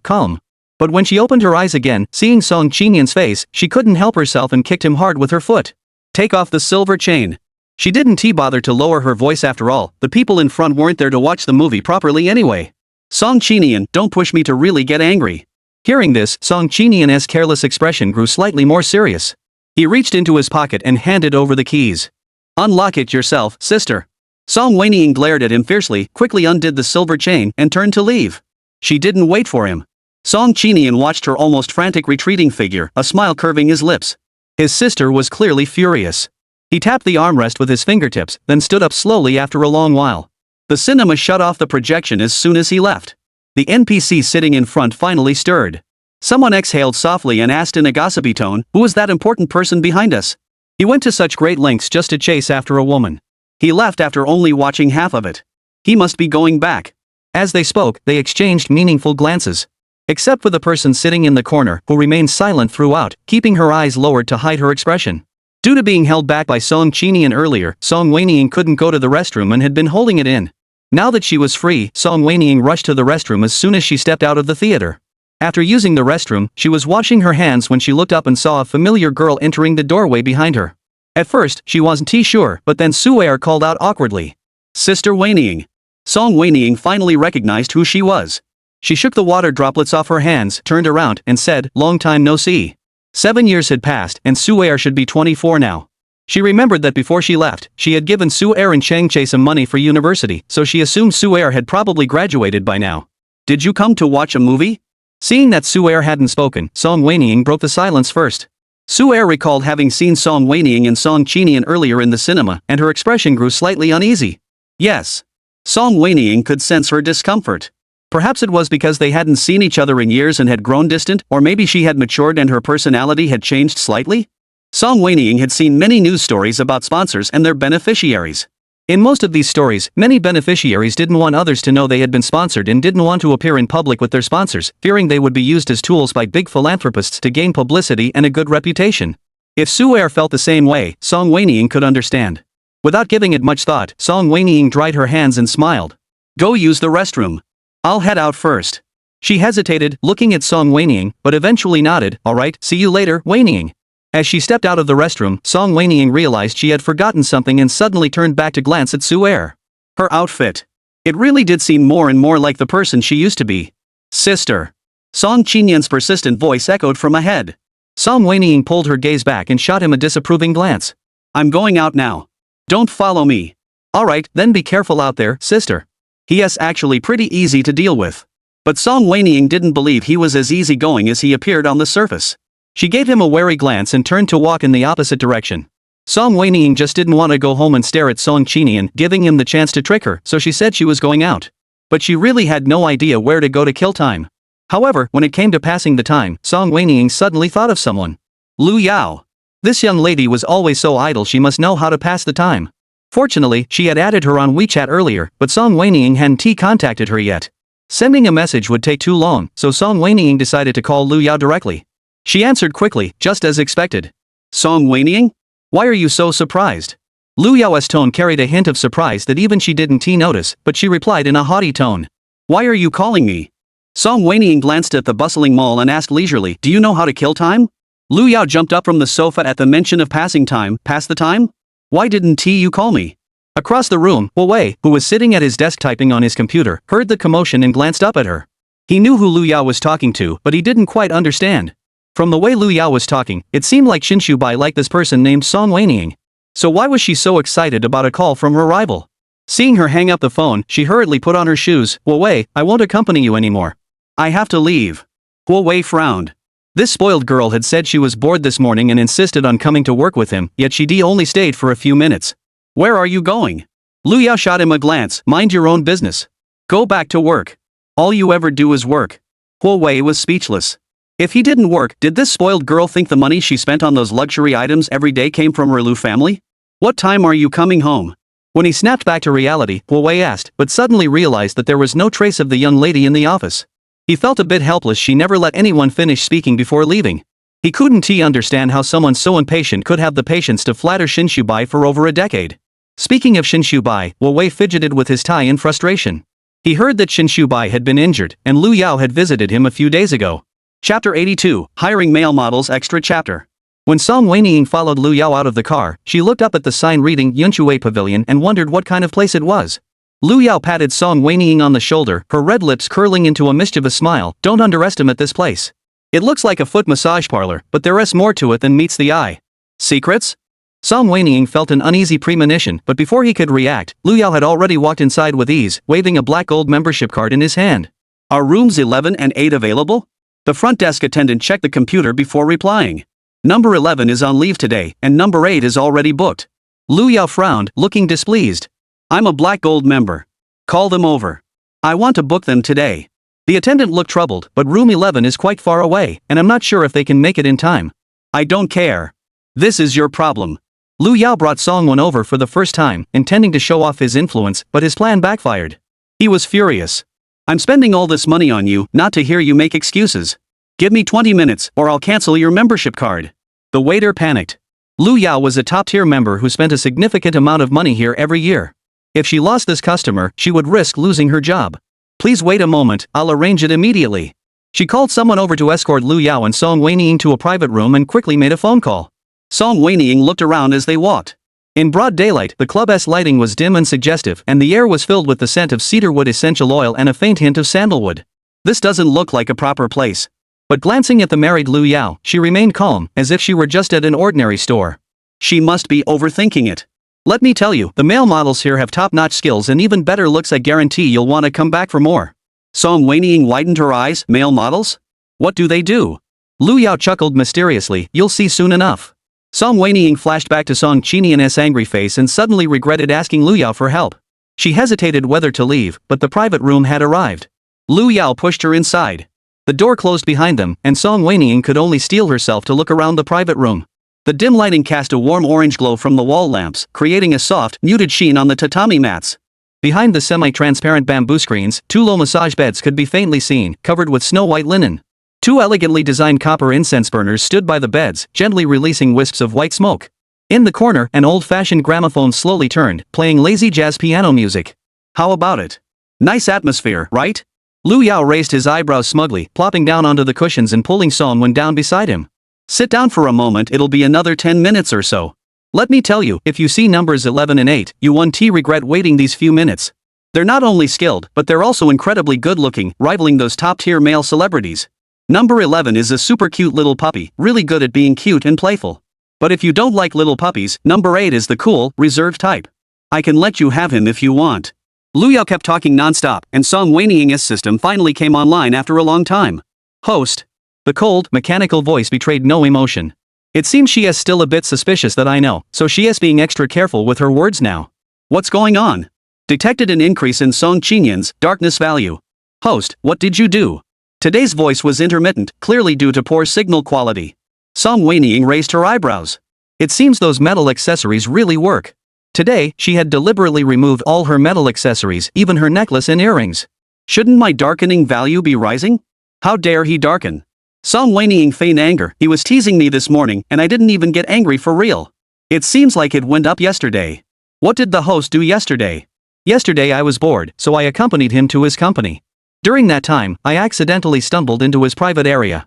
She paused, then pretended to remember something, her tone sad. It seems that Song Qinian doesn't like me that much after all. He's guarding against me. I was just browsing around, I wouldn't reveal his secrets, yet he treated me like that. Song Wenying, still emotional, recounted everything that had happened from yesterday to this morning to the system, then harshly criticized his behavior once more. The system listened in silence for a moment before the cold mechanical voice sounded again. Judging by what the host says, the private domain must be important to him. Did the host not investigate further to see what was inside? Still testing her? It's probably just company secrets. I don't understand it, and I don't bother to look. I just find it scary that he treated me like that yesterday. 007, Song Qinian's darkness value changed yesterday. Why didn't you tell me until today? Song Wenying narrowed her eyes. You just said yesterday that you'd report it in real time. But when I was in trouble yesterday, I called you, and you didn't respond. 007, you're really unprofessional. Sorry, host. I was upgrading yesterday. But you said you'd tell me before every upgrade. Why didn't you say anything? Yesterday, the host said you didn't want to do any more tasks, so I was afraid you'd find my voice annoying and didn't mention it. You're pretty good at making excuses. Song Wenying didn't call him out on it. Just then, she heard footsteps outside the door and said, I have to go. I'll talk to you later. What are you busy with, host? The tone was a bit urgent, fearing that Song Wenying might end the conversation if she waited any longer. But this also revealed some of his emotions. Song Wenying pretended not to notice and simply said, 007, you're asking too many questions. Then she didn't wait for him to respond and ended the call. Song Qinian must have known where she was by having the system go online at this time. It seems this person either sent someone to follow her or installed a tracking device on her. Is it her phone? Or on her clothes, bag, or shoes? She had so many clothes, bags, and shoes.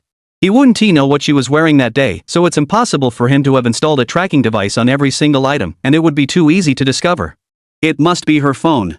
However, even if she knew, Song Wenying couldn't stop it.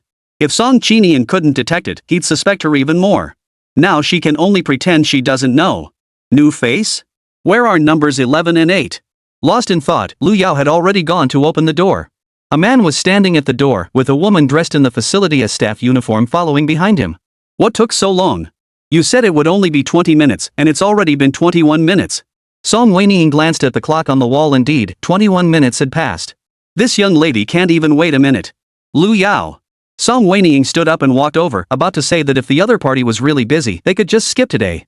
But as she raised her eyes, she locked gazes with the man standing outside the door. Chapter 83, I never expected you to have this hobby? Extra chapter. The man's gaze was clear and calm, but as she looked up, a barely perceptible ripple flashed across his eyes. He wore a simple black high-neck sweater, with the sleeves rolled up to his forearms, revealing sharp wrist bones and long, clean fingers, free of any unnecessary adornments. Having been staring at Song Wenying the entire time, he couldn't help but notice her, making her feel a bit uneasy. Lu Yao, clearly unaware of the tension, continued to complain, you guys are so slow. Can you hurry up? When is my number 8 coming? Lu Yao's impatient demeanor made Song Wenying feel awkward as well. Especially when the man heard this, he gave Song Wenying a lingering glance. I'm sorry for keeping you waiting. He spoke in a low, steady voice, like a stream flowing slowly in winter, without any trace of flattery, yet somehow making one feel respected. Lu Yao looked at him, you seem to be doing well. Are you new here? The man didn't deny it, merely nodding slightly, but his gaze remained fixed on Song Wenying, as if waiting for her to speak. Song Wenying didn't respond. Lu Yao glanced up and down at the man before suddenly asking, did you have a customer order something? The man was slightly taken aback, then smiled faintly, no. The staff member behind him raised his eyebrows in confusion but said nothing, continuing to keep his head down. The man's gaze returned to Song Wenying's face, and he said softly, do you want to order me? Song Wenying, ? Huh? Song Wenying felt a bit uncomfortable under his gaze and was about to decline politely, but Lu Yao spoke up for her. Sure, go ahead. Upon hearing this, the man turned to the staff behind him and whispered something. The staff bowed respectfully and left. Lu Yao excitedly tugged at Song Wenying's sleeve and whispered, we hit the jackpot. This guy is absolutely top-notch. Give it a try. If you're not satisfied, we can switch. Song Wenying was about to explain she wasn't interested, but the man had already walked up to her and leaned in slightly. Your friend's number 8 will be ready in a few minutes. Come with me to the next room first. Aren't we together? Why do I have to go next door? Song Wenying was visiting such a place for the first time, feeling like a country bumpkin in the city, and her innocent question amused the man. He placed his hand over his lips, chuckled softly, and explained. You are our most esteemed guests, naturally, you deserve a private room. Song Wenying looked at Lu Yao, but Lu Yao was even more excited than she was, constantly winking at her, almost as if to say, look at the great opportunity I brought you, enjoy it. Song Wenying was completely bewildered as the man led her to the next room. The adjacent room had the same layout as the previous one. Song Wenying scanned the room and suddenly heard the man's cold voice behind her. First time here? The voice was soft, yet carried an undeniable presence. Song Wenying instinctively took a half step back. He curved his lips into a faint smile, don't be nervous. It's just a massage. He bent down to lay out the massage bed for her, gesturing for her to sit down. Just then, someone entered the room carrying a foot bath bucket. The foot bath bucket was filled with a mixture of rose petals and aromatic essential oils, filling the room with a strong herbal scent. The man knelt on one knee before Song Wenying. Would you like me to help you take off your shoes? His movements were restrained and polite, but his gaze was so intense it seemed to pierce through all her defenses. Song Wenying suddenly had a strange feeling. He wasn't a male model at all. Why did you become a male model? The man paused, looking at Song Wenying's expression that seemed to say, how could you think that? He realized her misunderstanding and burst into laughter. After a long pause, he spoke again. Ms. Lu is a regular customer here. She is married, and her husband knows she comes here often but doesn't stop her. What do you think this place is? Song Wenying sometimes gets a bit confused, but with the other person spelling it out like that, she couldn't help but figure it out. It seemed she had misunderstood. Miss Lu has a straightforward personality and likes to joke around sometimes. He spoke while gesturing for her to sit down. This is a legitimate massage parlor. We don't offer any other services. Please relax and don't worry. Song Wenying had misunderstood that the woman was there for something else, feeling a bit embarrassed. After hesitating for a moment, she finally sat down beside the massage table under his watchful gaze. She took off her shoes and socks, immersing her feet in the warm water. Rose petals floated gently on the surface, and the soothing aroma of herbs relaxed her tense nerves. The man knelt half-bent before her, his long fingers suddenly lifting her ankles. Song Wenying instinctively tried to pull her feet back, but his fingertips were already skillfully pressing on the acupoints with just the right amount of pressure. His technique was indeed professional, and the pressure was just right. Song Wenying immediately dismissed her doubts about him. It seemed he was truly a skilled craftsman. Is the pressure okay? He asked, his voice low and calm. But his gaze lingered on her face, as if observing her reaction. Song Wenying nodded, trying to ignore his gaze. Perhaps it was just his personal habit, observing clients. She couldn't afford to make assumptions about others anymore. Though she still felt something was off, she couldn't quite put her finger on it. The medicinal scent in the room made her drowsy, and the man's fingertips applied just the right amount of pressure during the massage, making Song Wenying feel sleepy. You wear high heels regularly, so your ankles are a bit strained. I'll focus on relaxing this area for you. The man's gentle voice had barely finished. Just then, there was a sudden commotion outside the door, followed by the door to the private room being violently pushed open. Song Wenying looked up and froze instantly. How could he have arrived so quickly? He had only cut off the chat with 007 a few minutes ago. Could he have been waiting at the door all this time? Song Qinian stood at the door, his face darkening as he took in the scene inside. Song Wenying. His tone was filled with gritted teeth. Song Wen heard her name spoken in full for the first time, each syllable enunciated clearly, as if it had been forced out between clenched teeth. She instinctively tried to pull her foot back, but then realized, why was she backing down? She had only come to soak her feet. What right did Song Qinian have to interfere with her? And why should she listen to him? Sir, the man crouched in front of her didn't even look up, his voice cold and indifferent. This is a private room. Please do not disturb. Upon hearing this, Song Qinian felt the temperature drop several degrees around him. He sneered and stared intently at Song Wenying as she walked in. The sound of his leather shoes on the tatami mat was dull and heavy, each step feeling like he was stepping on Song Wenying's nerves. Song Wenying felt a bit intimidated, but she forced herself to remain calm. What are you doing here? He stopped in front of the massage bed, staring at Song Wenying's ankle, which was being held by another man, his eyes filled with anger. I didn't know my sister had this kind of hobby? As if unable to bear it, he didn't wait for Song Wenying's response, grabbing the man's hand and flinging it away with force. Then he glared at Song Wenying with a cold smile. It was my fault for not considering things properly earlier. I didn't serve my sister properly. This pointed remark made Song Wenying recall what he had done earlier, sending a chill down her spine. The man who had been pushed away finally stood up slowly. He was about the same height as Song Qinian, and when their eyes met, both felt an invisible sense of pressure. Guest, he said calmly, yet with an unyielding tone, this is a proper establishment. Please do not disturb the other customers. Song Qinian didn't even glance at him. Get out of here. He then reached out and grabbed Song Wenying's wrist, pulling her up. Sister, it's time to go home. The man suddenly reached out and grabbed Song Wenying's other hand, glaring at Song Qinian in a challenging manner. You're just her brother. Don't you think you're meddling too much? The heir froze instantly. Chapter 84, Are you sure you want to be mean to me for him? Lu Yao from the next room, perhaps having heard the commotion, rushed over excitedly. Wow, is it that intense? Song Wenying, what are you? Lu Yao's words came to an abrupt halt when she saw Song Qinian. She widened her eyes and scanned the three of them back and forth. Song Qinian shot her a cold glance. That single glance reminded Lu Yao of something unpleasant, and she swallowed nervously, then quietly backed into the corner, trying to make herself less noticeable. Sister, are you coming with me or staying behind? After a moment of standoff, Song Qinian asked Song Wenying. Her slightly lowered eyelashes and reddened eyelids, combined with the tear tattoo at the corner of her eye, made her look pitifully adorable. But after so many times, if Song Wenying still couldn't tell he was pretending, then there was no point in living. She tugged at her wrists, which were being squeezed painfully by the two of them, but couldn't move them. She spoke in a low voice, let go of me. As she spoke, she turned to look at Song Qinian. That single glance felt like a bucket of cold water poured over Song Qinian's head. His face froze for a moment as he stared at Song Wenying's hand, which was being held by the man, then looked at her bare, delicate white feet. He recalled that just moments ago, the man had been holding her feet. He suddenly let out a low laugh. When he looked up again, the vulnerability he had just feigned was gone, replaced by a dark, unsettling expression in his eyes. He is just someone my sister just met. Are you sure you want to be so harsh with me for him? Song Wenying widened her eyes. Who was being cruel to him? She had scolded both of them equally, hadn't she? And besides, they were the ones who had hurt her first, yet they dared to tell her not to get angry? How do you know we just met? The man suddenly spoke provocatively, his words dripping with possessiveness. It was so strong that Song Wenying noticed it, looking at him in confusion. Seeing Song Wenying look at him, the man smiled gently, released his grip on Song Qinian first, took a step back, and whispered. I'm sorry, I lost my composure. Song Wenying was taken aback. Song Qinian watched the two of them gazing deeply into each other's eyes, his breathing growing heavier. What are you pretending? Do you think she'll like you just because of this? Though it was a provocation, his tone carried suppressed anxiety, and the hand tightly gripping Song Wenying trembled slightly. The man ignored his provocation, instead turning to Song Wenying with a low, serious voice. My name is Qin Jilin. You really don't remember me? Song Wenying froze. Qin Jilin? That name. You owe me an ending. I came here for that ending. Qin Jilin's thin lips pressed together slightly, as if choosing his words carefully.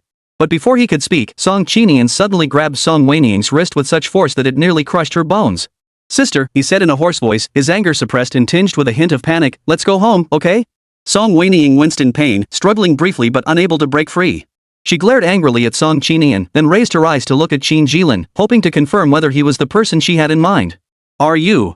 But Song Qinian let go of her hand at that moment. He stared at Song Wenying's face, which had been fixed on Qin Jilin the entire time, the dark emotions swirling in his eyes gradually cooling until they settled into a cold stillness.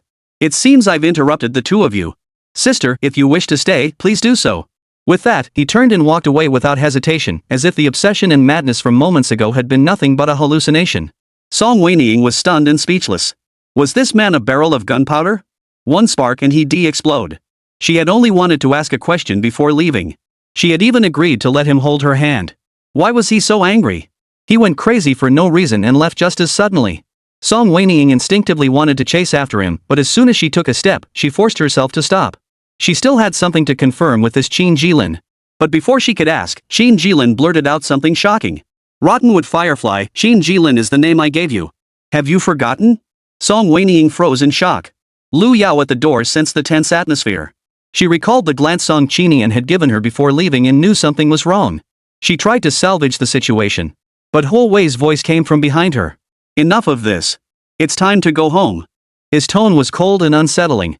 Lu Yao obediently turned around to look.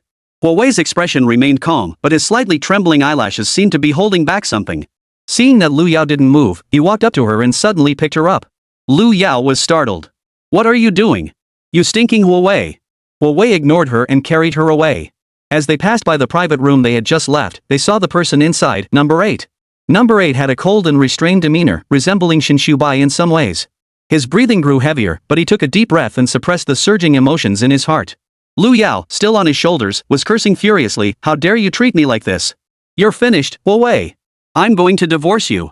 Huo Wei remained silent throughout, until he threw Lu Yao into the car. Seeing her still struggling and cursing at him, he couldn't take it anymore. He suddenly leaned in and pressed his lips against hers, silencing her. Lu Yao's curses stopped abruptly, and the warm sensation on her lips made her eyes widen in shock. Huo Wei's kiss was filled with suppressed anger and possessiveness, forceful and unyielding, almost taking her breath away.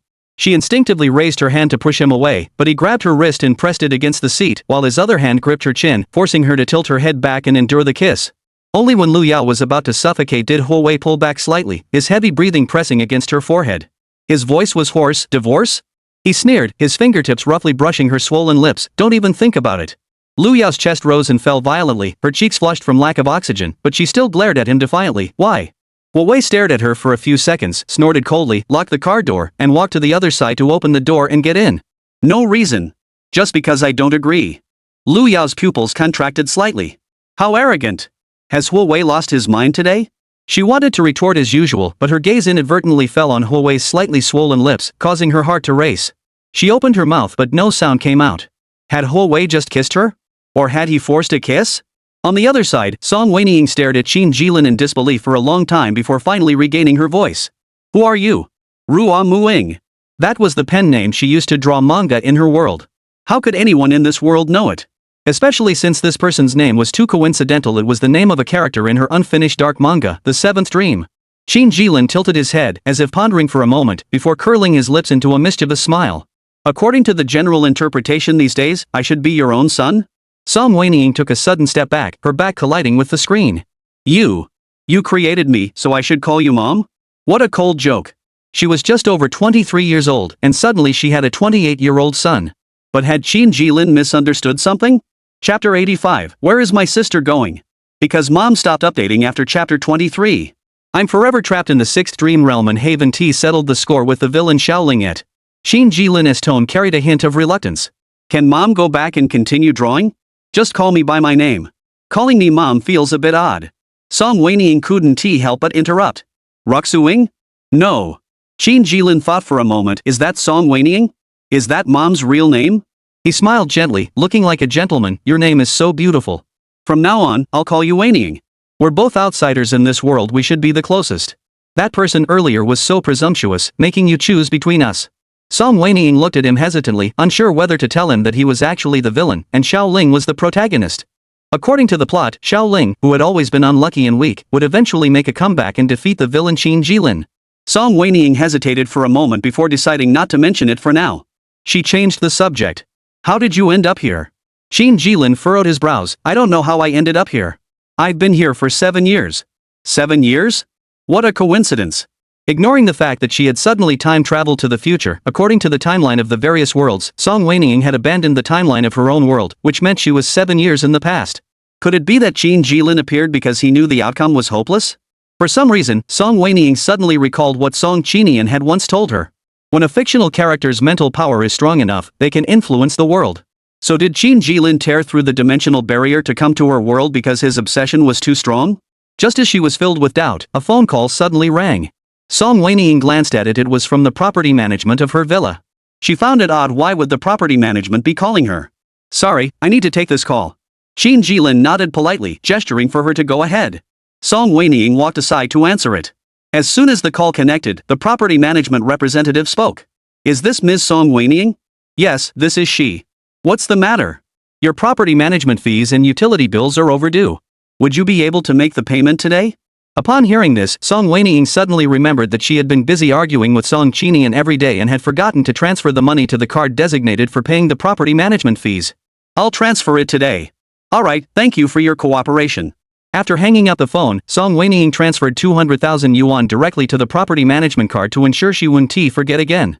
Recalling that the property management had mentioned she also owed utility bills, she logged into the app to check. What she saw was shocking. What is going on? Before she left, there was still a lot of credit left for water and electricity, and she hadn't gone back to live there during that time. How could the water and electricity bills suddenly be thousands of dollars overdue? Hold on, I'll call again. Song Wenying turned back to Qin Jilin and said. Alright.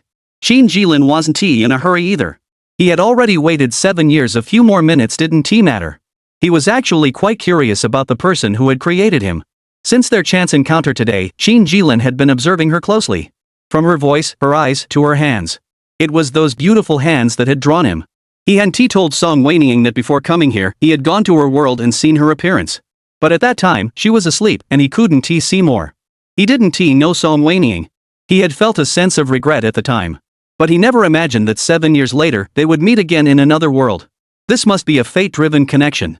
It must be the aura of being the male lead. Thinking of this, Qin Jilin looked at Song Wenying with a satisfied expression. It was just as he had imagined. The person who created him was so beautiful. Could you help me check the utility bills for the past 2 weeks? Song Wenying had no idea what Qin Jilin was thinking behind her back. She was solely focused on figuring out this unexpected expense. Although she wasn't short on money, that didn't mean she could just hand it over carelessly. Please hold on. The property management end fell silent for a few minutes, and Song Wenying's WeChat received a long string of images. Song Wenying opened them and was even more puzzled. She asked the property management, this shows that I've been using a lot of water and electricity every day, but I haven't been home recently. How could there be any water or electricity consumption? The property management was also surprised. You weren't home? Song Wenying narrowed her eyes, sensing something was off, and heard the property management staff say. I see your lights are on every night, and you often host parties, right? I just saw your car pull in. Song Wenying. She hadn't seen her car in nearly 10 days. How could the property manager have seen her driving? Something was definitely off. Song Wenying had been feeling a bit scattered lately and couldn't figure out what she might have overlooked. She decided to go back and check for herself. After hanging up the phone, Song Wenying was about to leave when she remembered she still had to deal with Qin Jilin. It's okay, let us add each other on WeChat first. Mom has something to do and needs to go. I told you not to. Oh, right, sorry, I just blurted it out. Wenying. He curved his lips into a smile and gazed at her tenderly. That subtle, almost imperceptible gaze made Song Wenying feel a bit uneasy. Earlier, she had been puzzled. He seemed like such a gentleman, yet why was he staring at her so intently? Now that she knew the reason, Song Wenying understood, but she still wasn't used to it. After adding Qin Jilin on WeChat, he asked if she needed a ride, but Song Wenying declined. She was heading out of town, and it wouldn't be convenient for Qin Jilin to drive her. However, the recent plane accident had left her with some psychological trauma, so after thinking it over, she decided to buy a high-speed rail ticket instead. When Qin Jilin saw her buying the ticket, he hurriedly said, Are you going to the train station? I can drive you there at LLB faster. Song Wenying checked the departure time of the high-speed train. If Qin Jilin drove her there an hour later, it would give her more time. So she didn't refuse anymore. However, on the way to the train station, Song Wenying suddenly thought of Song Qinian. Though his departing figure might have seemed pitiable, every time she recalled his lifeless eyes, a void would form in her heart. She decided to call him and tell him she was returning to Tansheng. Just in case that little psychopath didn't know and misunderstood, causing him to lose his mind again.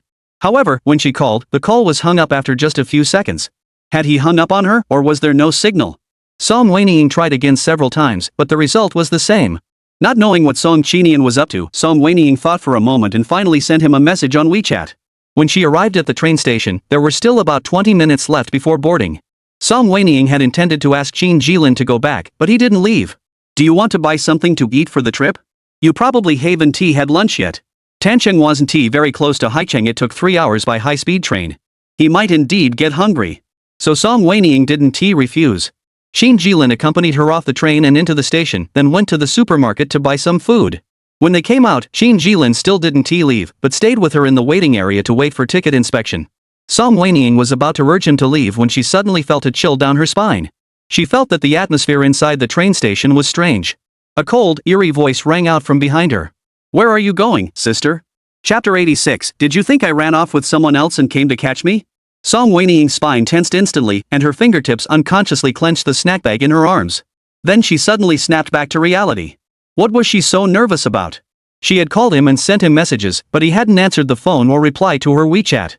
Song Wenying slowly turned around, but when she saw Song Qinian and the group of people following him, she was startled. What is this little psychopath doing? Just as she was about to speak, Qin Jilin stepped forward and blocked Song Qinian's gaze from her. Mom, don't be afraid. I told you not to call me. Sorry, Wenying. He gave Song Wenying a slightly apologetic smile. Across from them, Song Qinian saw the two of them interacting so intimately, and his expression darkened instantly. The bodyguards behind him stepped forward in unison, causing the air pressure in the waiting hall to drop sharply. Mom? Song Qinian repeated the two words slowly, then suddenly let out a light laugh, his eyes cold as ice. When did my sister develop this new hobby? Sister wants to play a new game? You can ask me. I don't mind switching roles. Why did you have to find someone else? With each step he took forward, Qin Jilin shielded Song Wenying, causing her to step back. Eventually, her heel accidentally kicked someone's luggage. She finally couldn't take it anymore. Song Qinian. Enough. Song Qinian's eyes flashed with disbelief. You're being so mean to me for him? He had said such things before, but always with a playful tone. Today, however, his words carried a heavy, menacing undertone. Song Wenying took a deep breath, feeling her temples throb. I'm not being mean to you because of him. She forced her voice to sound calm. It's you who brought a bunch of people here out of nowhere, blocking the way like gangsters and scaring the other passengers. Song Qinian heard this and glanced briefly behind him. A dozen black-clad bodyguards bowed their heads in unison and quietly stepped back a few paces, pretending not to exist. He withdrew his gaze and fixed his eyes back on Song Wenying. The darkness in his eyes faded slightly, but a hint of grievance emerged. Why did you go with him? Where are you going? Do you not want me anymore? I called you 7 or 8 times. I also sent you a WeChat message. Song Wenying was almost laughing in anger. You didn't answer. Song Wenying's tone was filled with gritted teeth. Song Qinian was slightly taken aback, thinking of something, his face betraying a hint of guilt. His voice grew softer. My phone was broken. I didn't know you called me. Song Wenying glared at him, momentarily at a loss for words. What did my sister send me? His tone was slightly submissive, tinged with a hint of flattery.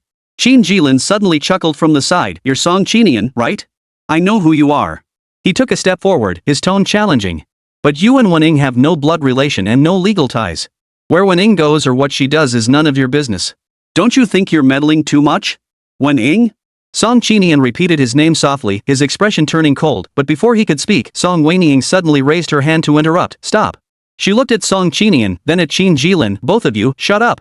The train station was bustling with people, and they were putting on a soap opera here. Having wasted this much time, the ticket gate Song Wenying had been waiting for was about to close. She didn't waste any more time with them and turned to head toward the ticket gate. Song Qinian froze for a moment before following her. Sister, where are you going? Home, Song Wenying replied without looking back. You two can keep arguing. I'll go on my own. Song Qinian grabbed her wrist. Let me walk you. No need, she shook off his hand. I'm afraid you'll go crazy again on the way. Song Qinian froze in place, a hint of hurt flashing in his eyes. Qin Jilin, with his hands in his pockets, strolled over slowly, giving Song Qinian a mocking glance before turning to Song Wenying and saying, Wenying, we'll see you next time. Before Song Wenying could respond, Song Qinian's expression darkened again. What's your relationship? Qin Jilin remained unfazed. Qin Wenying and I are the closest people in the world. Our relationship is definitely better than yours. Song Qinian swung a punch directly at him. Qin Jilin dodged to the side, grabbed his wrist, and said, Do you think you're the only one who can fight? Enough of you two. Song Wenying grabbed a snack bag and threw it between them. Song Qinian, come with me. Wenying, why are you taking him away? Shouldn't you be taking me? Qin Jilin, shut up. Song Wenying no longer looked at Qin Jilin. She grabbed Song Qinian's tie and dragged him toward the exit of the train station. The silk tie slid smoothly in her palm. Song Qinian was pulled slightly forward but still maintained that infuriating composure. He raised his hand to signal his bodyguards to stop, then obediently followed Song Wenying out, a faint smile playing at the corners of his lips. Qin Jilin took 2 steps forward but was blocked by Song Qinian's bodyguards, who acted in perfect sync. He shouted angrily from behind. "You're the only one with bodyguards. Next time I'll bring mine too. Wenying, I'm your biological son. He is just a stepbrother with no blood relation. You should be favoring me." Song Wenying. The onlookers heard this and widened their eyes in shock. They tried to make sense of the words but couldn't figure out what they meant. They felt like their brain cells weren't enough to process it. It wasn't until they reached the train station, where there were fewer people and it had finally grown quiet, that they could breathe a sigh of relief. The early autumn breeze carried a hint of coolness. Song Wenying loosened Song Qinian's tie, which now had several noticeable creases. She rubbed her temples and looked up at the man in front of her. "Why did you bring so many people here today? What do you want?" Did you think I ran off with someone else and came to catch me?"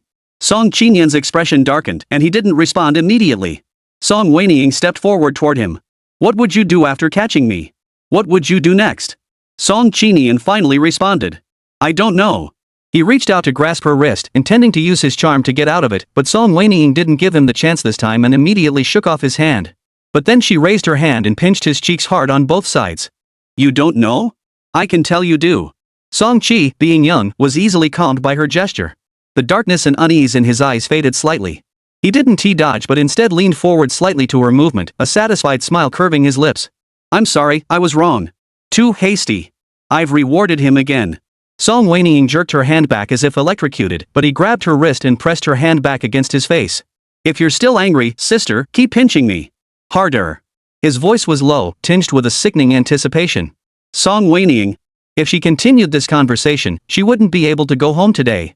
A group of people emerged from the train station, likely newly arrived passengers. The high-speed train she was supposed to take had already departed. Buying another ticket would mean waiting until after 9 o'clock. "Song Qinian, are you free tonight?" Chapter 87, Just the Two of Us. Upon hearing this, Song Qinian didn't know where his sister's mind had wandered off to, and his eyes lit up with anticipation. "What does my sister want me to do?" Song Wenying wanted to hit him, but feared he'd get excited again, so she held back. "I need to go back to Tancheng. Will you take me?" As soon as Song Wenying finished speaking, she saw a sudden flash of light in Song Qinian's eyes. "Sister is taking me back?" His voice trembled, and before Song Wenying could respond, he suddenly wrapped his arms around her waist and pulled her into his embrace, burying his face in the crook of her neck and taking a deep breath. "Just the two of us?" Song Wenying was being held so tightly she could barely breathe. She pushed him away, but he didn't budge. Finally, she gave up. "If you think there are too few of us, I can call Qin Jilin to join us." "No." Song Qinian cut her off decisively, then softened his voice. "Just the two of us is enough." The hands on her waist tightened unconsciously. "If you want to strangle me, just say so." Song Qinian snapped out of it upon hearing this, noticing Song Wenying's pale face. He quickly let go. "I'm sorry, sister." His voice was sticky and clingy, a far cry from the person who had just blocked her and Qin Jilin with a dozen bodyguards. This man was truly a master of changing expressions. He wanted to say something, but Song Wenying looked up and noticed the weather was changing, as if it were about to rain. She changed the subject. "Where's your car? Are we leaving now? Do you have other urgent matters to attend to?" Song Qinian, after all, had an entire corporation to manage, so he must have a lot on his plate. "Nothing is more important than my sister's matter." As if afraid that Song Wenying would change her mind and take him with her, he hurriedly pulled her toward where he had parked the car. The driver was standing by the car and saw Song Qinian and Song Wenying return. He instinctively opened the back seat for them. But Song Qinian stopped him. "You don't need to today. Go home."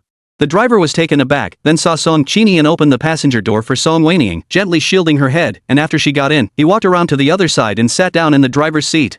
"Sir, are you driving yourself?" the driver asked hesitantly. "Is there a problem?" Though it was a rhetorical question, the driver could clearly sense that Song Qinian was in a good mood. Just a moment ago, he had been in a completely different mood, his face as dark as if he were heading to the train station to commit murder. How could he change so quickly? The driver's confusion was partially resolved when his gaze fell on Song Wenying in the passenger seat. He didn't ask any further questions and stepped aside to let them pass. Driving from Haicheng, if taking the expressway all the way, they could still arrive home by around 11:30 p.m. tonight. It might just be a bit tiring for Song Qinian. Song Wenying glanced sideways at the driver. When she saw the slight curve of his lips, her eyes sparkled, and she immediately suppressed the pang of sympathy in her heart. This man, always so full of energy, letting him drive would be a good way to blow off some steam. Song Wenying ate some junk food, felt a bit sleepy, and dozed off. In her daze, she heard thunder and jolted awake. "It's raining?" She rubbed her sleepy eyes. The rain streaks on the car window glistened in the streetlight. She realized it was pouring outside, with raindrops pounding the roof like drumbeats, and lightning occasionally splitting the night sky in the distance. Why did it suddenly start raining so hard? Don't be afraid. Song Qinian drove while responding gently to Song Wenying's words. Due to the heavy rain obstructing his vision, Song Qinian slowed the car to 20 miles per hour, but eventually came to a complete stop. We might need to stop for a moment. His voice was lower than usual, carrying a reassuring strength. Is your sister in a hurry to get back? The more dangerous the situation, the calmer Song Qinian became. All traces of his former childishness had vanished, as if those innocent expressions had been nothing more than illusions created by Song Wenying. Song Wenying was startled by a sudden flash of lightning. Song Qinian reached out and covered one of her ears with his hand. If you're scared, don't listen. She wasn't that timid, but it was too sudden, and she wasn't prepared. Song Wenying pulled his hand away. Focus on driving. Find a place to pull over and wait until the rain eases up before we continue. Glancing out the window, she saw that the road ahead was slippery, and several vehicles had skidded multiple times. How unlucky we just happened to catch a major downpour. Song Wenying muttered softly. Song Qinian heard her and slightly curved his lips, whispering something in response. Song Wenying saw his lips moving but couldn't make out what he said. She leaned in and asked, "What did you just say?" "I said, sister, just relax. We'll all be safe." For Song Wenying, heavy rain was bad luck, but he didn't feel that way. Perhaps it was because Song Wenying's good luck had kicked in again. Because he had been hoping for a heavy rain since he arrived to stop them halfway. Unbeknownst to him, the heavy rain had actually come. Over the years, since Song Wenying left, he had always felt pretty lucky. People say he has gone mad if he doesn't want to die, why keep hurting himself? He admitted to self-harming, but it was only to make Song Wenying notice him again, just like before, so she would appear immediately if she sensed he was in danger. But when Song Wenying didn't show up time and time again, he truly despaired. He had even thought about dying for real on several occasions. But it seemed like the luck Song Wenying had given him was still in effect. He didn't die each time. Even when he resolved to take revenge on those people, his plan seemed to be guided by a higher power, and everything went smoothly. Song Wenying enjoyed supporting those in need, so he also established a scholarship program. But the project he started casually allowed him to see Song Wenying's artwork. He wasn't sure if it was Song Wenying's artwork, but when he broke through the system's firewall, he had seen her profile, and the manga she had created at the time. That Qin Jilin. Never mind, let us not talk about it. In any case, the painting titled Virtual bore a striking resemblance to Song Wenying's style. He wanted to confirm it. And as it turned out, he was indeed surrounded by luck. After 7 years, he finally discovered traces of Song Wenying's existence. Although some strange incidents occurred along the way, people suddenly stopped recognizing Song Wenying. This only made him more certain that she must exist. Because only something related to her could cause such inexplicable things to happen in this world. Following an inexplicable inner guidance, he arrived at the west gate of the auditorium and saw Song Wenying's takeout order. Using the takeout order, he easily hacked into the platform system and identified the person who placed the order. He found an address in all the orders placed by this person. What a coincidence! This villa district just happens to have a house he bought on a whim. Why, all of a sudden, has he become so lucky? He had never really understood it. Until he disguised the system and accidentally learned the truth from Song Wenying. It turned out that 7 years ago, Song Wenying had given him luck points. In that moment, all the resentment and bitterness he had accumulated over 7 years vanished completely. How could his sister not like him? His sister must have liked him. Chapter 88, No Whining. The car drove a few hundred meters forward, just reaching the exit ramp for the highway. Song Qinian steered the car onto the side road and pulled over to the side, choosing a spot that wouldn't block traffic. After turning off the engine, the car fell silent, with only the sound of raindrops tapping on the roof. Song Qinian unbuckled his seatbelt, turned around, and climbed into the back seat, pulling out a blanket from the trunk. Just use this for now. He spread the blanket out, gently draping it over Song Wenying's shoulders before saying, "This rain might get heavier. Don't catch a cold, sister." Song Wenying pulled the blanket closer. The soft, warm feel of the cashmere was tinged with Song Qinian's distinctive cool, crisp scent. She looked out the rain-streaked window, where the branches of the locust trees swayed violently in the wind, casting flickering shadows. It was only 1 o'clock in the afternoon, but the sky was already as dark as if it were 7 o'clock. This place. She hesitated before speaking. What's wrong? Are we going to get struck by lightning if we stay here? Song Qinian was slightly taken aback and followed Song Wenying's gaze outside. Not far away stood an old locust tree, its sturdy trunk providing partial shelter from the wind and rain for their car. However, when he had parked the car, he had been too focused on driving, and with the surroundings so dark, he hadn't noticed the tree at all. Although Song Qinian believed in his own luck and didn't think they'd get struck by lightning, Song Wenying was in the car, and he wasn't willing to risk her life. So he climbed back into the driver's seat, restarted the car, and drove forward a short distance. Only when there was nothing else around that could attract lightning did Song Qinian turn off the engine and look at Song Wenying reassuringly. Sister, I've always been lucky. We'll be fine. Song Wenying believed him. With Song Qinian around, they would definitely be fine. I know. Song Qinian pulled out his phone to check the weather forecast. The cold light from the screen illuminated his face, outlining his cold and striking profile, which was quite handsome. Song Wenying watched silently for a moment, then noticed his brows furrowing. A sense of foreboding rose in her heart, and she leaned in closer. What's wrong? Sister, he turned the phone screen towards Song Wenying. We've encountered what should be the heaviest rainstorm of the year in Haicheng. It might not stop all night. Song Wenying. She reluctantly took Song Qinian's phone and glanced at the predicted rainfall. It wasn't lying to her. The Meteorological Bureau had issued a red rain warning signal half an hour ago. From now until 5 in the morning, the rain wouldn't stop. Don't worry too much, sister. Maybe the rain will ease up later, and we don't necessarily have to wait until tomorrow morning. Song Qinian's tone sounded troubled. Song Wenying was so absorbed in the gloom of having to stay in the car for over 10 hours that she didn't notice the faint smile on the man beside her. His eyes fixed on her were dark and stormy, as if brewing a tempest more violent than the one raging outside the window. He didn't look troubled at all. He took advantage of the dim light to gaze at Song Wenying's face without restraint. Her slightly puffed cheeks, furrowed brows, and the unconscious way she bit her lower lip all made his gaze grow darker. Sister, he said, is Adam's apple bobbed? I'm a bit cold. Song Wenying heard his words and shifted her gaze from the phone screen to his face. He silently put away his phone and turned his head. There's only one blanket in the car. Song Wenying instinctively looked down at the blanket he had draped over her earlier, then glanced at him again, quickly realizing what he was up to. She was a bit speechless but didn't call him out on it, only asking, does your car not have heating? I forgot to fill up when I came. If we get stuck here all night, the fuel might not be enough to keep the heater running. Song Wenying couldn't refute that reason. She glanced at the fuel gauge on the dashboard. There wasn't much left. If the heater drained the fuel and the rain stopped, they wouldn't have enough gas to reach the next gas station, which would be even more troublesome. Song Wenying wasn't the type to be overly sensitive, so she immediately handed him the blanket. I'm not that cold either. You take it first. Song Qinian's expression stiffened. He looked down at the blanket Song Wenying was handing him, then raised his eyes to meet hers. Sister. No whining. Song Wenying cut him off promptly, fearing she might accidentally be swayed by him again. After tossing the blanket onto him, she immediately adjusted her posture, sat in the passenger seat, and closed her eyes to sleep. Song Qinian stared at her for a long time, noticing her slightly trembling eyelashes, and smiled softly. The weather had already turned colder recently, and now it was pouring rain outside. In the wilderness, if the car wasn't heated, it would definitely get colder and colder. How long could his sister hold out? He was actually a bit eager for the prey to give in and come to him. Song Qinian said nothing more.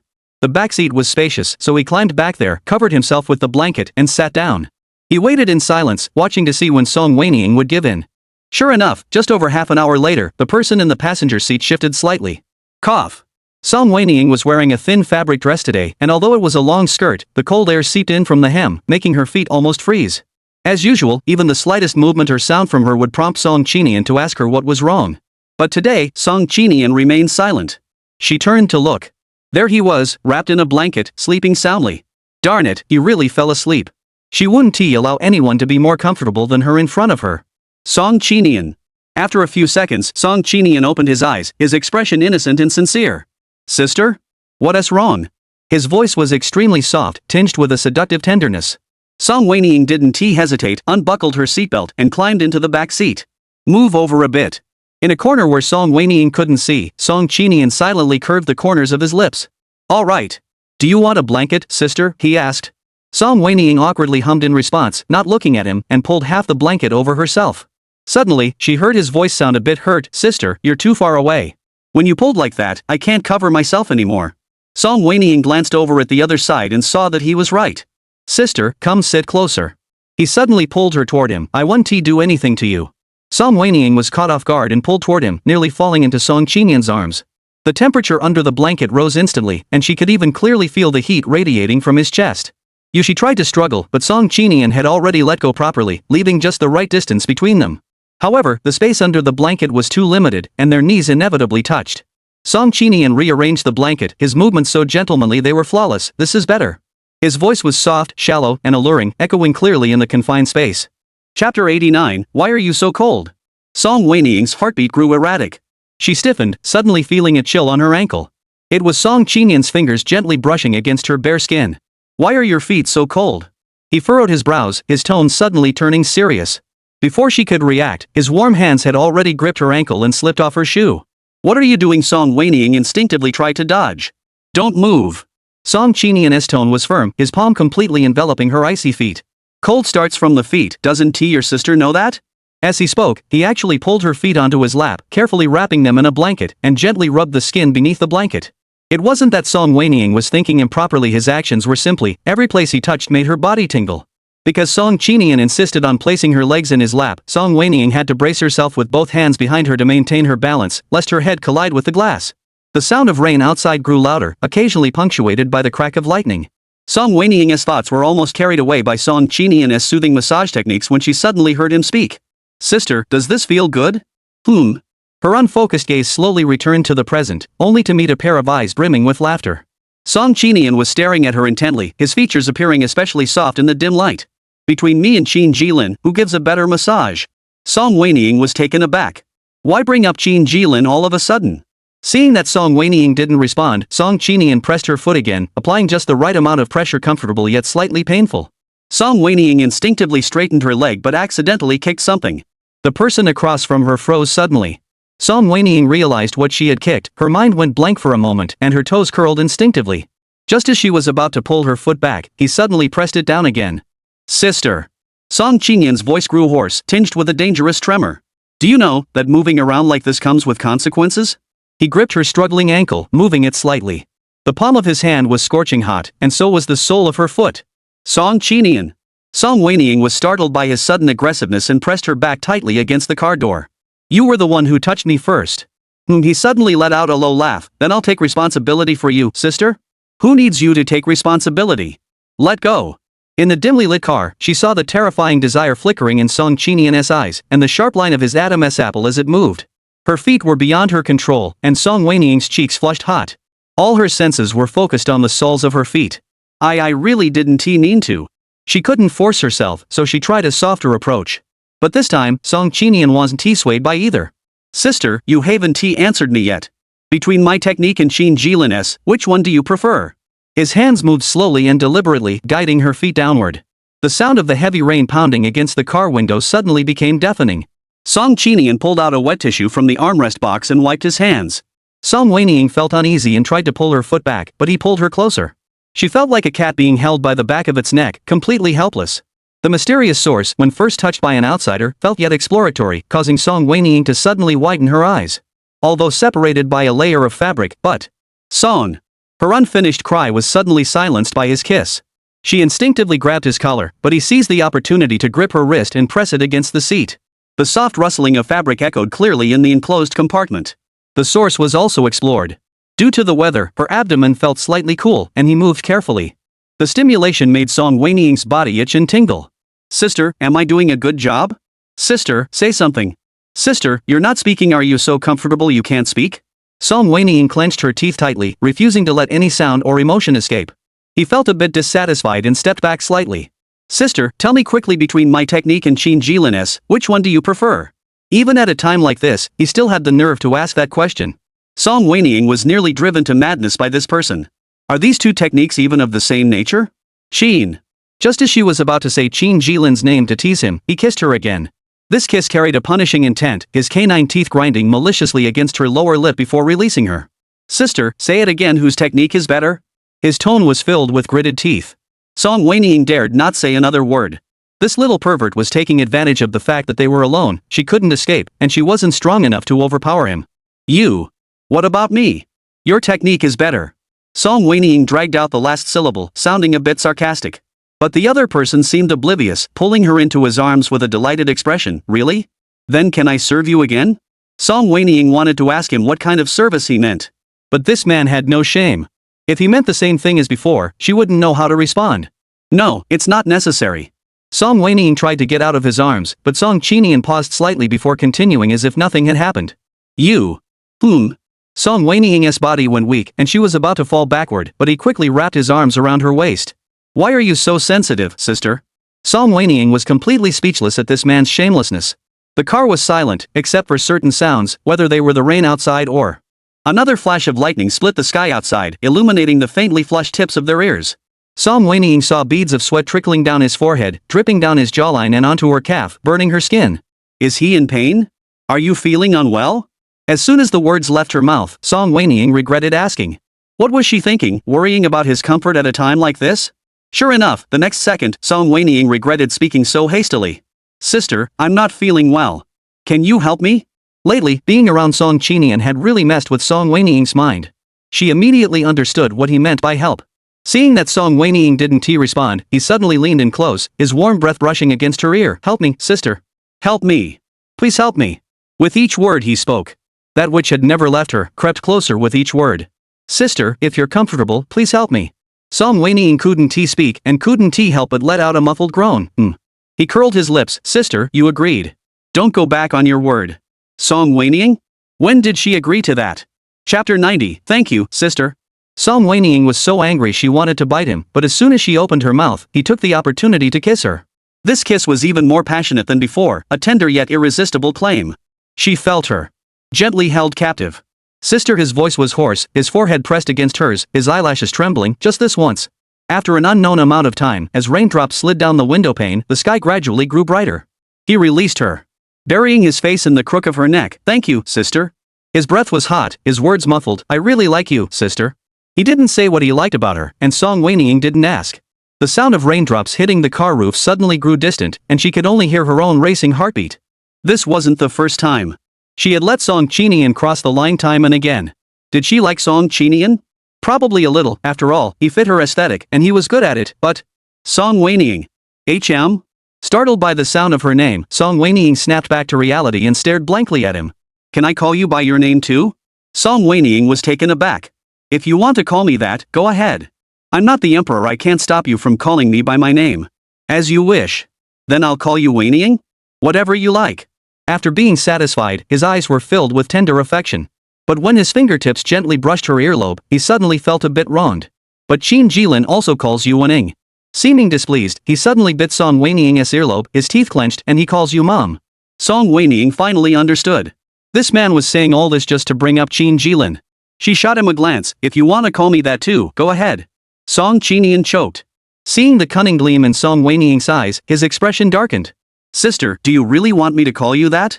That's a good idea, sister. Next time. His fingertips dangerously pinched her waist as he whispered 2 words in her ear before lifting his lips to speak louder. When the time comes, I'll shout it for you to hear. His hoarse voice carried a hint of seduction. Song Wenying was startled by his sudden bold words, her ears burning with embarrassment. Before she could refuse, he interrupted her. That's pretty intense. You're good at this, sister. The last 2 syllables were uttered softly and slowly, carrying a chilling implication. Song Wenying pushed him away in embarrassment. Can't you speak normally for once? Fearing he would continue the topic, Song Wenying quickly changed the subject. I'm so hungry. You're hungry? His tone was odd, and he glanced down. I'm hungry. Song Wenying kicked him. Song Qinian chuckled softly, obediently taking the kick, then lowered his gaze to her stomach. He finally remembered that Song Wenying hadn't had lunch earlier and had only eaten a little snack earlier. After spending several hours in the car, she must be hungry. Actually, he hadn't eaten either. He was so angry he couldn't eat, and he'd even broken his phone. How could he possibly eat? The phone they had used in the car earlier was the one he usually gave the driver for navigation. Song Wenying suddenly asked him to accompany her back to Tancheng, and he was overjoyed. How could he ask Song Wenying to accompany him to buy a new phone first? He came with her empty-handed.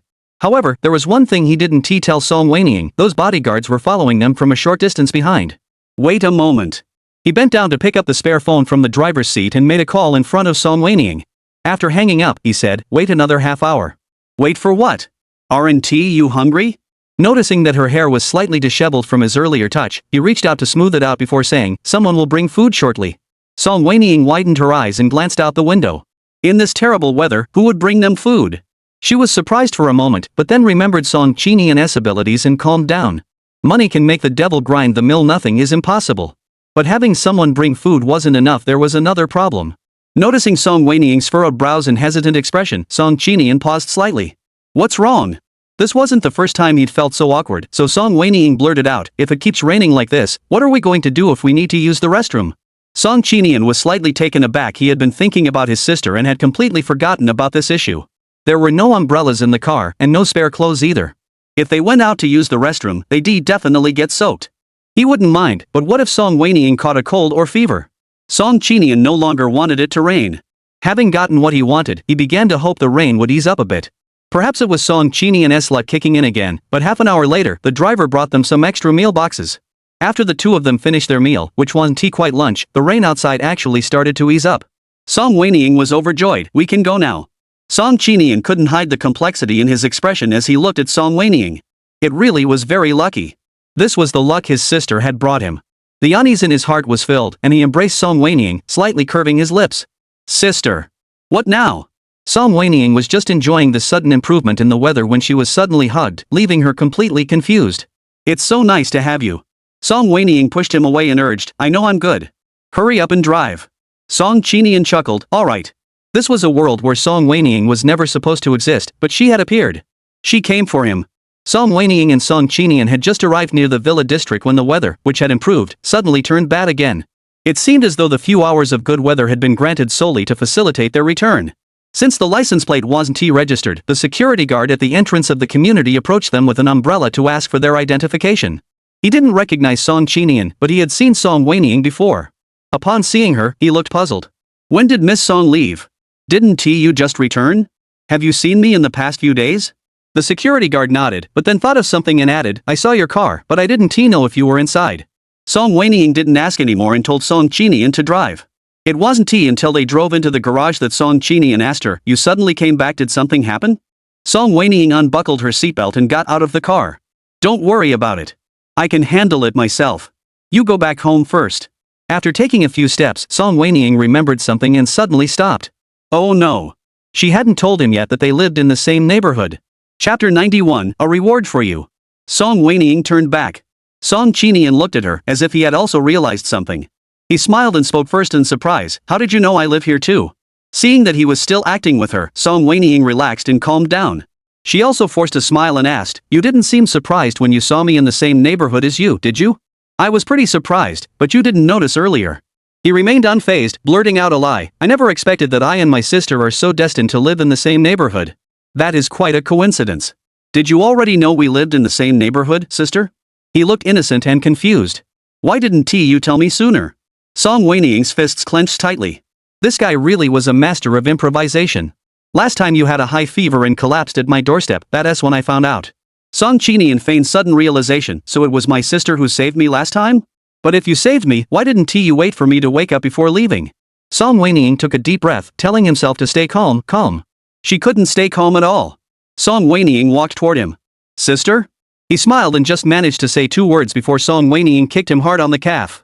He winced in pain and looked at Song Wenying with an innocent expression. Why did you kick me, sister? Song Wenying sneered, as a reward for you. Her tone was filled with gritted teeth, you like it, don't you? Song Qinian was taken aback, but quickly curved his lips into a smile, I didn't expect my sister to know me so well. He took a step closer to Song Wenying, towering over her, leaning in to look at her. So, do you want another reward, sister? Sister? Song Wenying sighed and turned away, ignoring him. She sensed footsteps approaching from behind. Don't follow me. Oh. His tone still sounded innocent. Then I'll wait for my sister at home. Song Wenying's lips twitched slightly, but she didn't respond to his words. If she didn't have other important matters to attend to, she would have had a serious talk with him. She wouldn't admit that she had left because she couldn't argue with him. It was already past midnight when Song Wenying approached her front door. To her surprise, the house that should have been hers was now brightly lit. The closer she got, the clearer the faint music coming from inside became. Who was throwing a party at her house? She didn't remember selling her house. Song Wenying took a deep breath, walked to the door, and the facial recognition system detected her face, automatically opening the door. As the door opened, the deafening music from inside engulfed her. Song Wenying was startled and took a step back. The living room was filled with people moving around, with streamers and balloons scattered everywhere. A girl was jumping on her favorite sofa, while several boys held bottles of alcohol and swayed to the music. Song Wenying even saw her favorite antique cups being used carelessly to hold drinks. Her blood pressure shot straight to her head. She took a deep breath, about to speak, when a familiar voice came from beside her. Wenying? You're here too? Song Wenying was startled and turned to look at Yu Qingyang. What are you doing here? Yu Qingyang walked up to her. Tonight is Jiang Nan's birthday party. Aren't you here to celebrate her birthday? Song Wenying frowned. Jiang Nan? The school beauty from their school? Jiang Nan is having a birthday party? Why is it being held here? Yu Qingyang seemed puzzled by Song Wenying's odd question.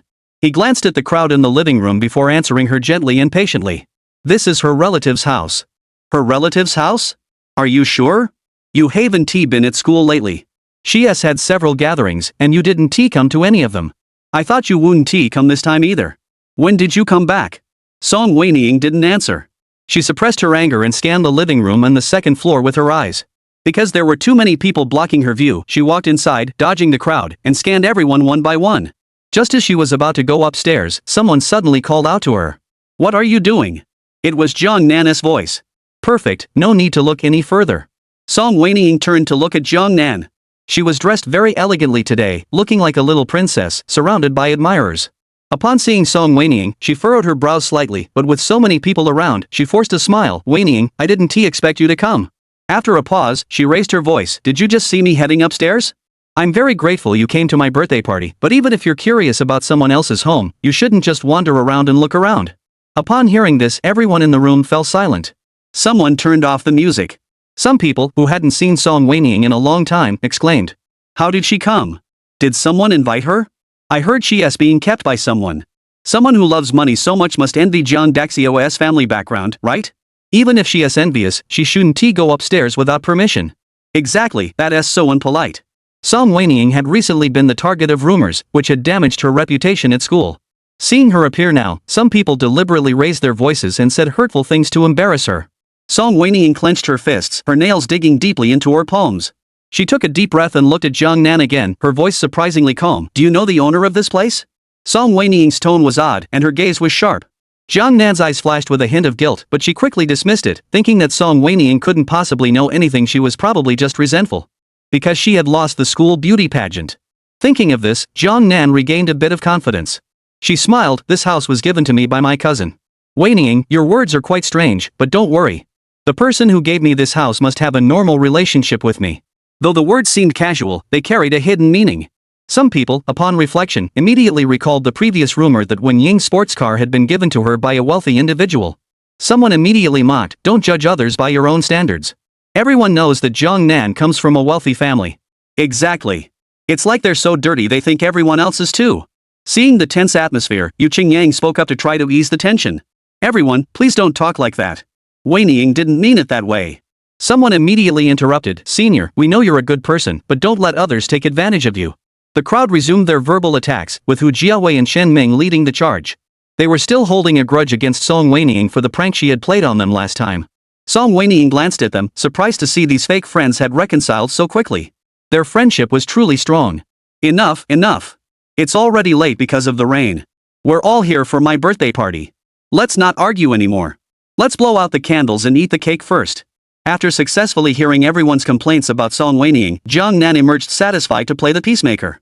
The people in the kitchen, upon hearing Jong Nan's voice, immediately pushed out a large cake. Nan, the cake is here. Song Wenying looked through the crowd. Upon seeing the person's face, all her doubts vanished instantly. So that's how it was. Nan's parents are abroad and couldn't come back to celebrate her birthday with her. I'm so happy that you all came to celebrate her birthday with us. As her aunt, I'm truly delighted for her. Enjoy yourselves, I won't disturb you anymore. The caregiver, dressed in an elegant outfit tonight, spoke to everyone with a smile, looking quite like a wealthy lady. Jong Nan pouted at her aunt. Auntie, go rest. Song Wenying looked at the two people who bore a striking resemblance to each other. Thinking of something, she suddenly let out a soft laugh. You like to act, don't you? As the nurse walked over to turn off the lights, Song Wenying also walked to the corner and made a call. Chapter 92, Contacting Property Management. The living room lights suddenly went out, plunging the entire space into darkness, with only the flickering candles on the cake illuminating the room. Jong Nan was surrounded by everyone in the center. She clasped her hands together under her chin, making a wish. Happy birthday. As the last line of the song ended, everyone cheered for her to blow out the candles. She opened her eyes, a smile on her face, and leaned forward slightly under the rapt attention of everyone present. Blow. The candles flickered out, and the darkness erupted into enthusiastic applause and whistles. Someone shouted, it's too dark, turn on the lights. However, after waiting for several seconds, the lights remained off. Someone wondered, why aren't they turning on the lights?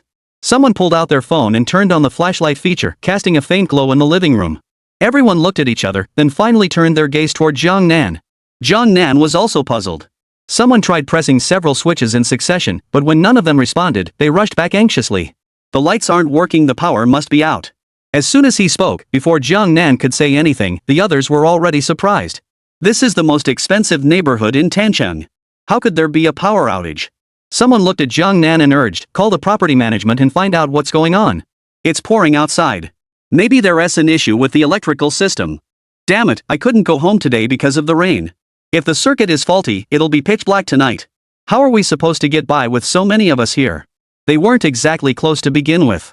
Jiang Nan had been constantly questioned about her wealthy background, so she had recently taken a risk by inviting them to the villa, hoping to dispel their doubts. Now that the villa had lost power, some people had lost patience and started complaining. What are you standing there for? Hurry up and call someone. Someone urged. Jiang Nan's face grew increasingly grim as she clenched the hem of her skirt tightly. She didn't have the property management's phone number. This villa wasn't even hers. Just as she was at a loss, the caregiver who had left earlier suddenly came downstairs. Everyone, don't worry. I've already called the property management. It's probably because the rain was too heavy tonight and flooded the electrical system. Damn it, what bad luck. Really? Complaints echoed from all around. Such an expensive neighborhood, and they still make such mistakes. Looks like even the rich don't live that well after all. Song Wenying walked to the window, pulled back the curtains, and pointed at the villa across the street, feigning surprise. Is the power out only here? Why are the lights still on at other houses? At this, everyone rushed to the window where Song Wenying was standing and looked out. Sure enough, the lights were still on in the villa across the street, completely unaffected by the heavy rain. What's going on? Is it only Jiang Nan's house that's having issues? Jiang Nan, call the property management to come take a look. The lights have been off for a while. This isn't good. Is there any backup power source? Just turn it on temporarily.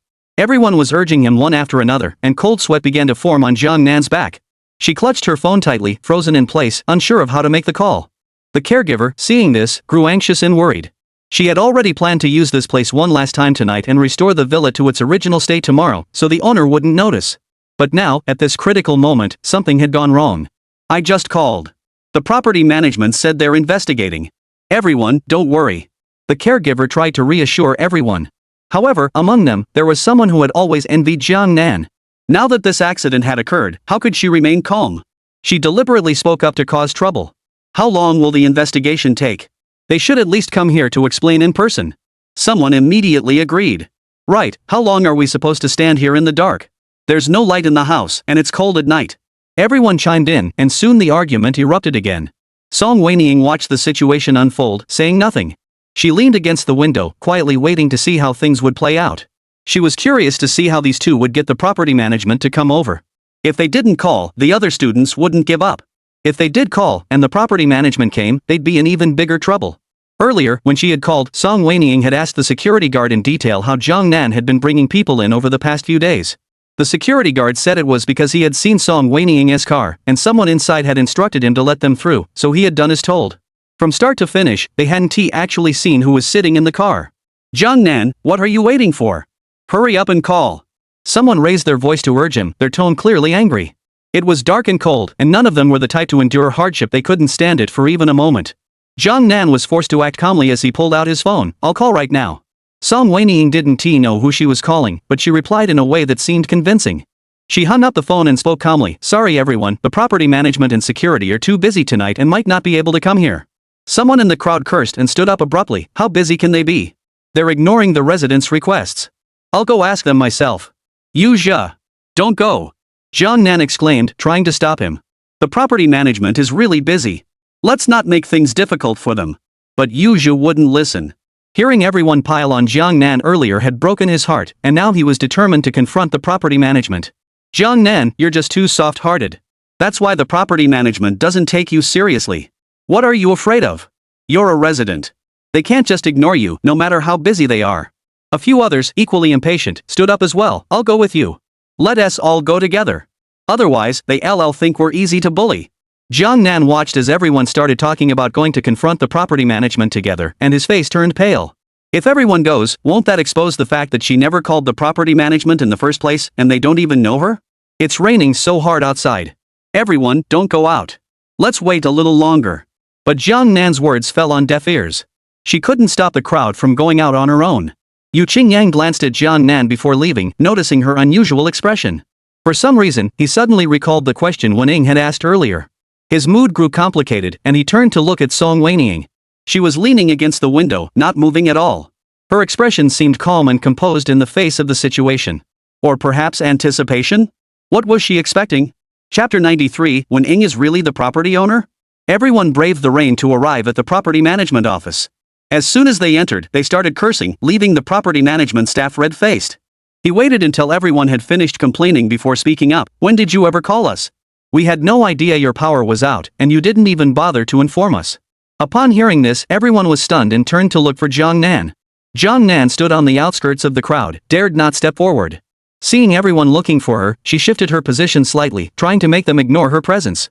But Yizhe couldn't possibly miss her. He immediately walked over and said, Jiang Nan, come here quickly. The property management is trying to frame you. This matter can't just be swept under the rug tonight. Jiang Nan was nearly driven to madness by this sycophant. If it weren't for him, tonight wouldn't have escalated to this point. Yuzhe, don't pull me. Yuzhe didn't know what she was thinking and ignored her words, assuming she was just being timid. He dragged her to the property management office and spoke arrogantly. Say that again to your residents. Who hasn't called you? Daring to frame the residents and slander them? I don't think you want this job anymore. Call your supervisor out here. Upon hearing Yuzhe mention the supervisor, Jiang Nan's face darkened even more. Just as she was about to stop Yuzhe from continuing, the property manager suddenly spoke up. Who is this lady? Which building does she live in?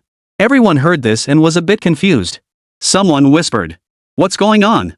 Jiang Nan has been living here for quite some time, right? How come the property management doesn't recognize her? Maybe this house isn't actually her relatives. She's just like Wenying. Jiang Nan felt so guilty she wanted to hide her face, but when Yuzhe heard what the students were saying, he got so angry he raised his voice. She is the owner of Unit 5 and lives here every day. How could you not recognize the owner? If you're not taking your job seriously, I'll definitely file a complaint against you tonight. The property manager remained calm and asked, Miss, what is your name? Jiang Nan. Surname Jiang. Do you remember me? Jiang Nan couldn't stop Yuzhe, watching him blurt out her name, her face turning from pale to green. Everything was over. Ruined by this sycophant. She was furious and tried to shake off Yuzhe and run away, but Yuzhe was holding her wrist tightly, and she couldn't break free. The next moment, she saw the property manager looking at her with a judgmental expression. But the resident of Building 5 is surnamed One. At this, everyone was stunned. What is going on? Jiang Nan panicked. This is my cousin's house. Although she gave it to me, the paperwork hasn't been finalized yet. Your cousin's last name is Wen, and yours is Jiang? Who are you? We've never seen you before. You claim to be the owner's cousin. Do you have any proof? Upon hearing this, the crowd began to murmur. Never seen her? What does that mean? No way, that's ridiculous. If she's not related to the owner, how did Jiang Nan get this villa? Miss, please explain your relationship with the owner of Building 5. The property management suddenly began to interrogate her. Jiang Nan grew frightened and turned to look for the caregiver in the crowd. The caregiver also pushed her way through the crowd from behind and explained, Nan takes her mother's surname. Actually, her father's surname is One. Really? Someone in the crowd whispered, we've never heard her mention that before. The caregiver lied without batting an eyelid. Who would go telling strangers whether they take their father's or mother's surname? If you insist on doubting us, then how do you think we got into this villa? The crowd was left half believing, half doubting her words. Song Wenying stood outside, holding an umbrella, watching the caregiver she had randomly hired on the platform, and she was so angry she could have laughed. This woman had such skills, why was she working as a caregiver? She was wasting her talent. She walked a bit further away, called the property management, told them a few words, and hung up before returning. As soon as she returned, she heard the property manager speak. The resident of Building 5 called me earlier, asking why her utility bills have been rising even though she hasn't been home. You two keep claiming to know the resident, but why doesn't she know you're staying at her place? At this, both of them turned pale. How could the homeowner have called at this time? The students around them, who had almost believed their story moments ago, now seemed to have caught wind of something, disregarding the cold and the discomfort of being soaked by the rain. They all widened their eyes and pricked up their ears. The caregiver tried to defend herself. My daughter might have been too busy and forgot. I'll explain the situation to her later. Are you the mother of the homeowner in Building 5? Do you know the homeowner's name? The property manager suddenly asked. The caregiver's face froze. Jiang Nan looked at her mother, who couldn't say anything, feeling even more anxious and restless. At that moment, she was also furious with her useless mother. If it weren't for her stupid idea, would she now be facing the risk of being exposed as a fake heiress? Everything was ruined. One wrong answer, and her reputation would be ruined throughout the entire school tomorrow. Please answer my question. What is the homeowner's name? The caregiver moved her lips but couldn't force out a word, her face turning pale and her forehead beginning to sweat. The property manager spoke again. If you can't answer, that is trespassing. For the safety of the resident's property, we need to call the police. Upon hearing the word call the police, Jiang Nan and her mother turned pale. Call the police? The caregiver tried to defend herself. It's not that serious, is it? Jiang Nan also spoke up. I really know my cousin. Then I'll call the homeowner for you to see if she recognizes you. The property manager started dialing the phone. Jiang Nan tried to stop her, but it was too late. The phone rang for a few seconds before being answered. A familiar voice came from both the phone and behind him. I don't have any cousins. Call the police. Jiang Nan's body froze suddenly and he turned to look. Everyone else heard the voice and turned around as well. Upon seeing Song Wenying's calm and composed face, everyone felt a mix of shock and doubt, but they all simultaneously recalled a piece of information they had all forgotten earlier. The property management said the owner's surname was Won. Uncertain of the situation, everyone instinctively made way for her to come in. You? Before Jiang Nan could ask, the property manager spoke first to Song Wenying, resident of Building 5, you're back. At those words, everyone sucked in a sharp breath. Wenying is actually the homeowner? What about all the insults they hurled at her earlier, and the way they were fawning over Jiang Nan? Chapter 94, I'm not forgiving. You live here? Hu Jiaowei was the first to ask, her tone filled with disbelief. Thinking of something, she looked at Song Wenying with a hint of contempt in her eyes. Isn't this your sugar daddy's house that you're using to lord it over others? At this, some people snorted in disgust. Goodness, this place is so dirty. We were inside for so long earlier. I'll have to take a good shower when I get back. Wenying is an orphan, how could she afford such an expensive house? It must either have been bought for her by someone else or she is living in someone else's house. Exactly, I wonder what she's so arrogant about. Everyone chimed in with more harsh and cruel words. Song Wenying stood there, watching the crowd, unable to suppress a smile. The greatest evil of human nature lies in hating those who have, mocking those who have nothing, despising the poor, and fearing the wealthy. Those with impoverished minds are most skilled at interpreting others with the worst possible intentions. They would rather believe that others' wealth is ill-gotten gains than acknowledge that it is rightfully theirs. Song Wenying ignored their idle chatter, her cold gaze fixed on the property manager.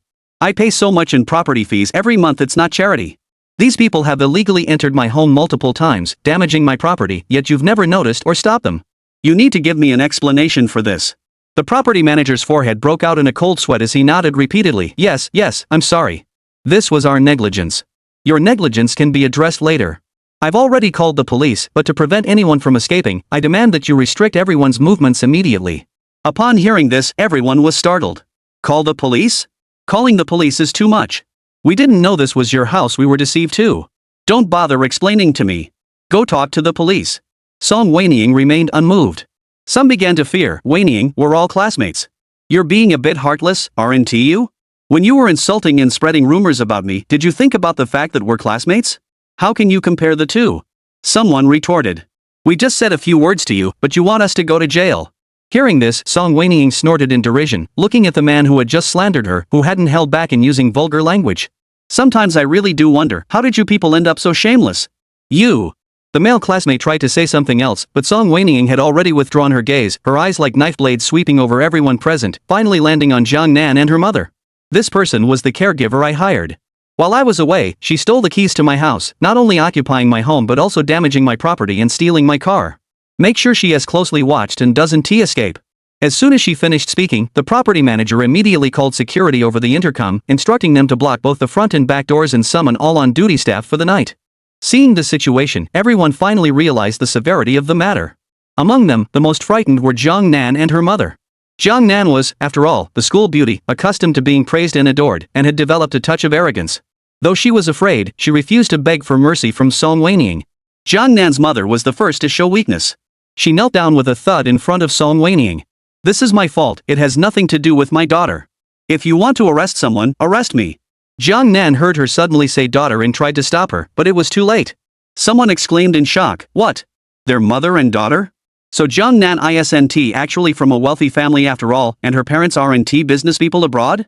Her mother is just a caregiver? Wow, she sure can act. For the past 3 years, she's been pretending to be a spoiled rich girl. The crowd's whispers grew louder, and everyone turned to look at Jiang Nan, their expressions filled with disbelief. Jiang Nan was pierced by their stares, her face turning pale then red with embarrassment. She glared angrily at her mother, resentful that she had no backbone and had admitted defeat in public. Her mother, unaware of her thoughts, kept bowing her head, banging it on the ground, and repeating, "Please, spare my daughter." Just moments ago, she had been dressed in elegant attire, but now her forehead was bleeding from the repeated blows, and her carefully arranged hair was in disarray. She clung desperately to Song Wenying's pant legs, sobbing uncontrollably. The scene was so heart-wrenching that those present couldn't help but frown. Some felt pity. Wenying, you're being too heartless. How can you treat an old woman like this?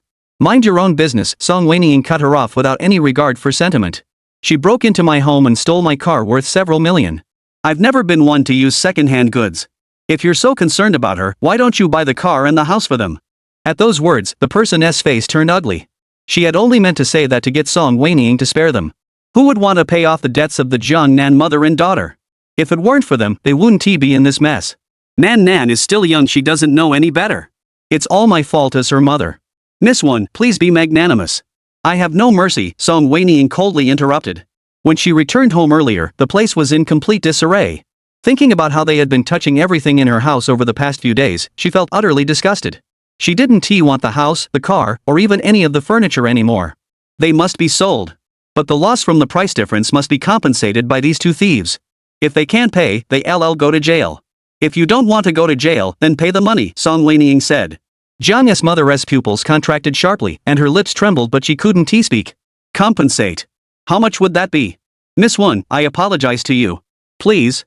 Jiang's mother was about to continue begging, but Jiangnan suddenly rushed over. Mom. Don't beg her. She pulled her mother up forcefully. Can't you see she is deliberately making things difficult for us?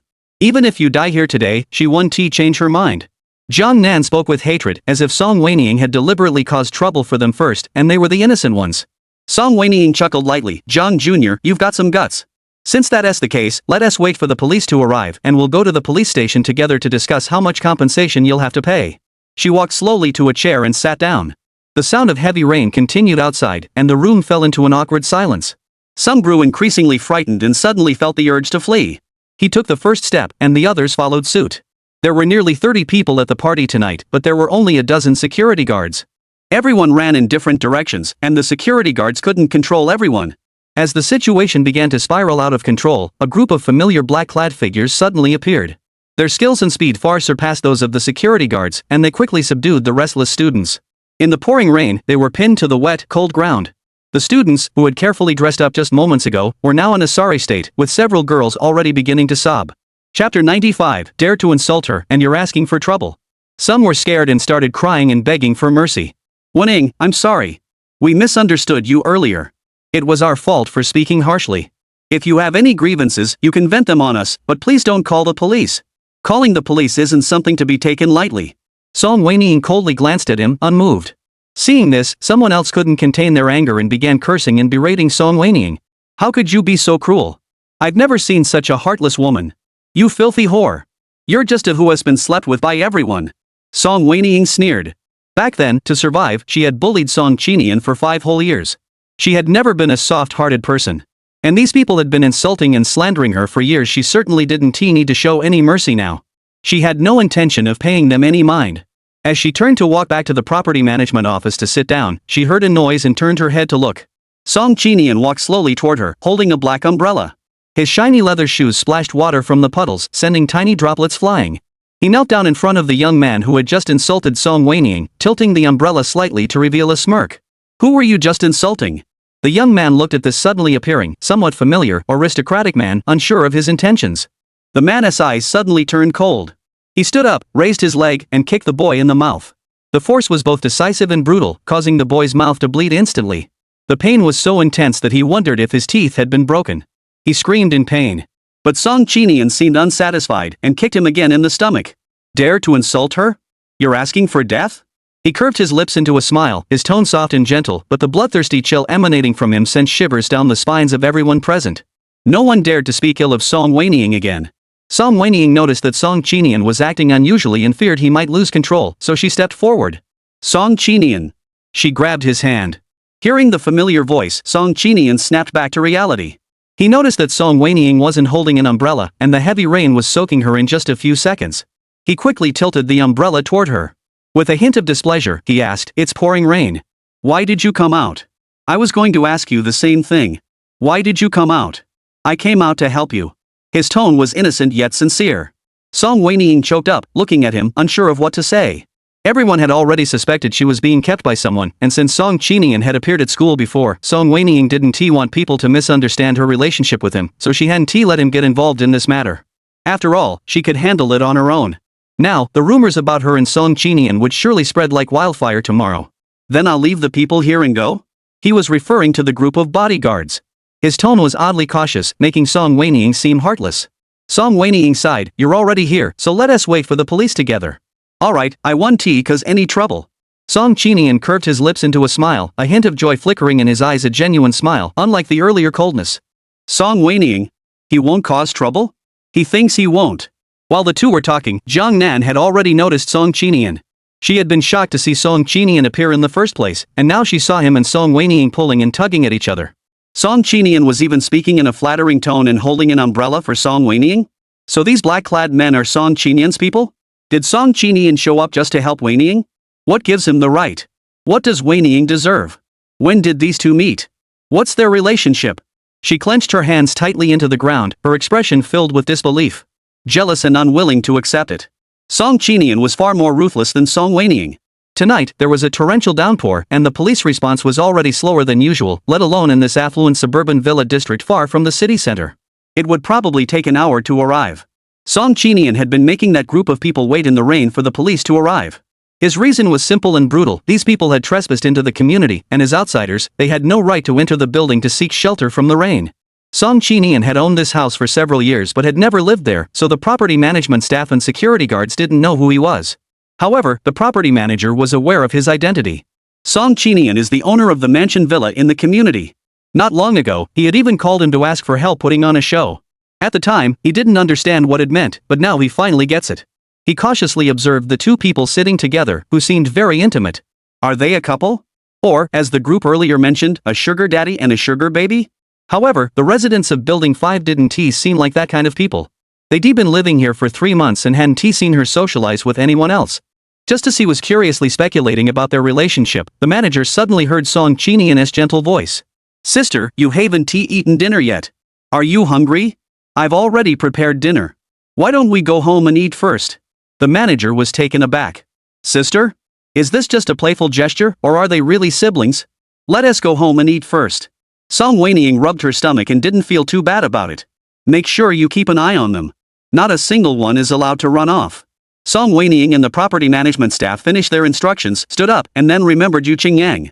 He was the only one present who hadn't been thrown into the rain, because he hadn't run or moved earlier. "Senior, it's pretty cold here. Do you want to walk with me?" Before Yu Qingyang could answer, Song Wenying felt his arm being tugged. "What's the matter?" Song Qinian looked at her, his eyes dark and stormy. "Sister." His voice was so low that only the two of them could hear. "Are you close with him?" Song Wenying raised an eyebrow, recalling that he had asked her earlier, when he was pretending to be the system, whether she liked Yu Qingyan, Shin Shubai, and Shang Che. It seemed he cared deeply about his senior. "I only made enough for 2. He came along, so it might not be enough." His tone was incredibly childish. And yet, he was the same person who had just kicked someone so hard earlier? Song Wenying had never seen anyone change their expression so quickly. "I'll just wait here for the police." Yu Qingyang glanced at the two of them and replied coldly and indifferently. He remained elegant and composed, showing no signs of distress despite the situation. He wasn't a pushover.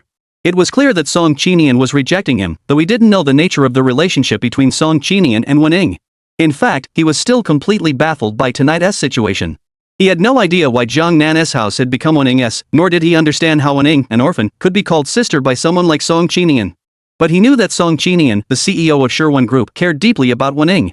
Sherwan, what a coincidence. Wening's name also contains the character one. Is it really just a coincidence?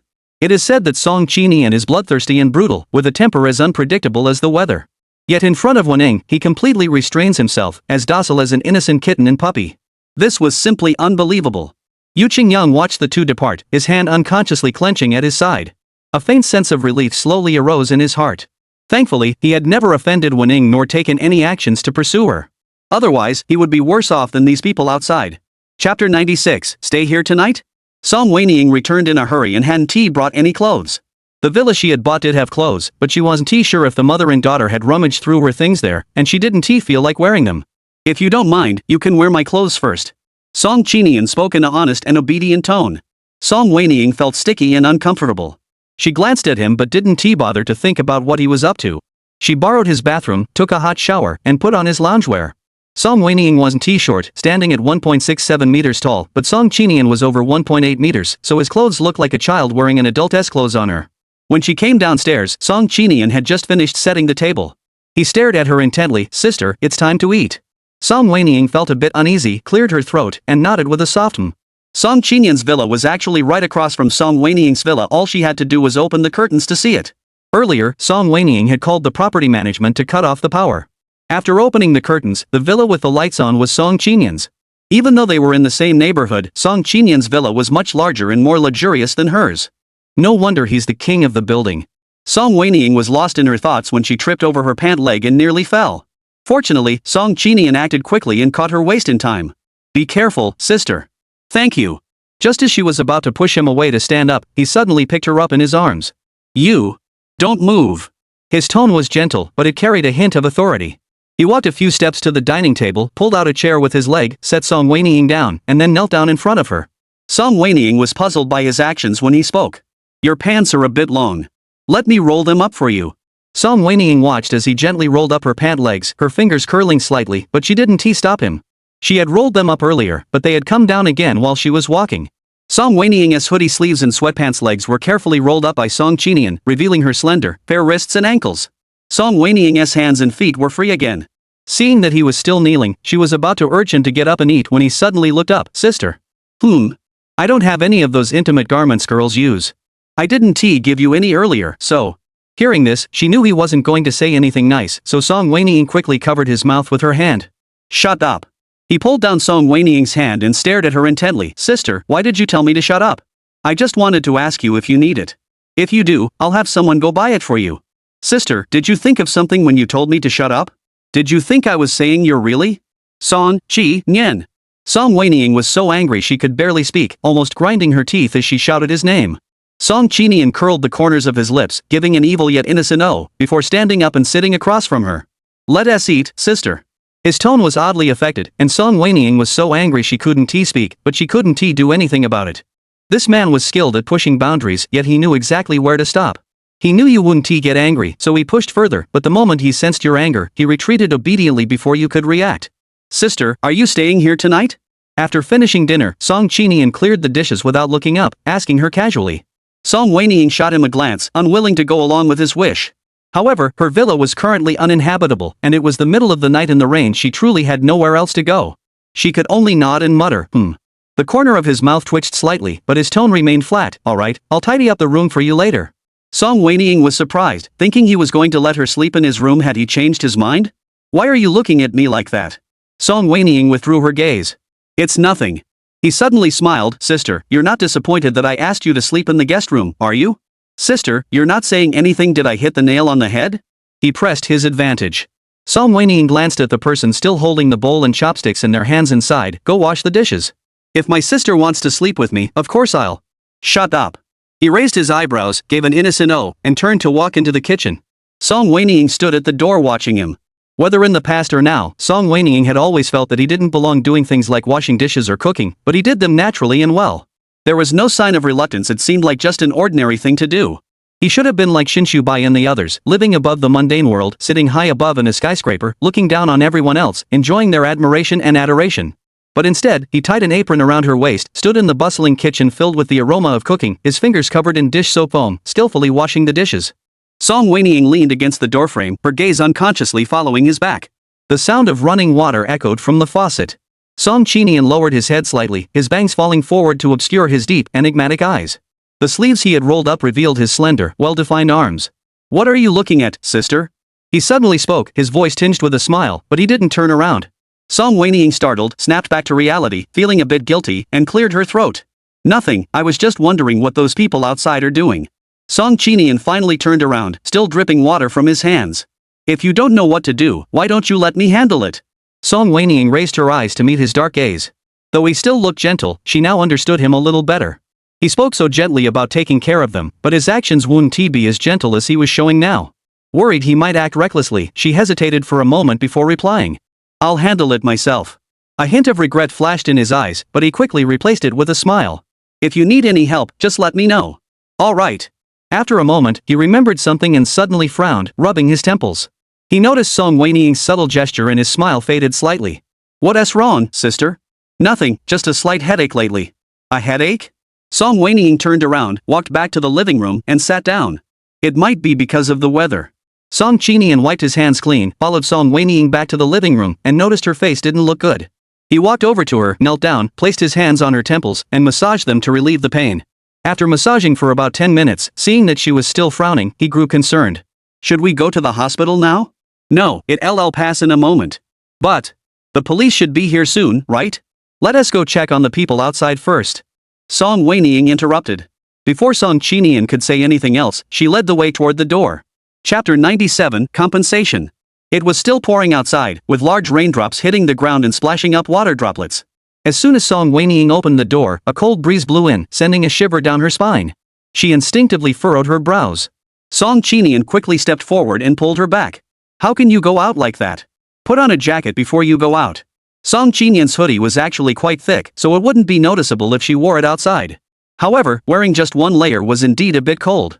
There were no clothes of hers in Song Qinian's villa. In the end, Song Wenying put on one of his hoodies. Song Qinian held the umbrella for her and accompanied her outside. The police arrived just then, saw them, and immediately approached to ask what had happened. Song Wenying explained everything that had happened over the past few days and tonight to the police. After the police finished taking notes, they asked, "Are you planning to settle this privately or proceed according to the law? Those who should be sentenced will be sentenced, and those who should compensate will compensate." Song Wenying's voice rang out clearly in the rain-soaked night, carrying an unwavering resolve. The police paused, glancing at the group of disheveled young students on the ground. "Miss One, are you sure? They are all your classmates. If we go through legal proceedings, your classmates might end up with a criminal record." At this, everyone present turned pale. Some glared at Song Wenying with hatred, some begged for mercy, and others cursed angrily. Before Song Wenying could speak, Song Qinian sneered, "What a strange turn of events. You claim to be unaware and innocent, yet instead of seeking out those who betrayed you, you come after the victims. Wenying clearly knows we didn't know anything, yet she deliberately wants us to go to jail. What else is this but malicious revenge? You've already admitted it's revenge. You didn't do anything wrong to her, so how is that revenge? You. Wenying hasn't even spoken, and you're rushing to speak up. Are you a sycophant?" The man tried to continue arguing, but someone pulled him back and whispered in his ear. "Do you know who he is? Don't speak recklessly. If you drag us into this, we'll never have a good life again." The man was confused. He hadn't seen Song Qinian at school before and didn't know his identity. But he glanced around and saw everyone else with their heads down, trembling in fear, dared not look at Song Qinian. He slowly began to understand. Could this man not be an ordinary sugar daddy? Looking up again at Song Qinian, he saw him still calm, even with a hint of a smile on his face. He swallowed nervously. "Why aren't you saying anything?" A blatant threat. He thought to himself, but dared not utter a single word in response. Someone, prompted by Song Qinian, looked toward Jiang Nan and her mother. Whether they wanted Song Qinian to divert the attention or were genuinely angry at Jiang Nan, they shouted angrily. "Jiang Nan, I never expected you to be so vain, pretending to be a socialite all this time. Now you've even dragged us innocent people into this." Someone immediately chimed in. "Exactly. She looked so innocent, yet she did something like this. Are you ashamed? Earlier, when we saw Wenying at the villa, wasn't she being sarcastic and stirring things up to get us to join in and insult her? How dare she, living in someone else's house?" Everyone chimed in, their words growing harsher by the moment. Jiang Nan dared not utter a single word from start to finish. Rainwater hit her pale face, trickling down, making it hard to tell whether it was rain or tears. But she kept her head down, clenching her teeth tightly, looking surprisingly defiant. Her mother tried to beg for mercy beside her, but she held her tightly, refusing to let her bow her head. On the other side, Yuzha, who had been watching her closely, felt heartbroken at her state. His eyes darkened, and his gaze fixed on Song Wenying's face as if he wanted to tear her apart with his eyes. The humiliation she endured today, he would avenge one day. Wenying. He would make her kneel before Jiang Nan and apologize. If anyone should compensate, it's them. We were merely invited to the party. What wrong have we done? In the rain, the others were still trying to justify themselves. "Officer, we really didn't mean to enter someone else's home. It was this mother and daughter who deceived us. They said it was their home. Wenying, we were deceived too. If you want to settle accounts, you should go after Jiang Nan. Why are you coming after us?" Their tone was weaker than before. However, Song Wenying knew that they were only yielding because they were currently at a disadvantage. If she let them go tonight, once they encountered her at school in a few days, these people might insult, slander, or even seek revenge against her. "I have a cleanliness obsession. Over the past 10 days, you've come and gone as you pleased in my home, driven my car, used my belongings, and even slept in my bed. I don't want any of those things now, but selling them would result in a loss for me. So, if you can compensate me for that loss, I'll let the past go. Why should we pay the difference if you want to sell the house? Second-hand items can't possibly be sold at the same price as new ones. Someone couldn't help but speak up in frustration upon hearing this. Others also blared angrily in protest. Even Jiang Nan looked up fearfully at Song Wenying. She knew that the loss would ultimately fall on her shoulders. After all, she was the one who drove the car and stayed in the house. If you're not satisfied, I can sell you the car and the house at a discounted price. Song Wenying adjusted her coat, speaking calmly. This house cost me 35 million when I bought it, and I've only lived here for less than 3 months. I can give you a discount of 5 million. The car is also brand new, costing just over 5 million. I'll round it down to 5 million. How about that? Everyone's faces paled. Even combined, it still only totaled 35 million. Their family wasn't poor, but they weren't rich enough to just hand over millions like that. Make Jiang Nan buy it. Someone suddenly pointed at Jiang Nan. They love your house so much that they took it for themselves while you were away. They must be willing to buy it. Jiang Nan was suddenly pointed at, startled. Seeing everyone staring at her, she finally had to speak up, but she still cared about her image and didn't show a single trace of distress. Wenying, we did use your house and car without permission, which was wrong. But we didn't force you to sell them, did we? I can help you clean the house and car, they're not damaged at all.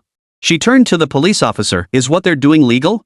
I only used them briefly, and there's no damage at all. Just because she has a psychological aversion to dirt, does that give her the right to force us to buy them? The police officer glanced at Song Wenying and Song Qinian, hesitating. Yuzhu, seeing his hesitation, suddenly shouted, "Are you taking bribes from someone? You're the police. I can report you." At this, the police officer's face turned dark. They had been falsely accused out of nowhere, and they hadn't even had any private conversation with the couple. Chapter 98, Go to the hospital. According to the civil code, if someone illegally enters a residence, causes a decrease in the value of the property, and inflicts severe mental distress on the homeowner has the right to demand compensation for the diminished value of the property and compensation for mental distress. The police officer stated the legal provisions in a calm tone, without any emotional fluctuations. According to Article 245 of the Criminal Code, if there are circumstances such as repeated unauthorized entry into another person's residence or severe damage, criminal liability may be pursued, with a sentence of up to 3 years imprisonment, and civil compensation may also be sought concurrently. At this, everyone fell silent. Criminal liability. Just going out to attend a party, how did that become a crime? My house has surveillance cameras, which can prove that they illegally entered multiple times. After discovering their illegal entry, I was humiliated by them. Even just now, they were still insulting me. I have suffered severe mental distress, and I demand compensation for my mental suffering. Song Wenying spoke calmly, her expression composed, which only made everyone else angrier. She didn't look like someone who had suffered severe mental distress at all. I will have professionals assess the specific losses in the next few days. Property depreciation, vehicle depreciation, damaged collectibles. Song Wenying listed a long list of items. The crowd grew increasingly silent as they listened, but she smiled faintly. If you can't come up with the compensation within a month, you'll be eating prison food. Some people were so scared they collapsed to the ground, their lips trembling, unable to speak for a long time. Others remained defiant. Why should we go to jail just because you say so? Is there no law in this world? The rain showed no signs of letting up, and the night grew deeper. Song Wenying had been sitting in the car all day and was feeling tired. Song Qinian noticed this, reached out to wrap his arm around her shoulders, and whispered, "I'll have someone keep an eye on this. The compensation will be paid in full. You don't need to worry about it." Song Wenying didn't refuse this favor. She had no connections, and handling these matters alone would not only be difficult but also extremely troublesome. Song Qinian had a team of people under him. It was best to let the professionals handle it. "All right, thank you. Should we head back to rest now?" Song Wenying nodded, exchanged a few more words with the police, then ignored the group of classmates and followed Song Qinian away. Those behind her, realizing it was impossible to beg Song Wenying for mercy, began cursing again. The curses were loud enough that Song Wenying could still hear them even after walking a considerable distance. She wasn't bothered, but Song Qinian beside her had a low, tense aura, clearly angry. Fearing he might lose control if he got too angry, she gripped his hand to calm him down. Noticing her gesture, he paused briefly but eventually calmed down. It was already 3 in the morning. Upon returning to Song Qinian's villa, Song Wenying went straight upstairs to sleep. Song Qinian, whether because he saw she was too tired or had other matters to attend to, unusually refrained from any further antics, allowing her to return to bed comfortably. Song Wenying had just thought he was making progress, but the next morning, she woke up and saw him right away. She tried to push him away, but his arms were wrapped tightly around her waist. Song Wenying sighed in exasperation, pinched his face, and woke him up. "Please explain." His eyes were still half closed, as if he had just fallen asleep, and there were faint red veins in his eyes when he opened them. Song Wenying paused, suddenly feeling that maybe she had gone too far. What time is it? His voice was hoarse from just waking up, making him look pitiful and innocent. Song Wenying removed his hand and said impatiently, "Shouldn't you explain first why you're in the guest room?" He sounded slightly confused. "Is that not allowed?" Song Wenying choked on her words, speechless at his bold tone. "What did you say last night?" "I only said I'd tidy up the guest room for you. I never said I wouldn't sleep there. I'm so tired. Can you stay with me for a little longer?" He spoke in a sticky, clingy tone, pulling Song Wenying into his arms and pretending to fall asleep. Song Wenying glanced at the clock on the wall. It was exactly 8 o'clock. "If you want to sleep, sleep by yourself." Song Wenying pushed him away, got out of bed, and went to wash up. In just one night, all the women's clothes that weren't there last night were now neatly arranged. She had no idea when Song Qinian had sent someone to bring them. When she came out of the bathroom, she noticed that the person who had just said he was tired was already awake. After finishing her own routine in the master bedroom, she returned and stood by the window making a call. Hearing the noise, he hung up the phone and looked at Song Wenying with a smile. "Sister." Song Wenying's lips twitched. "Didn't you say you were tired and wanted to sleep? If I go to sleep, no one will make breakfast for you." Those words made her sound like the bad guy. Song Wenying glanced at him but eventually held back. Never mind, he wasn't the first to cross the line. Bringing it up now would just make her seem overly sensitive. She pressed her forehead, the headache causing her brows to furrow involuntarily. Song Qinian had been watching her and noticed something was wrong. He stood up and walked over. "What's wrong?" "Headache. Let me take you to the hospital." "No, it's nothing." Song Wenying had barely finished saying she was fine when she started nosebleeding. She was still in a daze when Song Qinian turned pale with fear. "We need to go to the hospital right now." His tone was firm but trembling, clearly terrified. Song Wenying looked at him like this and couldn't help but feel a pang of guilt and unease. On the way, the long-absent 007 reappeared. "Host, are you feeling unwell?" Since Song Wenying stopped wearing metal jewelry, the 007's signal had been weak and rarely appeared. However, today she was wearing Song Qinian's clothes, which contained metallic elements. "My head has been aching lately, and I don't know why," Song Wenying replied. 007 remained silent for a moment before cautiously asking, "Is it because you're from another world and have been here for so long that it's affecting your body? You should know better than me about such things. There's no precedent for this. I'll look into it later." Song Qinian was busy taking Song Wenying to the hospital and had no time to look into it, so he could only brush it off for now. Less than half an hour later, the car arrived at the hospital. However, after a thorough examination, the doctor concluded that Song Wenying was perfectly fine. "Maybe it's because you've been stressed lately, or maybe you were too tired last night, so you had a nosebleed." Song Wenying comforted Song Qinian. But Song Qinian looked at the test results again and again, then finally said coldly, "This hospital must be unprofessional. Let's go back to Haicheng, and I'll find another doctor to examine you." The doctor, who hadn't gone far, overheard this and felt a bit upset. There wasn't really anything wrong, yet this man was making such a fuss. However, seeing that Song Qinian had an imposing presence, he thought better of it and kept his thoughts to himself. After all, he didn't want to get involved with someone important. As they were leaving the hospital, Lu Yao called Song Wenying. "Are you okay from last night?" Hearing this, Song Wenying glanced at the man beside her, whose face was tense and clearly weighed down by worries. "I'm fine." After a pause, he casually asked, "Are you okay?" Lu Yao visibly felt a pang of guilt. "Huh? I'm fine, of course. What could possibly be wrong with me?" "You're joking, aren't you? What are you thinking about?" Song Wenying, she had just asked casually. What was she thinking? Chapter 99, Going to School. "If you're okay, I'll hang up." Song Wenying was about to hang up when Lu Yao exclaimed, "Wait. Is there something else? It's about last night. Do you know him?" Song Wenying thought for a moment. "Qin Jilin?" The people around him stirred slightly. Lu Yao quickly picked up the phone. "Yeah, he doesn't know how he got my contact info and wants to ask me about you. Do you think he likes you? Was the previous lesson not enough?" Song Qinian suddenly leaned in close, his icy voice cutting off Lu Yao before he could finish. "If you dare bring her to those messy places again, you know the consequences." Song Wenying was taken aback. Hadn't he been spacing out just now? Turns out he'd been listening to their phone call the whole time? Recognizing Song Qinian's voice, Lu Yao was so scared he didn't dare say goodbye to Song Wenying and hung up immediately. "What's with this guy? He's like a ghost. It's so early in the morning." Lu Yao glanced at her phone reluctantly. It was only 9 o'clock. Had those two been together the whole time? "What are you muttering to yourself about?" Wei emerged from the bathroom and saw Lu Yao staring at her phone, muttering to herself. He recalled hearing a man's voice outside when he turned off the water earlier. He furrowed his brows. "Who were you talking to on the phone just now?" "None of your business." Lu Yao reflexively snapped back, then suddenly noticed that the man had come out wrapped only in a towel, and his anger flared. You're a pervert. There are other people here, can't you put some clothes on? So pure and conservative? He mocked. That girl in room 11 was wearing so little, wasn't that because of you? You just love watching that kind of thing, don't you? She did enjoy watching, and she did so with a clear conscience, openly admiring what she saw. But that didn't include the person in front of her. Can you be the same as her?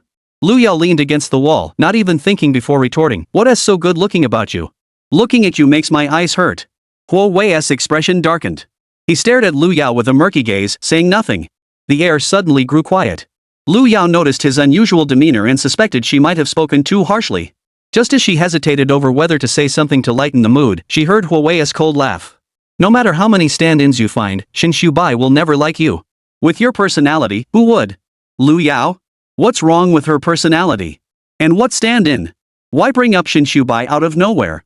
Just moments ago, she had been self-reflecting, wondering if she had been too harsh. Now, Lu Yao was so angry her face turned bright red. It was precisely because Huo Wei always acted like this that she hadn't been able to become friends with him over the years. How could someone speak so harshly? So what? I like Shin Bai, what's wrong with that? Shin Bai is a million times better than you. Of course I like him, do you think I like you? Lu Yao fired back angrily, then felt unsatisfied and looked down on Huo Wei with disdain. "Someone like you, I'd be ashamed to marry you." Huo Wei's stray strands of hair fell in front of his eyes, and the corners of his mouth still curled into a mocking smile. But with each twitch of his eyelashes, the darkness in his eyes grew deeper. Lu Yao didn't notice his unusual behavior. Recalling his habit of biting people when angry in the car yesterday, she glared at him fiercely. "And you crossed the line yesterday, you know? This is a business arrangement. Who are you to tell me what to do? If you dare to act out again, don't blame me for turning on you." The words were out, but she lacked the confidence to back them up. Lu Yao glanced at him nervously and made her escape first. Huo Wei stood still, silent for a long time, before his body shifted slightly and he turned to look at the door where Lu Yao had left. A faint sigh escaped his lips, a mix of resignation and something else. On the other side, Song Wenying and Song Qinian returned to the villa. Song Qinian had intended to contact the doctor in Haicheng to come over today, but Song Wenying insisted on staying in Tancheng. "My house matters aren't resolved yet, and I'm a student now. The leave I requested will expire in a few days, and I need to return to school for classes," Song Wenying reminded him. Song Qinian frowned, but seeing her insistence, he finally agreed. However, he still felt uneasy, so he called the medical team again and asked them to come to Tancheng. They would need some time to bring the medical equipment. Fortunately, the next few days would give them enough time to handle the house matter. The group from last night had all been taken away by the police. However, apart from Jiang Nan and her daughter, the other students were not the main culprits, they were merely unwitting accomplices. Song Wenying had no intention of sending them to prison or making them compensate for the damages. She reminded Song Qinian to give them a lesson, just to scare them. As for Jiang Nan and her mother, she would never let them off the hook. Song Wenying cooperated with the police to hand over all the surveillance videos from the house and the car, and had professionals hired by Song Qinian assess the damage to the property. She also listed the house and car for sale online. After a flurry of activity, 3 or 4 days passed. In the following days, Song Wenying's nosebleeds became more frequent, causing Song Qinian to furrow his brows constantly, fearing something might happen to her. He kept a close eye on her at all times. As soon as the medical team from Haicheng arrived, he immediately took Song Wenying for a more comprehensive examination. However, after several hours of testing, the results all showed that Song Wenying was fine. He wasn't afraid of the tests revealing something wrong, he was afraid they wouldn't reveal anything, leaving them completely in the dark. Over the past few days, he had also been searching through the documents he had obtained by breaking through the system's firewall, but found nothing. He didn't know if the information was incomplete or if there had truly never been a similar case before. "Mr. Song, Miss Song has been complaining of a headache. Do you think it might be related to that sensor of yours?" Dr. Jiang glanced at Song Wenying, who had already walked out, and reminded Song Qinian in a low voice. The sensor developed by Song Qinian required medical nanomachines to implant a microbiological chip into Song Qinian's cerebral cortex. Therefore, during brain-computer interface experiments, in addition to the experimenters, there were also doctors present. Dr. Jiang was one of the attending physicians. "Although there's no chip in her brain, it's still connected to yours. Maybe the signal interference is affecting her brain nerves." This experiment was far too cutting edge. When Dr. Jiang first heard about it, she was so shocked that she couldn't believe it for an entire month. However, Song Qinian had made everyone involved in the project sign a confidentiality agreement, and the consequences for breaching it were severe. No matter how curious he was, he dared not reveal a single word to anyone outside the project. This experiment has no precedence, and everyone's physical constitution is different. Perhaps Miss Song's body is exhibiting a rejection reaction. Dr. Zhang forced himself to finish his speculation. Seeing that Song Qinian remained silent for a long time, not knowing what he was thinking, he feared he might be angry and dared not speak further. Over the past few years, this group of people had been pushed to the brink of exhaustion by Song Qinian. Outsiders called Song Qinian crazy, but they had never seen his true madness. Who would use their own body for experiments? Every time he lay on the experimental table, no one knew if he was afraid of dying, but everyone else was terrified. Experiments inevitably involve accidents and unforeseen factors, yet this man, Song Qinian, seemed to always be lucky.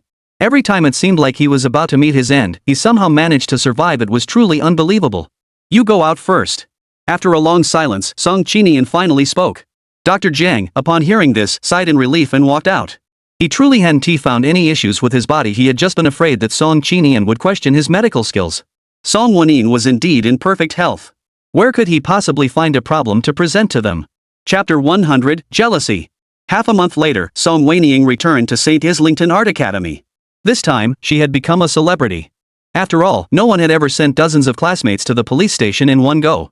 She was the first, so how could the entire school not be shocked?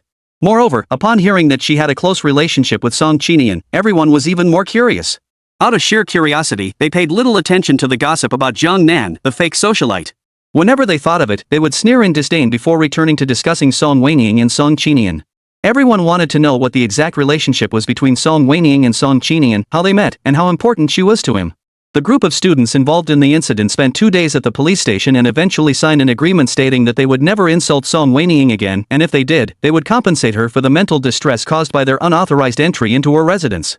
They were then taken home by their families. After resting at home for a few days, they returned to school and saw Song Wenying. Already in a poor mental state, seeing Song Wenying act as if nothing had happened made everyone even more furious. A few of them, who hadn't learned their lesson, approached him and started insulting and mocking him. Song Wenying didn't tolerate them and pulled out the agreement and the recording he had already made on his phone. Spreading rumors and insulting me. Mental distress compensation of 100,000 yuan. Pay up. The few of them heard this and were so angry their faces turned red. Why should I pay? How dare you be so shameless? Are you blinded by money? Or did Mr. Song not pay you enough? Their voices were loud, clearly intended for others to hear.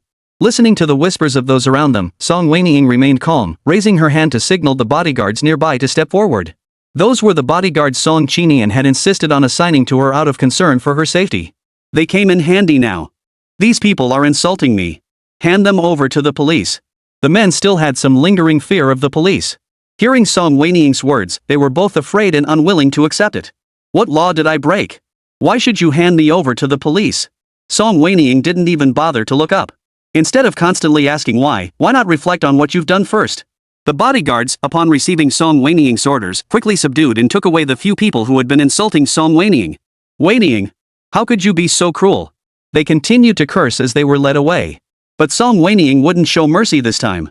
With the recording and the agreement they had signed as evidence, they would have to pay the 100,000 yuan, whether they wanted to or not. From now on, every time they insult him, they'll have to pay. Once they left, the scene fell silent. Song Wenying looked at the group, neither leaving nor speaking, just staring at her. She smiled. What? Is anyone else still eager to curse?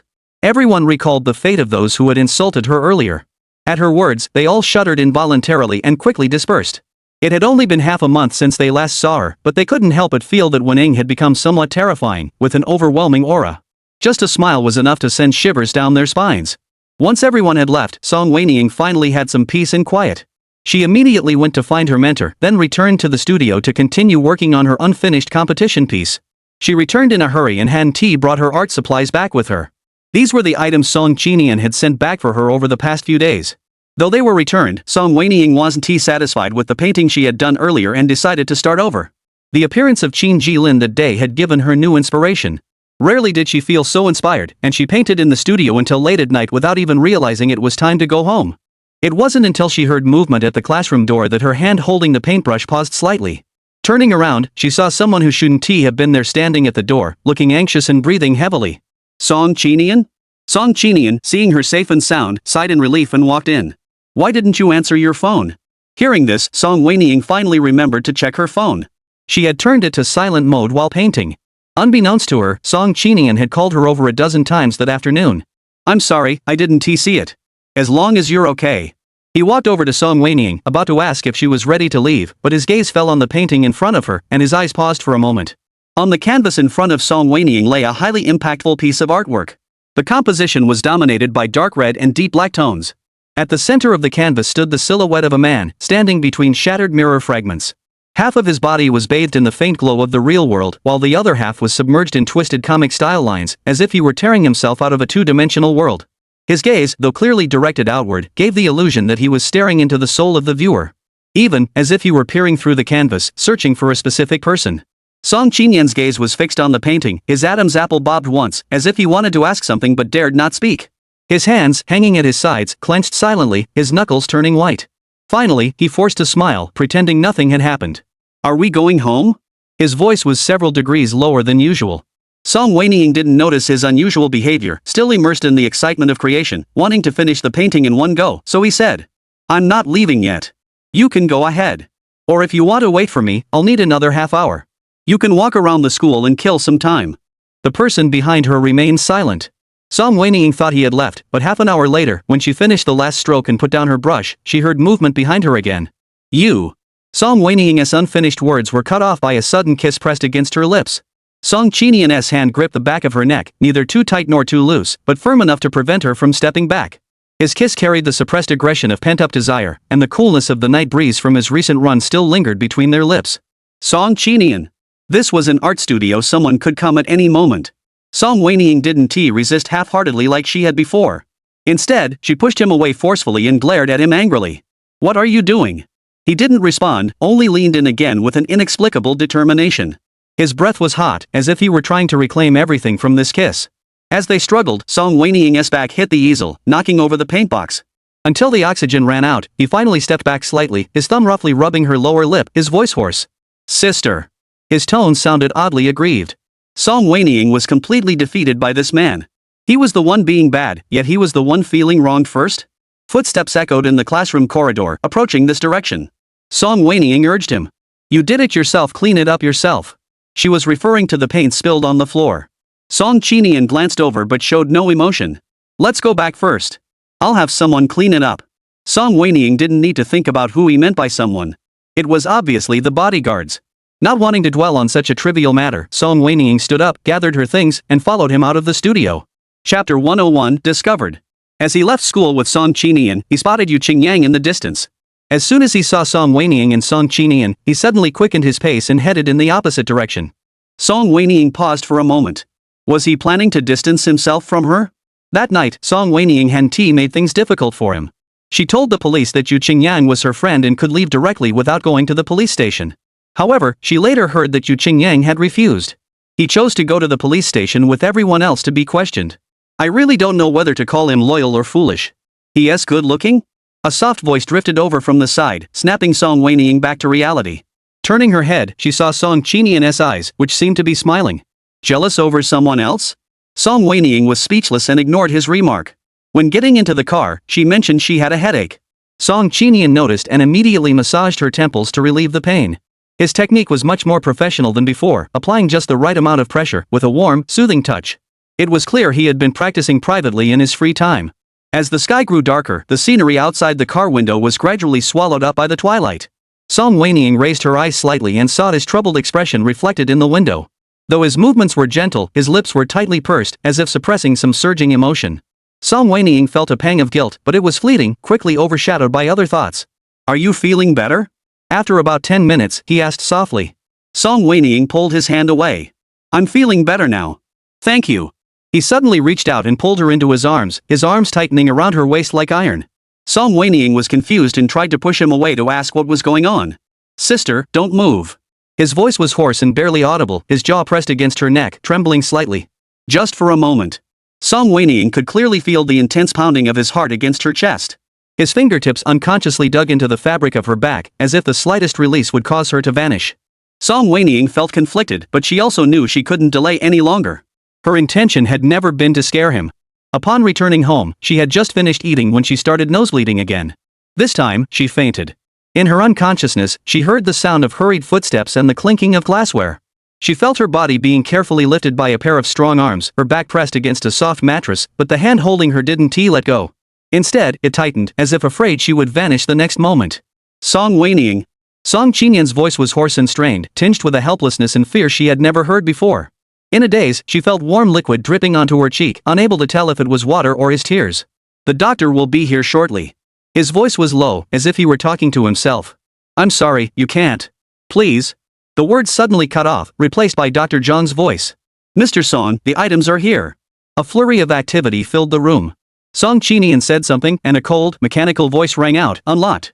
When Song Wenying was once again enveloped by the familiar scent, something cold and hard pressed against her temple. It must be the decoder. Song Wenying felt tense and tried to steady her breathing. The documents she had photographed in the archives earlier had been carefully studied. It seemed that the system Song Qinian had bound her to required a device called a quantum entanglement decoder to sever the bidirectional neural links via nanopulse technology. She had planned to knock Song Qinian unconscious or get him drunk and then forcefully disconnect the link. But she couldn't obtain the decoder and had no idea what it looked like. Therefore, she could only trick Song Qinian into handing it over himself. It seems she succeeded. Mr. Song, the countdown has begun. There are 10 minutes remaining. Please wait patiently. Dr. Jiang reminded him. The room fell silent for a long time before Song Qinian spoke. You may leave first. Do not come in without my orders. His tone was a bit off. Song Wenying felt uneasy for no apparent reason. She tried to keep her breathing as steady as possible. A faint sound of a door closing filled the room, leaving only the sound of their breathing. A gentle hand moved slowly across Song Wenying's forehead, smoothing out the strands of hair that had fallen across her forehead. Song Wenying. Was it a whisper to herself or was she being called? Sister. The tone was low and murmured, clearly self-spoken. Song Wenying was feeling anxious and uneasy when she suddenly heard a soft laugh. Warm breath brushed against her neck, causing a tingling sensation. She wanted to scratch, but it hadn't been 10 minutes yet, and she couldn't wake up. But the person beside her seemed to have gone mad, laughing and laughing, then suddenly kissed her. Song Wenying's eyelashes trembled imperceptibly, and the soft, moist sensation on her neck made her fingers clench tightly under the blanket. Still not awake? Song Qinian's voice carried a smile, yet it was darker than the night outside the window. His lips brushed lightly against her sensitive neck, each breath sending a shiver down her spine. If you don't wake up, I'll keep going. A warm hand slipped under the hem of her clothes, and Song Wenying could no longer endure it, finally opening her eyes. Meeting her clear gaze, he spoke softly. You were lying to me, weren't you, sister? Song Wenying looked at him calmly. And you? Did you lie to me about anything? His body stiffened slightly. The arm resting against Song Wenying's ear tensed. What are you talking about, sister? His voice remained gentle, but a hint of unease flashed in his eyes. Song Wenying stared at him, raising her hand to touch his cheek. This gesture made Song Qinian instinctively want to lean closer to her palm, but the moment he let his guard down, a sharp pain shot through his arm. His entire body froze. Sister? Don't call me that. Song Wenying's fingertips were ice cold. She injected the anesthetic needle she had prepared in advance in case of an emergency, then tossed it under the bed. She pushed him away, flipped him over, and pinned him down on the bed. In a short time, Song Qinian's body began to go numb, and his consciousness grew fuzzy. But his Adam's apple bobbed once, and he suddenly let out a low laugh. The next moment, two identical voices echoed simultaneously in Song Wenying's mind. So, you found out, did you? Casual, yet tinged with an inexplicable chill. When did my sister notice? The two voices were too synchronized, one inside and one outside, attacking her from both sides, causing Song Wenying's body to tremble uncontrollably. The icy mechanical voice suddenly transformed into Song Qinian's voice, echoing endlessly in her mind.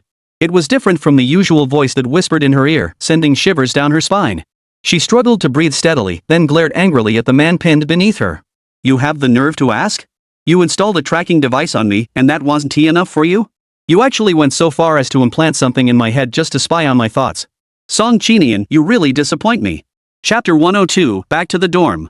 The room was eerily quiet, even the sound of breathing was clearly audible. The two stood in silence for a long time before Song Qinian finally laughed softly. What else could I do? I finally found you, but all you want is to stay away from me.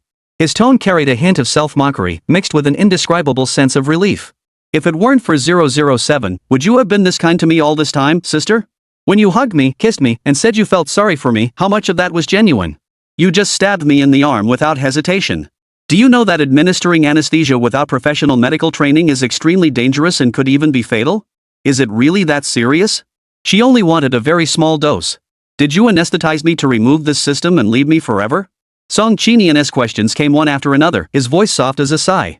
Song Wenying almost let herself be led astray for a moment, but seeing his restless hands about to move, she quickly snapped back to reality. He was the one who was wrong in this matter. Don't move! Song Wenying pressed his legs with hers and held his hands apart with both of hers. Sister, I know I was wrong. The person who had just been mocking and questioning her was now playing the victim, his voice filled with sorrow. But Song Wenying didn't give him another chance this time. Shut up. Don't say a word. Seeing that this approach wasn't working, Song Qinian curled the corners of his lips and looked at her casually. There are only 4 minutes left. Do you plan to keep this up the whole time, sister? But sister, my people are outside. If I just call out, they... Song Wenying lowered her head to cover his mouth. It wasn't a kiss, more like a way to stop him from speaking. Song Qinian's eyes flashed with surprise, but the next second, he took control and bit her lips.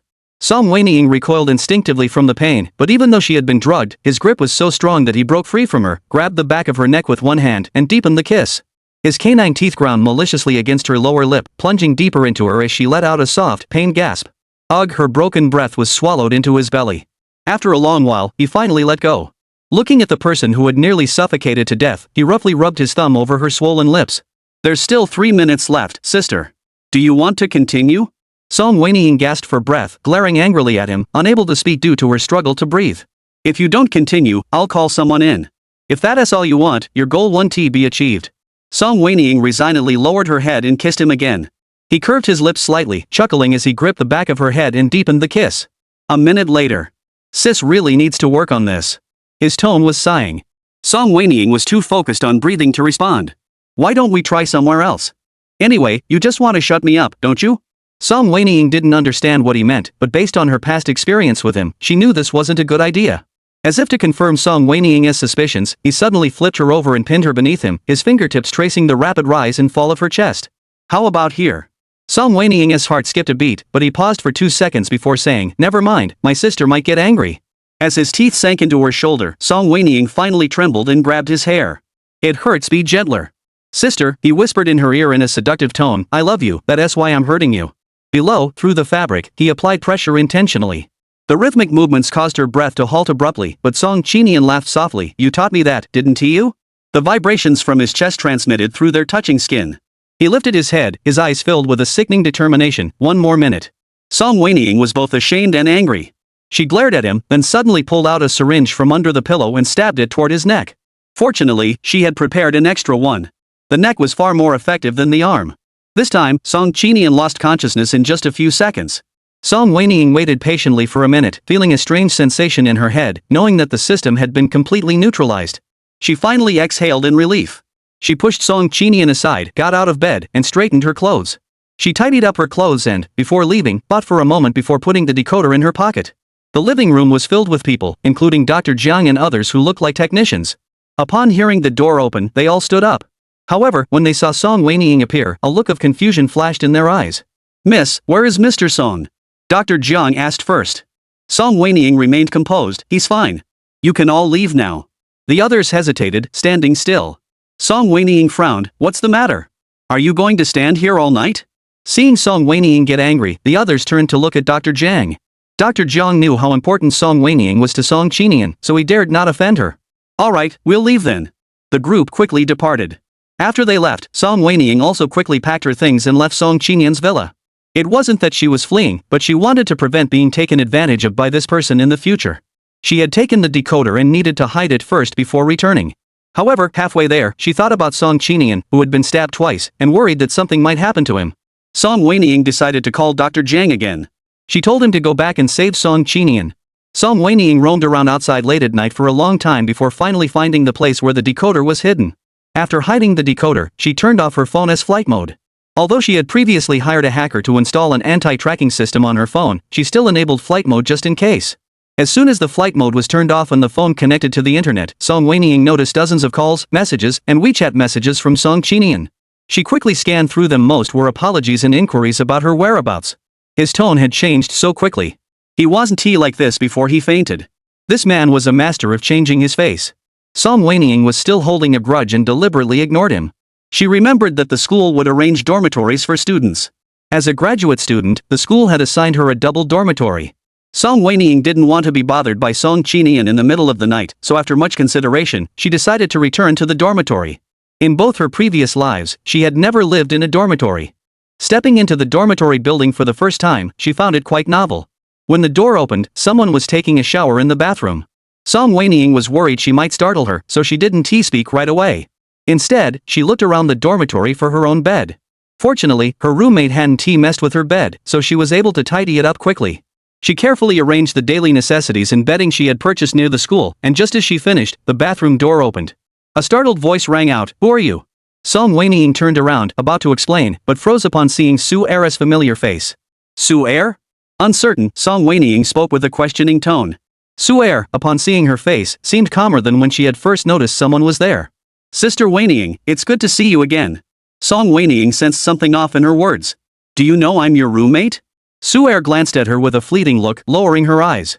I don't know. It's just that our names sound similar, so I guessed when I saw you earlier. Chapter 103 Extra Chapter Blocked. The last time they met was in Haicheng. A week had passed, and suddenly we ran into each other again at school. And we were even in the same school and the same dormitory. This coincidence made Song Wenying feel uneasy no matter how she thought about it.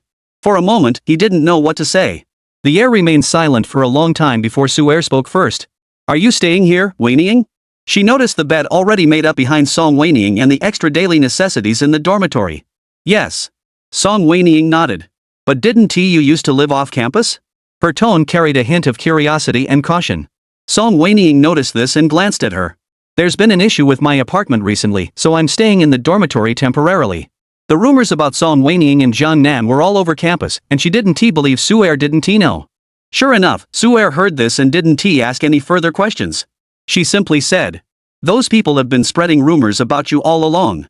Now they even dare to enter your home without your permission. You did the right thing. They deserve a lesson. Since their reunion, Su Er had become much quieter and more reserved compared to before, which made Song Wenying feel a bit uneasy. However, this statement was rare in that it carried a hint of emotion. Song Wenying could barely recognize the shadow of her former self, and the corners of her mouth curved upward. After speaking, she realized what she had said and felt a bit awkward. Sister Wenying, should you go take a shower first? Song Wenying glanced at the time. It was already 11 p.m., indeed quite late. She grabbed her pajamas and went to take a shower. When she came out, Su Er hadn't gone to sleep yet. Wenying, your phone has been ringing non-stop. Song Wenying glanced at her phone on the table. She didn't even need to think to know who it was.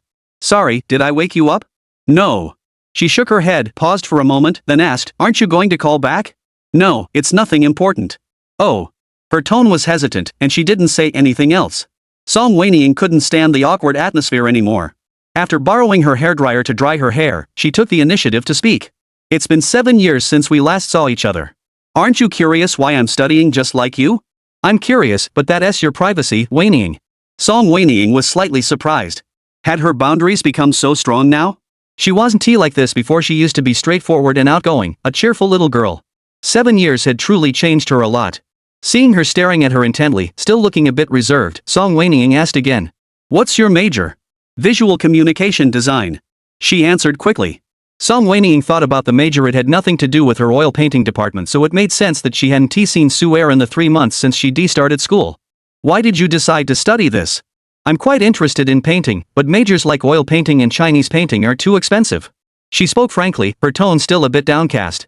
Song Wenying instinctively wanted to ask her, didn't I give you 50,000 7 years ago? 50,000 should be more than enough to cover the tuition for the program you want to study in this world. But he feared she might misunderstand him as trying to take credit, so he ultimately said nothing. He simply remarked, what a coincidence, I also enjoy painting. Su Er's fingertips trembled slightly. She lowered her eyelashes and said, that's really a coincidence. Have you been in touch with Cheng Che these years? Mentioning Cheng Che, her expression changed slightly, and her tone grew much colder. No. Song Wenying was puzzled. Earlier on the plane, she had run into Cheng Che, who had mentioned her. Why did Su Er seem so reluctant to talk about Cheng Che? Wenying, I saw the trending news about you and Cheng Che. Surprised that Su Er suddenly brought up the topic, Song Wenying raised her eyes to look at her. Cheng Che isn't like you think he is. You mustn't let him take advantage of you. Her tone carried a hint of anger and contempt. Song Wenying grew even more curious. What did he do? He. Another ringtone interrupted Su Er's words. Song Wenying picked up her phone and glanced at it.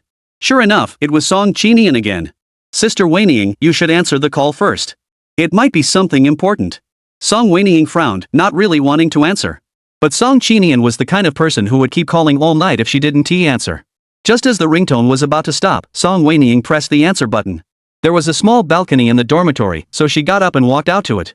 Just as she closed the balcony door, Song Qinian's voice came through the phone. Sister. I couldn't possibly accept that, Song Wenying replied, feigning anger, her tone icy. There was a moment of silence on the other end, followed by faint sounds. When she spoke again, her tone had grown much more serious. Where are you? Do I need to report my location to you? I'm just worried about you. Don't worry, no one is more dangerous than you. The other side fell silent again. Song Wenying was wondering if she had spoken too harshly, but then she heard him chuckle softly. So that's how my sister feels about me? This man really can switch personas in an instant.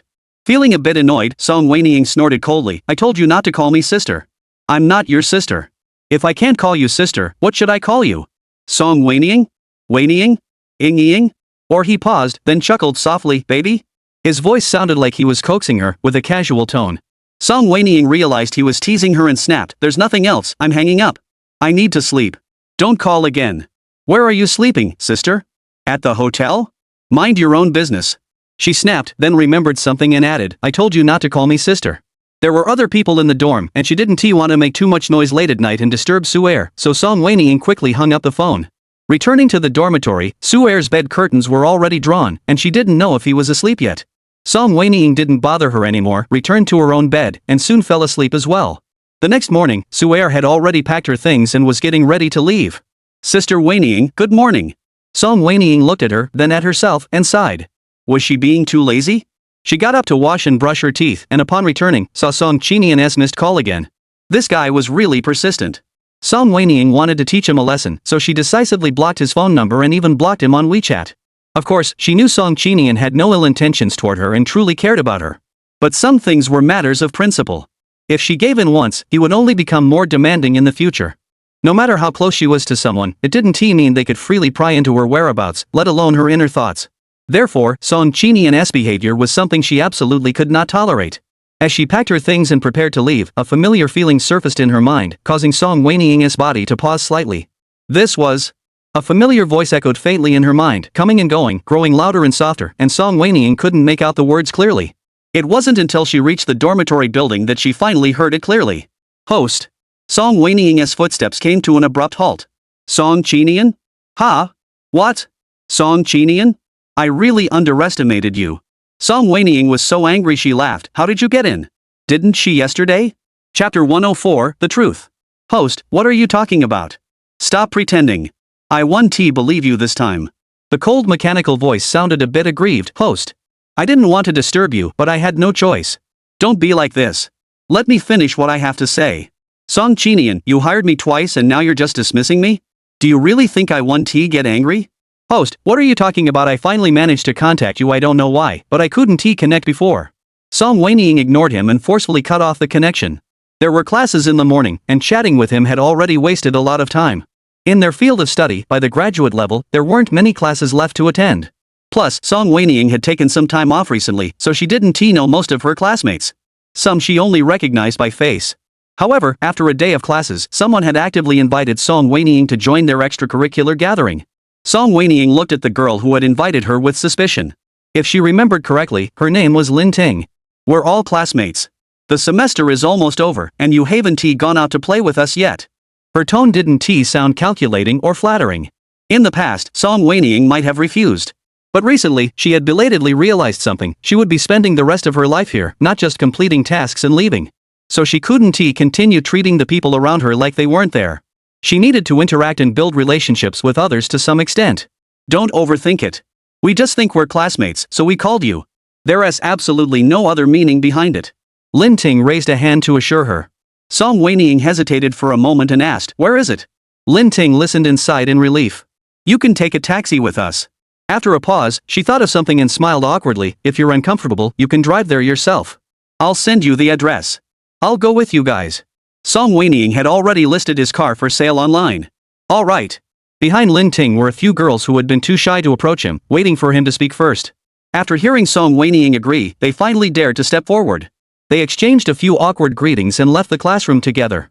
After returning to their dormitories to put away their school supplies, they gathered at the school gate. As soon as Lin Ting spotted Song Wenying from a distance, she waved at her, over here. Song Wenying scanned the crowd and walked toward them. While waiting for the bus with everyone else at the school gate, a familiar sense of being watched crept into her heart. Song Wenying had already developed the ability to automatically detect Song Qinian. She didn't need to turn her head to look for him, she knew he was nearby. But she pretended not to notice and quickly boarded the bus with 3 other girls. And the voice in her mind faintly echoed again. Host. The tone sounded a bit aggrieved. Coincidentally, Lin heard that they were heading to a mountain retreat nearby, which would take about 40 minutes by car. Song Wenying was bored and didn't cut off the signal he sent. Do you have anything else to explain? The system perked up upon hearing this and quickly blurted out. Our headquarters has been attacked. After investigation, it was done by people from this small world. Further detection revealed that the random location we sent you to earlier was also from this world. How convenient, don't you think? So what? Host, do you remember the luck points reward I gave you earlier? Song Wenying didn't respond. It continued on its own. I suspect it's because of that luck value that you were teleported here. The reason we were attacked is also because of Song Qinian. Because he likes you. So the luck value can fulfill his wishes. The cold mechanical voice betrayed a hint of anger, though it was unclear whether the AI had become so advanced as to possess human emotions or if this was simply the angry tone programmed into it by the developer. However, by this point, even Song Wenying, who was usually slow to catch on, sensed something was off. This system seems real? But having been deceived once before, Song Wenying didn't dare to believe it completely this time. He remained calm and asked in return. What's the reasoning behind that? Host, this matter is. Let me make it short. Song Wenying interrupted. All right. The system's tone returned to normal, as if it really intended to tell a story to Song Wenying. Host, you've probably read some novel-crossing novels, right? The theory is basically the same, but in reality, the operation of these 3,000 small worlds doesn't follow the plot of the novels. Get to the point. The car had already started climbing the mountain. If the system started explaining from the beginning of the creation of the universe, they wouldn't finish by tomorrow.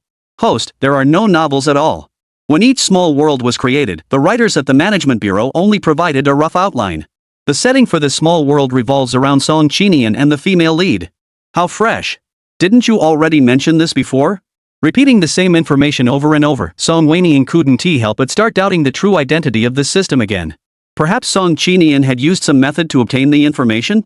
After all, he knew she had a system before, and the system had also mentioned being attacked. Perhaps during the attack, Song Qinian obtained some information. Now he is preparing to use that information to regain her trust? Song Wenying grew vigilant once more. Song Qinian impersonated you before. I now strongly doubt your authenticity. How can you prove that you are the real system? What? The system's tone was extremely shocked. Song Qinian impersonated me? How did he do that? I'm not a physical entity. After expressing its shock, seeing that Song Wenying didn't respond, it continued on its own. It seems that the one who attacked me earlier was indeed him. He breached my firewall and took your information. Song Wenying twisted his lips. I wonder who said earlier, please do not doubt the capabilities of this system. Its firewall is invincible in this world. After a moment of silence, it stubbornly retorted, it's definitely because you, the host, gave him luck points, that's why. Song Wenying remained non-committal. The luck points were indeed given out carelessly at the time, and now it's like I've dug my own grave. After a pause, noticing the topic had strayed, she brought it back. You haven't proven your true identity yet. Upon hearing this, the system's tone returned to its usual seriousness. There is one thing Song Qinian definitely doesn't know, and that is the original setting I established for this world. According to the original setting, Song Qinian was abused by Song Wenying from a young age, leading to psychological distortion. As an adult, he encountered a female lead who resembled Song Wenying, and he vented his hatred towards Song Wenying onto her. However, as he continued to seek revenge, he realized that the female lead and Song Wenying were completely different people. Therefore, during his time with the female lead, he gradually became captivated by her true kindness and beauty, eventually healing himself. Chapter 105, Two Choices. It's a pretty cliché story, but it's timeless and always has its fans. Song Wenying didn't comment on this setup, she just asked. But what about the fact that he now likes me? Here's the key point, host. The system's tone grew excited. You might not know this, but even though the people in the small world are created by the author, they are still considered real people.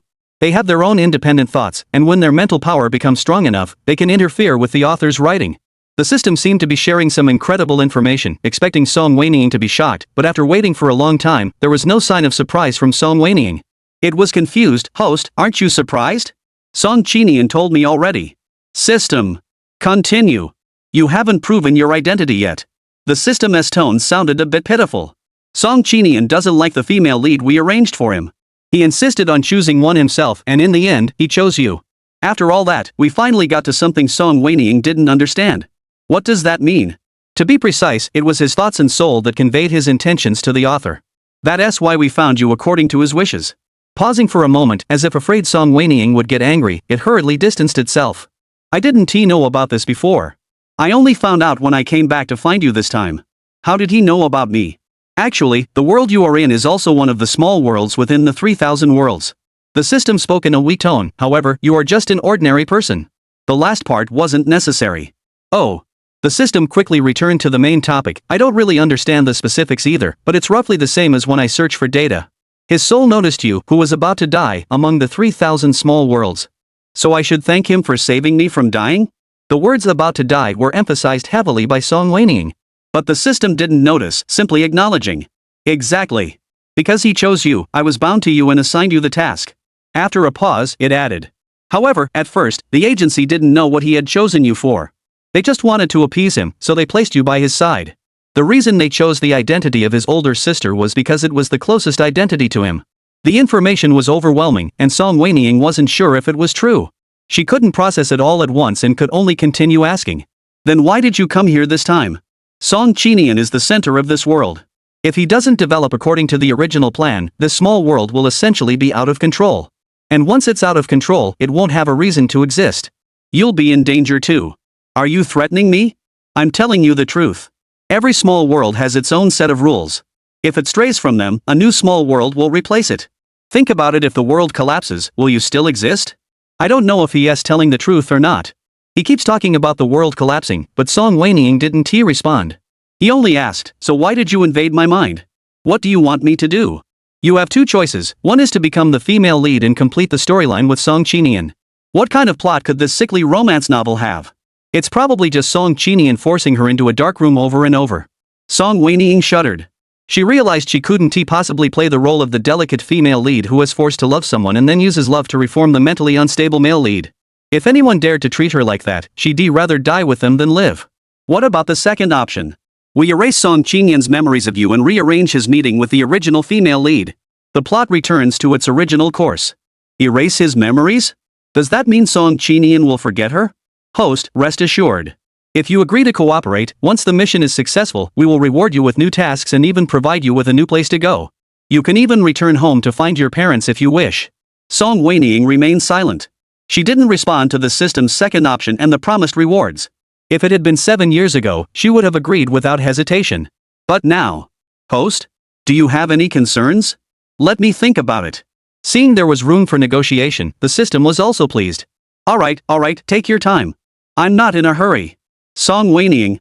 I feel so frustrated, but I don't know what to say. By the time I finished chatting with the system, the guesthouse had arrived. The mountain guesthouse in October looked like a watercolor painting carefully painted by autumn. As soon as Song Wenying stepped out of the car, she took a deep breath. The crisp mountain air, mingled with the scent of plants, filled her lungs, dispelling much of the frustration in her heart. The guesthouse where they were staying had a century-old maple tree in the center of the courtyard. As Song Wenying passed under the tree, she reached out and caught a falling maple leaf. Someone beside her suddenly exclaimed excitedly, "That hot spring looks so comfortable. Let's soak in it tonight." Following their gaze, Song Wenying noticed a crescent-shaped hot spring pool in the distance. The breeze blew, sending maple leaves drifting down, some landing on the ground and others floating into the pool. A spotted cat lay lazily by the wooden fence, licking its paws. It didn't even bother to hide when it saw people approaching, merely closing its eyes and yawning.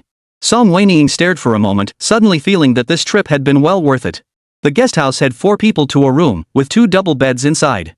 Song Wenying wasn't very comfortable sharing a room with others, but since she was already there, she didn't want to make a fuss and book another room. After putting away his luggage, he followed the others to the dining hall for lunch.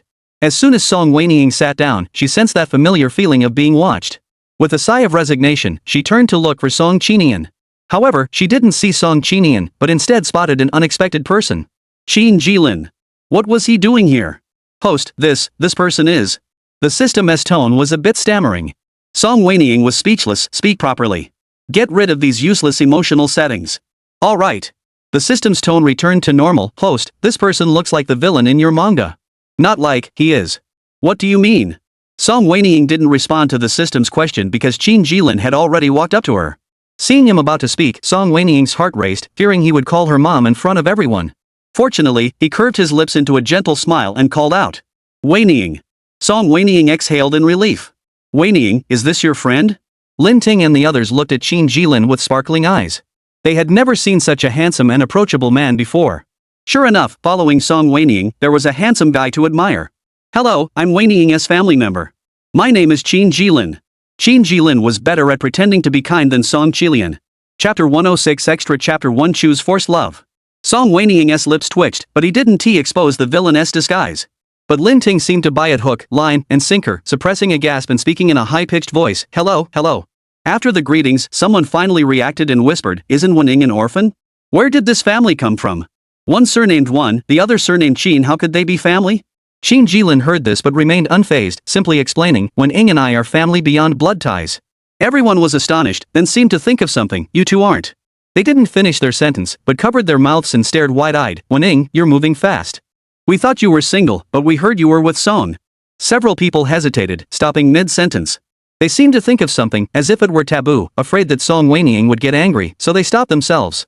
Song Wenying saw their expressions and knew they must have misunderstood something, but since they didn't clarify, she didn't feel comfortable explaining either, leaving her feeling a bit frustrated. She could only look at Qin Jilin. "What are you doing here? The scenery here is famous, especially in the fall." "I'm here on vacation." His tone was casual, but since Song Qinian had always lied to her, Song Wenying no longer knew whether to believe Qin Jilin. She could only urge him to leave quickly. But he remained standing. "Since we met, let me treat you to dinner." His attitude was sincere, and the others, hearing this, also looked at Song Wenying, waiting for her to speak up.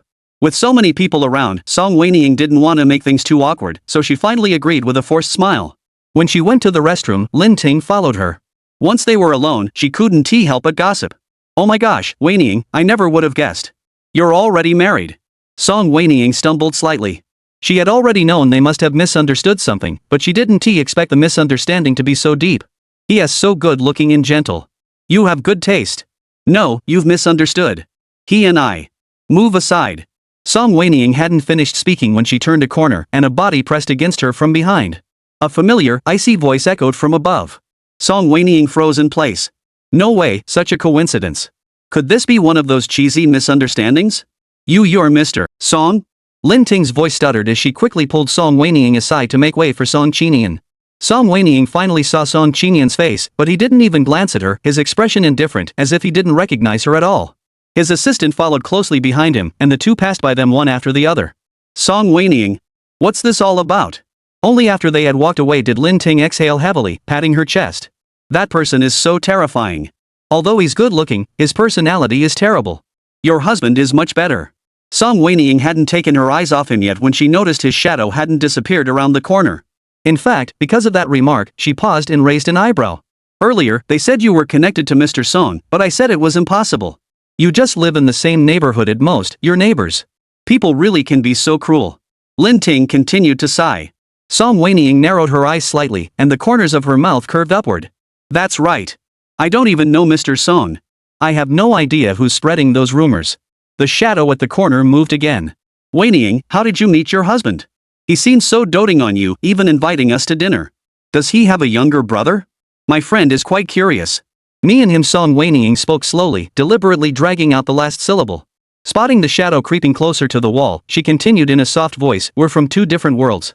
He has done so much for me. If it weren't for him, we would never have met in this lifetime." A faint sound came from the corner of the wall. Lin Ting was oblivious, still eagerly asking for more details. Song Wenying continued in a slow, drawn-out voice, "The piece I'm entering in this competition is of him." The shadow gradually faded away. Song Wenying withdrew her gaze, lowered her eyes, and spoke in a much softer tone. "Actually, I quite like him. Though he was cunning and sometimes did terrible things, but..." She seemed to have been truly charmed by him. When she was jealous, she was childish and sometimes even crazy, but she didn't want to deny that she actually enjoyed his mischief. When he was clingy, calling her sister over and over, she couldn't believe someone could be so good at flirting.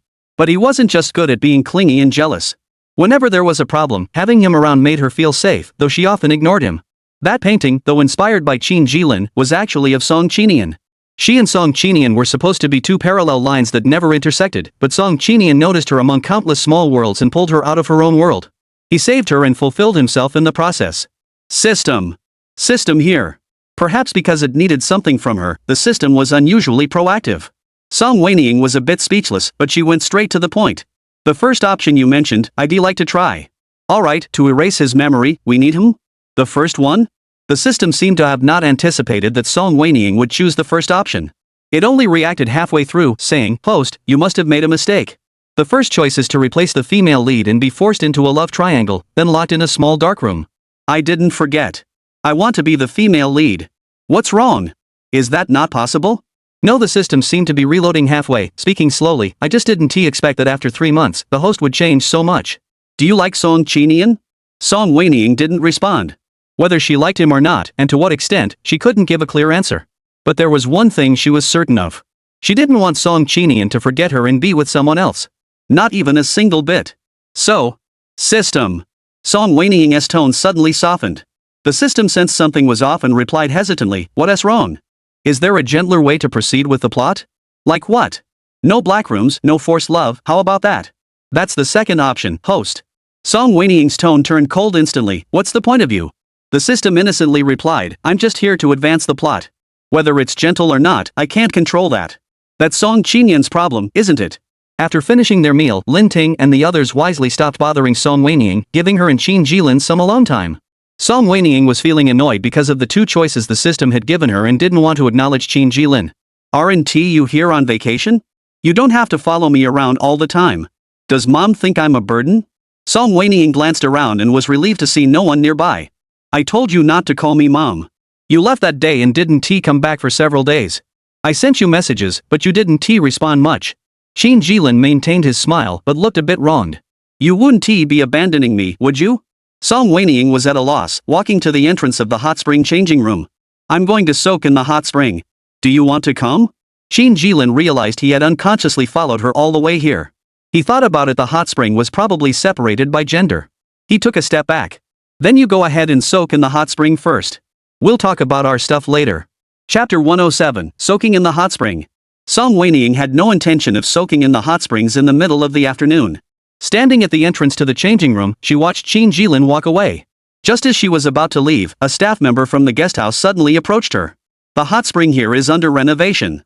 If you want to soak in the hot spring, please follow me to the other side." "Under renovation?" Song Wenying hesitated, glancing behind her. There were no signs posted, and hadn't someone just gone in earlier? Just as she was about to tell her she wasn't going, the staff member had already started leading the way. "Please follow me." Song Wenying. This service is way too enthusiastic. She was a bit confused, but something flashed through her mind, and she thought of something. Song Wenying raised her eyebrows slightly and didn't refuse the staff member's offer to lead the way. "Host, is this a trick?" "There definitely is a trick." The system was shocked. "There's a scam and you're still going? Could it be your classmates trying to harm you?" "It's not a big deal." Not wanting the system to keep nagging in her mind, Song Wenying cut off the connection. In this type of mental communication, while the system can actively send voice messages to the host, forcing them to receive them, the host can actively disconnect once the communication time reaches a certain threshold. If the system wants to send another voice message, it needs a cooldown period. Song Wenying followed the staff along the winding corridor, the once bustling lobby growing quieter and quieter, until all that could be heard was the crisp sound of bamboo tubes striking stones. "Please watch your step."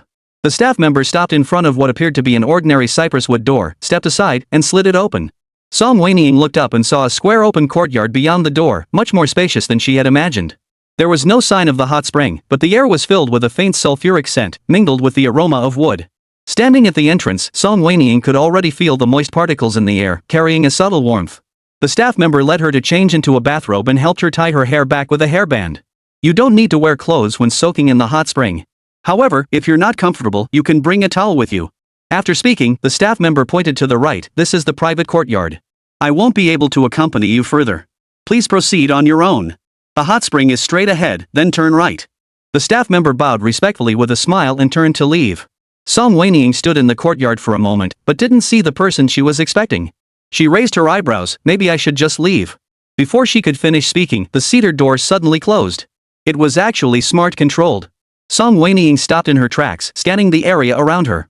She had no idea where Song Qinian was hiding, but it seemed clear that if she didn't go to the hot spring, this person wouldn't let her leave or reveal themselves. Curious about what this person was up to, Song Wenying decided to follow the staff's instructions and head to the hot spring. This courtyard with its own private hot spring must be a special accommodation provided by the Mountain Inn for wealthy guests. It was elegantly decorated and offered complete privacy from the outside. Nothing could be seen. After passing a natural stone screen, the hot spring finally came into view. Steam rose from the water's surface, obscuring most of the surrounding environment, leaving everything shrouded in mist. The stones around the edge of the hot spring were polished smooth and round. Song Wenying walked over, sat down, and began soaking her feet while leisurely picking up a teacup from the tray on the wooden platform beside her. "Don't you want to soak in the hot spring with me?" Song Wenying spoke softly as he set down his teacup. "If you don't want to, I'll just leave." As she made a move to pull her feet back, a cold, eerie voice came from behind her. Does my sister still want to see me now? Still feeling wronged? Song Wenying curved her lips slightly. Earlier, she hadn't even noticed who had passed by her, not even sparing her a glance. If I say I don't want you to, will you just disappear? No. Her voice sounded like it had been sanded down, each word heavy and lingering in the air. Song Wenying was about to turn around when she didn't notice him and was suddenly pulled into the pool. The bottom of the pool was too slippery, and Song Wenying lost her balance, clinging to Song Qinian's waist to avoid falling into the water. A low chuckle came from above. After regaining her balance, Song Wenying pushed him away angrily. Are you crazy? Trying to kill me? She had intended to push him away, but he stepped back first. Since there was a lower step behind him, Song Wenying's hands, still wet from the hot spring water, slapped Song Qinian's face. The long-awaited slap echoed through the quiet courtyard with a crisp sound. His face was struck, causing it to turn away. His wet bangs stuck to his forehead, obscuring his eyes. Hot spring water droplets rolled down his jawline, indistinguishable from the pool water or something else. Song Wenying froze, her words trailing off. He slowly turned his face back, but unlike before, he didn't smile. Beneath his water-soaked eyelashes, those eyes that had always been filled with emotion were now as dark as two bottomless ancient wells. You. Before he could finish, he suddenly closed the distance between them. He wedged himself between her knees, pulling her down into the steaming hot mist. As her back collided with the pool wall, his hands cushioned the space between her collarbone and the stone wall. I am indeed ill. His breath was scorching hot, and the last word was crushed between their lips. This wasn't their first kiss, but it was the most intense. He bit her lower lip with such force it felt like he might draw blood, prying open her teeth with an unyielding intensity. Song Chi. Her hands, which had been pushing him away, were twisted behind her back. Sister, save some strength for later. Song Wenying tasted the metallic taste of blood in the brief moment she caught her breath, unsure whose lips had been broken. Her mouth was numb, and she felt no pain. She tried to lift her head to look at Song Qinian, but he was like a madman, wrapping himself around her again. His knees pressed against her softest spot, the rhythm quickening and slowing, the hem of her yukata already spread open. Is it comfortable, baby? Song Wenying snapped back to her senses from her daze and blushed fiercely at the word baby. Even with her thick skin, she couldn't help blushing at such a mushy nickname. But she stubbornly replied, it's uncomfortable. Your technique is terrible. You're not even as good as Qina. The pressure beneath her suddenly intensified, and Song Wenying let out a muffled groan without warning. Qin Jilin? Do you like him that much? So much that you mention him constantly and even draw him into your artwork? As he spoke, his breathing grew heavy, and the gaze he cast upon Song Wenying was terrifyingly intense. I know he's the character in your paintings. He came to this world for you. You must be deeply moved, right? The more he spoke, the more his actions became uncontrollable. The bathrobe floated on the water, and he found it annoying. He ripped it off and threw it on the edge of the pool, followed by the towel. Do you want to leave with him now and abandon me? You can't leave unless I die. Song Wenying wanted to stop him, but as soon as she opened her mouth, her voice cracked, and in the end, she could only clench her teeth and refuse to utter a sound. But the person on top of her seemed unsatisfied, and his hand slid down her waist. Chapter 108, Confession. Why won't you explain or defend yourself? So I hit the nail on the head? He bit down hard on Song Wenying's shoulder. The wound from yesterday hadn't healed yet, and now it was hit again. Song Wenying clutched his arm tightly in pain. But he seemed to feel no pain. The hot spring water churned violently, sending up a spray of foam. In this state, and you still say you're uncomfortable? Scream, baby. I want to hear it. The one thing Song Wenying couldn't handle about Song Qinian was that every time they reached this point, he always had so much to say, with a thick skin, daring to say anything. You don't speak Why aren't you saying anything? You're reacting so strongly, don't you want to hear it? Chuang. Hit it at an angle. Suddenly blocking the source. Song Wenying's body froze. You want to stay here? The question was swallowed deeper. After a few minutes, he pushed slightly, what's here? His voice was hoarse, his tone confused, as if he truly didn't understand what Song Wenying was asking. Recalling the forced love script she had agreed to with the system not long ago, Song Wenying hesitated whether to suggest changing the location. After all, she wasn't unwilling, but it was her first time in such a place, and she felt a bit overwhelmed. But after hesitating for a while, she couldn't bring herself to say it. Song Qinian interpreted her silence as something else. Lowering his eyes, he mocked himself with a cold smile. You don't even want to talk to me anymore, do you? Song Wenying? Do you like him that much? Every time there were people around, you always told me not to come out. I thought you weren't used to it. His eyelashes trembled slightly. But that wasn't it. When you were with Qin Jilin, you introduced him to others so freely and even admitted your feelings for him in public. Am I really that unworthy and unworthy of being seen? Song Wenying was about to explain that she didn't actually like Qin Jilin, but the words stopped at her lips. She thought better of it. This was the perfect opportunity to provoke him into forcing his love on her. So she changed the subject. If I said yes, what would you do? His body stiffened suddenly. If I said I like Qin Jilin and want to go with him, what would you do? The steaming hot spring water seemed to freeze in mid-air. Song Qinian's knuckles pressed against the edge of the pool, turning white from the force. You finally admitted it. He laughed softly, but his voice was as cold as ice. You were indeed planning to leave with him, so the moment you saw him appear, you couldn't wait to end the 007 mission and cut all ties with me. The water suddenly splashed, and Song Wenying was suddenly picked up by him and stepped out of the hot spring. With nothing on his body, Song Wenying, startled by the sudden exit from the water, instinctively wrapped his arms around his waist. The towel. No one will see. He coldly interrupted. They had arrived in the afternoon, and after their playful antics in the hot spring, the sun was already setting. Song Wenying was carried into the house by him, feeling dizzy, and was thrown onto the soft bed. Are you trying to lock me in a small dark room? Song Wenying asked him. The man, who had been about to attack her, paused. He didn't notice the subtle hint of anticipation in Song Wenying's words. Hearing this, he suddenly felt at a loss and uneasy. Sister, be gentler when you force yourself on me? Song Wenying thought her tone sounded like she was negotiating. But she didn't know how Song Qinian interpreted it. He suddenly panicked. Sister, I didn't mean it that way. ? Seeing him suddenly stand up, worried she might be cold, he thoughtfully wrapped the blanket around her. Song Wenying grew anxious. Are you not going to do it? Sister, there's no need to be so mysterious. When did I speak in a sarcastic tone? He sneered, lowering his eyes. In your heart, this is how I've always been. If you don't agree, how could I possibly hurt you? No, listen to me, I didn't mean. Song Qinian didn't even let him finish speaking before turning and walking out, closing the door behind him. Song Wenying. Speechless. Forced love halfway through, clothes already off, and he just left? System. Song Wenying called out to the system in her mind. Host, what's wrong? Am I not attractive enough? The system was a bit confused. After a few seconds, it replied, based on the big data collected, your appearance and figure are classified as beautiful, so your charm is naturally not lacking. Song Wenying was frustrated, but why did Song Qinian leave halfway through? Halfway, the system stammered. Host, what did you two just do? You told me to guide Song Qinian into a forced love scenario, right? I was just doing my job. Host, you're just too efficient. Don't think I didn't notice you were taking a dig at me. I just didn't expect you to like Song Qinian so much. You even accepted the forced love. You used to be so resistant to it. If you don't like it, it's called forced love. If you like it, how can it be called forced love? Song Wenying tried to defend himself. This is called loving communication. You don't understand. I truly don't understand. Song Wenying randomly grabbed a clean bathrobe from the room, put it on, and opened the door to go out. Sure enough, Song Qinian was still waiting outside. He had already dressed and, upon hearing the door open, his shoulders tensed imperceptibly for a moment, but he didn't turn around immediately. The door isn't locked. If you want to leave, go ahead. Turn around. Song Wenying spoke coldly. Are you sure you want to speak to me with your back turned, Song Qinian? Song Qinian's back stiffened noticeably. After hesitating for a moment, he turned around awkwardly but kept his head down, avoiding eye contact with Song Wenying. If you're so capable, don't ever look at me again in this lifetime. The air fell silent for a moment. Song Qinian slowly raised his head, his face bearing a restrained calmness, but upon closer inspection, one could see the turbulent undercurrents in the depths of his eyes. What else do you want to say? I have no interest in hearing about your deep feelings for Qin Jilin. That painting wasn't of Qin Jilin. Song Wenying interrupted. He froze, his dark eyes fixed on Song Wenying, unable to believe it, wanting to ask but dared not. Song Wenying felt a bit helpless and could only continue. I drew you. Song Qinian's breathing suddenly stopped. He looked at Song Wenying in disbelief. His Adam's apple bobbed once, and his voice was so hoarse it was barely audible. Me? He wanted to confirm something, but the image of the painting he had seen flashed through his mind.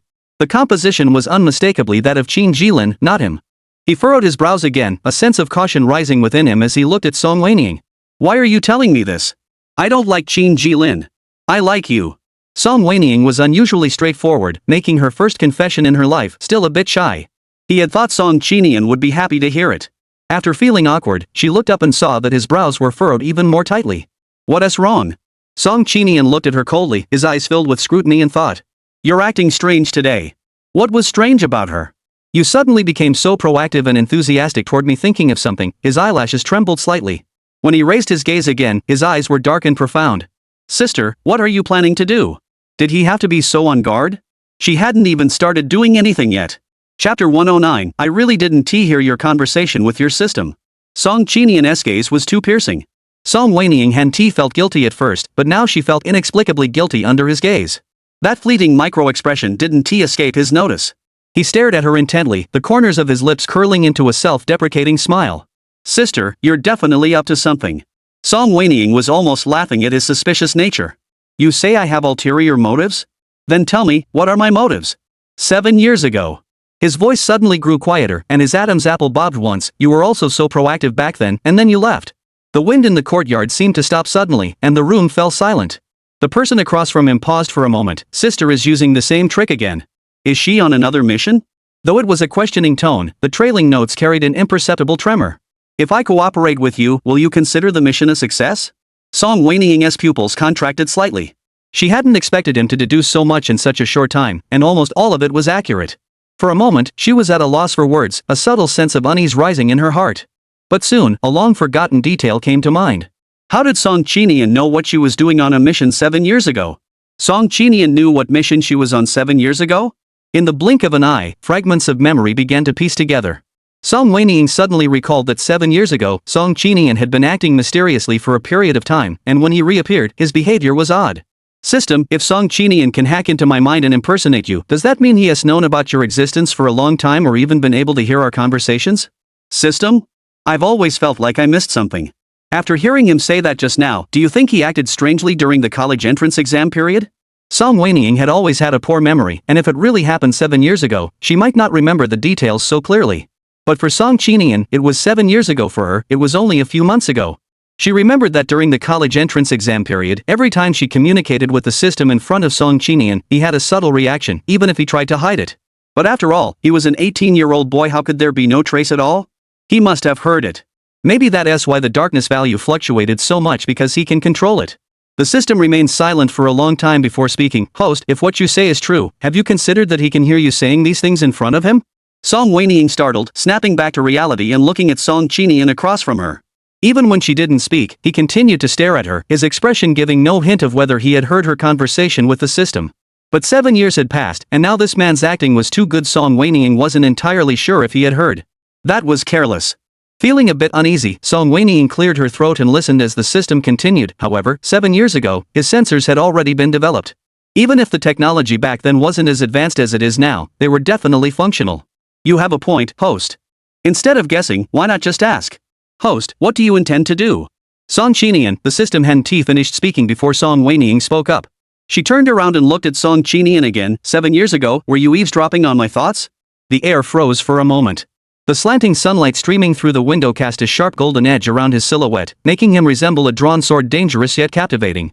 After a long pause, he spoke, so what if I was? He didn't deny it, his tone even sounding justified. He stared intently at her. If it happened again, I would do the same. Song Wenying choked on her words. It was true. She had thought this was a habit he had developed after 7 years, but it seemed this man had always been two-faced. When did you find out that 007 was mine? His dark, piercing eyes locked onto Song Wenying. Was it because you couldn't reach me when I went to get the scar removed? Song Wenying was completely defeated by this man. Was this really something to be so fixated on now? I didn't want to either, he said, sounding both regretful and disappointed. There are too many scars on my body. I need surgery. The chip in the back of my head has to be removed, or it'll malfunction. So that's why 007 wasn't the one who contacted me those 3 days. You're actually regretting it? Song Wenying mocked coldly. From the sound of it, you want to do it again? Sis, you don't need to test me. I really didn't hear what you and your system said this time. Song Wenying? What the hell? Host, is he really pretending not to hear? The system was getting excited. Song Wenying forced herself to stay calm and was about to confront him when he lifted his lips slightly, speaking with a hint of sarcasm. Every time you talk to it, you react like this. It's not hard for me to figure out. So, it's back again? He furrowed his brows slightly, his expression tinged with barely perceptible irritation. What does it want you to do now? Chapter 110, you'll never get it in this lifetime. I said it told me to be with you properly. Do you believe me? Do you think I believe you? His brows furrowed tightly, though his tone was rhetorical. A momentary hesitation flashed in his eyes.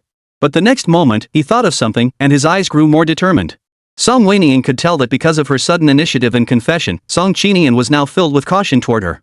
After a long, silent standoff, she sighed helplessly. If you don't believe me, then forget it. She had been prepared to take the plunge, but the other party had suddenly backed out. She raised her eyes and looked at him meaningfully. You'll regret this, Song Qinian. Song Qinian's lips twitched as if he wanted to say something, but he paused and then mockingly tugged at the corner of his mouth. Sister, don't waste your efforts. This time, I won't give you what you want. Song Wenying. This man is so suspicious. Alright, there's still plenty of time. Not long, host. Your mission this time only has a 1-month time frame. The system suddenly spoke up. Song Wenying's expression froze. So urgent? Are you in a hurry to reincarnate? Ignoring Song Wenying's sarcasm, the system calmly replied, according to the progress bar, the deadline for the Black Room is within this month. Since you chose to be the female lead, you must achieve the Black Room objective within this month. Song Wenying was speechless. She glanced at the indifferent man across from her and suddenly realized this task wouldn't be as easy as she thought. Can we do it the other way around? What do you mean? Force him to love me, like you suggested after his college entrance exam ended? Of course not, host. Back then, the main plot hadn't started yet, so the storyline could be freely adapted. But you're currently following the plot. If you force him to do something against his will, the difference would be too great. Song Wenying was truly at a loss. Have you thought of a new strategy, sister? Song Qinian continued to watch her, noticing the hundreds of expressions she made in a single minute, growing increasingly uneasy. He spoke up, attempting to interrupt her communication with the system. He regretted letting her remove the chip earlier. If he had known this system would come back, he never would have cooperated with her. Where's my clothes? Song Wenying asked. He looked at her suspiciously, rare for him to be unable to read her intentions, so he didn't move. It's so cold out here. Are you trying to freeze me to death? Song Wenying raised her voice, feigning anger. That posture reminded him of her 7 years ago, and Song Qinian felt a moment of disorientation. He silently walked to another room and brought her clothes and bag.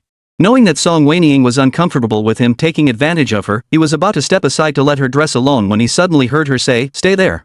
He turned back in confusion. There she stood, arms outstretched, looking at him with a straight face. "Help me get dressed." Song Qinian was taken aback. His curled fingers twitched slightly, hesitating. "Sister. What are you standing there for? Hurry up." Song Wenying interrupted. He stared at Song Wenying for a moment, seeing that she didn't back down and showed none of her usual resistance or shyness. Though he was suspicious of her unusual behavior, he still didn't refuse her request. He had never been able to refuse any of her requests. At worst, he could just keep an eye on her every day from now on. Song Qinian comforted himself inwardly as he walked toward her, his fingers resting on the sash of her bathrobe. It wasn't the first time he'd undressed her, and they'd even been naked together just moments ago, but for some reason, his hands trembled slightly. It took him half a minute to undo the belt, and when it finally came loose, the tantalizing sight before him suddenly came into view, so close. His gaze wandered aimlessly, drifting through the air, sometimes focusing on a single point, then quickly shifting away, as if he couldn't find a place to rest his eyes. Song Wenying had also felt a bit awkward, but when she saw his ears turn red all the way to his neck, she instantly found it amusing. Teasing Song Qinian was so much fun. How much longer are you going to stare? Aren't you going to let me put my clothes back on? Song Wenying's voice snapped him back to reality, and he took a step back, his Adam's apple involuntarily moving up and down. He turned sideways to grab the clothes on the sofa. Wearing just an outer garment was manageable, but Song Wenying was completely naked and needed something more intimate. He looked at the clothes in his hands, feeling a bit overwhelmed. Song Wenying tugged at the corner of her mouth. Acting all innocent? You've never touched me before? This sentence instantly reminded him of certain memories from 7 years ago, causing him to cough awkwardly for the first time in a while. He pretended to be calm as he picked up the first item and walked toward her again. Lift your hands. Song Wenying obediently raised her hands, letting him dress her piece by piece. Dressing always inevitably involved touching, seeing, and even seeing more clearly than before. Noticing his state growing increasingly off, and even a faint curve reappearing in a certain area. Song Wenying curved her lips slightly. What about what happened earlier? Should we continue? His tone was seductive. But upon hearing this, Song Qinian's aura suddenly grew colder. He raised his gaze and stared intently at Song Wenying. Is that your true intention? Yes, Song Wenying mimicked his thick-skinned manner, not denying it. Song Qinian lowered his eyes, hiding an indescribable emotion. After helping Song Wenying fasten the last button, he stepped back and said, I admit I wanted badly, so badly I'm going mad. Then what about you? But if this means you'll leave me, he said, his eyes clouding over with suppressed anxiety, then don't even think about it for the rest of your life. Sister, don't waste your efforts. I've told you, I won't do as you wish. I truly hope he can hear my heart now. Song Wenying spoke with a sorrowful tone. Before the system could respond, Song Qinian spoke again. From now on, I won't eavesdrop on your secrets anymore. Anything you don't like, I won't do either. Song Wenying. The system's tone was slightly schadenfreude. I guess you messed up earlier. He thinks you're angry because he eavesdropped on you before, and you're planning to leave him. He is just declaring his intentions. If you don't have any concrete suggestions, just log off. Then, host, good luck. The system barely finished speaking before immediately cutting off the connection. Song Wenying was completely speechless. It really doesn't plan to help her? It's always been her cutting off the conversation unilaterally. When did this crappy system dare to cut her off first? Damn it. Is my sister still angry with me? Song Qinian had been observing her expression. Seeing the anger in her eyes, he thought she was angry and felt uneasy. Is it because I didn't let you go, or because of what happened earlier? Song Wen snapped back to reality and looked at him with a hint of resignation. The sun had already set without anyone noticing. In late autumn, the sky always darkens quickly. Her phone in her bag rang. She guessed it had been off for too long, and her classmates were looking for her. She didn't answer it, just waited for the ringing to stop before speaking. Song Qinian. Song Qinian's gaze flickered slightly. Come closer. He approached her suspiciously. Song Wenying suddenly tiptoed up, wrapped her arms around his neck, and kissed him fiercely on the lips. The man in her arms stiffened suddenly, remaining motionless for a moment. Until Song Wenying released him. He finally spoke, his voice trembling slightly. Sister, what does that mean? It means I like you. Song Qinian furrowed his brows. Song Qinian, I like you. Without waiting for his response, she grabbed her bag and walked out. I'll say it to you often from now on. Regardless of whether Song Qinian believed her, Song Wenying felt an unprecedented sense of lightness and clarity in her heart at that moment. She truly intended to treat Song Qinian very well from now on, just as he had treated her. Of course, the prerequisite is to finish the task first. Looking at it now, to make him love her forcefully, she first had to provoke him, make him lose control. Chapter 111, Are you trying to provoke me on purpose? Wenying, where have you been all afternoon? When she found Lin Ting, there were several female classmates around her. Someone noticed something off about her at once. Your neck. The words were cut off mid-sentence, spoken in a suggestive tone. Everyone present turned their gaze to Song Wenying's neck, and upon seeing the suggestive marks there, they all exchanged teasing glances. I knew it. I couldn't find you earlier. So you were off looking for your husband, were you? We're just being nosy. Did we interrupt something? Everyone chipped in with their own comments. Song Wenying knew they were referring to Qin Jilin when they mentioned husband. After just an afternoon apart, the rumors had already spread to everyone. Song Wenying couldn't help but feel exasperated by how quickly people gossiped. But she patiently explained. Qin Jilin is indeed my relative, but not in that way. Everyone paused, looking confused. Lin Ting was the first to voice everyone's question, but you said earlier this afternoon. I was just joking this afternoon. He had said that earlier because he had noticed Song Qinian eavesdropping, and she had said it to tease him. But since Song Qinian wasn't there now, it wasn't appropriate to let everyone continue misunderstanding. Qin Jilin, according to family hierarchy, you should all call me aunt. Don't spread rumors anymore. Her tone was serious, and upon hearing this, everyone dared not tease her anymore, though deep down they still couldn't help but think that these two didn't look anything like an aunt and nephew. Moreover, Song Wenying and Qin Jilin weren't that kind of relationship. Then where did the bite mark on Song Wenying's neck come from? Everyone had their own thoughts. Some thought Song Wenying was putting on airs and telling nothing but lies, while others thought his private life was indeed chaotic, but strangely, no one spoke up. The air fell silent for a moment before Lin Ting broke the silence. Wenying, we're going to soak in the hot springs. Are you coming? Song Wenying could tell that some of these people didn't like her, but she didn't care. She just smiled and shook her head. I'll pass. You guys go ahead. She had already soaked in the hot springs with Song Qinian in the afternoon, and going again made her fear she might faint in the hot springs. Lin Ting felt a bit disappointed. All right. Before leaving, she thought of something and turned back, hesitating to ask, will you still be sleeping with us tonight? The way she asked it was a bit subtle. Song Wenying had just said she had nothing to do with Qin Jilin, yet she asked this question, indicating that deep down, she still believed Song Wenying had someone else here. Since Song Wenying didn't want to sleep with so many people anyway, she decided to go with the flow. Qin Jilin has arranged a room for me, so I want to be staying with you tonight. Everyone left without hesitation. Some seemed to breathe a sigh of relief. It seemed that staying together wasn't just uncomfortable for her, but for them as well. Song Wenying returned to her room to fetch her luggage, intending to book another room at the front desk. To her surprise, the front desk informed her that all rooms were fully booked. I'm sorry, but it's currently the peak season for guest houses, so everything needs to be booked in advance. The front desk staff spoke with an apologetic tone. Song Wenying remained non-committal. Song Qinian just booked on the spot, so why can't he? Are there really no rooms available at all? I'll pay whatever it costs. The front desk hesitated, but before they could speak, Qin Jilin's voice came from behind. Wenying. Song Wenying turned around. He walked up to her wearing a completely different outfit from the afternoon, his hair slightly damp, clearly having just emerged from the hot springs. What are you doing here? Glancing at Song Wenying and then at the front desk, he didn't wait for her to speak before guessing. Are you here to book a room? Song Wenying was about to nod when he smiled slightly. I guess you couldn't book one. Rooms here don't take advance reservations, so they're hard to get. Actually, my room is quite spacious. If you don't mind, you could. Qin Jilin's hand was about to rest on Song Wenying's shoulder, but before it could touch her, it was suddenly pushed away. She minds. A cold voice came from beside them. It could only be Song Qinian. This person was truly stubborn, resisting her advances on one hand while following her closely on the other. It had only been a few minutes, but as soon as she saw Qin Jilin appear, she couldn't stay still. Song Wenying couldn't help but smile. Wow, another battlefield. The system logged in just in time to watch the drama unfold. Host, how will you choose? Song Wenying hadn't forgotten how it had ruthlessly cut off her signal earlier and snapped back. What do you think I should do? The system sounded more serious this time. Aren't you supposed to provoke him? Of course you should choose Qin Jilin. The male lead needs to feel threatened to force himself to love you. Though she didn't want to agree with the system, Song Wenying had indeed planned to do just that. She looked at Song Qinian, who said I care. Song Qinian's body stiffened slightly. His pitch black eyes were filled with disbelief as he looked at Song Wenying. What did you say? His room is big. I'll sleep there tonight. Song Wenying didn't even glance at him as she walked over to Qin Jilin's side. After so many times, Qin Jilin finally won once. Though he was puzzled by Song Wenying's behavior, seeing Song Qinian humiliated made him incredibly happy.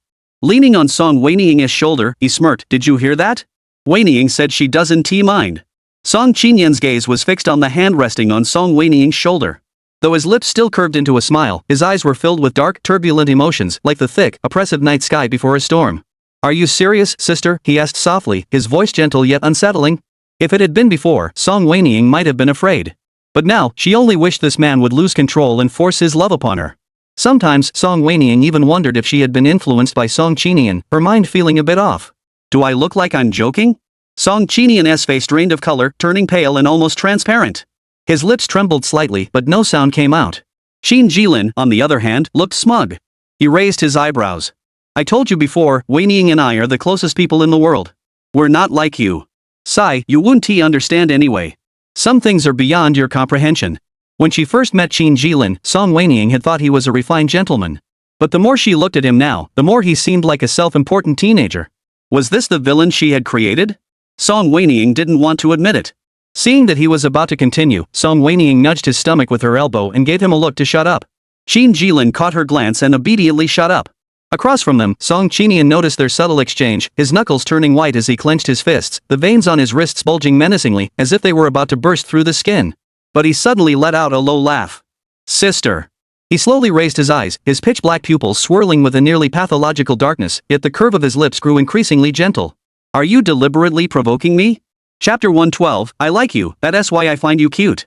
If that is how you want to think, there is nothing I can do. Song Wenying spoke with the confidence of a classic cad.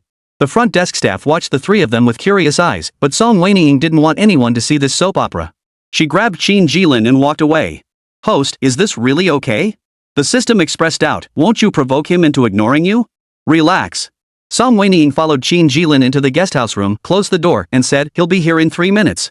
The system had just returned and knew nothing about the current Song Qinian, but over the past few months, Song Wenying had come to know him inside out.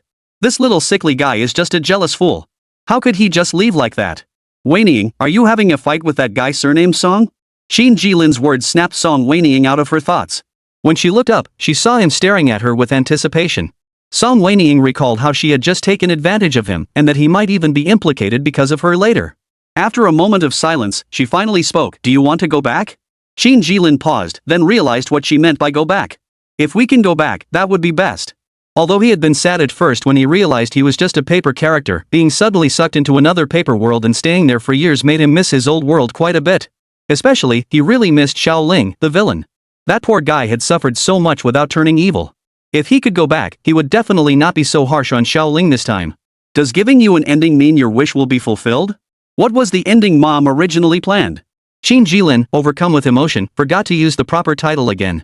Song Wenying held back her frustration and ignored his slip, continuing, you already know the ending, what's the point? Anyway, I promised I'd draw you a proper ending. You'll go back the way you came. Qin Jilin was the villain, his ending was obviously death. She must be crazy to tell him that. Can Mom change the ending just a little bit? Change the ending? Song Wenying's eyes flickered with guilt. What do you want to change? The villain Xiaoling isn't that bad. Can Mom just let me win, but not make him suffer too much? Song Wenying looked up and down at her grown-up son. He did indeed seem not that bad. After unexpectedly encountering him in another world and getting to know this villain personally, Song Wenying had originally planned to change the ending and not let him die. Song Wenying cleared her throat and adopted a serious tone. Alright. Qin Jilin, unaware of her true thoughts, brightened at her words and said with delight, Mom, you're so kind. Being created by you is the greatest blessing of my life. Enough, stop flattering me. Song Wenying hurriedly interrupted. She felt so embarrassed. He didn't know anything. Before she could say anything else, there was a sudden noise at the door. Sure enough, they were here. Song Wenying's lips just began to curve into a smile when she suddenly caught a whiff of something, causing her body to go limp and her consciousness to grow fuzzy. As she fell, she seemed to see the door being kicked open and the unconscious Qin Jilin being dragged out of the room. She didn't feel the pain of hitting the ground. When she caught a whiff of a familiar scent, she lost consciousness completely. When she woke up again, she was being held in Song Qinian's arms, still in the car. It was pitch black outside. It must still be the middle of the night. Awake? His tone was neither cold nor warm, betraying no emotion. Song Wenying felt confident and tried to push him away to sit up, but she discovered his grip was incredibly strong. Though he seemed to be holding her gently, she couldn't move an inch. I advise you to obey me. Otherwise, I can't guarantee what I might do. His voice was cold and threatening. Song Wenying glanced at the driver in front. Here? There are other people around. Isn't that a bad idea? Seeing her calm, even expectant expression, Song Qinian's breathing stalled slightly. Knowing she had ulterior motives but unsure of their specifics, Song Qinian felt both uneasy and angry. Does she really want to leave him like this? All the time they spent together hadn't been enough to change her mind. Had she really come here for him? As the car passed a muddy puddle, it jolted suddenly, and a pair of soft hands tightly embraced his waist, pulling him back to the present. Glancing down at the person in his arms, who was clearly in a posture of trust and dependence, he looked at her with a complex expression, remained silent for a moment, then whispered, We'll be there in half an hour. Sister, why don't you rest first? Where are we going? Where do you want to go, sister? Song Wenying had instinctively hugged his waist due to the bump, and only now realized how easy it was to touch his waist. Though it looked slim and narrow, it felt surprisingly firm and muscular. Unable to resist, she touched him again before saying in a light tone, As long as I'm with you, anywhere is fine. The man holding her froze suddenly. He suppressed his slightly uncontrolled breathing, glancing at the driver in front. The driver, sensing the tension, raised the partition between them. Sis, don't move around. I didn't move. Before she could finish, her hands were seized by his large ones and held firmly against her chest. Sister, don't try to seduce me. I won't give in to your desires. Seduce? Song Wenying was surprised. These are my genuine thoughts. How could that be seducing you? What are you thinking? After pausing for a moment, she realized he wasn't talking about the same thing. Noticing the slight flush on his ears, Song Wenying guessed what he was thinking and gave him a mischievous smile. I only touched you once. Is that all it takes for you to lose control? So sensitive? Song Qinian's ears turned even redder. He let go of her hand, covered her eyes, but Song Wenying kept talking, so your waist is a sensitive spot and can't be touched? He couldn't take it anymore and leaned down to kiss her lips. He had intended to silence her, but she passionately wrapped herself around him, and he instantly forgot his original purpose. Only when he realized she was about to suffocate did he reluctantly let go. Suppressing the discomfort surging through his body, he gently wiped the moisture from her lips with his fingers. Be a good girl, sister. His voice was hoarse, tinged with a sigh and a plea. Song Wenying had felt a pang of regret, but upon hearing those words, she couldn't help but laugh out loud. Song Qinian paused slightly. What are you laughing at? Nothing. Seeing her mysterious expression, Song Qinian felt a sudden unease, but Song Wenying lifted her hand to cup his face, her eyes fixed on him, sparkling. Song Qinian, I like you. You're so cute.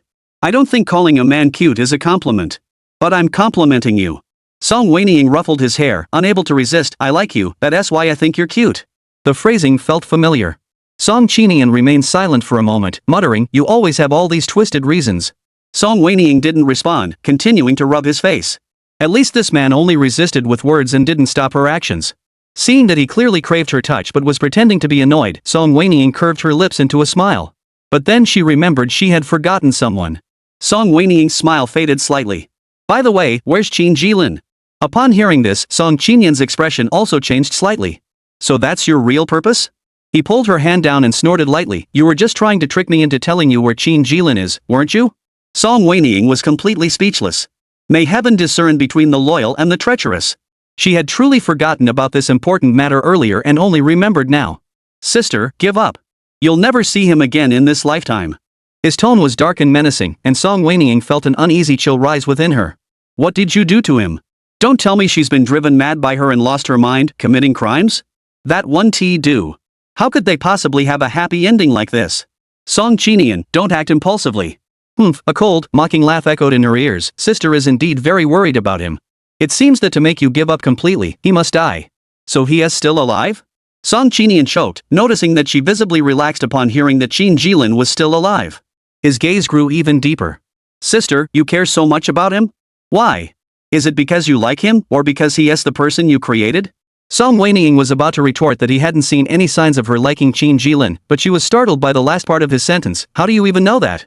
Song Qinian sneered. He was created by your own hands. He must also align with your aesthetic preferences, right? Host, there's something I forgot to mention. When Song Qinian attacked our firewall, he also obtained your data from another world. The system suddenly spoke up to explain. Song Wenying was surprised, but upon recalling some unresolved questions from the past, she quickly understood. She had wondered why the password to Song Qinian's data room was so coincidentally the same as her real birthday in the real world. And he reacted so strongly the moment he saw Qin Jilin. Did he know all along? Why didn't you refute it? Were you caught off guard and had nothing to say? Song Wenying snapped back to reality and looked at him with a complicated expression. You're supposed to know everything, aren't you? Don't you know he's just the villain in my comic? Just a villain. How could I possibly like him? To appease him, Song Wenying deliberately spoke harshly, but she never expected that Song Qinian had already started the call. After Song Wenying finished speaking, he raised the phone behind him, a smug smile curving his lips, and pressed the speaker button. Did you hear that?